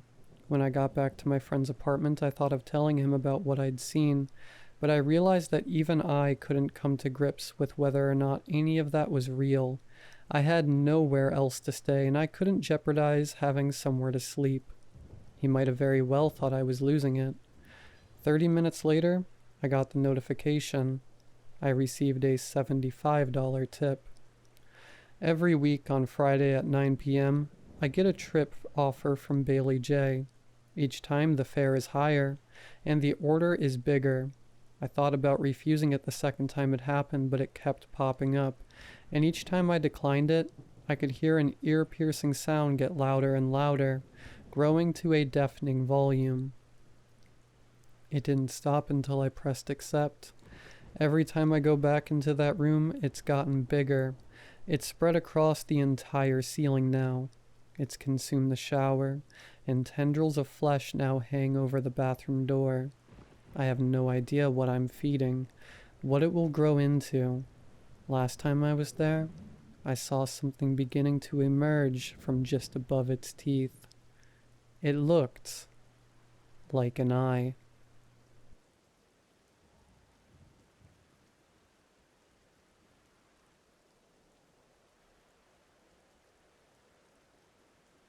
I don't mean they'd leave for a party or a night out. No, they'd vanish. gone without a trace by sunset, leaving me alone in the house. I'd search for them, call their names, but they were always gone, like they'd never existed. It wasn't something we ever talked about. The next morning they'd be back, acting as if nothing had happened, like it was just another night. But it wasn't. I knew that. I learned that the hard way. It all started when I was 6 years old. I remember that first Halloween like it was yesterday. I was dressed as a witch, excited to go trick-or-treating, but just as the sun dipped below the horizon, I noticed the house felt different. Cold. Quiet. Too quiet. I ran through the halls calling for my mom and dad, but no one answered. Panic set in. I thought maybe they were hiding, playing a prank, but after what felt like hours of searching, I realized they were gone. The front door was locked, the windows were shut, and I was completely alone. That's when I found the first note. It was on the kitchen table, written in my mom's familiar handwriting. It simply said, Rule 1. Stay in your room. Do not come out until sunrise. Whatever you hear, ignore it. I didn't understand then. I was confused, scared, and alone. I didn't want to stay in my room. I wanted to find my parents. But something about the note made me follow the instructions. I took a flashlight and a pillow, locked myself in the room, and crawled under the covers. I thought maybe it was some kind of weird game. I wasn't sure. That night, I didn't sleep much. The house creaked and groaned more than usual. I heard strange noises, soft scratching at my door, footsteps in the hallway, whispers that I couldn't quite make out. I told myself it was the wind or my imagination, but deep down, I knew it wasn't. Something was in the house with me. The next morning when I opened my door, my parents were back. They were sitting at the kitchen table, sipping coffee like nothing had happened. I asked them where they'd gone, what had happened, but they just smiled and said I must have had a bad dream. That was the beginning. Every Halloween after that was the same. My parents would disappear just before nightfall, leaving me alone with a note. Each year the instructions got a little more specific, a little more ominous. By the time I was 8, the notes included things like Rule 2, don't look out the windows, and Rule 3, don't respond if someone calls your name. And the noises, they got worse. One year, I was 9, the sounds outside my room became unbearable. There were knocks on the door, not gentle but loud, insistent pounding. I pressed my hands over my ears, squeezing my eyes shut, but I couldn't block it out. The voice on the other side was familiar, my mother's voice calling my name. Ellie, it's okay. You can come out now. She sounded so calm, so normal. For a second, I almost believed it really was her, but the rule had been clear. Do not open the door, no matter what you hear. So I didn't. I stayed under the covers, trembling until the knocking stopped. I never told my parents about the voice, and they never asked. The years passed, and the game continued. It became a twisted Halloween tradition. While other kids dressed up and collected candy, I stayed inside, locked in my room, listening to the house come alive with things I couldn't see. I became used to the notes, the strange noises, and the feeling of being watched. It was all part of the game, my own haunted ritual. But when I turned 13, everything changed. That year, the note was different. I found it on my bed just as the sun was setting, but instead of the usual instructions, it said, Rule 4. There's something new in the house tonight. Be careful. I didn't know what that meant, but the moment I read it, I felt a chill run down my spine. Something new. What did that mean? I locked my door as usual and tried to settle in for the night, but I couldn't shake the feeling that something was terribly wrong. The noises started earlier than usual. At first, it was the familiar creaks and footsteps. I'd gotten used to those, but Then there was something else. Breathing. I could hear it, low and heavy just outside my door. It wasn't human. It was too slow, too deep.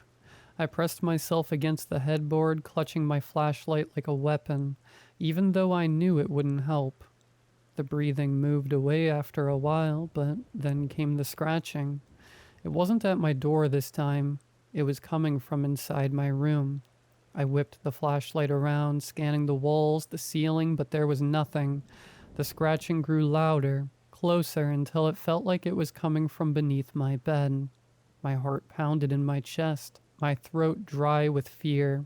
I didn't dare look under the bed. I was too scared of what I might find. The scratching stopped abruptly, replaced by a soft, childlike giggle. The sound of it froze the blood in my veins. It wasn't me.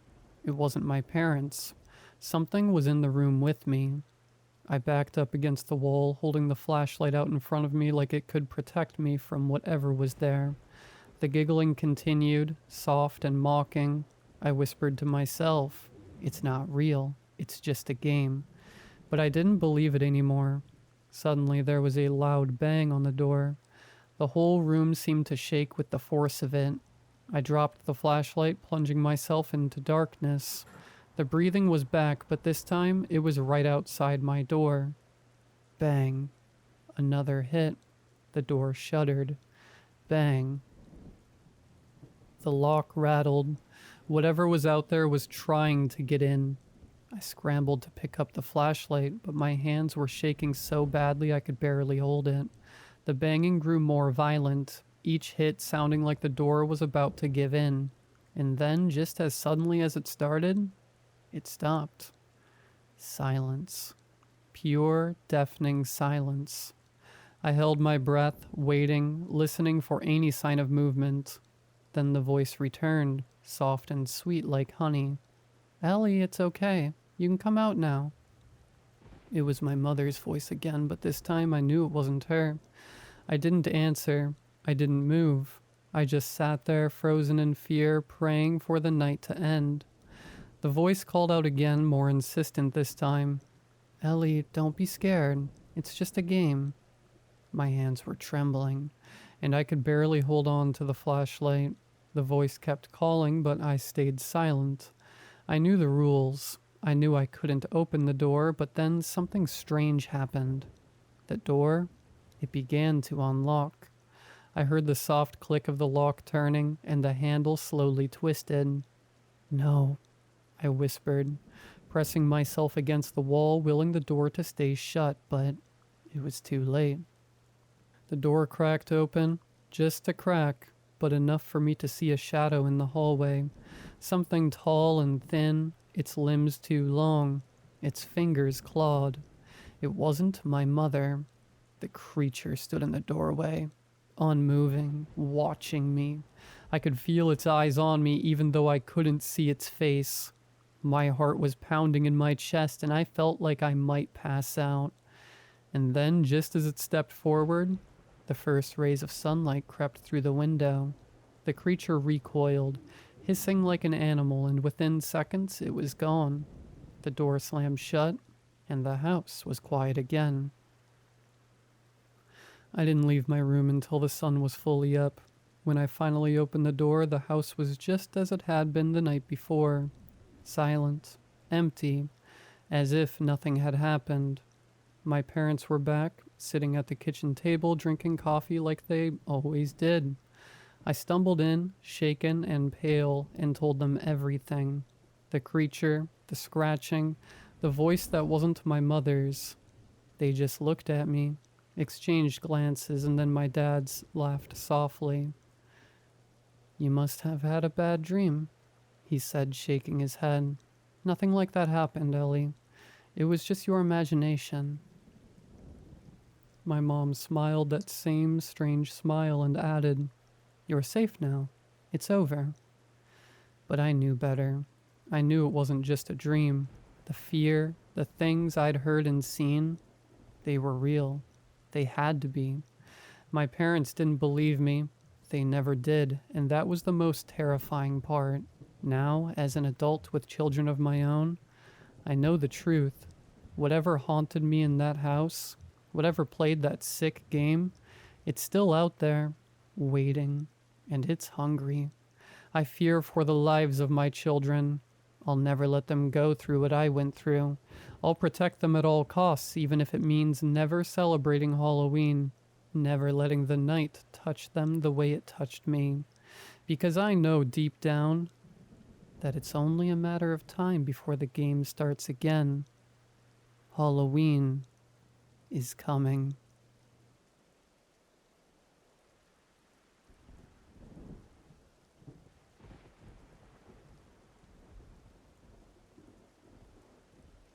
People can be so stupid, Carl said, his face illuminated by the soft glow of his phone. The kids were upstairs and we were just starting to unwind. What that meant was we were fooling around on our phones in the dimly lit living room. The worn leather couch creaked as I shifted, hoping the children were finally asleep. It had been a long day, filled with the usual chaos of raising 3 kids in a small house. Carl, my husband of 12 years, continued, his face etched with the familiar lines of stress that had become more pronounced in recent months. My cousin copied this post to his Facebook feed. Don't forget tomorrow starts the new Facebook rule where they can use your photos. I do not give Facebook or any entities associated with Facebook permission to use my photos, information, messages. People really think this works. They believe copying and pasting this text will somehow opt them out of a TOS. I glanced at Carl, noting how he lived for getting upset at what he saw as his family members' gullibility. The most baffling thing is who originally makes these and what do they get out of it? He asked, really on a tear now. Do you remember chain letters? I replied, not understanding why he even still visited Facebook. All I could figure was that he got a dopamine hit from getting irritated. You know, send a copy of this to 10 people you know, or else something bad is going to happen to you.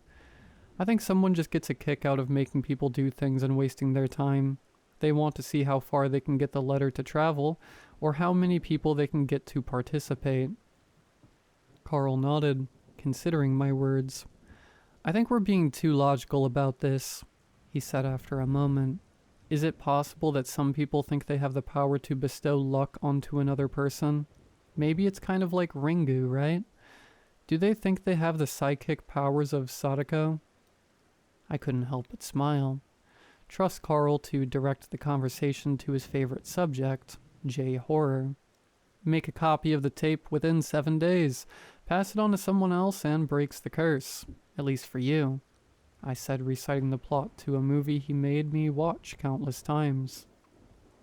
Suddenly a loud bang echoed through the house, followed by a piercing scream. Carl bolted upright, his phone clattering to the hardwood floor. What was that? He barked, his eyes wide with alarm. I don't know, I said, my heart racing. I thought they were going to bed. Carl stood up, his fists clenched at his sides. I can't stand this. They always do this kind of stuff. This has to stop tonight. Carl is usually calm, but sometimes things rub him the wrong way and his temper flares. Tonight was one of those times. As he stormed up the carpeted stairs, each step a thunderous stomp, I couldn't help but remember the gentle man I'd fallen in love with, the man who would spend hours playing make-believe with the kids, his laughter echoing through the house. That man seemed to be appearing less and less these days. Perhaps it was his 60-hour-a-week job. Maybe he spent too much time looking at social media. Whatever the cause, this last month is the most stressed I'd ever seen him. I followed him up to the kids' room, my mind racing. We live in a modest 2-bedroom house. Its walls adorned with family photos and children's artwork. Our 3 kids share one room, which often makes bedtime a challenge. The oldest, Charlotte, is 12. Abby is our middle child at 10, and our youngest is Connor at 8 years old. At the top of the stairs, Carl took a sharp right, his shoulder brushing against the pale yellow wall we hadn't been able to repaint in years. He violently yanked open the door, slamming it into the wall with a resounding thud. A framed picture of the kids at the beach rattled precariously. A memento from our last family vacation 3 years ago. The scene inside the room was surreal. The 3 children sat in a circle on the plush blue carpet, illuminated by the soft glow of an astronaut-shaped nightlight. Charlotte had her back to us, her shoulders hunched. Connor's face was pale, his freckles standing out starkly against his skin. He looked deathly afraid, his eyes wide, darting between his sisters and us. "You're supposed to be asleep. What are you 3 doing?" Carl shouted, his voice bouncing off the walls covered in glow-in-the-dark star stickers. Connor pointed a trembling finger in the direction of Charlotte. Abby jinxed her," he stammered. "They said the same thing at the same time." "No, she can't talk until somebody says her name," said Abby calmly, as she turned to face us. Whatever had Connor on edge didn't seem to affect her. There was something unsettling about Abby's composure, a glint in her eye that I'd never noticed before. I didn't think Carl could look any angrier until that moment. His face turned a deep shade of red, as if it were possible for steam to expel from his ears. It would be happening. I could see the vein in his temple throbbing, a sure sign that he was about to explode. "I wish you would just do what I ask," Carl barked, his voice rising. "We told you 3 to go to bed, and you're up here playing games." Charlotte laid her head in her hands, her curls falling forward to hide her face. Connor looked even more frightened than before, but it wasn't because of Carl's shouting. Those 2 didn't seem to notice his rant. Abby lowered her head, her small fingers fidgeting with the hem of her pajama top. She was the only one who appeared to be listening. "I am so tired of repeating myself over and over. You are the worst kids ever. Now please, do what I say, just this once." I watched Abby carefully, and noticed her lips move slightly, barely audibly, mouthing those last 3 words along with Carl.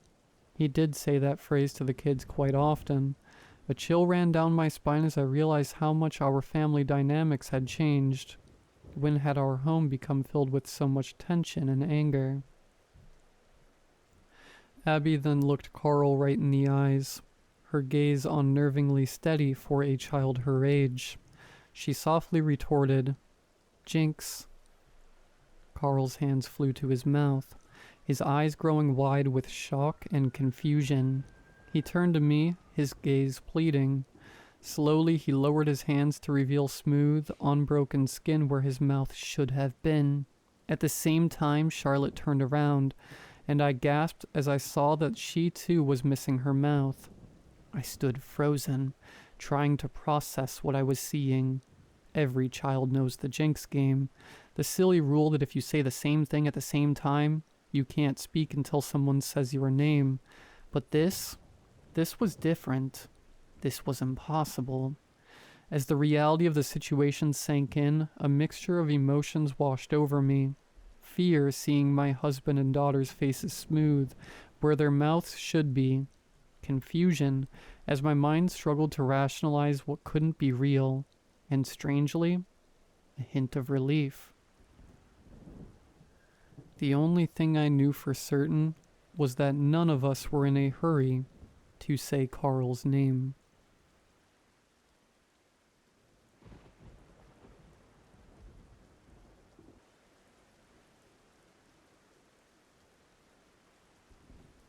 Something strange is happening at the small church near my house. I've stumbled upon some horrific things there, and I'm not sure what to do. I live in the suburbs, in a quiet area with 15 houses scattered around. Going into the city takes 40 minutes by car. I don't know any of my neighbors. I only know John, who lives closest to me. I work as a data engineer for an insurance company, but I won't bore you with the details. What matters is that it takes me 2 hours to get to work, so my days are long. I wake up at 5 a.m. and don't get home until 8 p.m. I usually don't do anything once I get home because I am too exhausted. Only on the weekends do I have some time for myself, which I use to work on my photography skills.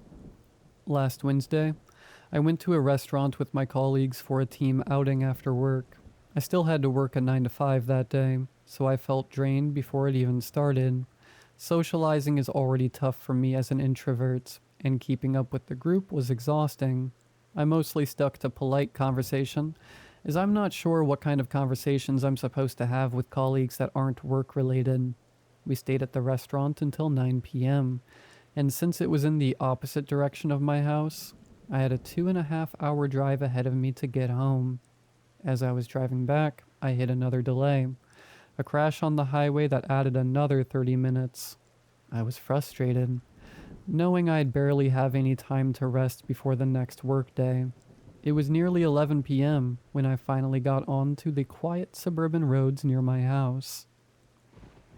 It was pitch black, and even with my headlights on, I had to be extra careful because wildlife could jump out at any moment. It once happened to me that a deer jumped in front of my car and just stood there. I barely managed to stop in time, but ever since then, I've been extra careful. When I was about 10 minutes from home, I passed by the small church. It always seemed a bit eerie to me. It's never really used except for the occasional funeral. The building seems to be on the older side, so I assume it's kept around for its historical value. The church looked particularly sinister that night. Despite my tiredness, I saw an opportunity to take a good picture from my photography portfolio. I stopped the car and took a few photos, then went back inside to review them. In one of the photos, I noticed something. After adding some filters to the photo to enhance the quality, I saw a bike and a person sitting on a bench near the church. It wasn't visible in the other pictures, probably because of the angle and the darkness. It was strange for someone to be at the church that late, so I looked back at the bench from my car, but I could not see the person sitting there. Curiosity got the better of me, so I decided to check it out. I got out of the car and walked towards the church. The bike was still there, but there was no sign of the person. Then, I heard a noise coming from inside the church. Why would someone be inside at this hour? Looking back, my tiredness had clouded my judgment as I decided to investigate. I walked up to one of the windows and peered inside. Instead of seeing the main hall, I saw a small side room. I couldn't get a view of the main area, so I quietly made my way to the front door and opened it. As soon as I did, I could hear chanting.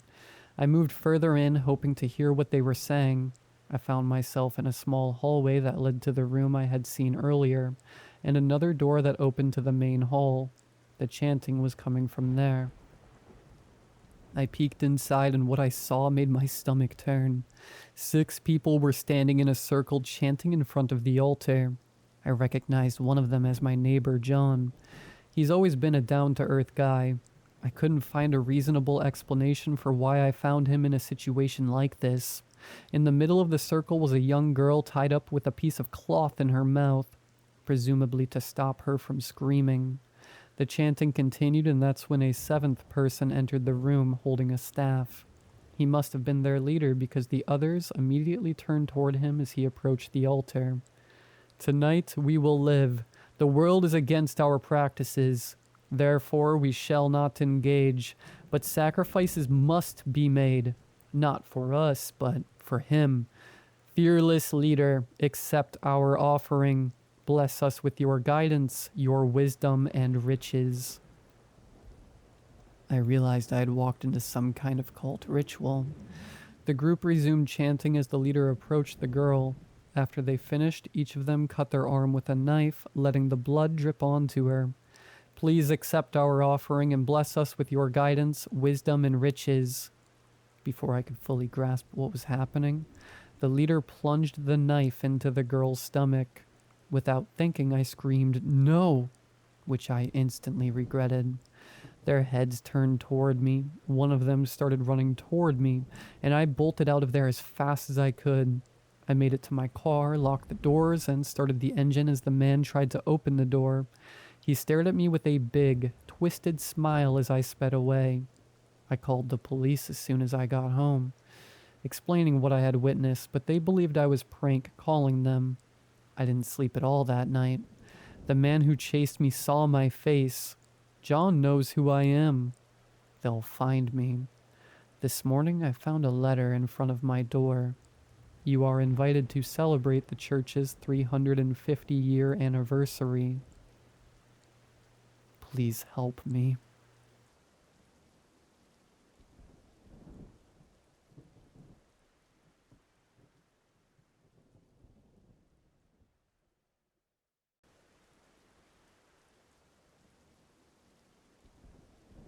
This is a collection of posts from the forum Redacted, from the user Redacted. Names of persons and locations have been either changed or redacted for safety. All hyperlinks have also been disabled. Post 1. Found an old ham radio. What are the basics? I should know. Date 17/6/2023. First time poster on Redacted. Hopefully you guys are friendly. I just have some basic questions when it comes to maintenance and care for old ham radio transmitters. I got my hands on a set from my uncle, who sadly passed away recently. While we were cleaning his house, I managed to snag the beauty from his attic. He was never in the army or anything, but he liked collecting old stuff. I guess I take after him. So, I was able to get this thing working. Took a few days of painstaking research to figure out how much power this thing needs and what parts are likely to break. I was able to Google the really basic stuff easily enough, but I'm sure there are things only you guys would know about. So, here I am, a ham radio virgin. What are the basic tips and tricks I should know if I want to use it properly and maintain it? Signed, James. Post 2. Found an old ham radio. What are the basics I should know? Date 18/6/2023. Wow, thanks guys. Awesome ideas and suggestions. I was able to source parts from the website Redacted recommended. Really cheap prices for such old school stuff. Great find. I've ordered a bunch of replacement parts as suggested. I've got it hooked up safely, and I've been browsing the channels. Haven't found anything super interesting yet, but you guys suggested getting a repeater to increase the range. How far can this thing receive? I did get one funny interaction with an angry truck driver though. I live near a highway, and a lot of big rigs pass by. I didn't know truckers still used these. Here's the recording I made. A transcript of the conversation from the audio. James. Okay, I just found a channel with people talking on it. Gonna prank them. James tunes into the frequency. A dog barks in the distance. Trucker 1. Any accidents heading southbound on the M4? Trucker 2. Negative. The sirens were going up the M4 and turning off. You should be good. James. Charlie Foxtrot. This is... Can I take your order? James laughs. James. Charlie Foxtrot. Do you want fries with that? Trucker 2. Get off this radio, kid. James laughs loudly. James. Got him. Anyway, that's it for now. So yeah, hopefully after I replace some of these parts, I'll be able to get a better signal. Even with the highway so close, the audio quality was pretty bad. Thanks again. Signed, James. Post 3. My parts are here and the range has increased, picking up so much more. Date 25/6/2023. First off, I have to apologize for the prank I pulled earlier.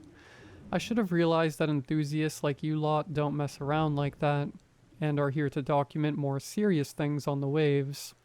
In other news, after some trial and error, I've managed to replace most of the decaying parts with brand new ones. I didn't even know they made these components brand new anymore.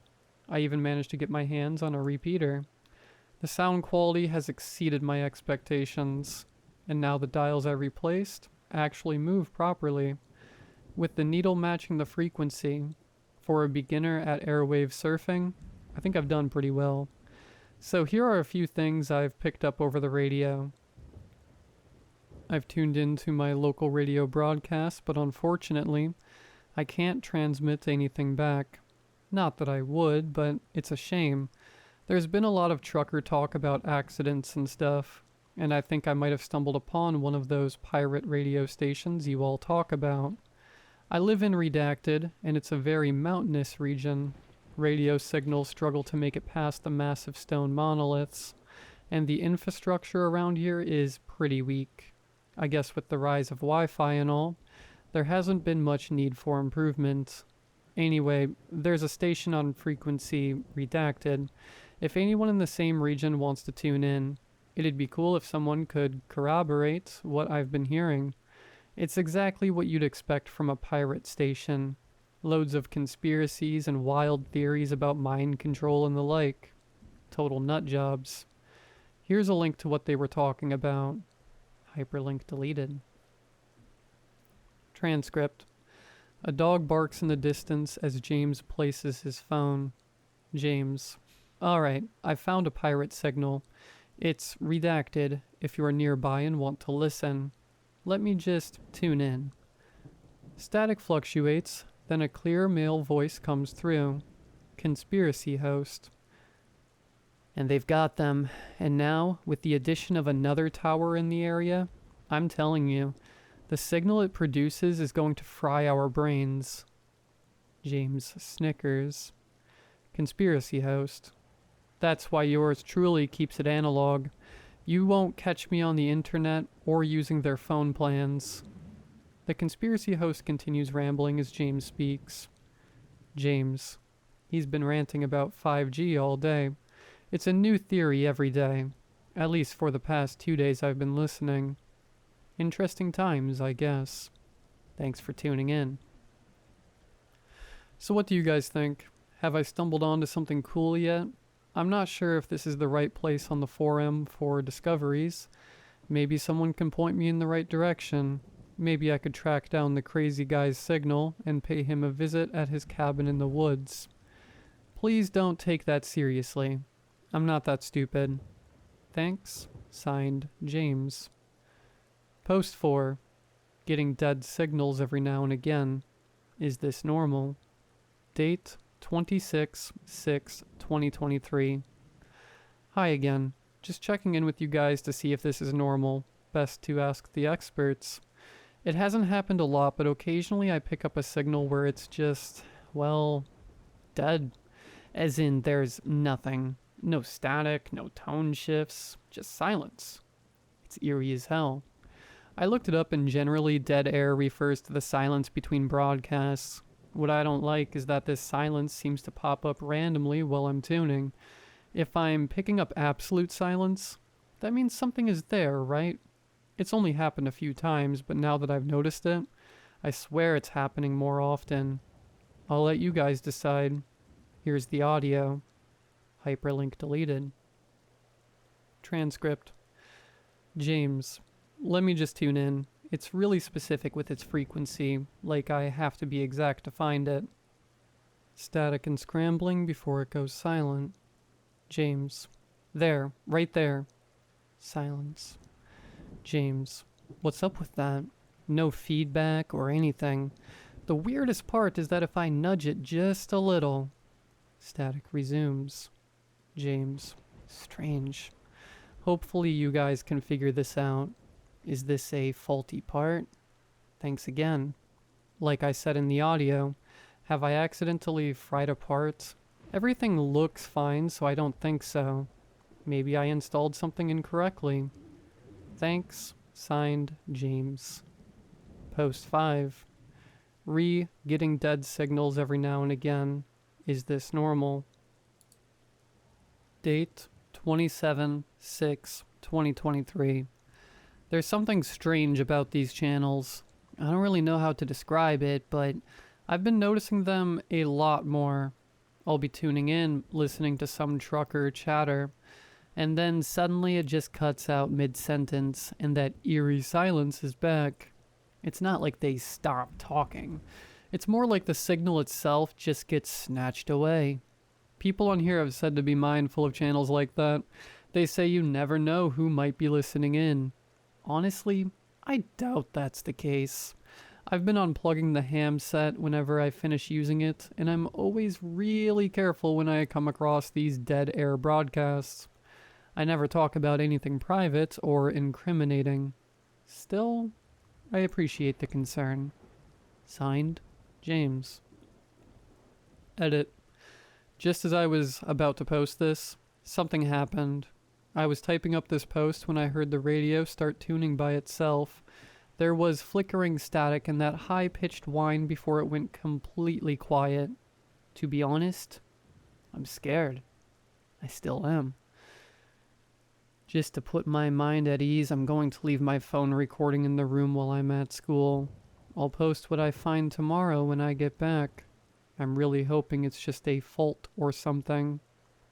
Please tell me this is an easy fix. Post 6. You need to hear this. Date 28/6/2023. I don't even know what to title this post. If you've been keeping up, you know something strange is going on with my set. This morning I left for school and decided to leave my phone recording next to the ham radio. I'll just let the audio speak for itself.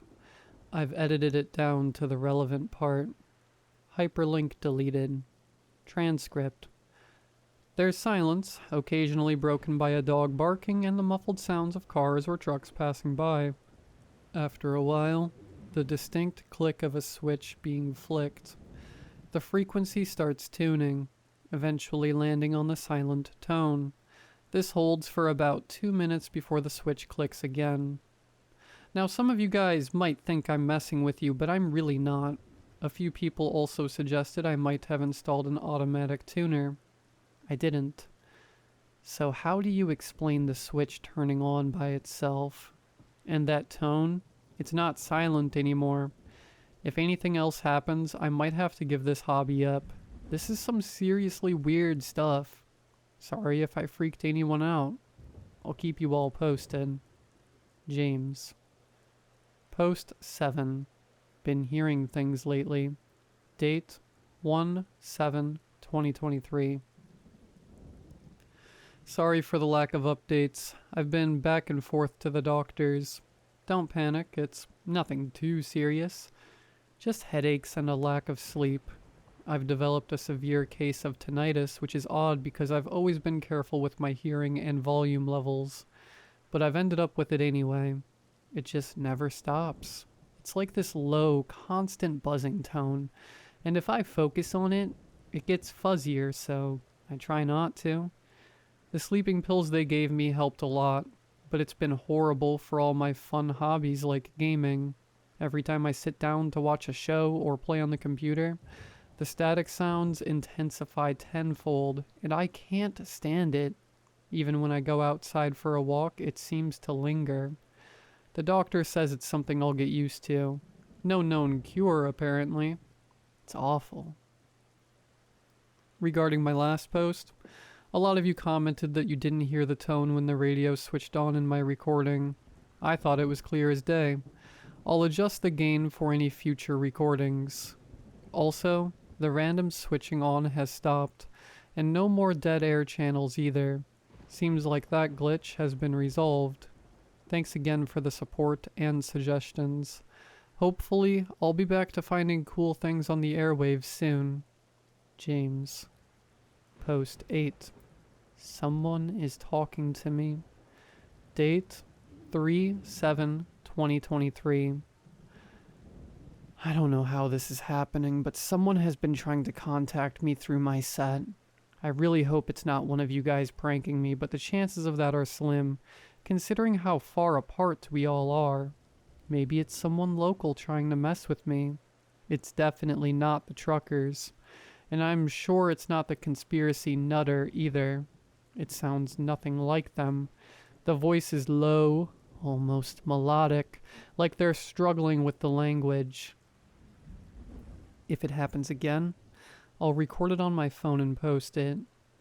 Edit. It happened again. I've got it all recorded. You need to hear this. I'm seriously done with this. I'm terrified. Link.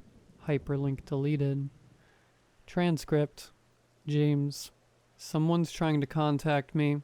I was scanning through signals when I hit another dead air broadcast. I waited for a few seconds before someone called out. I'm going to try and communicate. There's some shuffling as James picks up the microphone. James. Who is this? There's a long, drawn-out pause. The recording remains dead silent, though the sound of James' tense breathing is clear. James. How do you know my name?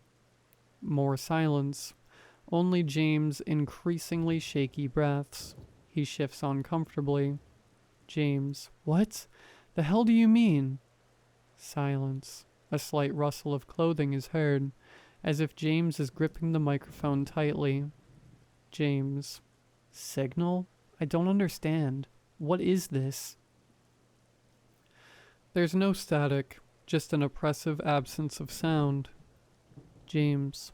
Part of what? James' voice trembles. More silence. James. What is this?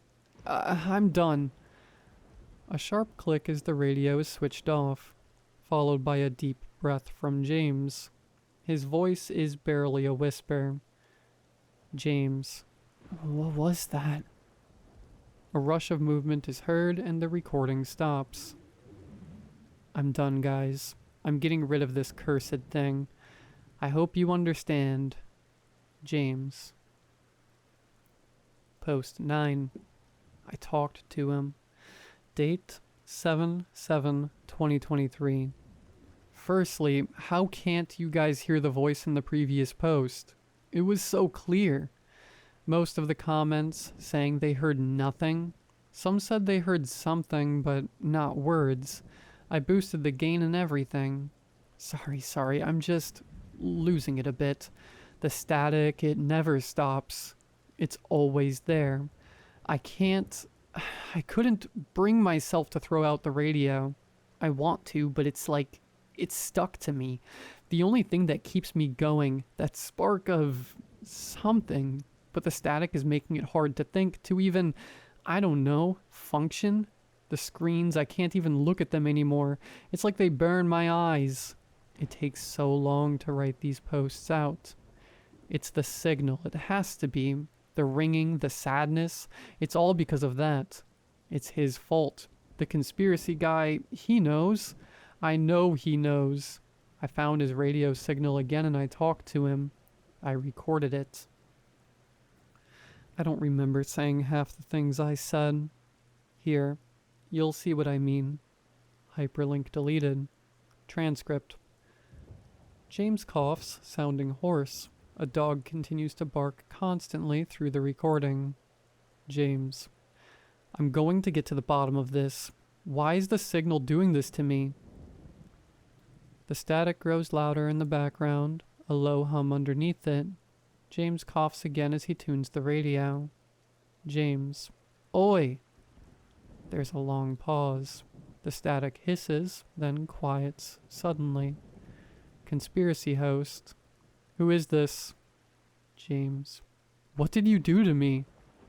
Conspiracy host. What? Who is this? James. You were talking about signals. Why can I hear it? There's a sigh from the host. He sounds really tired. Conspiracy host. I don't know what you're talking about, kid. Look, this isn't funny. James. No, you're going to tell me. The static briefly fades out and in again, like a breath being held and released. James' voice trembles. James. What is happening to me? Conspiracy host. Look, I don't know what you want, kid. Whatever this is, it's a sick joke. James. No! James' voice starts warping, distorting as if the radio signal itself is twisting his words. James. You will stop this. Conspiracy host. What's wrong with your connection? James' voice becomes suddenly scrambled, Unintelligible except for sharp, broken syllables, like a machine trying to speak. James. I want it to stop. The static swells violently. There's a sharp crack like an electrical surge, a faint echo of something breathing, followed by a soft thud as if James collapsed. There's silence for a full minute before a distorted breath is heard. The recording ends. What is happening to me? Please, someone help me. Post 10. Can't sleep anymore. Date 8/7/2023. I've been sick. I can't go outside. The sun, it burns, even through the curtains. I can't stare at screens either. The brightness, the flickering, it's unbearable. My phone's the only thing I can look at now, but not for long. I had to turn off the cellular activity. I only used the Wi-Fi. The buzzing, it was like holding a swarm of wasps near my head. The noise hasn't left. It's constant, gnawing at me from the inside. Sometimes I get so dizzy I throw up. It's getting harder to keep down food, or maybe I just don't want to. It's not that I'm hungry. I feel something gnawing in my gut, something deep, but it's not normal. It's like the idea of food itself feels wrong. The nausea comes in waves, triggered by nothing. My mother keeps trying to get me to the doctor, but I can't move. The pain, it grips me whenever I try to stand, to leave. The idea of leaving feels dangerous, like something's out there waiting. So I stay. It's safe here. Except for the noise. The noise won't stop, and that dog, he's been barking for days. He never stops. The sound drills into my skull, mixing with the buzzing in my ears. I can feel it vibrating under my skin like something else is trying to get out. The following text is copied verbatim from the post. Post 11. Need silence. Date 9/7/2023. The TV, gone. Computer, gone. It smells in here. Don't care at all. The buzzing won't stop. Why won't it stop? I smashed it all, but still it's there. Everywhere. Taste. It was the only thing I could eat. No more noise. Too much noise. All the time, but now it's quiet. Kinda. My stomach hurts, but it was the only thing. Nothing else. No food works. Just that. Mom, she's still knocking. Can't open the door. Not now. Not after it. Can she smell him? I bet she does. I hear it. It's everywhere, but that's fine. Don't remember recording. Hyperlink deleted. Transcript. The recording is of James coughing violently as he breathes heavily. This is broken up by the smashing of screens and electrical equipment. James. Shut up. A window breaks and something impacts the ground. Most likely a computer. James. Why? I broke them all. The connection should be broken now. A violent cough. The ham radio springs to life. It tunes to a station. Conspiracy host. I can't stop hearing it. They found a way to get to me. James collapses and crawls to the radio. A sound of a small bone being torn. Conspiracy host. I thought I was careful, that I was safe with analog, but no. I was targeted, and now... The host pauses for a few seconds as meat is being ripped with teeth. Conspiracy host. No, I didn't. You all need to destroy your radios. It's in the analog now. It gets into your head. You must destroy them. The host suddenly cuts off to dead air, then static. It sounds like James is eating something. Meat tearing and bones snapping. This goes on for about a minute before he violently throws up. James. Why? He's the only thing I could eat. He was so loud, he had to be quiet. There is a knock at the door. James. Shut up. The phone moves and the recording ends abruptly. The radio's still here. Always here. I thought I smashed it, but it's always back. Or maybe I never threw it. I can't think. Maybe not supposed to. I don't know. Everything's loud, but quiet now. Quieter. Maybe if I stay here, just here, don't move, it might stop. The pain will stop. I feel it in my bones. Can't keep food down. I needed to do it. Just this. I need to eat more of him soon. You are my lifeline now, guys. Phone's still okay. You can listen too. Post 12W. Date 9/7/2023. Hyperlink deleted. The audio is over 12 hours long of silence. At 9 o'clock on 14/07/2023, police constables redacted were dispatched to residential address redacted following reports of an unresponsive household and of bizarre activity on an online forum redacted by one of the residents. 17-year-old James. Officers arrived at the address and found the front door ajar. A foul odor was detected emanating from upstairs. Attempts to locate the subject's mother, redacted, were unsuccessful. Neighbors reported last seeing her on 10/07/2023. Officers proceeded upstairs. The door to James' bedroom was closed upon arrival. Inside, the corpse of James was located. Multiple lacerations over his body. His head was eviscerated, face was torn open, skull splayed apart. The victim's brain was missing. Gorge marks inside the skull. Officers observed blood trails leading to the window. The corpse of a small terrier was also located, dismembered and in an advanced state of decay. Officers observed numerous human bite marks on the corpse. Significant damage to the room's contents and structural elements, including deep scratches along the walls and torn mattress and bedding. The bedroom was strewn with broken electronic devices, television, monitors, frayed cables. Officers observed parts of a personal computer smashed on the ground in the backyard, beneath the bedroom window, which was broken. The computer appears to have been thrown through the window. Officers located an undamaged ham radio set, with a number of small tools and radio parts placed neatly beside the radio. The radio set was turned on, broadcasting on an open frequency. Officer redacted reported hearing a buzzing sound emanating from the radio. However, Officer redacted did not hear the sound. Conclusion. The case remains open. An active search for the mother is ongoing. Initial inquiries suggest James had recently displayed signs of escalating psychological distress and violent outbursts. The cause remains undetermined pending further interviews and gathering of evidence. The residence at redacted has been quarantined and put under Class BSL-4 biohazard restrictions until the case is concluded. Further investigation required on extent of distribution of the posts on the forum redacted.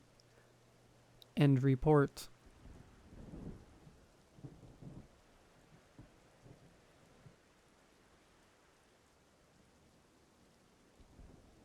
The sound of police sirens wailed loudly inside the room, but he didn't move. To be honest, I'm not even sure he blinked. He just sat there as he had the entire room in his chair, surrounded by stacks of books, each collecting a thin layer of dust that had made its home on them. So is there anything else I need to know? I asked curiously, staring at the man sitting in the chair. His eyes were droopy, almost as if he were asleep. His hair was wiry and uncombed, pointed in the air, and his almost white beard had little specks of drool. It was as if he were in a different world as I stood there, in his little red and black checkered robe. No, he just sort of sits here all day watching police procedure shows, Bailey responded, parting her bangs with her hand. Her green eyes darted back over to him as he still sat there staring through the TV. I could tell she was ready to get out of her green scrubs and pass over responsibilities to me. Let me show you where to sleep. He sure does have a lot of books, I added as we walked out the room. entering a hallway with dark blue walls, dark colored floors leading to a row of open doors. Each room was similar to the one the man was in. Organized chaos, books on shelves, stacked on tables, the floors, and any other object that was available. Yeah, he was some sort of scholar. I think an archaeologist or something like that, Bailey replied as we entered a room that had lime green walls. A queen-size bed nicely made with dark gray sheets and a slightly darker comforter. A relatively modern metal and wood nightstand sitting next to it. A small lamp resting on top of it. This is you. Should I try to pick up and straighten up the place? Bailey laughed. No, we're nurses, not maids. His son can pay for a cleaning service to deal with it. Gotcha, I said as I laid my backpack on the bed and retrieved my phone charger, plugging it into the wall. So you said you already fed him his dinner, right? Bailey nodded. Yep. All you have to do is put him to bed, and to be honest, sometimes if he falls asleep in the chair, I just leave him. He seems to just like being there with his shows. What does he usually do for breakfast? I usually just cut up fruit with some yogurt. Seems easy enough. Yeah, I would just relax, catch up on reading or sleep, Bailey said, pulling out her phone and looking at the time. So do you think you need anything else? I don't think so, I answered as Bailey headed back to the hallway. Her nose pointed to her phone as she texted furiously, and we walked towards the front door, passing the room with the man. Guns were firing on the television. It's an easy gig, Bailey remarked as she pulled out a set of keys. They jingled her hand as she seemed restless to leave.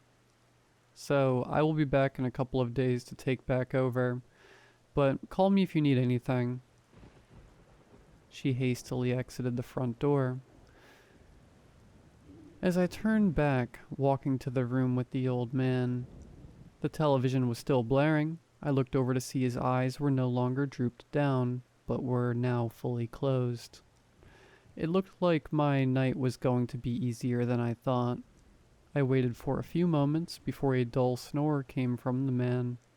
I debated whether to turn the television off, but decided to not bother before heading to my room, quietly shuffling to my room as to not disturb him. The bed was actually more comfortable than I expected, as I began to scroll TikTok to relax.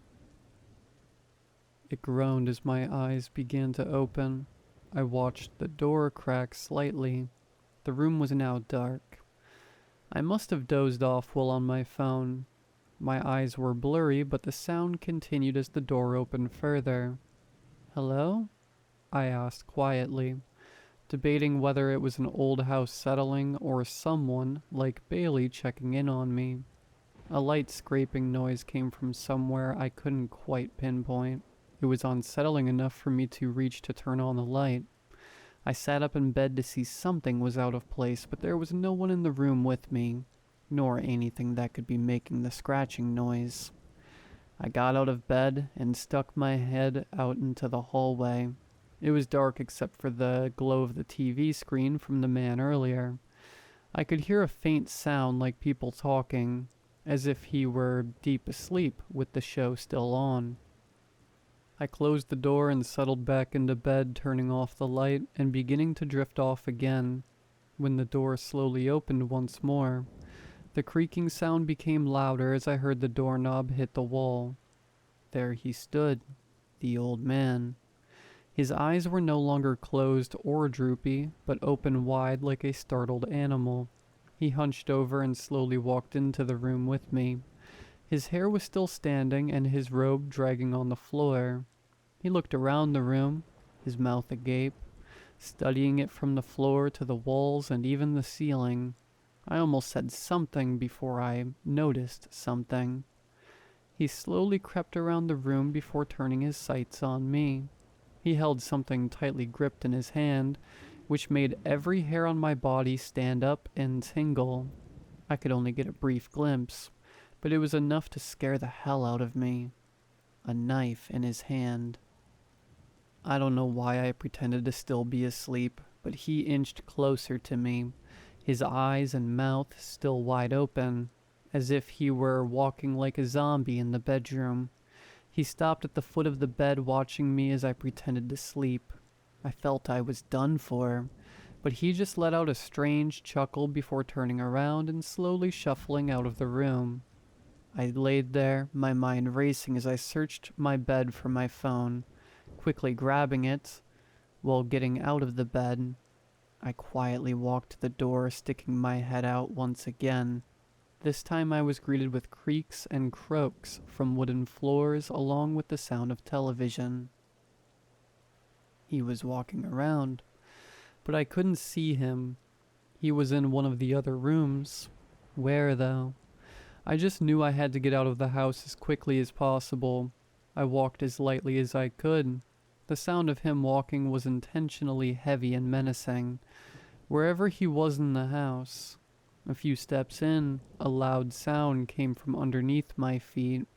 The hardwood floor had betrayed me with a light creak, but it might as well have been a scream. "You don't have to hide," a raspy, aged voice yelled as the footsteps picked up the pace, shuffling and dragging from somewhere nearby. I panicked as I pushed open another door in the hall and slipped in. "We can end this really quickly." The room was dark and musty.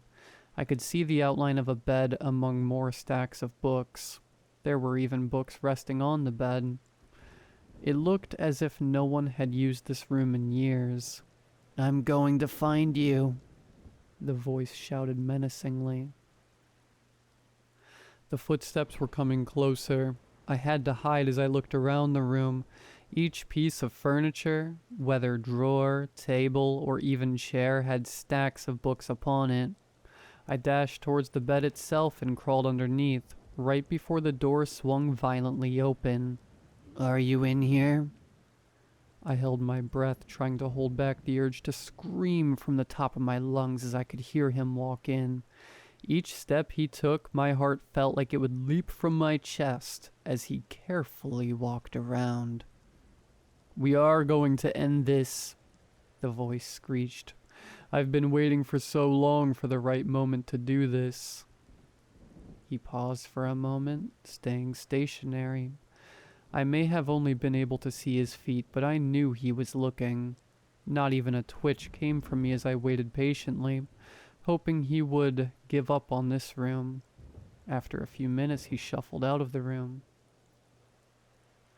I peeked out to see the door still open, but the old man was nowhere to be found. I was just going to have to run for it. As I slid from underneath the bed and darted towards the hallway, I looked around to hear the old man yelling somewhere in the house. "I know you're still here." I just ran towards the door, the television becoming louder as I came near the room where I had thought he had peacefully gone to sleep. As I got closer, I could see the light pour into the hallway from the television, casting a shadow on the floor. He was in that room. I don't know why I stopped to take a glimpse, especially being so close to freedom, but I did, and I saw a figure standing in the dark right in front of the television, as if he were watching his show again. "I'm leaving and calling the police," I yelled out, catching its attention.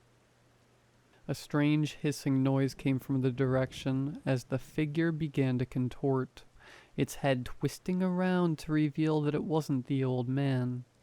It was something else entirely. It started to move quickly. Each inch it got closer, sounding as if its bones were snapping. As it wobbled its way towards me, I noticed that its skin was a dark hue of green, and its mouth was covered in crooked and sharp teeth, but something was missing. It had no eyes, not even eye sockets. I started to move towards the front door again, but it moved faster than I could imagine. I felt wet limbs with a putrid smell grab onto me, tossing me down as if I were nothing more than a doll. "Get off me!" I screamed from the top of my lungs as the creature pinned me down and bit into the air with a frenzy. I kicked and squirmed, trying to free myself from it as its mouth started to move closer to my face. I closed my eyes. Then I felt something wet hit my face. "I've been waiting for you to show again," the raspy voice yelped as I opened my eyes to see a knife's blade coming from its face, oozing a dark blood as it dripped upon me. "Been a while, but I knew you would show up." The creature shook its head in a panic, releasing its grip from me as I crawled from its grasp. The old man took the knife out of the skull of whatever lay before me. He lifted the blade high above his head before striking down on the creature again, causing it to screech. He continued to do so, each sound coming from it, becoming weaker and quieter, before it finally quit making a sound and lay lifeless on the hardwood floor. I wiped the dark, bloody substance from my face and looked at the man, struggling to stand and breathing heavily as I leaned against the wall. "What the hell was that?" I cried out. "That was called using bait."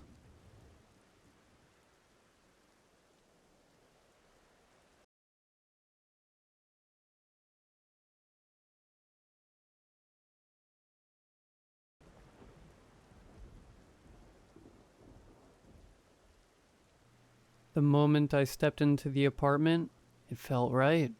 It was small, yes, but it was mine. After years of moving from one shared space to another, I was ready for something of my own. Even if it was just the modest one-bedroom on the outskirts of the city. The rent was reasonable, the area quiet, and best of all, it was a space I could shape to my liking. No more tiptoeing around roommates' habits or schedules. This place was a fresh start. The building itself was older, maybe from the 1970s, with the usual quirks of an aging structure. The hallway leading to my door smelled faintly of cleaning products and mildew, the paint peeling slightly at the edges, but I figured I could live with it. It added character, I thought. The apartment had a certain charm, too. Wooden floors, a decent kitchen, a view of the tree-lined street below. Nothing fancy, but comfortable. The first night after I moved in, I went through the usual ritual of unpacking boxes and arranging furniture. The work was exhausting, but satisfying. The routine of it kept my mind occupied, and by the time I finished, I was too tired to do anything but fall into bed. As I lay there staring up at the ceiling, I could hear the muffled sounds of the building around me, the hum of distant traffic, footsteps from the apartment above, and the occasional creak of the walls settling. It was normal. Old buildings made noise, I reminded myself. That's just how it is. But there was one sound that stood out. It was faint, barely noticeable at first, like a soft, rhythmic pulse. At first I thought it was coming from outside, maybe from the heating system or plumbing. I turned on my side, trying to ignore it. Moving into a new place can be disorienting, especially when you're not used to the sounds of the building. Eventually, exhaustion won out, and I drifted off. The next few days were uneventful. I settled into my new routine, going to work, coming home, and slowly making the apartment feel like mine. I found a local cafe down the street, started exploring the neighborhood a bit, and even managed to meet one or two of my neighbors. Everyone was polite, but kept to themselves. It was exactly what I wanted. Quiet, low-key, uneventful. But that sound, that faint, rhythmic pulse kept coming back. At first I only noticed it at night, when the apartment was still and there was nothing else to distract me. I'd be lying in bed trying to relax, and there it was. A steady, almost mechanical rhythm, like breathing. It was faint enough that I could almost ignore it, but persistent enough that once I noticed it, I couldn't unhear it. One night after a particularly long day at work, I found myself lying awake again, listening to that sound. It seemed to move, or maybe it was just my imagination, but I could swear it wasn't coming from one fixed place. It shifted, first near the bedroom, then closer to the living room, but every time I got up to investigate, it stopped. I checked the windows, thinking maybe it was something outside, but there was nothing out of the ordinary, just the usual sounds of the city, muffled and distant. I started to rationalize it. The building was old after all. Maybe it was something in the walls, pipes, or the ventilation system. I convinced myself it was something explainable, even though I couldn't quite pinpoint where it was coming from. I told myself it didn't matter. I just needed to adjust to the quirks of the place. Besides, there was no one else around to notice it, and none of my neighbors had mentioned anything strange. But then, one evening, something happened that I couldn't ignore. I had been home for a few hours, scrolling aimlessly on my phone, the faint hum of the TV in the background. The apartment felt cozy, almost comforting, and I was beginning to feel like I was finally settling in. That's when I heard it again, that same rhythmic sound, but this time it was louder, and for the first time, it seemed to follow me. I got up from the couch thinking maybe I could track it down. As I walked from the living room to the kitchen, the sound seemed to shift. It was still faint, but now it was more noticeable, like someone softly exhaling just behind me. I paused, turning around, expecting to find something, anything that could explain it, but there was nothing. The apartment was empty, just as it always has been. Feeling uneasy, I turned on more lights, as if that would somehow drive away the strange sensation. I checked the vents, the windows, even the floorboards, but there was no obvious source for the sound. It wasn't coming from outside, and it wasn't some appliance or piece of furniture. It just existed. After a while, the sound seemed to fade, leaving me feeling foolish for getting so worked up over something that was probably just the building's plumbing, or some other harmless quirk.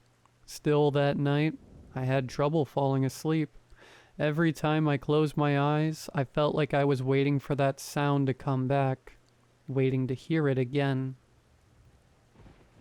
In the following days, I tried to put it out of my mind. I threw myself into work, met up with friends, and did anything I could to avoid being alone in the apartment for too long. But no matter how busy I kept myself, that feeling of unease lingered. The sound didn't go away. It was always there, just at the edge of my awareness, especially at night. Then one evening, while I was in the middle of cooking dinner, I heard it again, clearer this time, as if someone were standing right behind me, breathing steadily just out of sight. I stopped what I was doing, heart racing, and turned slowly, expecting to find someone or something standing in the doorway, but again the room was empty. This time, though, I couldn't shake the feeling that something was wrong. This wasn't just the pipes or the walls. Something about the way the sound seemed to follow me was too specific, too deliberate. I turned off the stove, grabbed my phone, and stepped outside for some air. For the first time since moving in, I felt genuinely unnerved. And that's when I decided I had to find out what was really going on in this apartment. It wasn't like me to get so spooked. I wasn't the type to believe in ghosts or paranormal nonsense, and I'd never been prone to anxiety or overthinking things. But ever since that night, when the sound seemed to follow me from room to room, I couldn't shake the feeling that something was off in the apartment. Rationally, I kept telling myself there was an explanation. Every old building has its quirks, right? Maybe it was the ventilation system, or maybe the walls were thinner than I thought, and I was just hearing the neighbors' movements somehow. But it wasn't just the sound itself, it was that feeling that came with it. A sensation that wasn't easy to describe, like being observed when you know no one else is there. I started wondering if my mind was playing tricks on me. but the sound was so consistent, so steady. It didn't feel like something I was imagining. The next day at work, I decided to do some digging. During my lunch break, I searched online for anything about strange noises in apartments.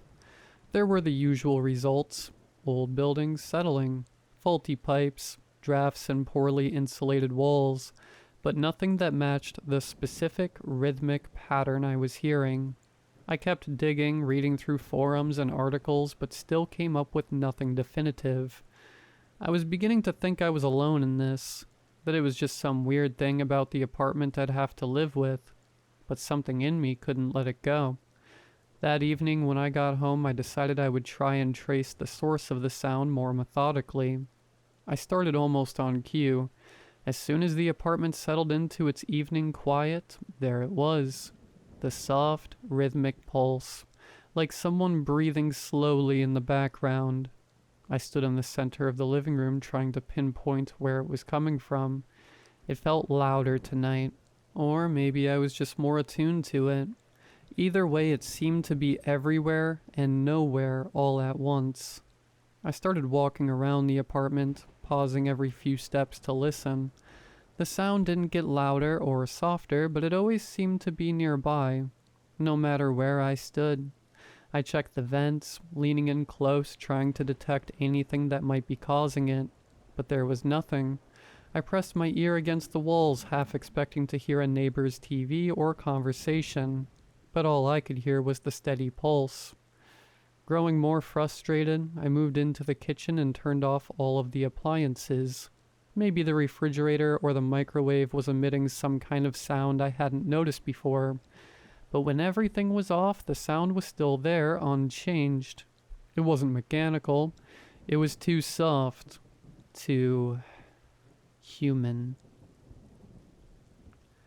Next, I decided to check the windows again. I opened each one, listening for any street noise, but the sound didn't seem to be coming from outside.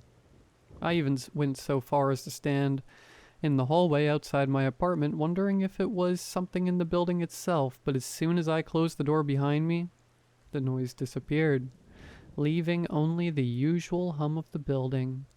I stood there for a moment, breathing in the stale hallway air, trying to think of what to do next. I felt ridiculous. It was just a sound after all, but the longer it persisted, the more it seemed like something I needed to figure out. Not just because it was unsettling, but because I couldn't let it go. I couldn't live with this constant, unnerving presence in my home. Back inside, I resumed my search, this time moving into the bedroom. It was the one place I hadn't fully checked yet, mostly because I dreaded the idea that the sound might be strongest where I slept.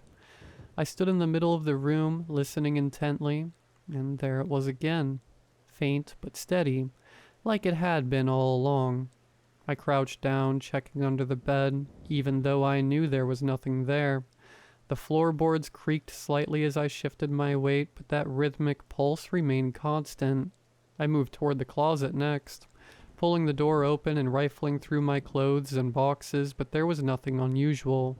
No hidden vents, no odd wiring, nothing.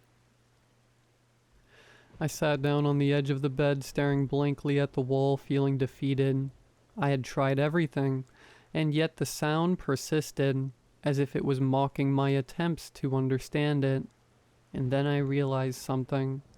I had been trying to track it down physically, like it was a problem I could solve by moving things around or turning off devices. But what if it wasn't something in the apartment? What if it was something in the apartment's history? The thought made my skin prickle. I didn't like the direction my mind was going, but I couldn't ignore the fact that nothing I had done so far made a difference. I grabbed my laptop and sat on the kitchen table, determined to find out more about the building. It didn't take long to track down basic information. The building was constructed in the early 70s, as I suspected, and had gone through several ownership changes over the years. But what caught my attention was an article buried deep in the old local news archive. The headline read, Body discovered weeks after tenant's death in local apartment. My heart skipped a beat as I clicked on the link. The article was brief, a few paragraphs detailing how the body of a middle-aged man had been found in his apartment several weeks after he had passed away. Neighbors had complained about a smell, leading the landlord to enter the unit. By then the body had decomposed, and the man had been dead for nearly a month. I read on, my eyes scanning for details.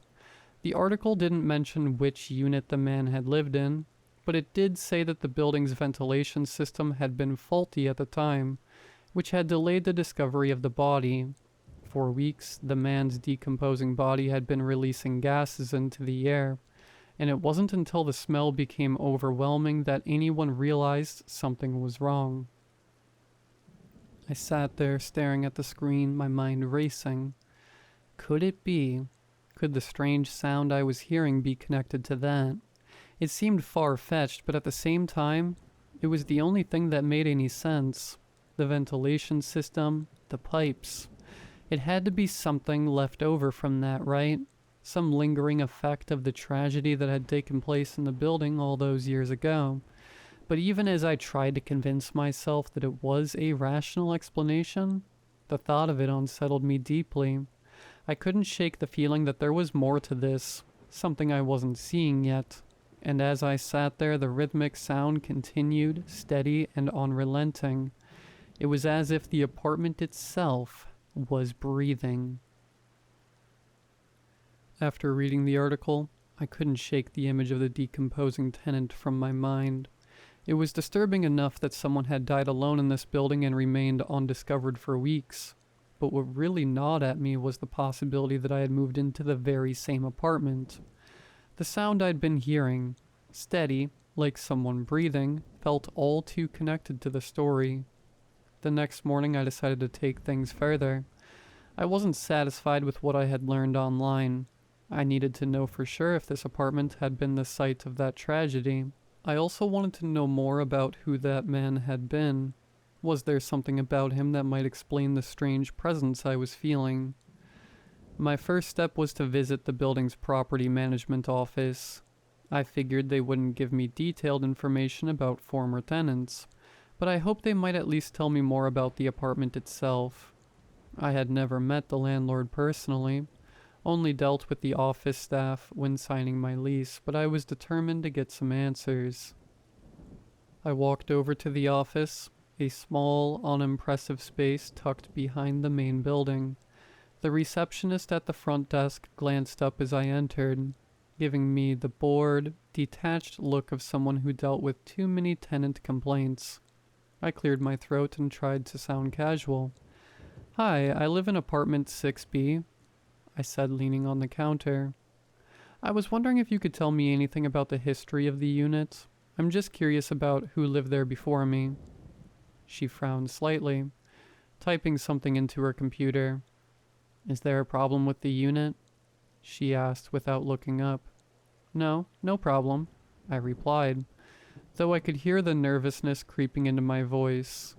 I heard something about the building's ventilation system being an issue a while back, and I was curious if it affected my apartment. I like to know the history of places I live, you know? The receptionist hesitated, her finger still hovering over the keyboard.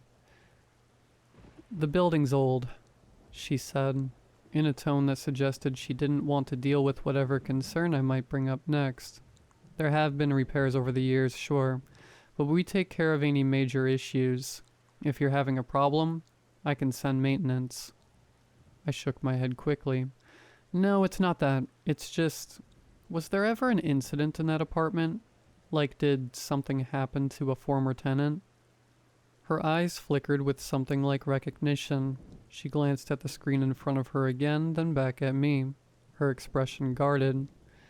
"I'm not really supposed to share details about previous tenants," she said slowly, choosing her words carefully. "But there was an incident. It was a long time ago." I leaned in, my curiosity growing. "An incident? What kind?" The receptionist glanced around as if checking to see if anyone else was listening. Then, lowering her voice, she said, "A man passed away in that apartment a few years ago. Natural causes, I believe, but he wasn't found for a while. There was an issue with the ventilation system at the time, and..." She trailed off, clearly uncomfortable discussing it further. So, it was true. My stomach twisted as I realized I had been right. I was living in the same apartment where that man had died.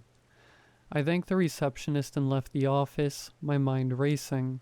I had the confirmation I needed, but it didn't make me feel any better. In fact, it only made things worse. The idea that I had been hearing something connected to that man, or to his death, was too unsettling to ignore now. I couldn't just write it off as pipes or ventilation noises anymore.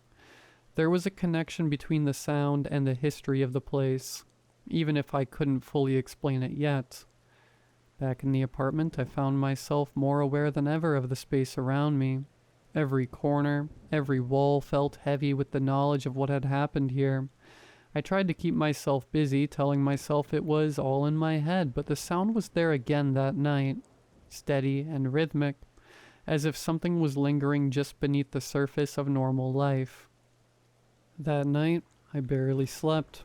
My thoughts kept returning to the article, to the details the receptionist had confirmed. I found myself wondering about the man who had died here. Who was he? How had he ended up alone, unnoticed for so long? I tried to picture his final moments. Did he know he was going to die? Had he tried to call for help, but no one heard him? The next morning I decided I needed more information. I had to understand the full story. I couldn't keep living in this apartment with these half-formed suspicions lurking in the back of my mind. So I had turned back to the internet, this time searching more specifically for details about the man's death. It took a while, but I eventually found a few more references to the incident. The man's name was Michael Harris. He had been in his late 50s, lived alone, and from what I could gather, had no close family or friends nearby. His death had gone unnoticed for weeks, and by the time the building staff had discovered him, his body had already begun to decompose. The article mentioned that neighbors had complained about the smell, but it wasn't until the stench became overwhelming that anyone thought to check on him. Reading about Michael Harris sent a chill through me. The idea of dying alone, with no one to care or notice, was horrifying in itself. But something about the way the article described the discovery of his body stuck with me. It mentioned that the ventilation system had been pumping air from his apartment into the rest of the building, which was why it had taken so long for anyone to realize something was wrong. I thought back to the sound I had been hearing, the rhythmic, breathing-like pulse. Could it really be that simple? Was I hearing something left over from that faulty ventilation system? Maybe it wasn't supernatural after all. Maybe it was just the remnants of old air, trapped in the ducts, still circulating through the building. But even as I considered that explanation, I couldn't shake the sense that there was more to it. I couldn't ignore how specific the sound felt, how it seemed to follow me, to shift in intensity depending on where I was in the apartment. It wasn't just an ambient noise, it felt alive. That evening I made a decision. I couldn't live like this, constantly wondering and second-guessing myself. I needed to confront whatever was happening, once and for all. I waited until nightfall when the apartment was at its quietest, and then I sat in the living room listening. The sound was there, as always, soft but present. I focused on it, trying to pinpoint where it was coming from. It was faint at first, but after a few minutes it grew louder, more distinct. I stood up and began to follow it, moving slowly through the apartment, from the living room to the kitchen, then back to the bedroom. The sound seemed to move with me, just as it had before. But this time I wasn't going to let it scare me. I was going to face it head on. And then, as I stood in the doorway of the bedroom, something strange happened. The sound stopped. Complete silence filled the room, and for the first time, I felt truly alone in my apartment. That silence was heavier than any noise I had ever heard. It pressed against me, thick and suffocating, as if the absence of the sound was more oppressive than its presence had ever been. I stood in the bedroom doorway, frozen, waiting for the pulse of that rhythmic noise to return, but it didn't. Instead, there was nothing, just the quiet hum of the city outside, muffled and distant. I tried to tell myself that this was a good thing. Maybe I had finally figured it out, or maybe the sound was just some odd quirk of the building that had now resolved itself. But deep down I knew it wasn't over. Something had shifted in the apartment, and the silence wasn't a relief. It was a warning. That night I barely slept again, but it wasn't the sound keeping me awake this time. It was the absence of it. The way the apartment felt unnaturally still, like it was holding its breath. I lay in bed staring at the ceiling, trying to rationalize everything that had happened. The more I thought about it, the more the pieces didn't quite fit together. The ventilation system theory seemed plausible enough, but why had the sound felt so personal? Why had it seemed to follow me? By the time morning came, I was exhausted and jittery, unable to shake the unease that clung to me. I went through my day at work in a fog, barely able to focus. My mind kept drifting back to the apartment, to that silent, unsettling space I'd left behind. I considered calling someone, maybe a friend or even a professional, just to get another perspective. But what would I say? Hey, I think my apartment might be haunted, but don't worry, it's probably just bad ventilation. I knew how ridiculous it sounded, and I wasn't about to embarrass myself over something I couldn't even explain properly. When I got home that evening, I half expected the sound to be waiting for me, picking up right where it had left off, but as I opened the door, I was greeted with the same thick silence.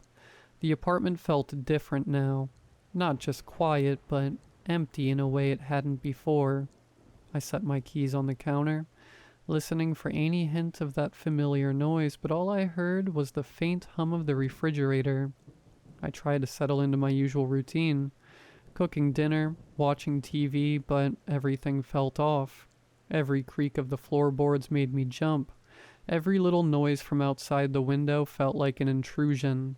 I was on edge, constantly waiting for the sound to come back, for the rhythm to start up again, but it didn't. The apartment remained silent, and with every passing hour my anxiety grew. That night, as I lay in bed, I finally allowed myself to consider the possibility that something else might be going on. Something beyond faulty pipes or old ductwork. I didn't want to believe it. I'm not the type of person who jumps to supernatural conclusions, but the strange consistency of the sound, its almost deliberate movements, and the way it had stopped so suddenly, all made me wonder if there was something more, something tied to the man who had died here, to Michael Harris. I thought about him a lot that night, imagining what life had been like, what his final days had been like, alone in this very apartment, unnoticed by anyone. I wondered if he had felt the same sense of isolation that I was feeling now, if he had heard the same noises, or if this was something new, something connected to his death, or maybe even to me. The more I thought about it, the more unsettled I became.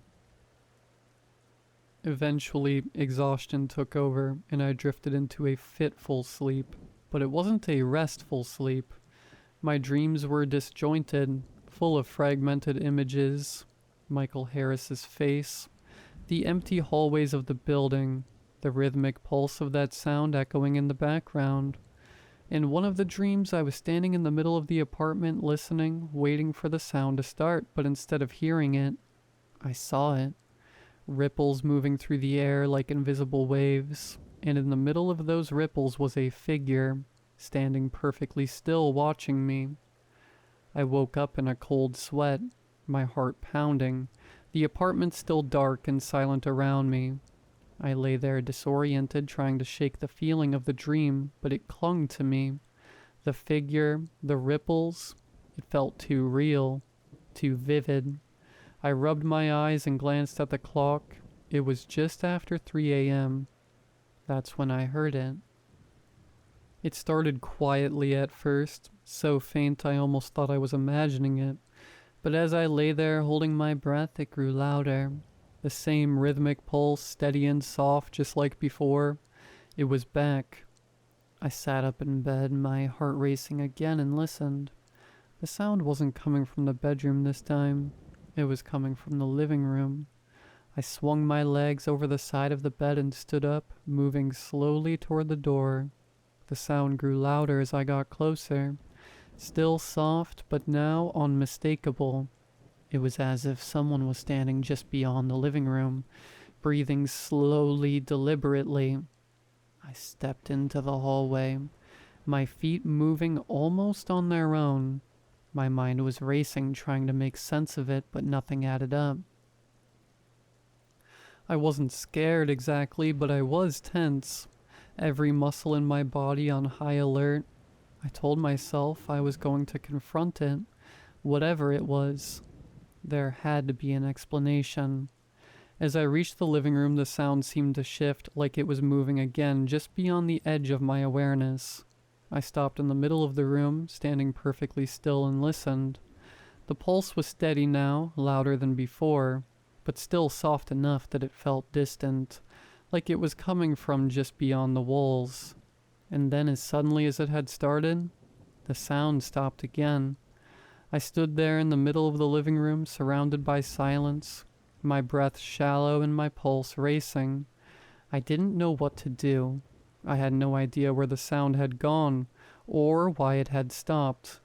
All I knew was that it had come back, and this time it felt different, more deliberate, more aware. I glanced around the room, searching for anything out of place, but everything looked normal. Just my furniture, my belongings, the same space I had been living in for weeks. But something had changed. I could feel it in the air, in the way the silence seemed to press against me, almost suffocating. I was no longer alone in the apartment. I backed slowly out of the living room, retreating to the hallway, my eyes scanning for the space around me. Every instinct told me to leave, to get out of the apartment and figure this out from a safe distance. But I didn't move. I couldn't. Something was keeping me there, holding me in place as if I needed to see this through, to find out what was really happening. I stood in the hallway for what felt like an eternity, listening, waiting for the sound to return, but it didn't. The silence remained, thick and heavy, wrapping around me like a blanket. And then, just as I was about to turn and go back to bed, I heard something new. It wasn't the rhythmic pulse this time. It was a soft creak like the sound of a floorboard shifting under the weight of something. Or someone. I turned slowly, my heart in my throat, and saw it. There, in the doorway of the bedroom, stood a figure. It was faint, almost like a shadow, but it was there, unmoving, watching me. For the first time since this whole thing started, I felt real fear. The kind of fear that grips you so tightly you can't move, can't think, can't breathe. And in that moment I knew, whatever had been making that sound wasn't just in the walls. It was here with me. For a moment I couldn't move. I stood frozen in the hallway, staring at the figure in the bedroom door. My brain struggled to process what I was seeing, to fit it into the realm of reality, but nothing about this felt real. The figure was just standing there, barely more than a shadow, its shape indistinct, but unmistakably human. Every rational part of me wanted to believe it was a trick of the light, a figment of my sleep-deprived mind. Maybe I was still dreaming, caught in the fog of that strange half-sleep state where everything feels off but plausible. But this wasn't a dream. The figure didn't move. but its presence was palpable, like the weight of eyes on you when someone is staring, that invisible pressure in the air that makes your skin crawl. I took a step back, my breath coming in shallow, uneven bursts, trying to force myself to think clearly. I should have run. I should have turned and bolted out of the apartment, but my legs didn't cooperate. Fear had a grip on me now, squeezing tighter with every second that passed. My mind raced through possibilities, desperate for an explanation. An intruder? A shadow? A reflection? But none of them made sense. I blinked hard, my vision blurring slightly as I did, and for a split second the figure seemed to waver, almost like it wasn't fully solid, but it was still there, still watching. A sudden thought hit me like a bolt of lightning. Michael Harris. Was this him? Was this what was left behind, lingering on the apartment after his death? The rational part of me recoiled at the idea, but after everything that had happened, the sound, the strange feelings, the way the apartment seemed to change, it was hard to shake. The figure had to be connected to him. There was no other explanation. I stood there in shock, struggling to find the nerve to react. After what felt like forever, I finally pushed myself to say something. "Who are you?" My voice came out quieter than I intended, barely more than a croak, but it was enough to break the silence. The figure didn't move, didn't respond. It just stood there, a dark shape in the doorway, like it was waiting for something. The stillness of it was almost worse than if it had moved. There was something unnatural about how it just remained, motionless, without a sound. I took another step back, my legs shaking. My mind screamed at me to get out, to run, but I couldn't bring myself to turn away. Something about this moment felt final, like I had reached the point of no return. I needed to know what this was, what had been haunting me ever since I moved in. I forced myself to speak again, louder this time, trying to keep my voice steady. "Are you Michael Harris?" The second the name left my lips, the figure shifted. It was subtle, just a slight tilt of the head, but it was enough to make my blood run cold. The name had meant something. I felt it, like the air in the room had suddenly changed, like a weight had lifted or maybe shifted. The figure still didn't speak, but its attention was unmistakable. It was as if I had acknowledged something that had been waiting to be seen. My heart hammered in my chest, and I couldn't tell if I was more terrified or relieved. Terrified because whatever this was, it had just responded to me. Relieved because at least now I knew I wasn't losing my mind. I hadn't been imagining the strange noises, the sense of being watched. This thing, this presence, had been here all along. I took a deep breath, trying to steady myself. If this was Michael Harris, if this was some remnant of his life, then maybe there was a way to help him. Maybe he was stuck here, lingering in the apartment, unable to move on because no one had noticed him in life, and now no one was paying attention in death. "What do you want?" I asked, my voice shaking. "Why are you here?" The figure didn't move again, but the air around me felt charged, like the space was holding its breath. I realized then that the sound I had been hearing, the rhythmic, breathing-like pulse, had completely stopped. The apartment was eerily silent, as if everything had gone still, waiting for something to happen. I took another step back, and as I did, the figure seemed to fade slightly, as if it were being pulled away. I blinked, and when I opened my eyes again, it was gone. The doorway was empty. I stood there, trembling, trying to process what had just happened. My mind raced, replaying the encounter over and over, trying to make sense of it. I had seen it. I had seen something, but now it was gone, leaving me alone in the quiet apartment. I wasn't sure how long I stood there, staring at the empty space where the figure had been, but eventually, my legs gave out, and I sank onto the couch, my hands shaking. The adrenaline that had been coursing through me drained away, leaving me exhausted and confused. What had I just experienced? Was that really Michael Harris? Was I imagining things, or was this apartment truly haunted by some lingering presence? I didn't sleep that night. I couldn't. Every creak of the floor, every shift of light had me on edge, waiting for the figure to return, but it didn't. The apartment stayed unnervingly quiet, as if whatever had been haunting me had finally gone. The next morning I made a decision. I couldn't stay here any longer. Whatever was in the apartment, whatever had been following me, I didn't want to find out any more than I already had. I packed my things in a frenzy, barely stopping to think, throwing clothes and belongings into bags as fast as I could. As I walked out of the building for the last time, I didn't look back. I couldn't. All I knew was that I needed to get as far away from that place as possible.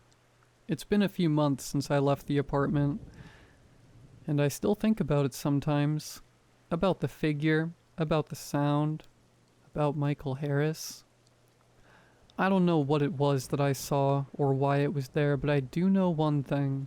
Some places hold on to the past in ways we can't explain, and sometimes the past doesn't want to be forgotten. I moved to a new apartment across town, one with bright windows and modern fixtures, a place that feels fresh and clean. I haven't heard any strange sounds here, no rhythmic pulses or mysterious figures watching me from doorways. Life has returned to normal, or at least as normal as it can after an experience like that. But sometimes late at night, when everything is still and quiet, I can't help but listen, just to make sure. And every so often, I think I hear something. A faint, steady sound. Like someone breathing.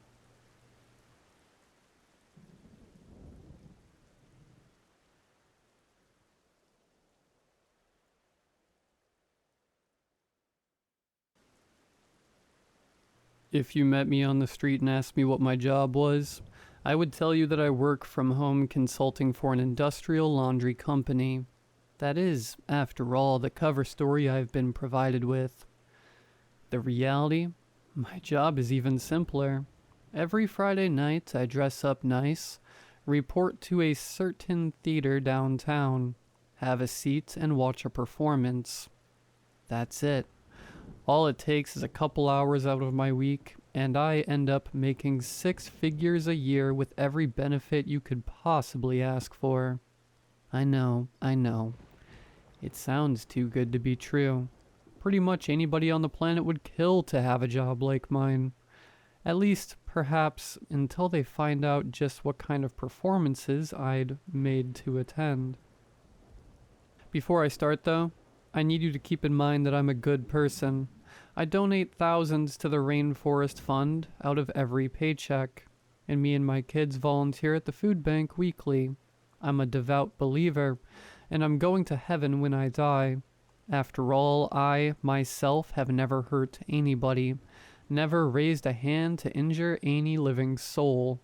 How could you possibly call me a sinner, when all I ever do is watch? It started about 3 years ago, when their job offer found me when I was at my most desperate. All I was told was, every Friday night, I would attend a performance at my city's fanciest theater. That was it. I was baffled at first. What the hell do I know about theater, or ballet, or orchestras? Had they gotten me mixed up with some big shot critic? During our talk on the phone, however, they politely reassured me that no critical ability would be required. All we ask, they said, is for you to be there to bear witness. Everything about it screamed scam, but I figured, what the hell? Worst case scenario, I listen to a pitch for some MLM or timeshare, politely decline, and then walk out with some pocket money. I was baffled when I pulled up to the theater. Dozens, maybe even hundreds of people were streaming in, all in nice suits and gorgeous gowns. I'd thrown on the fanciest clothes I could afford, yet I still felt severely underdressed. The theater was totally rented out by my employer, and only my fellow co-workers were allowed in. How much could it have cost to hire such a massive crowd just to attend this one performance? Who could possibly bankroll something like this?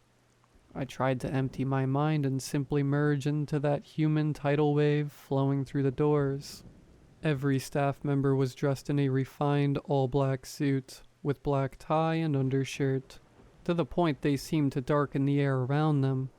Each wore a white comedy mask, the neoprene stretched into a grin of perpetual laughter, which struck me as almost mocking. They demanded that we hand over all electronic devices, even patting us down and running a metal detector over us.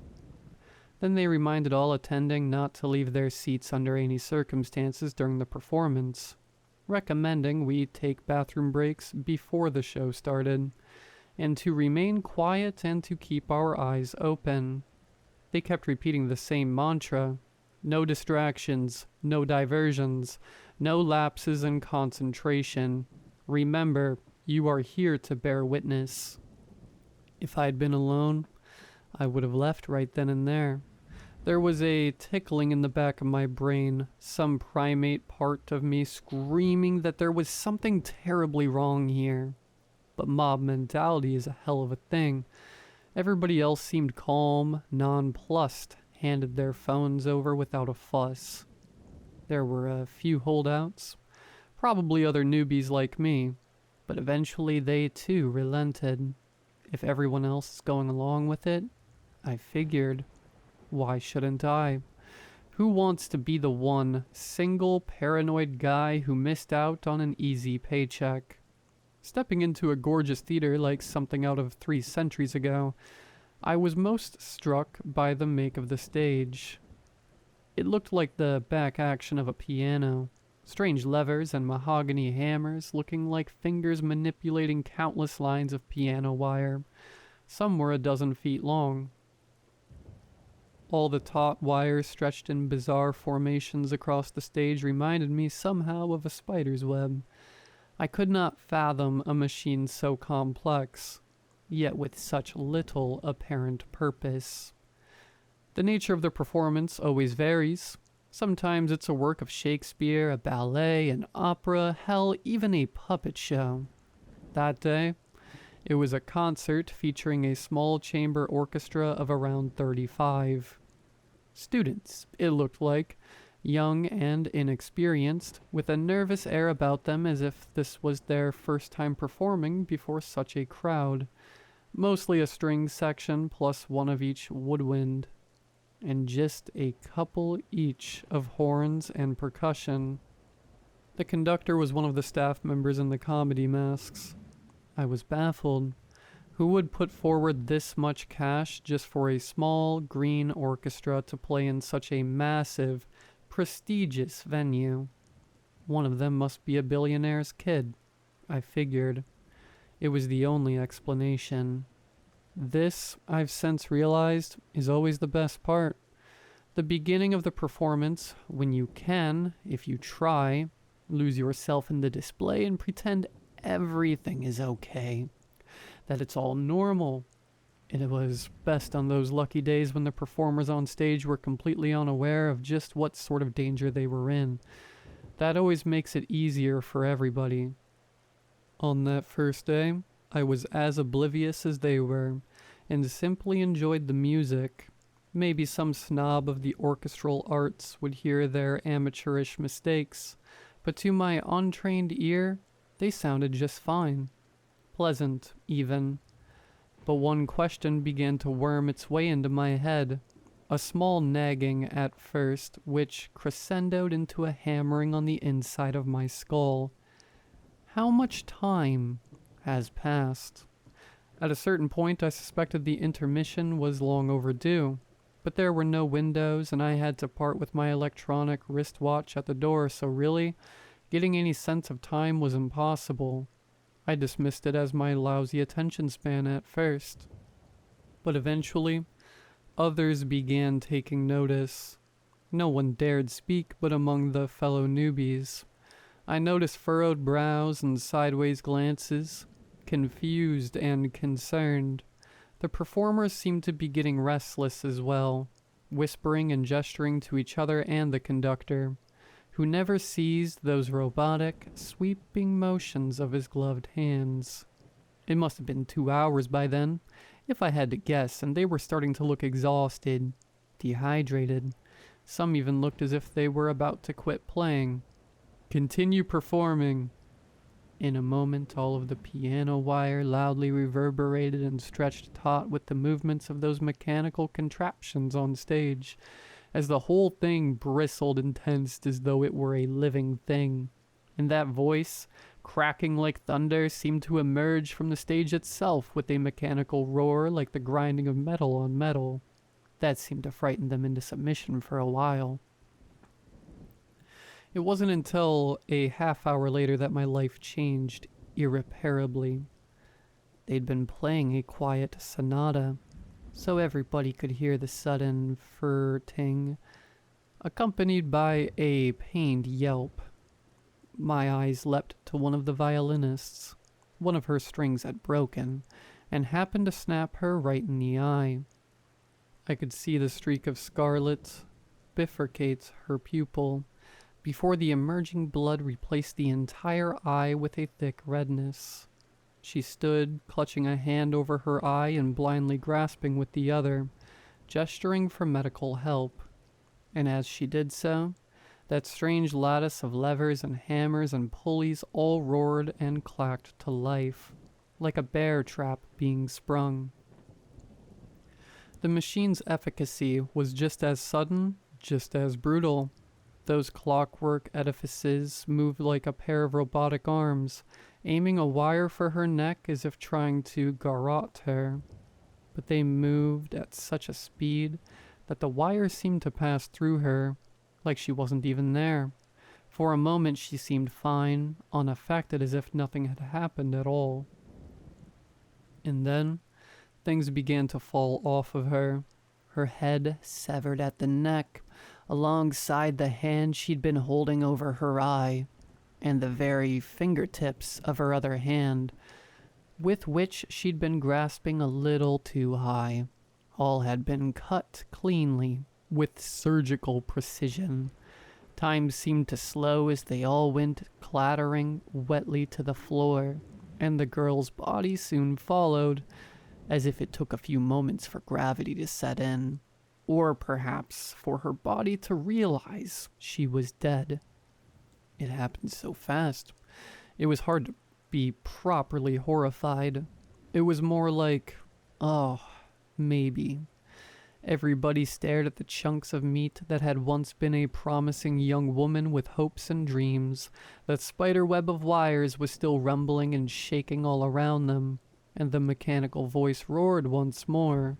Continue performing. They were given no further warnings. A few of them jumped from their seats out of sheer instinct, not even thinking. None of them made it more than a step before the wires divided them in twain. The rest just kept playing exactly as they had been, as if their brain froze up at what they'd witnessed and simply ran on autopilot, until their faculties slowly returned to them and they realized that this instinct had saved their lives. Where once beauty filled the room, now the orchestra had been reduced to a discordant sound like a long, shuddering whine, like a mocking parody of music. They gripped their instruments with trembling, sweaty hands, playing just well enough to avoid stoking the ire of those quivering wires stretched taut all around them. They realized, gradually, that they were allowed to speak. Immediately they began wailing hard enough, almost to mercifully drown out that dismal cacophony that was once music. Some begging and pleading with the staff, others screaming out threats. Be they legal or physical, nothing they said could shake the masked men and women in the slightest. They stood at order like statues. unflinching. Realizing this, they turned their attention to us. A wall of red, weepy eyes scanning the crowd for any hint of mercy, begging us to band together against the staff, calling us all sick for just sitting there and watching them die. A blonde woman on violin had the most genius and cruel strategy of all. She merely began telling us about herself, everything she could think of, poured out between sniffles and tears. "My name is Vera Hayes. That's my husband over there." She gestured to a dark-haired man on drums. He'd been the quietest of them all, seeming to be saving his strength. "We have a little girl. She's 8 years old, and she loves her mama and papa. Her name is Lucy. She loves horses. I was saving up to maybe give her riding lessons one day." I desperately wanted to cover my ears, but knew it would be against the rules. Why can't she just shut up? I thought bitterly, grinding my teeth. I truly hated her more than I'd ever hated before. But why? Some dim remnant of my reason asked. She's a victim here. She's done you no wrong. But I realized. I hated her because she kept reminding me she was human. Reminded me of what I was doing to her. What we were all doing to her. Sitting here in complicity. And it almost worked, too. I almost resolved to save her. But then came the boom of a gunshot from far behind me.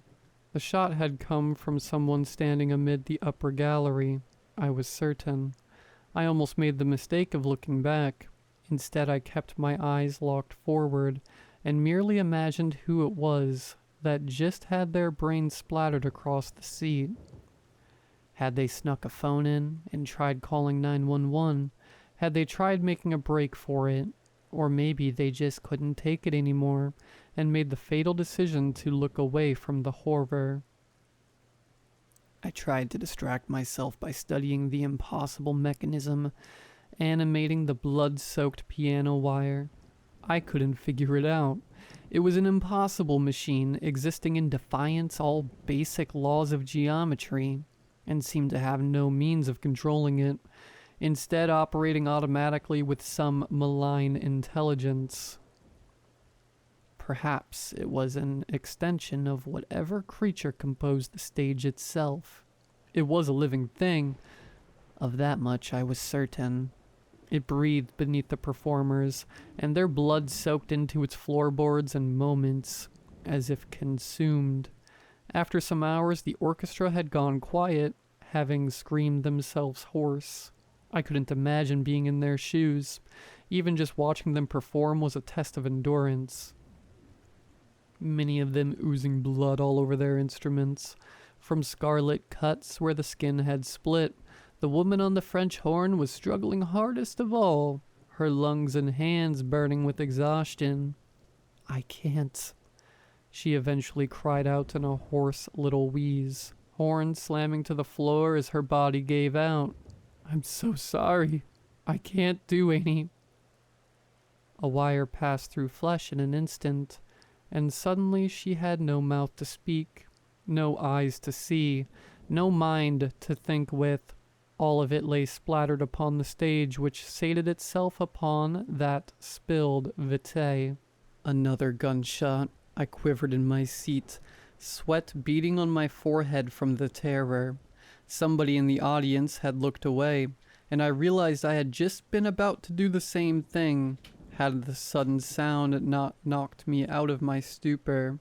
Most of the performers went in similar ways over the next few hours, either making mistakes or their bodies giving out.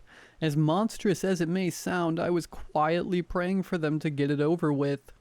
They were dead the moment that they walked on stage.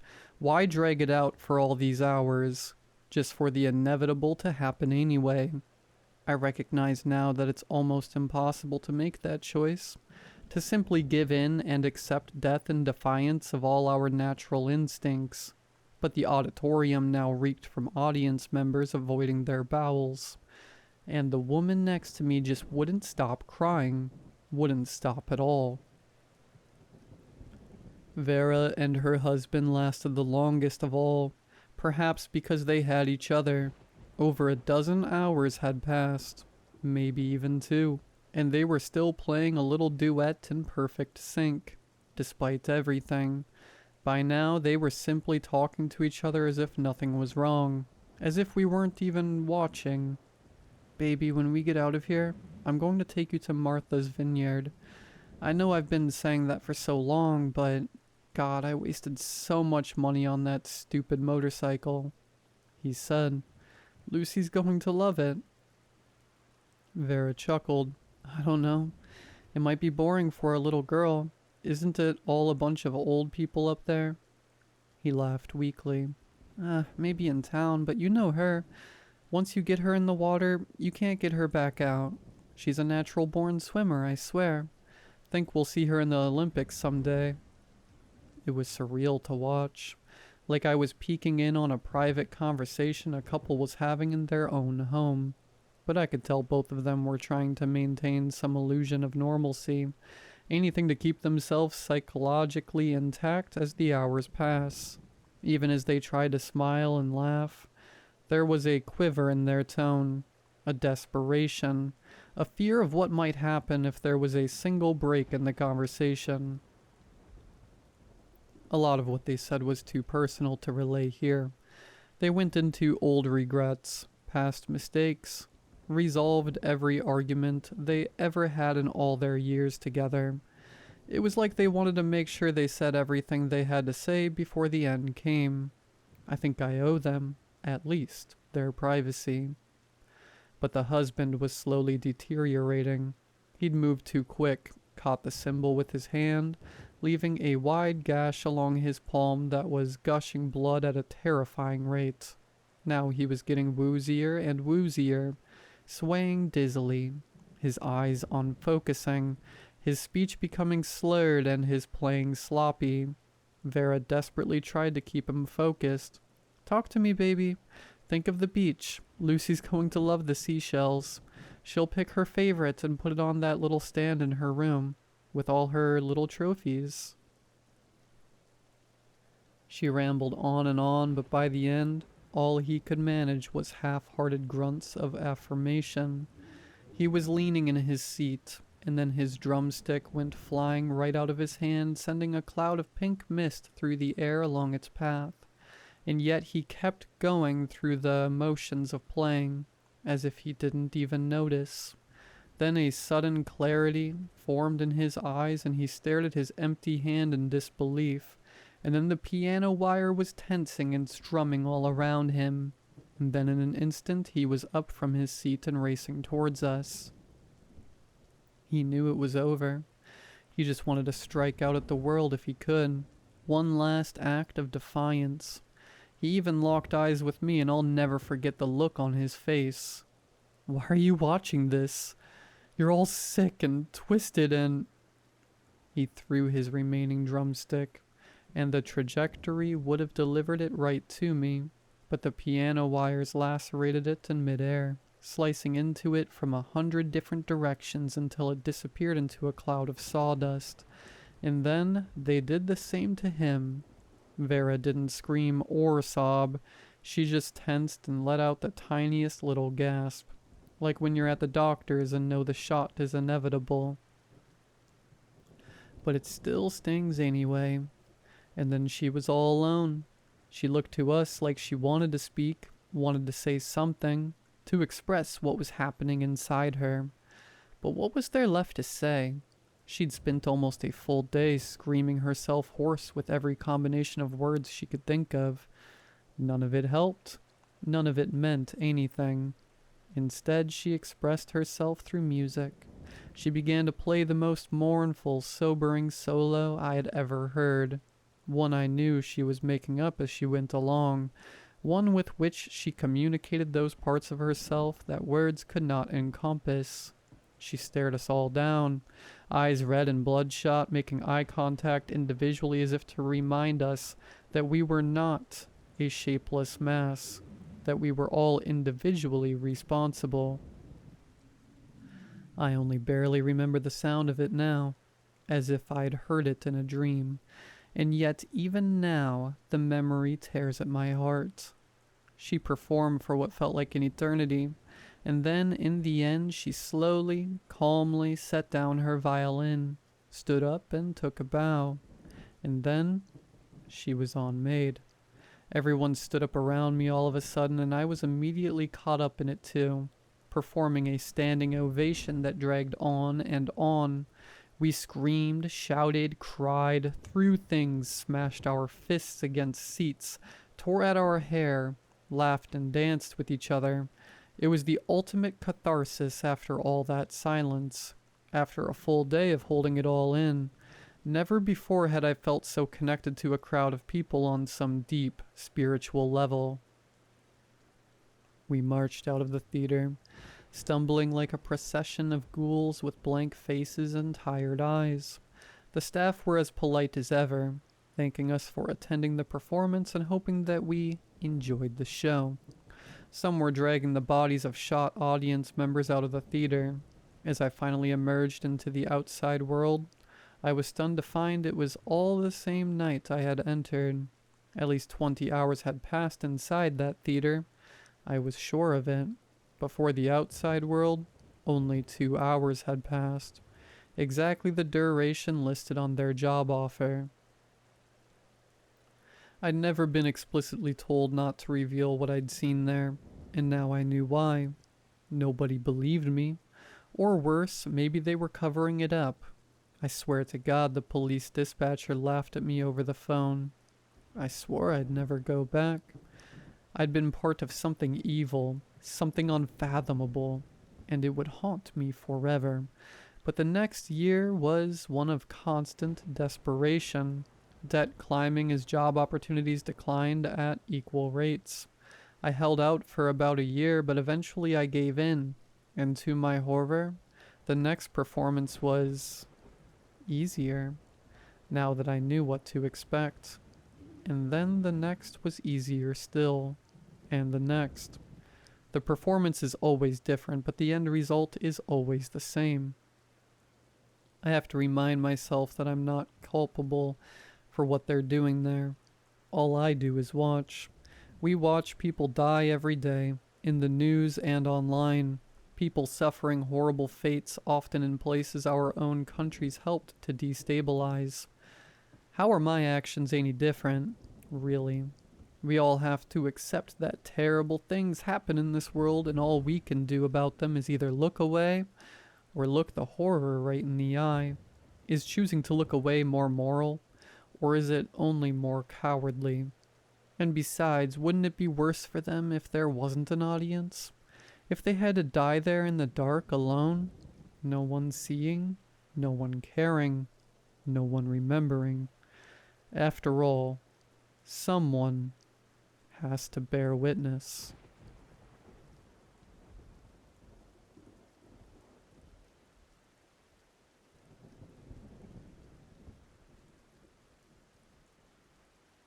When I was a child, I had a best friend named Roger.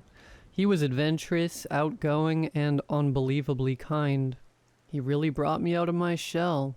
I was a shy kid and often overlooked by my peers. Not Roger, though.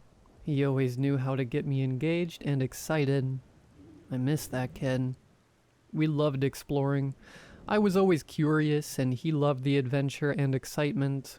We lived across the tracks from the rougher side of town, but we didn't mind. It had the best exploring, lots of abandoned buildings and forgotten streets. It was on that side of town that we came across the cellar. It was so odd, since the town we lived in didn't have any basements. Something about flooding, I don't know. But it was the first set of cellar doors either of us had ever seen. They were the old-fashioned kind, set in the base of a house but facing outside, like you'd see in a farmhouse. Only this was attached to the crumbling ruins of an old church. Roger and I examined the doors, rusting iron with a padlocked chain wrapped around the handles. The padlock was just as old and rusted as the door, and I saw the mischievous gleam in Roger's eye as he turned it over in his hand. He was a resourceful kid, and quickly found a discarded piece of rebar nearby. Again, not the nicest part of town. He jammed it into the arch of the old padlock and began twisting. After a few turns, the rusted metal sheared and the chains fell away with a clatter. I looked around nervously to see if anyone had heard, but there was nobody nearby. I peeked around the corner and the only person I saw was an overweight clerk through the window of a nearby drugstore. He hadn't seemed to notice. The doors of the cellar were rusted shut, and it took the combined effort of Roger and I to wrench them open. Once we had, the darkness beyond seemed to quell even Roger's adventurous spirit. I remember him trying to get me to go first. I remember calling him a chicken. That seemed to goad him well enough, because he puffed up his chest and strode down the creaky wooden stairs. I couldn't just taunt him and stay behind, so I followed him down. All things considered, the cellar wasn't particularly notable. There were some interesting things, like old sacrament trays and Bibles, plenty of cobwebs, a weird red book. It was creepy, sure, but nothing too out of the ordinary, except for the other set of cellar doors. It was on the opposite wall from where we came in. These were locked too, but from the inside, with a metal handle attached to a locking mechanism.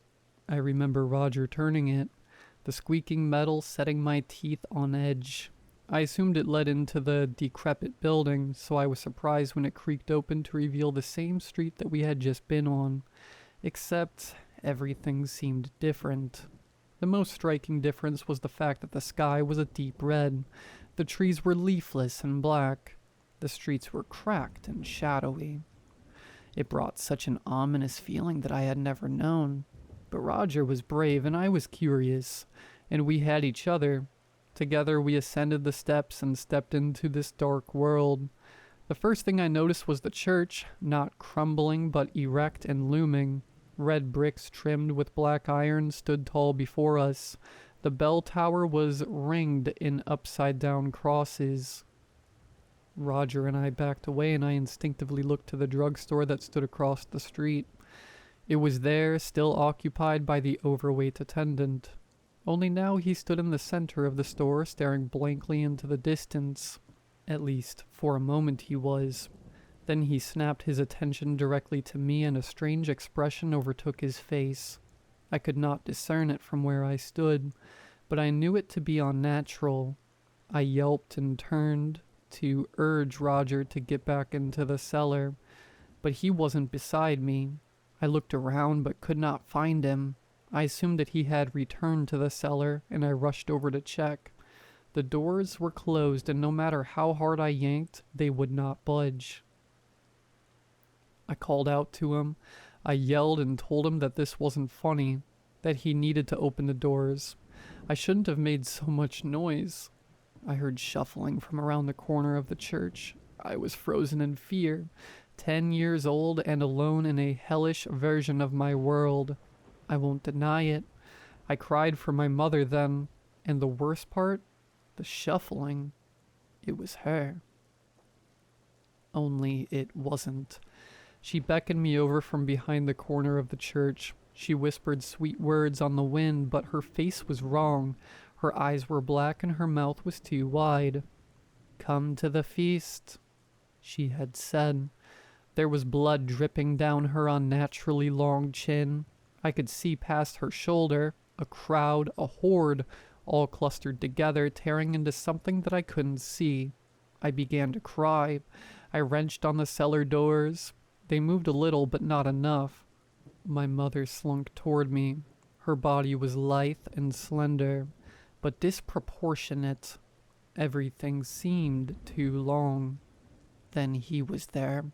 Roger was beside me, pulling on the cellar doors. Together we managed to get them open and we dove inside. They slammed shut behind us on their own accord. We dashed out of that place and we didn't stop running until we were on the other side of the tracks. When we stopped to catch our breath, I finally got a good look at Roger. He did not seem the same. His clothes were the same. His voice was the same, but his eyes, his features, He smiled a too wide smile and stroked my face once. Then he turned to leave. Every day I have struggled with my decision to say nothing, to not go back and look for my friend. Worry haunts me that he roams that hellscape alone and afraid. But a part of me knows he isn't alive anymore. As for Roger, well, he tried to fit in. For a time, however, his unsettling demeanor was impossible to ignore. Everything was changed. The way he looked at people, the way he moved. He almost passed as the real Roger, but everyone noticed that something was off. Even still, the news of his parents' dismembered bodies found in their bed shocked the entire town. Nobody saw Roger after that. There was a statewide manhunt, or child hunt, really, but he was evasive. I saw him once, though, outside my window in the dead of night. I woke to that ominous feeling of being watched, and I saw him there staring in, grinning his too wide smile. He waved at me, breathed fog onto my window, and wrote something in it with a skeletal finger. I pulled the covers over my head and called for my parents. At first they thought I had a nightmare. The trauma of the murders was so fresh after all. But then I pointed to the window. Written in the foggy glass were the words, "Thanks, friend." The cops came and scanned the property, but they of course found nothing. That was years ago. Sometimes I feel like I see him on the street, grinning at me from a distance, but whenever I try for a closer look, he's gone. I know he's still out there. I know because I've received many more notes, sometimes handwritten in the mail, sometimes scrawled on my driveway, once keyed into my car, all saying the same thing. Thanks, friend. That and the murders that seem to follow me around, one every year. Dismemberment. I don't know what I unleashed that day, but I know it isn't my friend. And what's worse, I don't remember locking the cellar door behind me.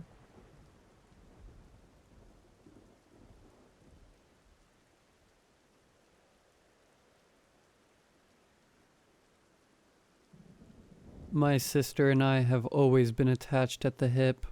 Literally. Being conjoined twins is like being in a lifelong three-legged race, except your partner is both your best friend and your worst enemy. You move in sync, but you also fight over every decision. Left or right, fast or slow, now or later. There's no escaping it. We share everything. Our movements, our thoughts, even our hearts. We've always done everything together. There was never a choice for better or worse. But what happened on that fishing trip, that was something I never imagined we'd share. It was a sunny day on the lake. The kind of family outing that felt ordinary, peaceful. Our parents had brought us out for a relaxing afternoon, fishing rods, sandwiches, the works. Mom was setting up lunch on the picnic table, and we were helping her, passing plates and cutting bread. One of us holding the knife, the other steadying the food. It was a routine we had perfected over the years. That's when the fox appeared. At first it seemed curious, sniffing the air around our picnic, but then it lunged. I didn't even see it coming, but my sister did. It clamped down on her arm, snarling, its teeth sinking deep into her flesh. She screamed, a sound that echoed through me like a thunderclap. I tried to pull her back, but we're connected, and there was nowhere to go. It bit her again and again. By the time Dad shot the thing, its teeth were stained with her blood. The hospital trip was a blur. Doctors stitched her up while I sat there numb, tethered to her by our shared flesh, feeling her pain as if it were my own. They talked about rabies, about shots that would protect us both. But we share a heart, a circulatory system, parts of our nervous system. We're not like other people. The treatment didn't work. Days passed and my sister started to change. At first it was small things, restlessness, twitching. She complained of feeling hot, then cold. Her eyes became wild, darting around as if they were tracking something I couldn't see. I could feel the heat radiating off her, our bodies connected, her fever coursing through me. I got tired, but not like her. She wouldn't sleep, her muscles tensing, her breath coming in quick, shallow bursts. Then came the violence. One night while we were alone in our hospital room, she turned on me. It was as if something inside her had snapped. Her eyes, once so familiar, now gleamed with a terrifying primal madness. Before I could even call for help, she lunged at me, teeth bared, her fingers clawing at my skin. We fought, struggling against each other, but I couldn't escape her. Not when we were bound together, our bodies tethered by flesh and bone. She bit me twice before the nurses rushed in, sedating her, pulling her back just enough to keep me alive. Now I sit here in this cold, sterile room waiting. The doctors say she has rabies and it's too late for her. They've tried every treatment, every sedative, but nothing seems to calm the animal inside her for long. She's dangerous, violent. She's not her anymore. They've separated us as much as they can. Horizontal cushioned bars attached to the hospital bed, fabricated to fit between us safely and securely. The dense, padded plastic presses against our upper torsos, snug around our ribs, soft enough to protect our skin, yet firm enough to keep us apart. It's an unyielding divider, designed specifically to restrain her without hurting me, a desperate measure to contain the growing madness. I can still hear her, though.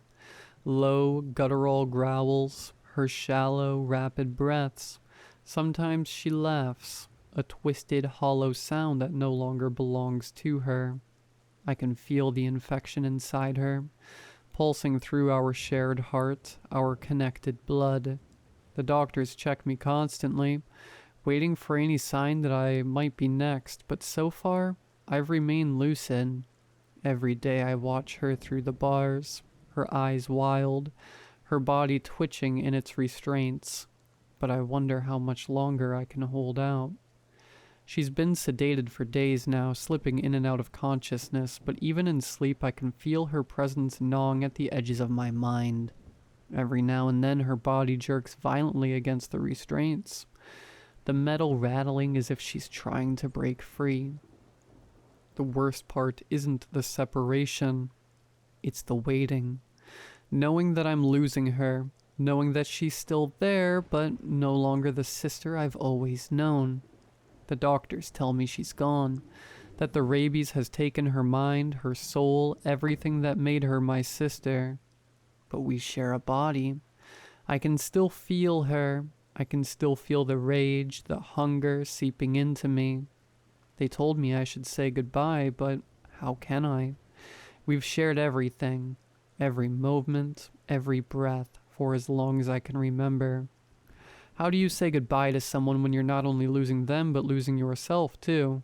When every word sticks in your throat because you're not just letting go of your sister.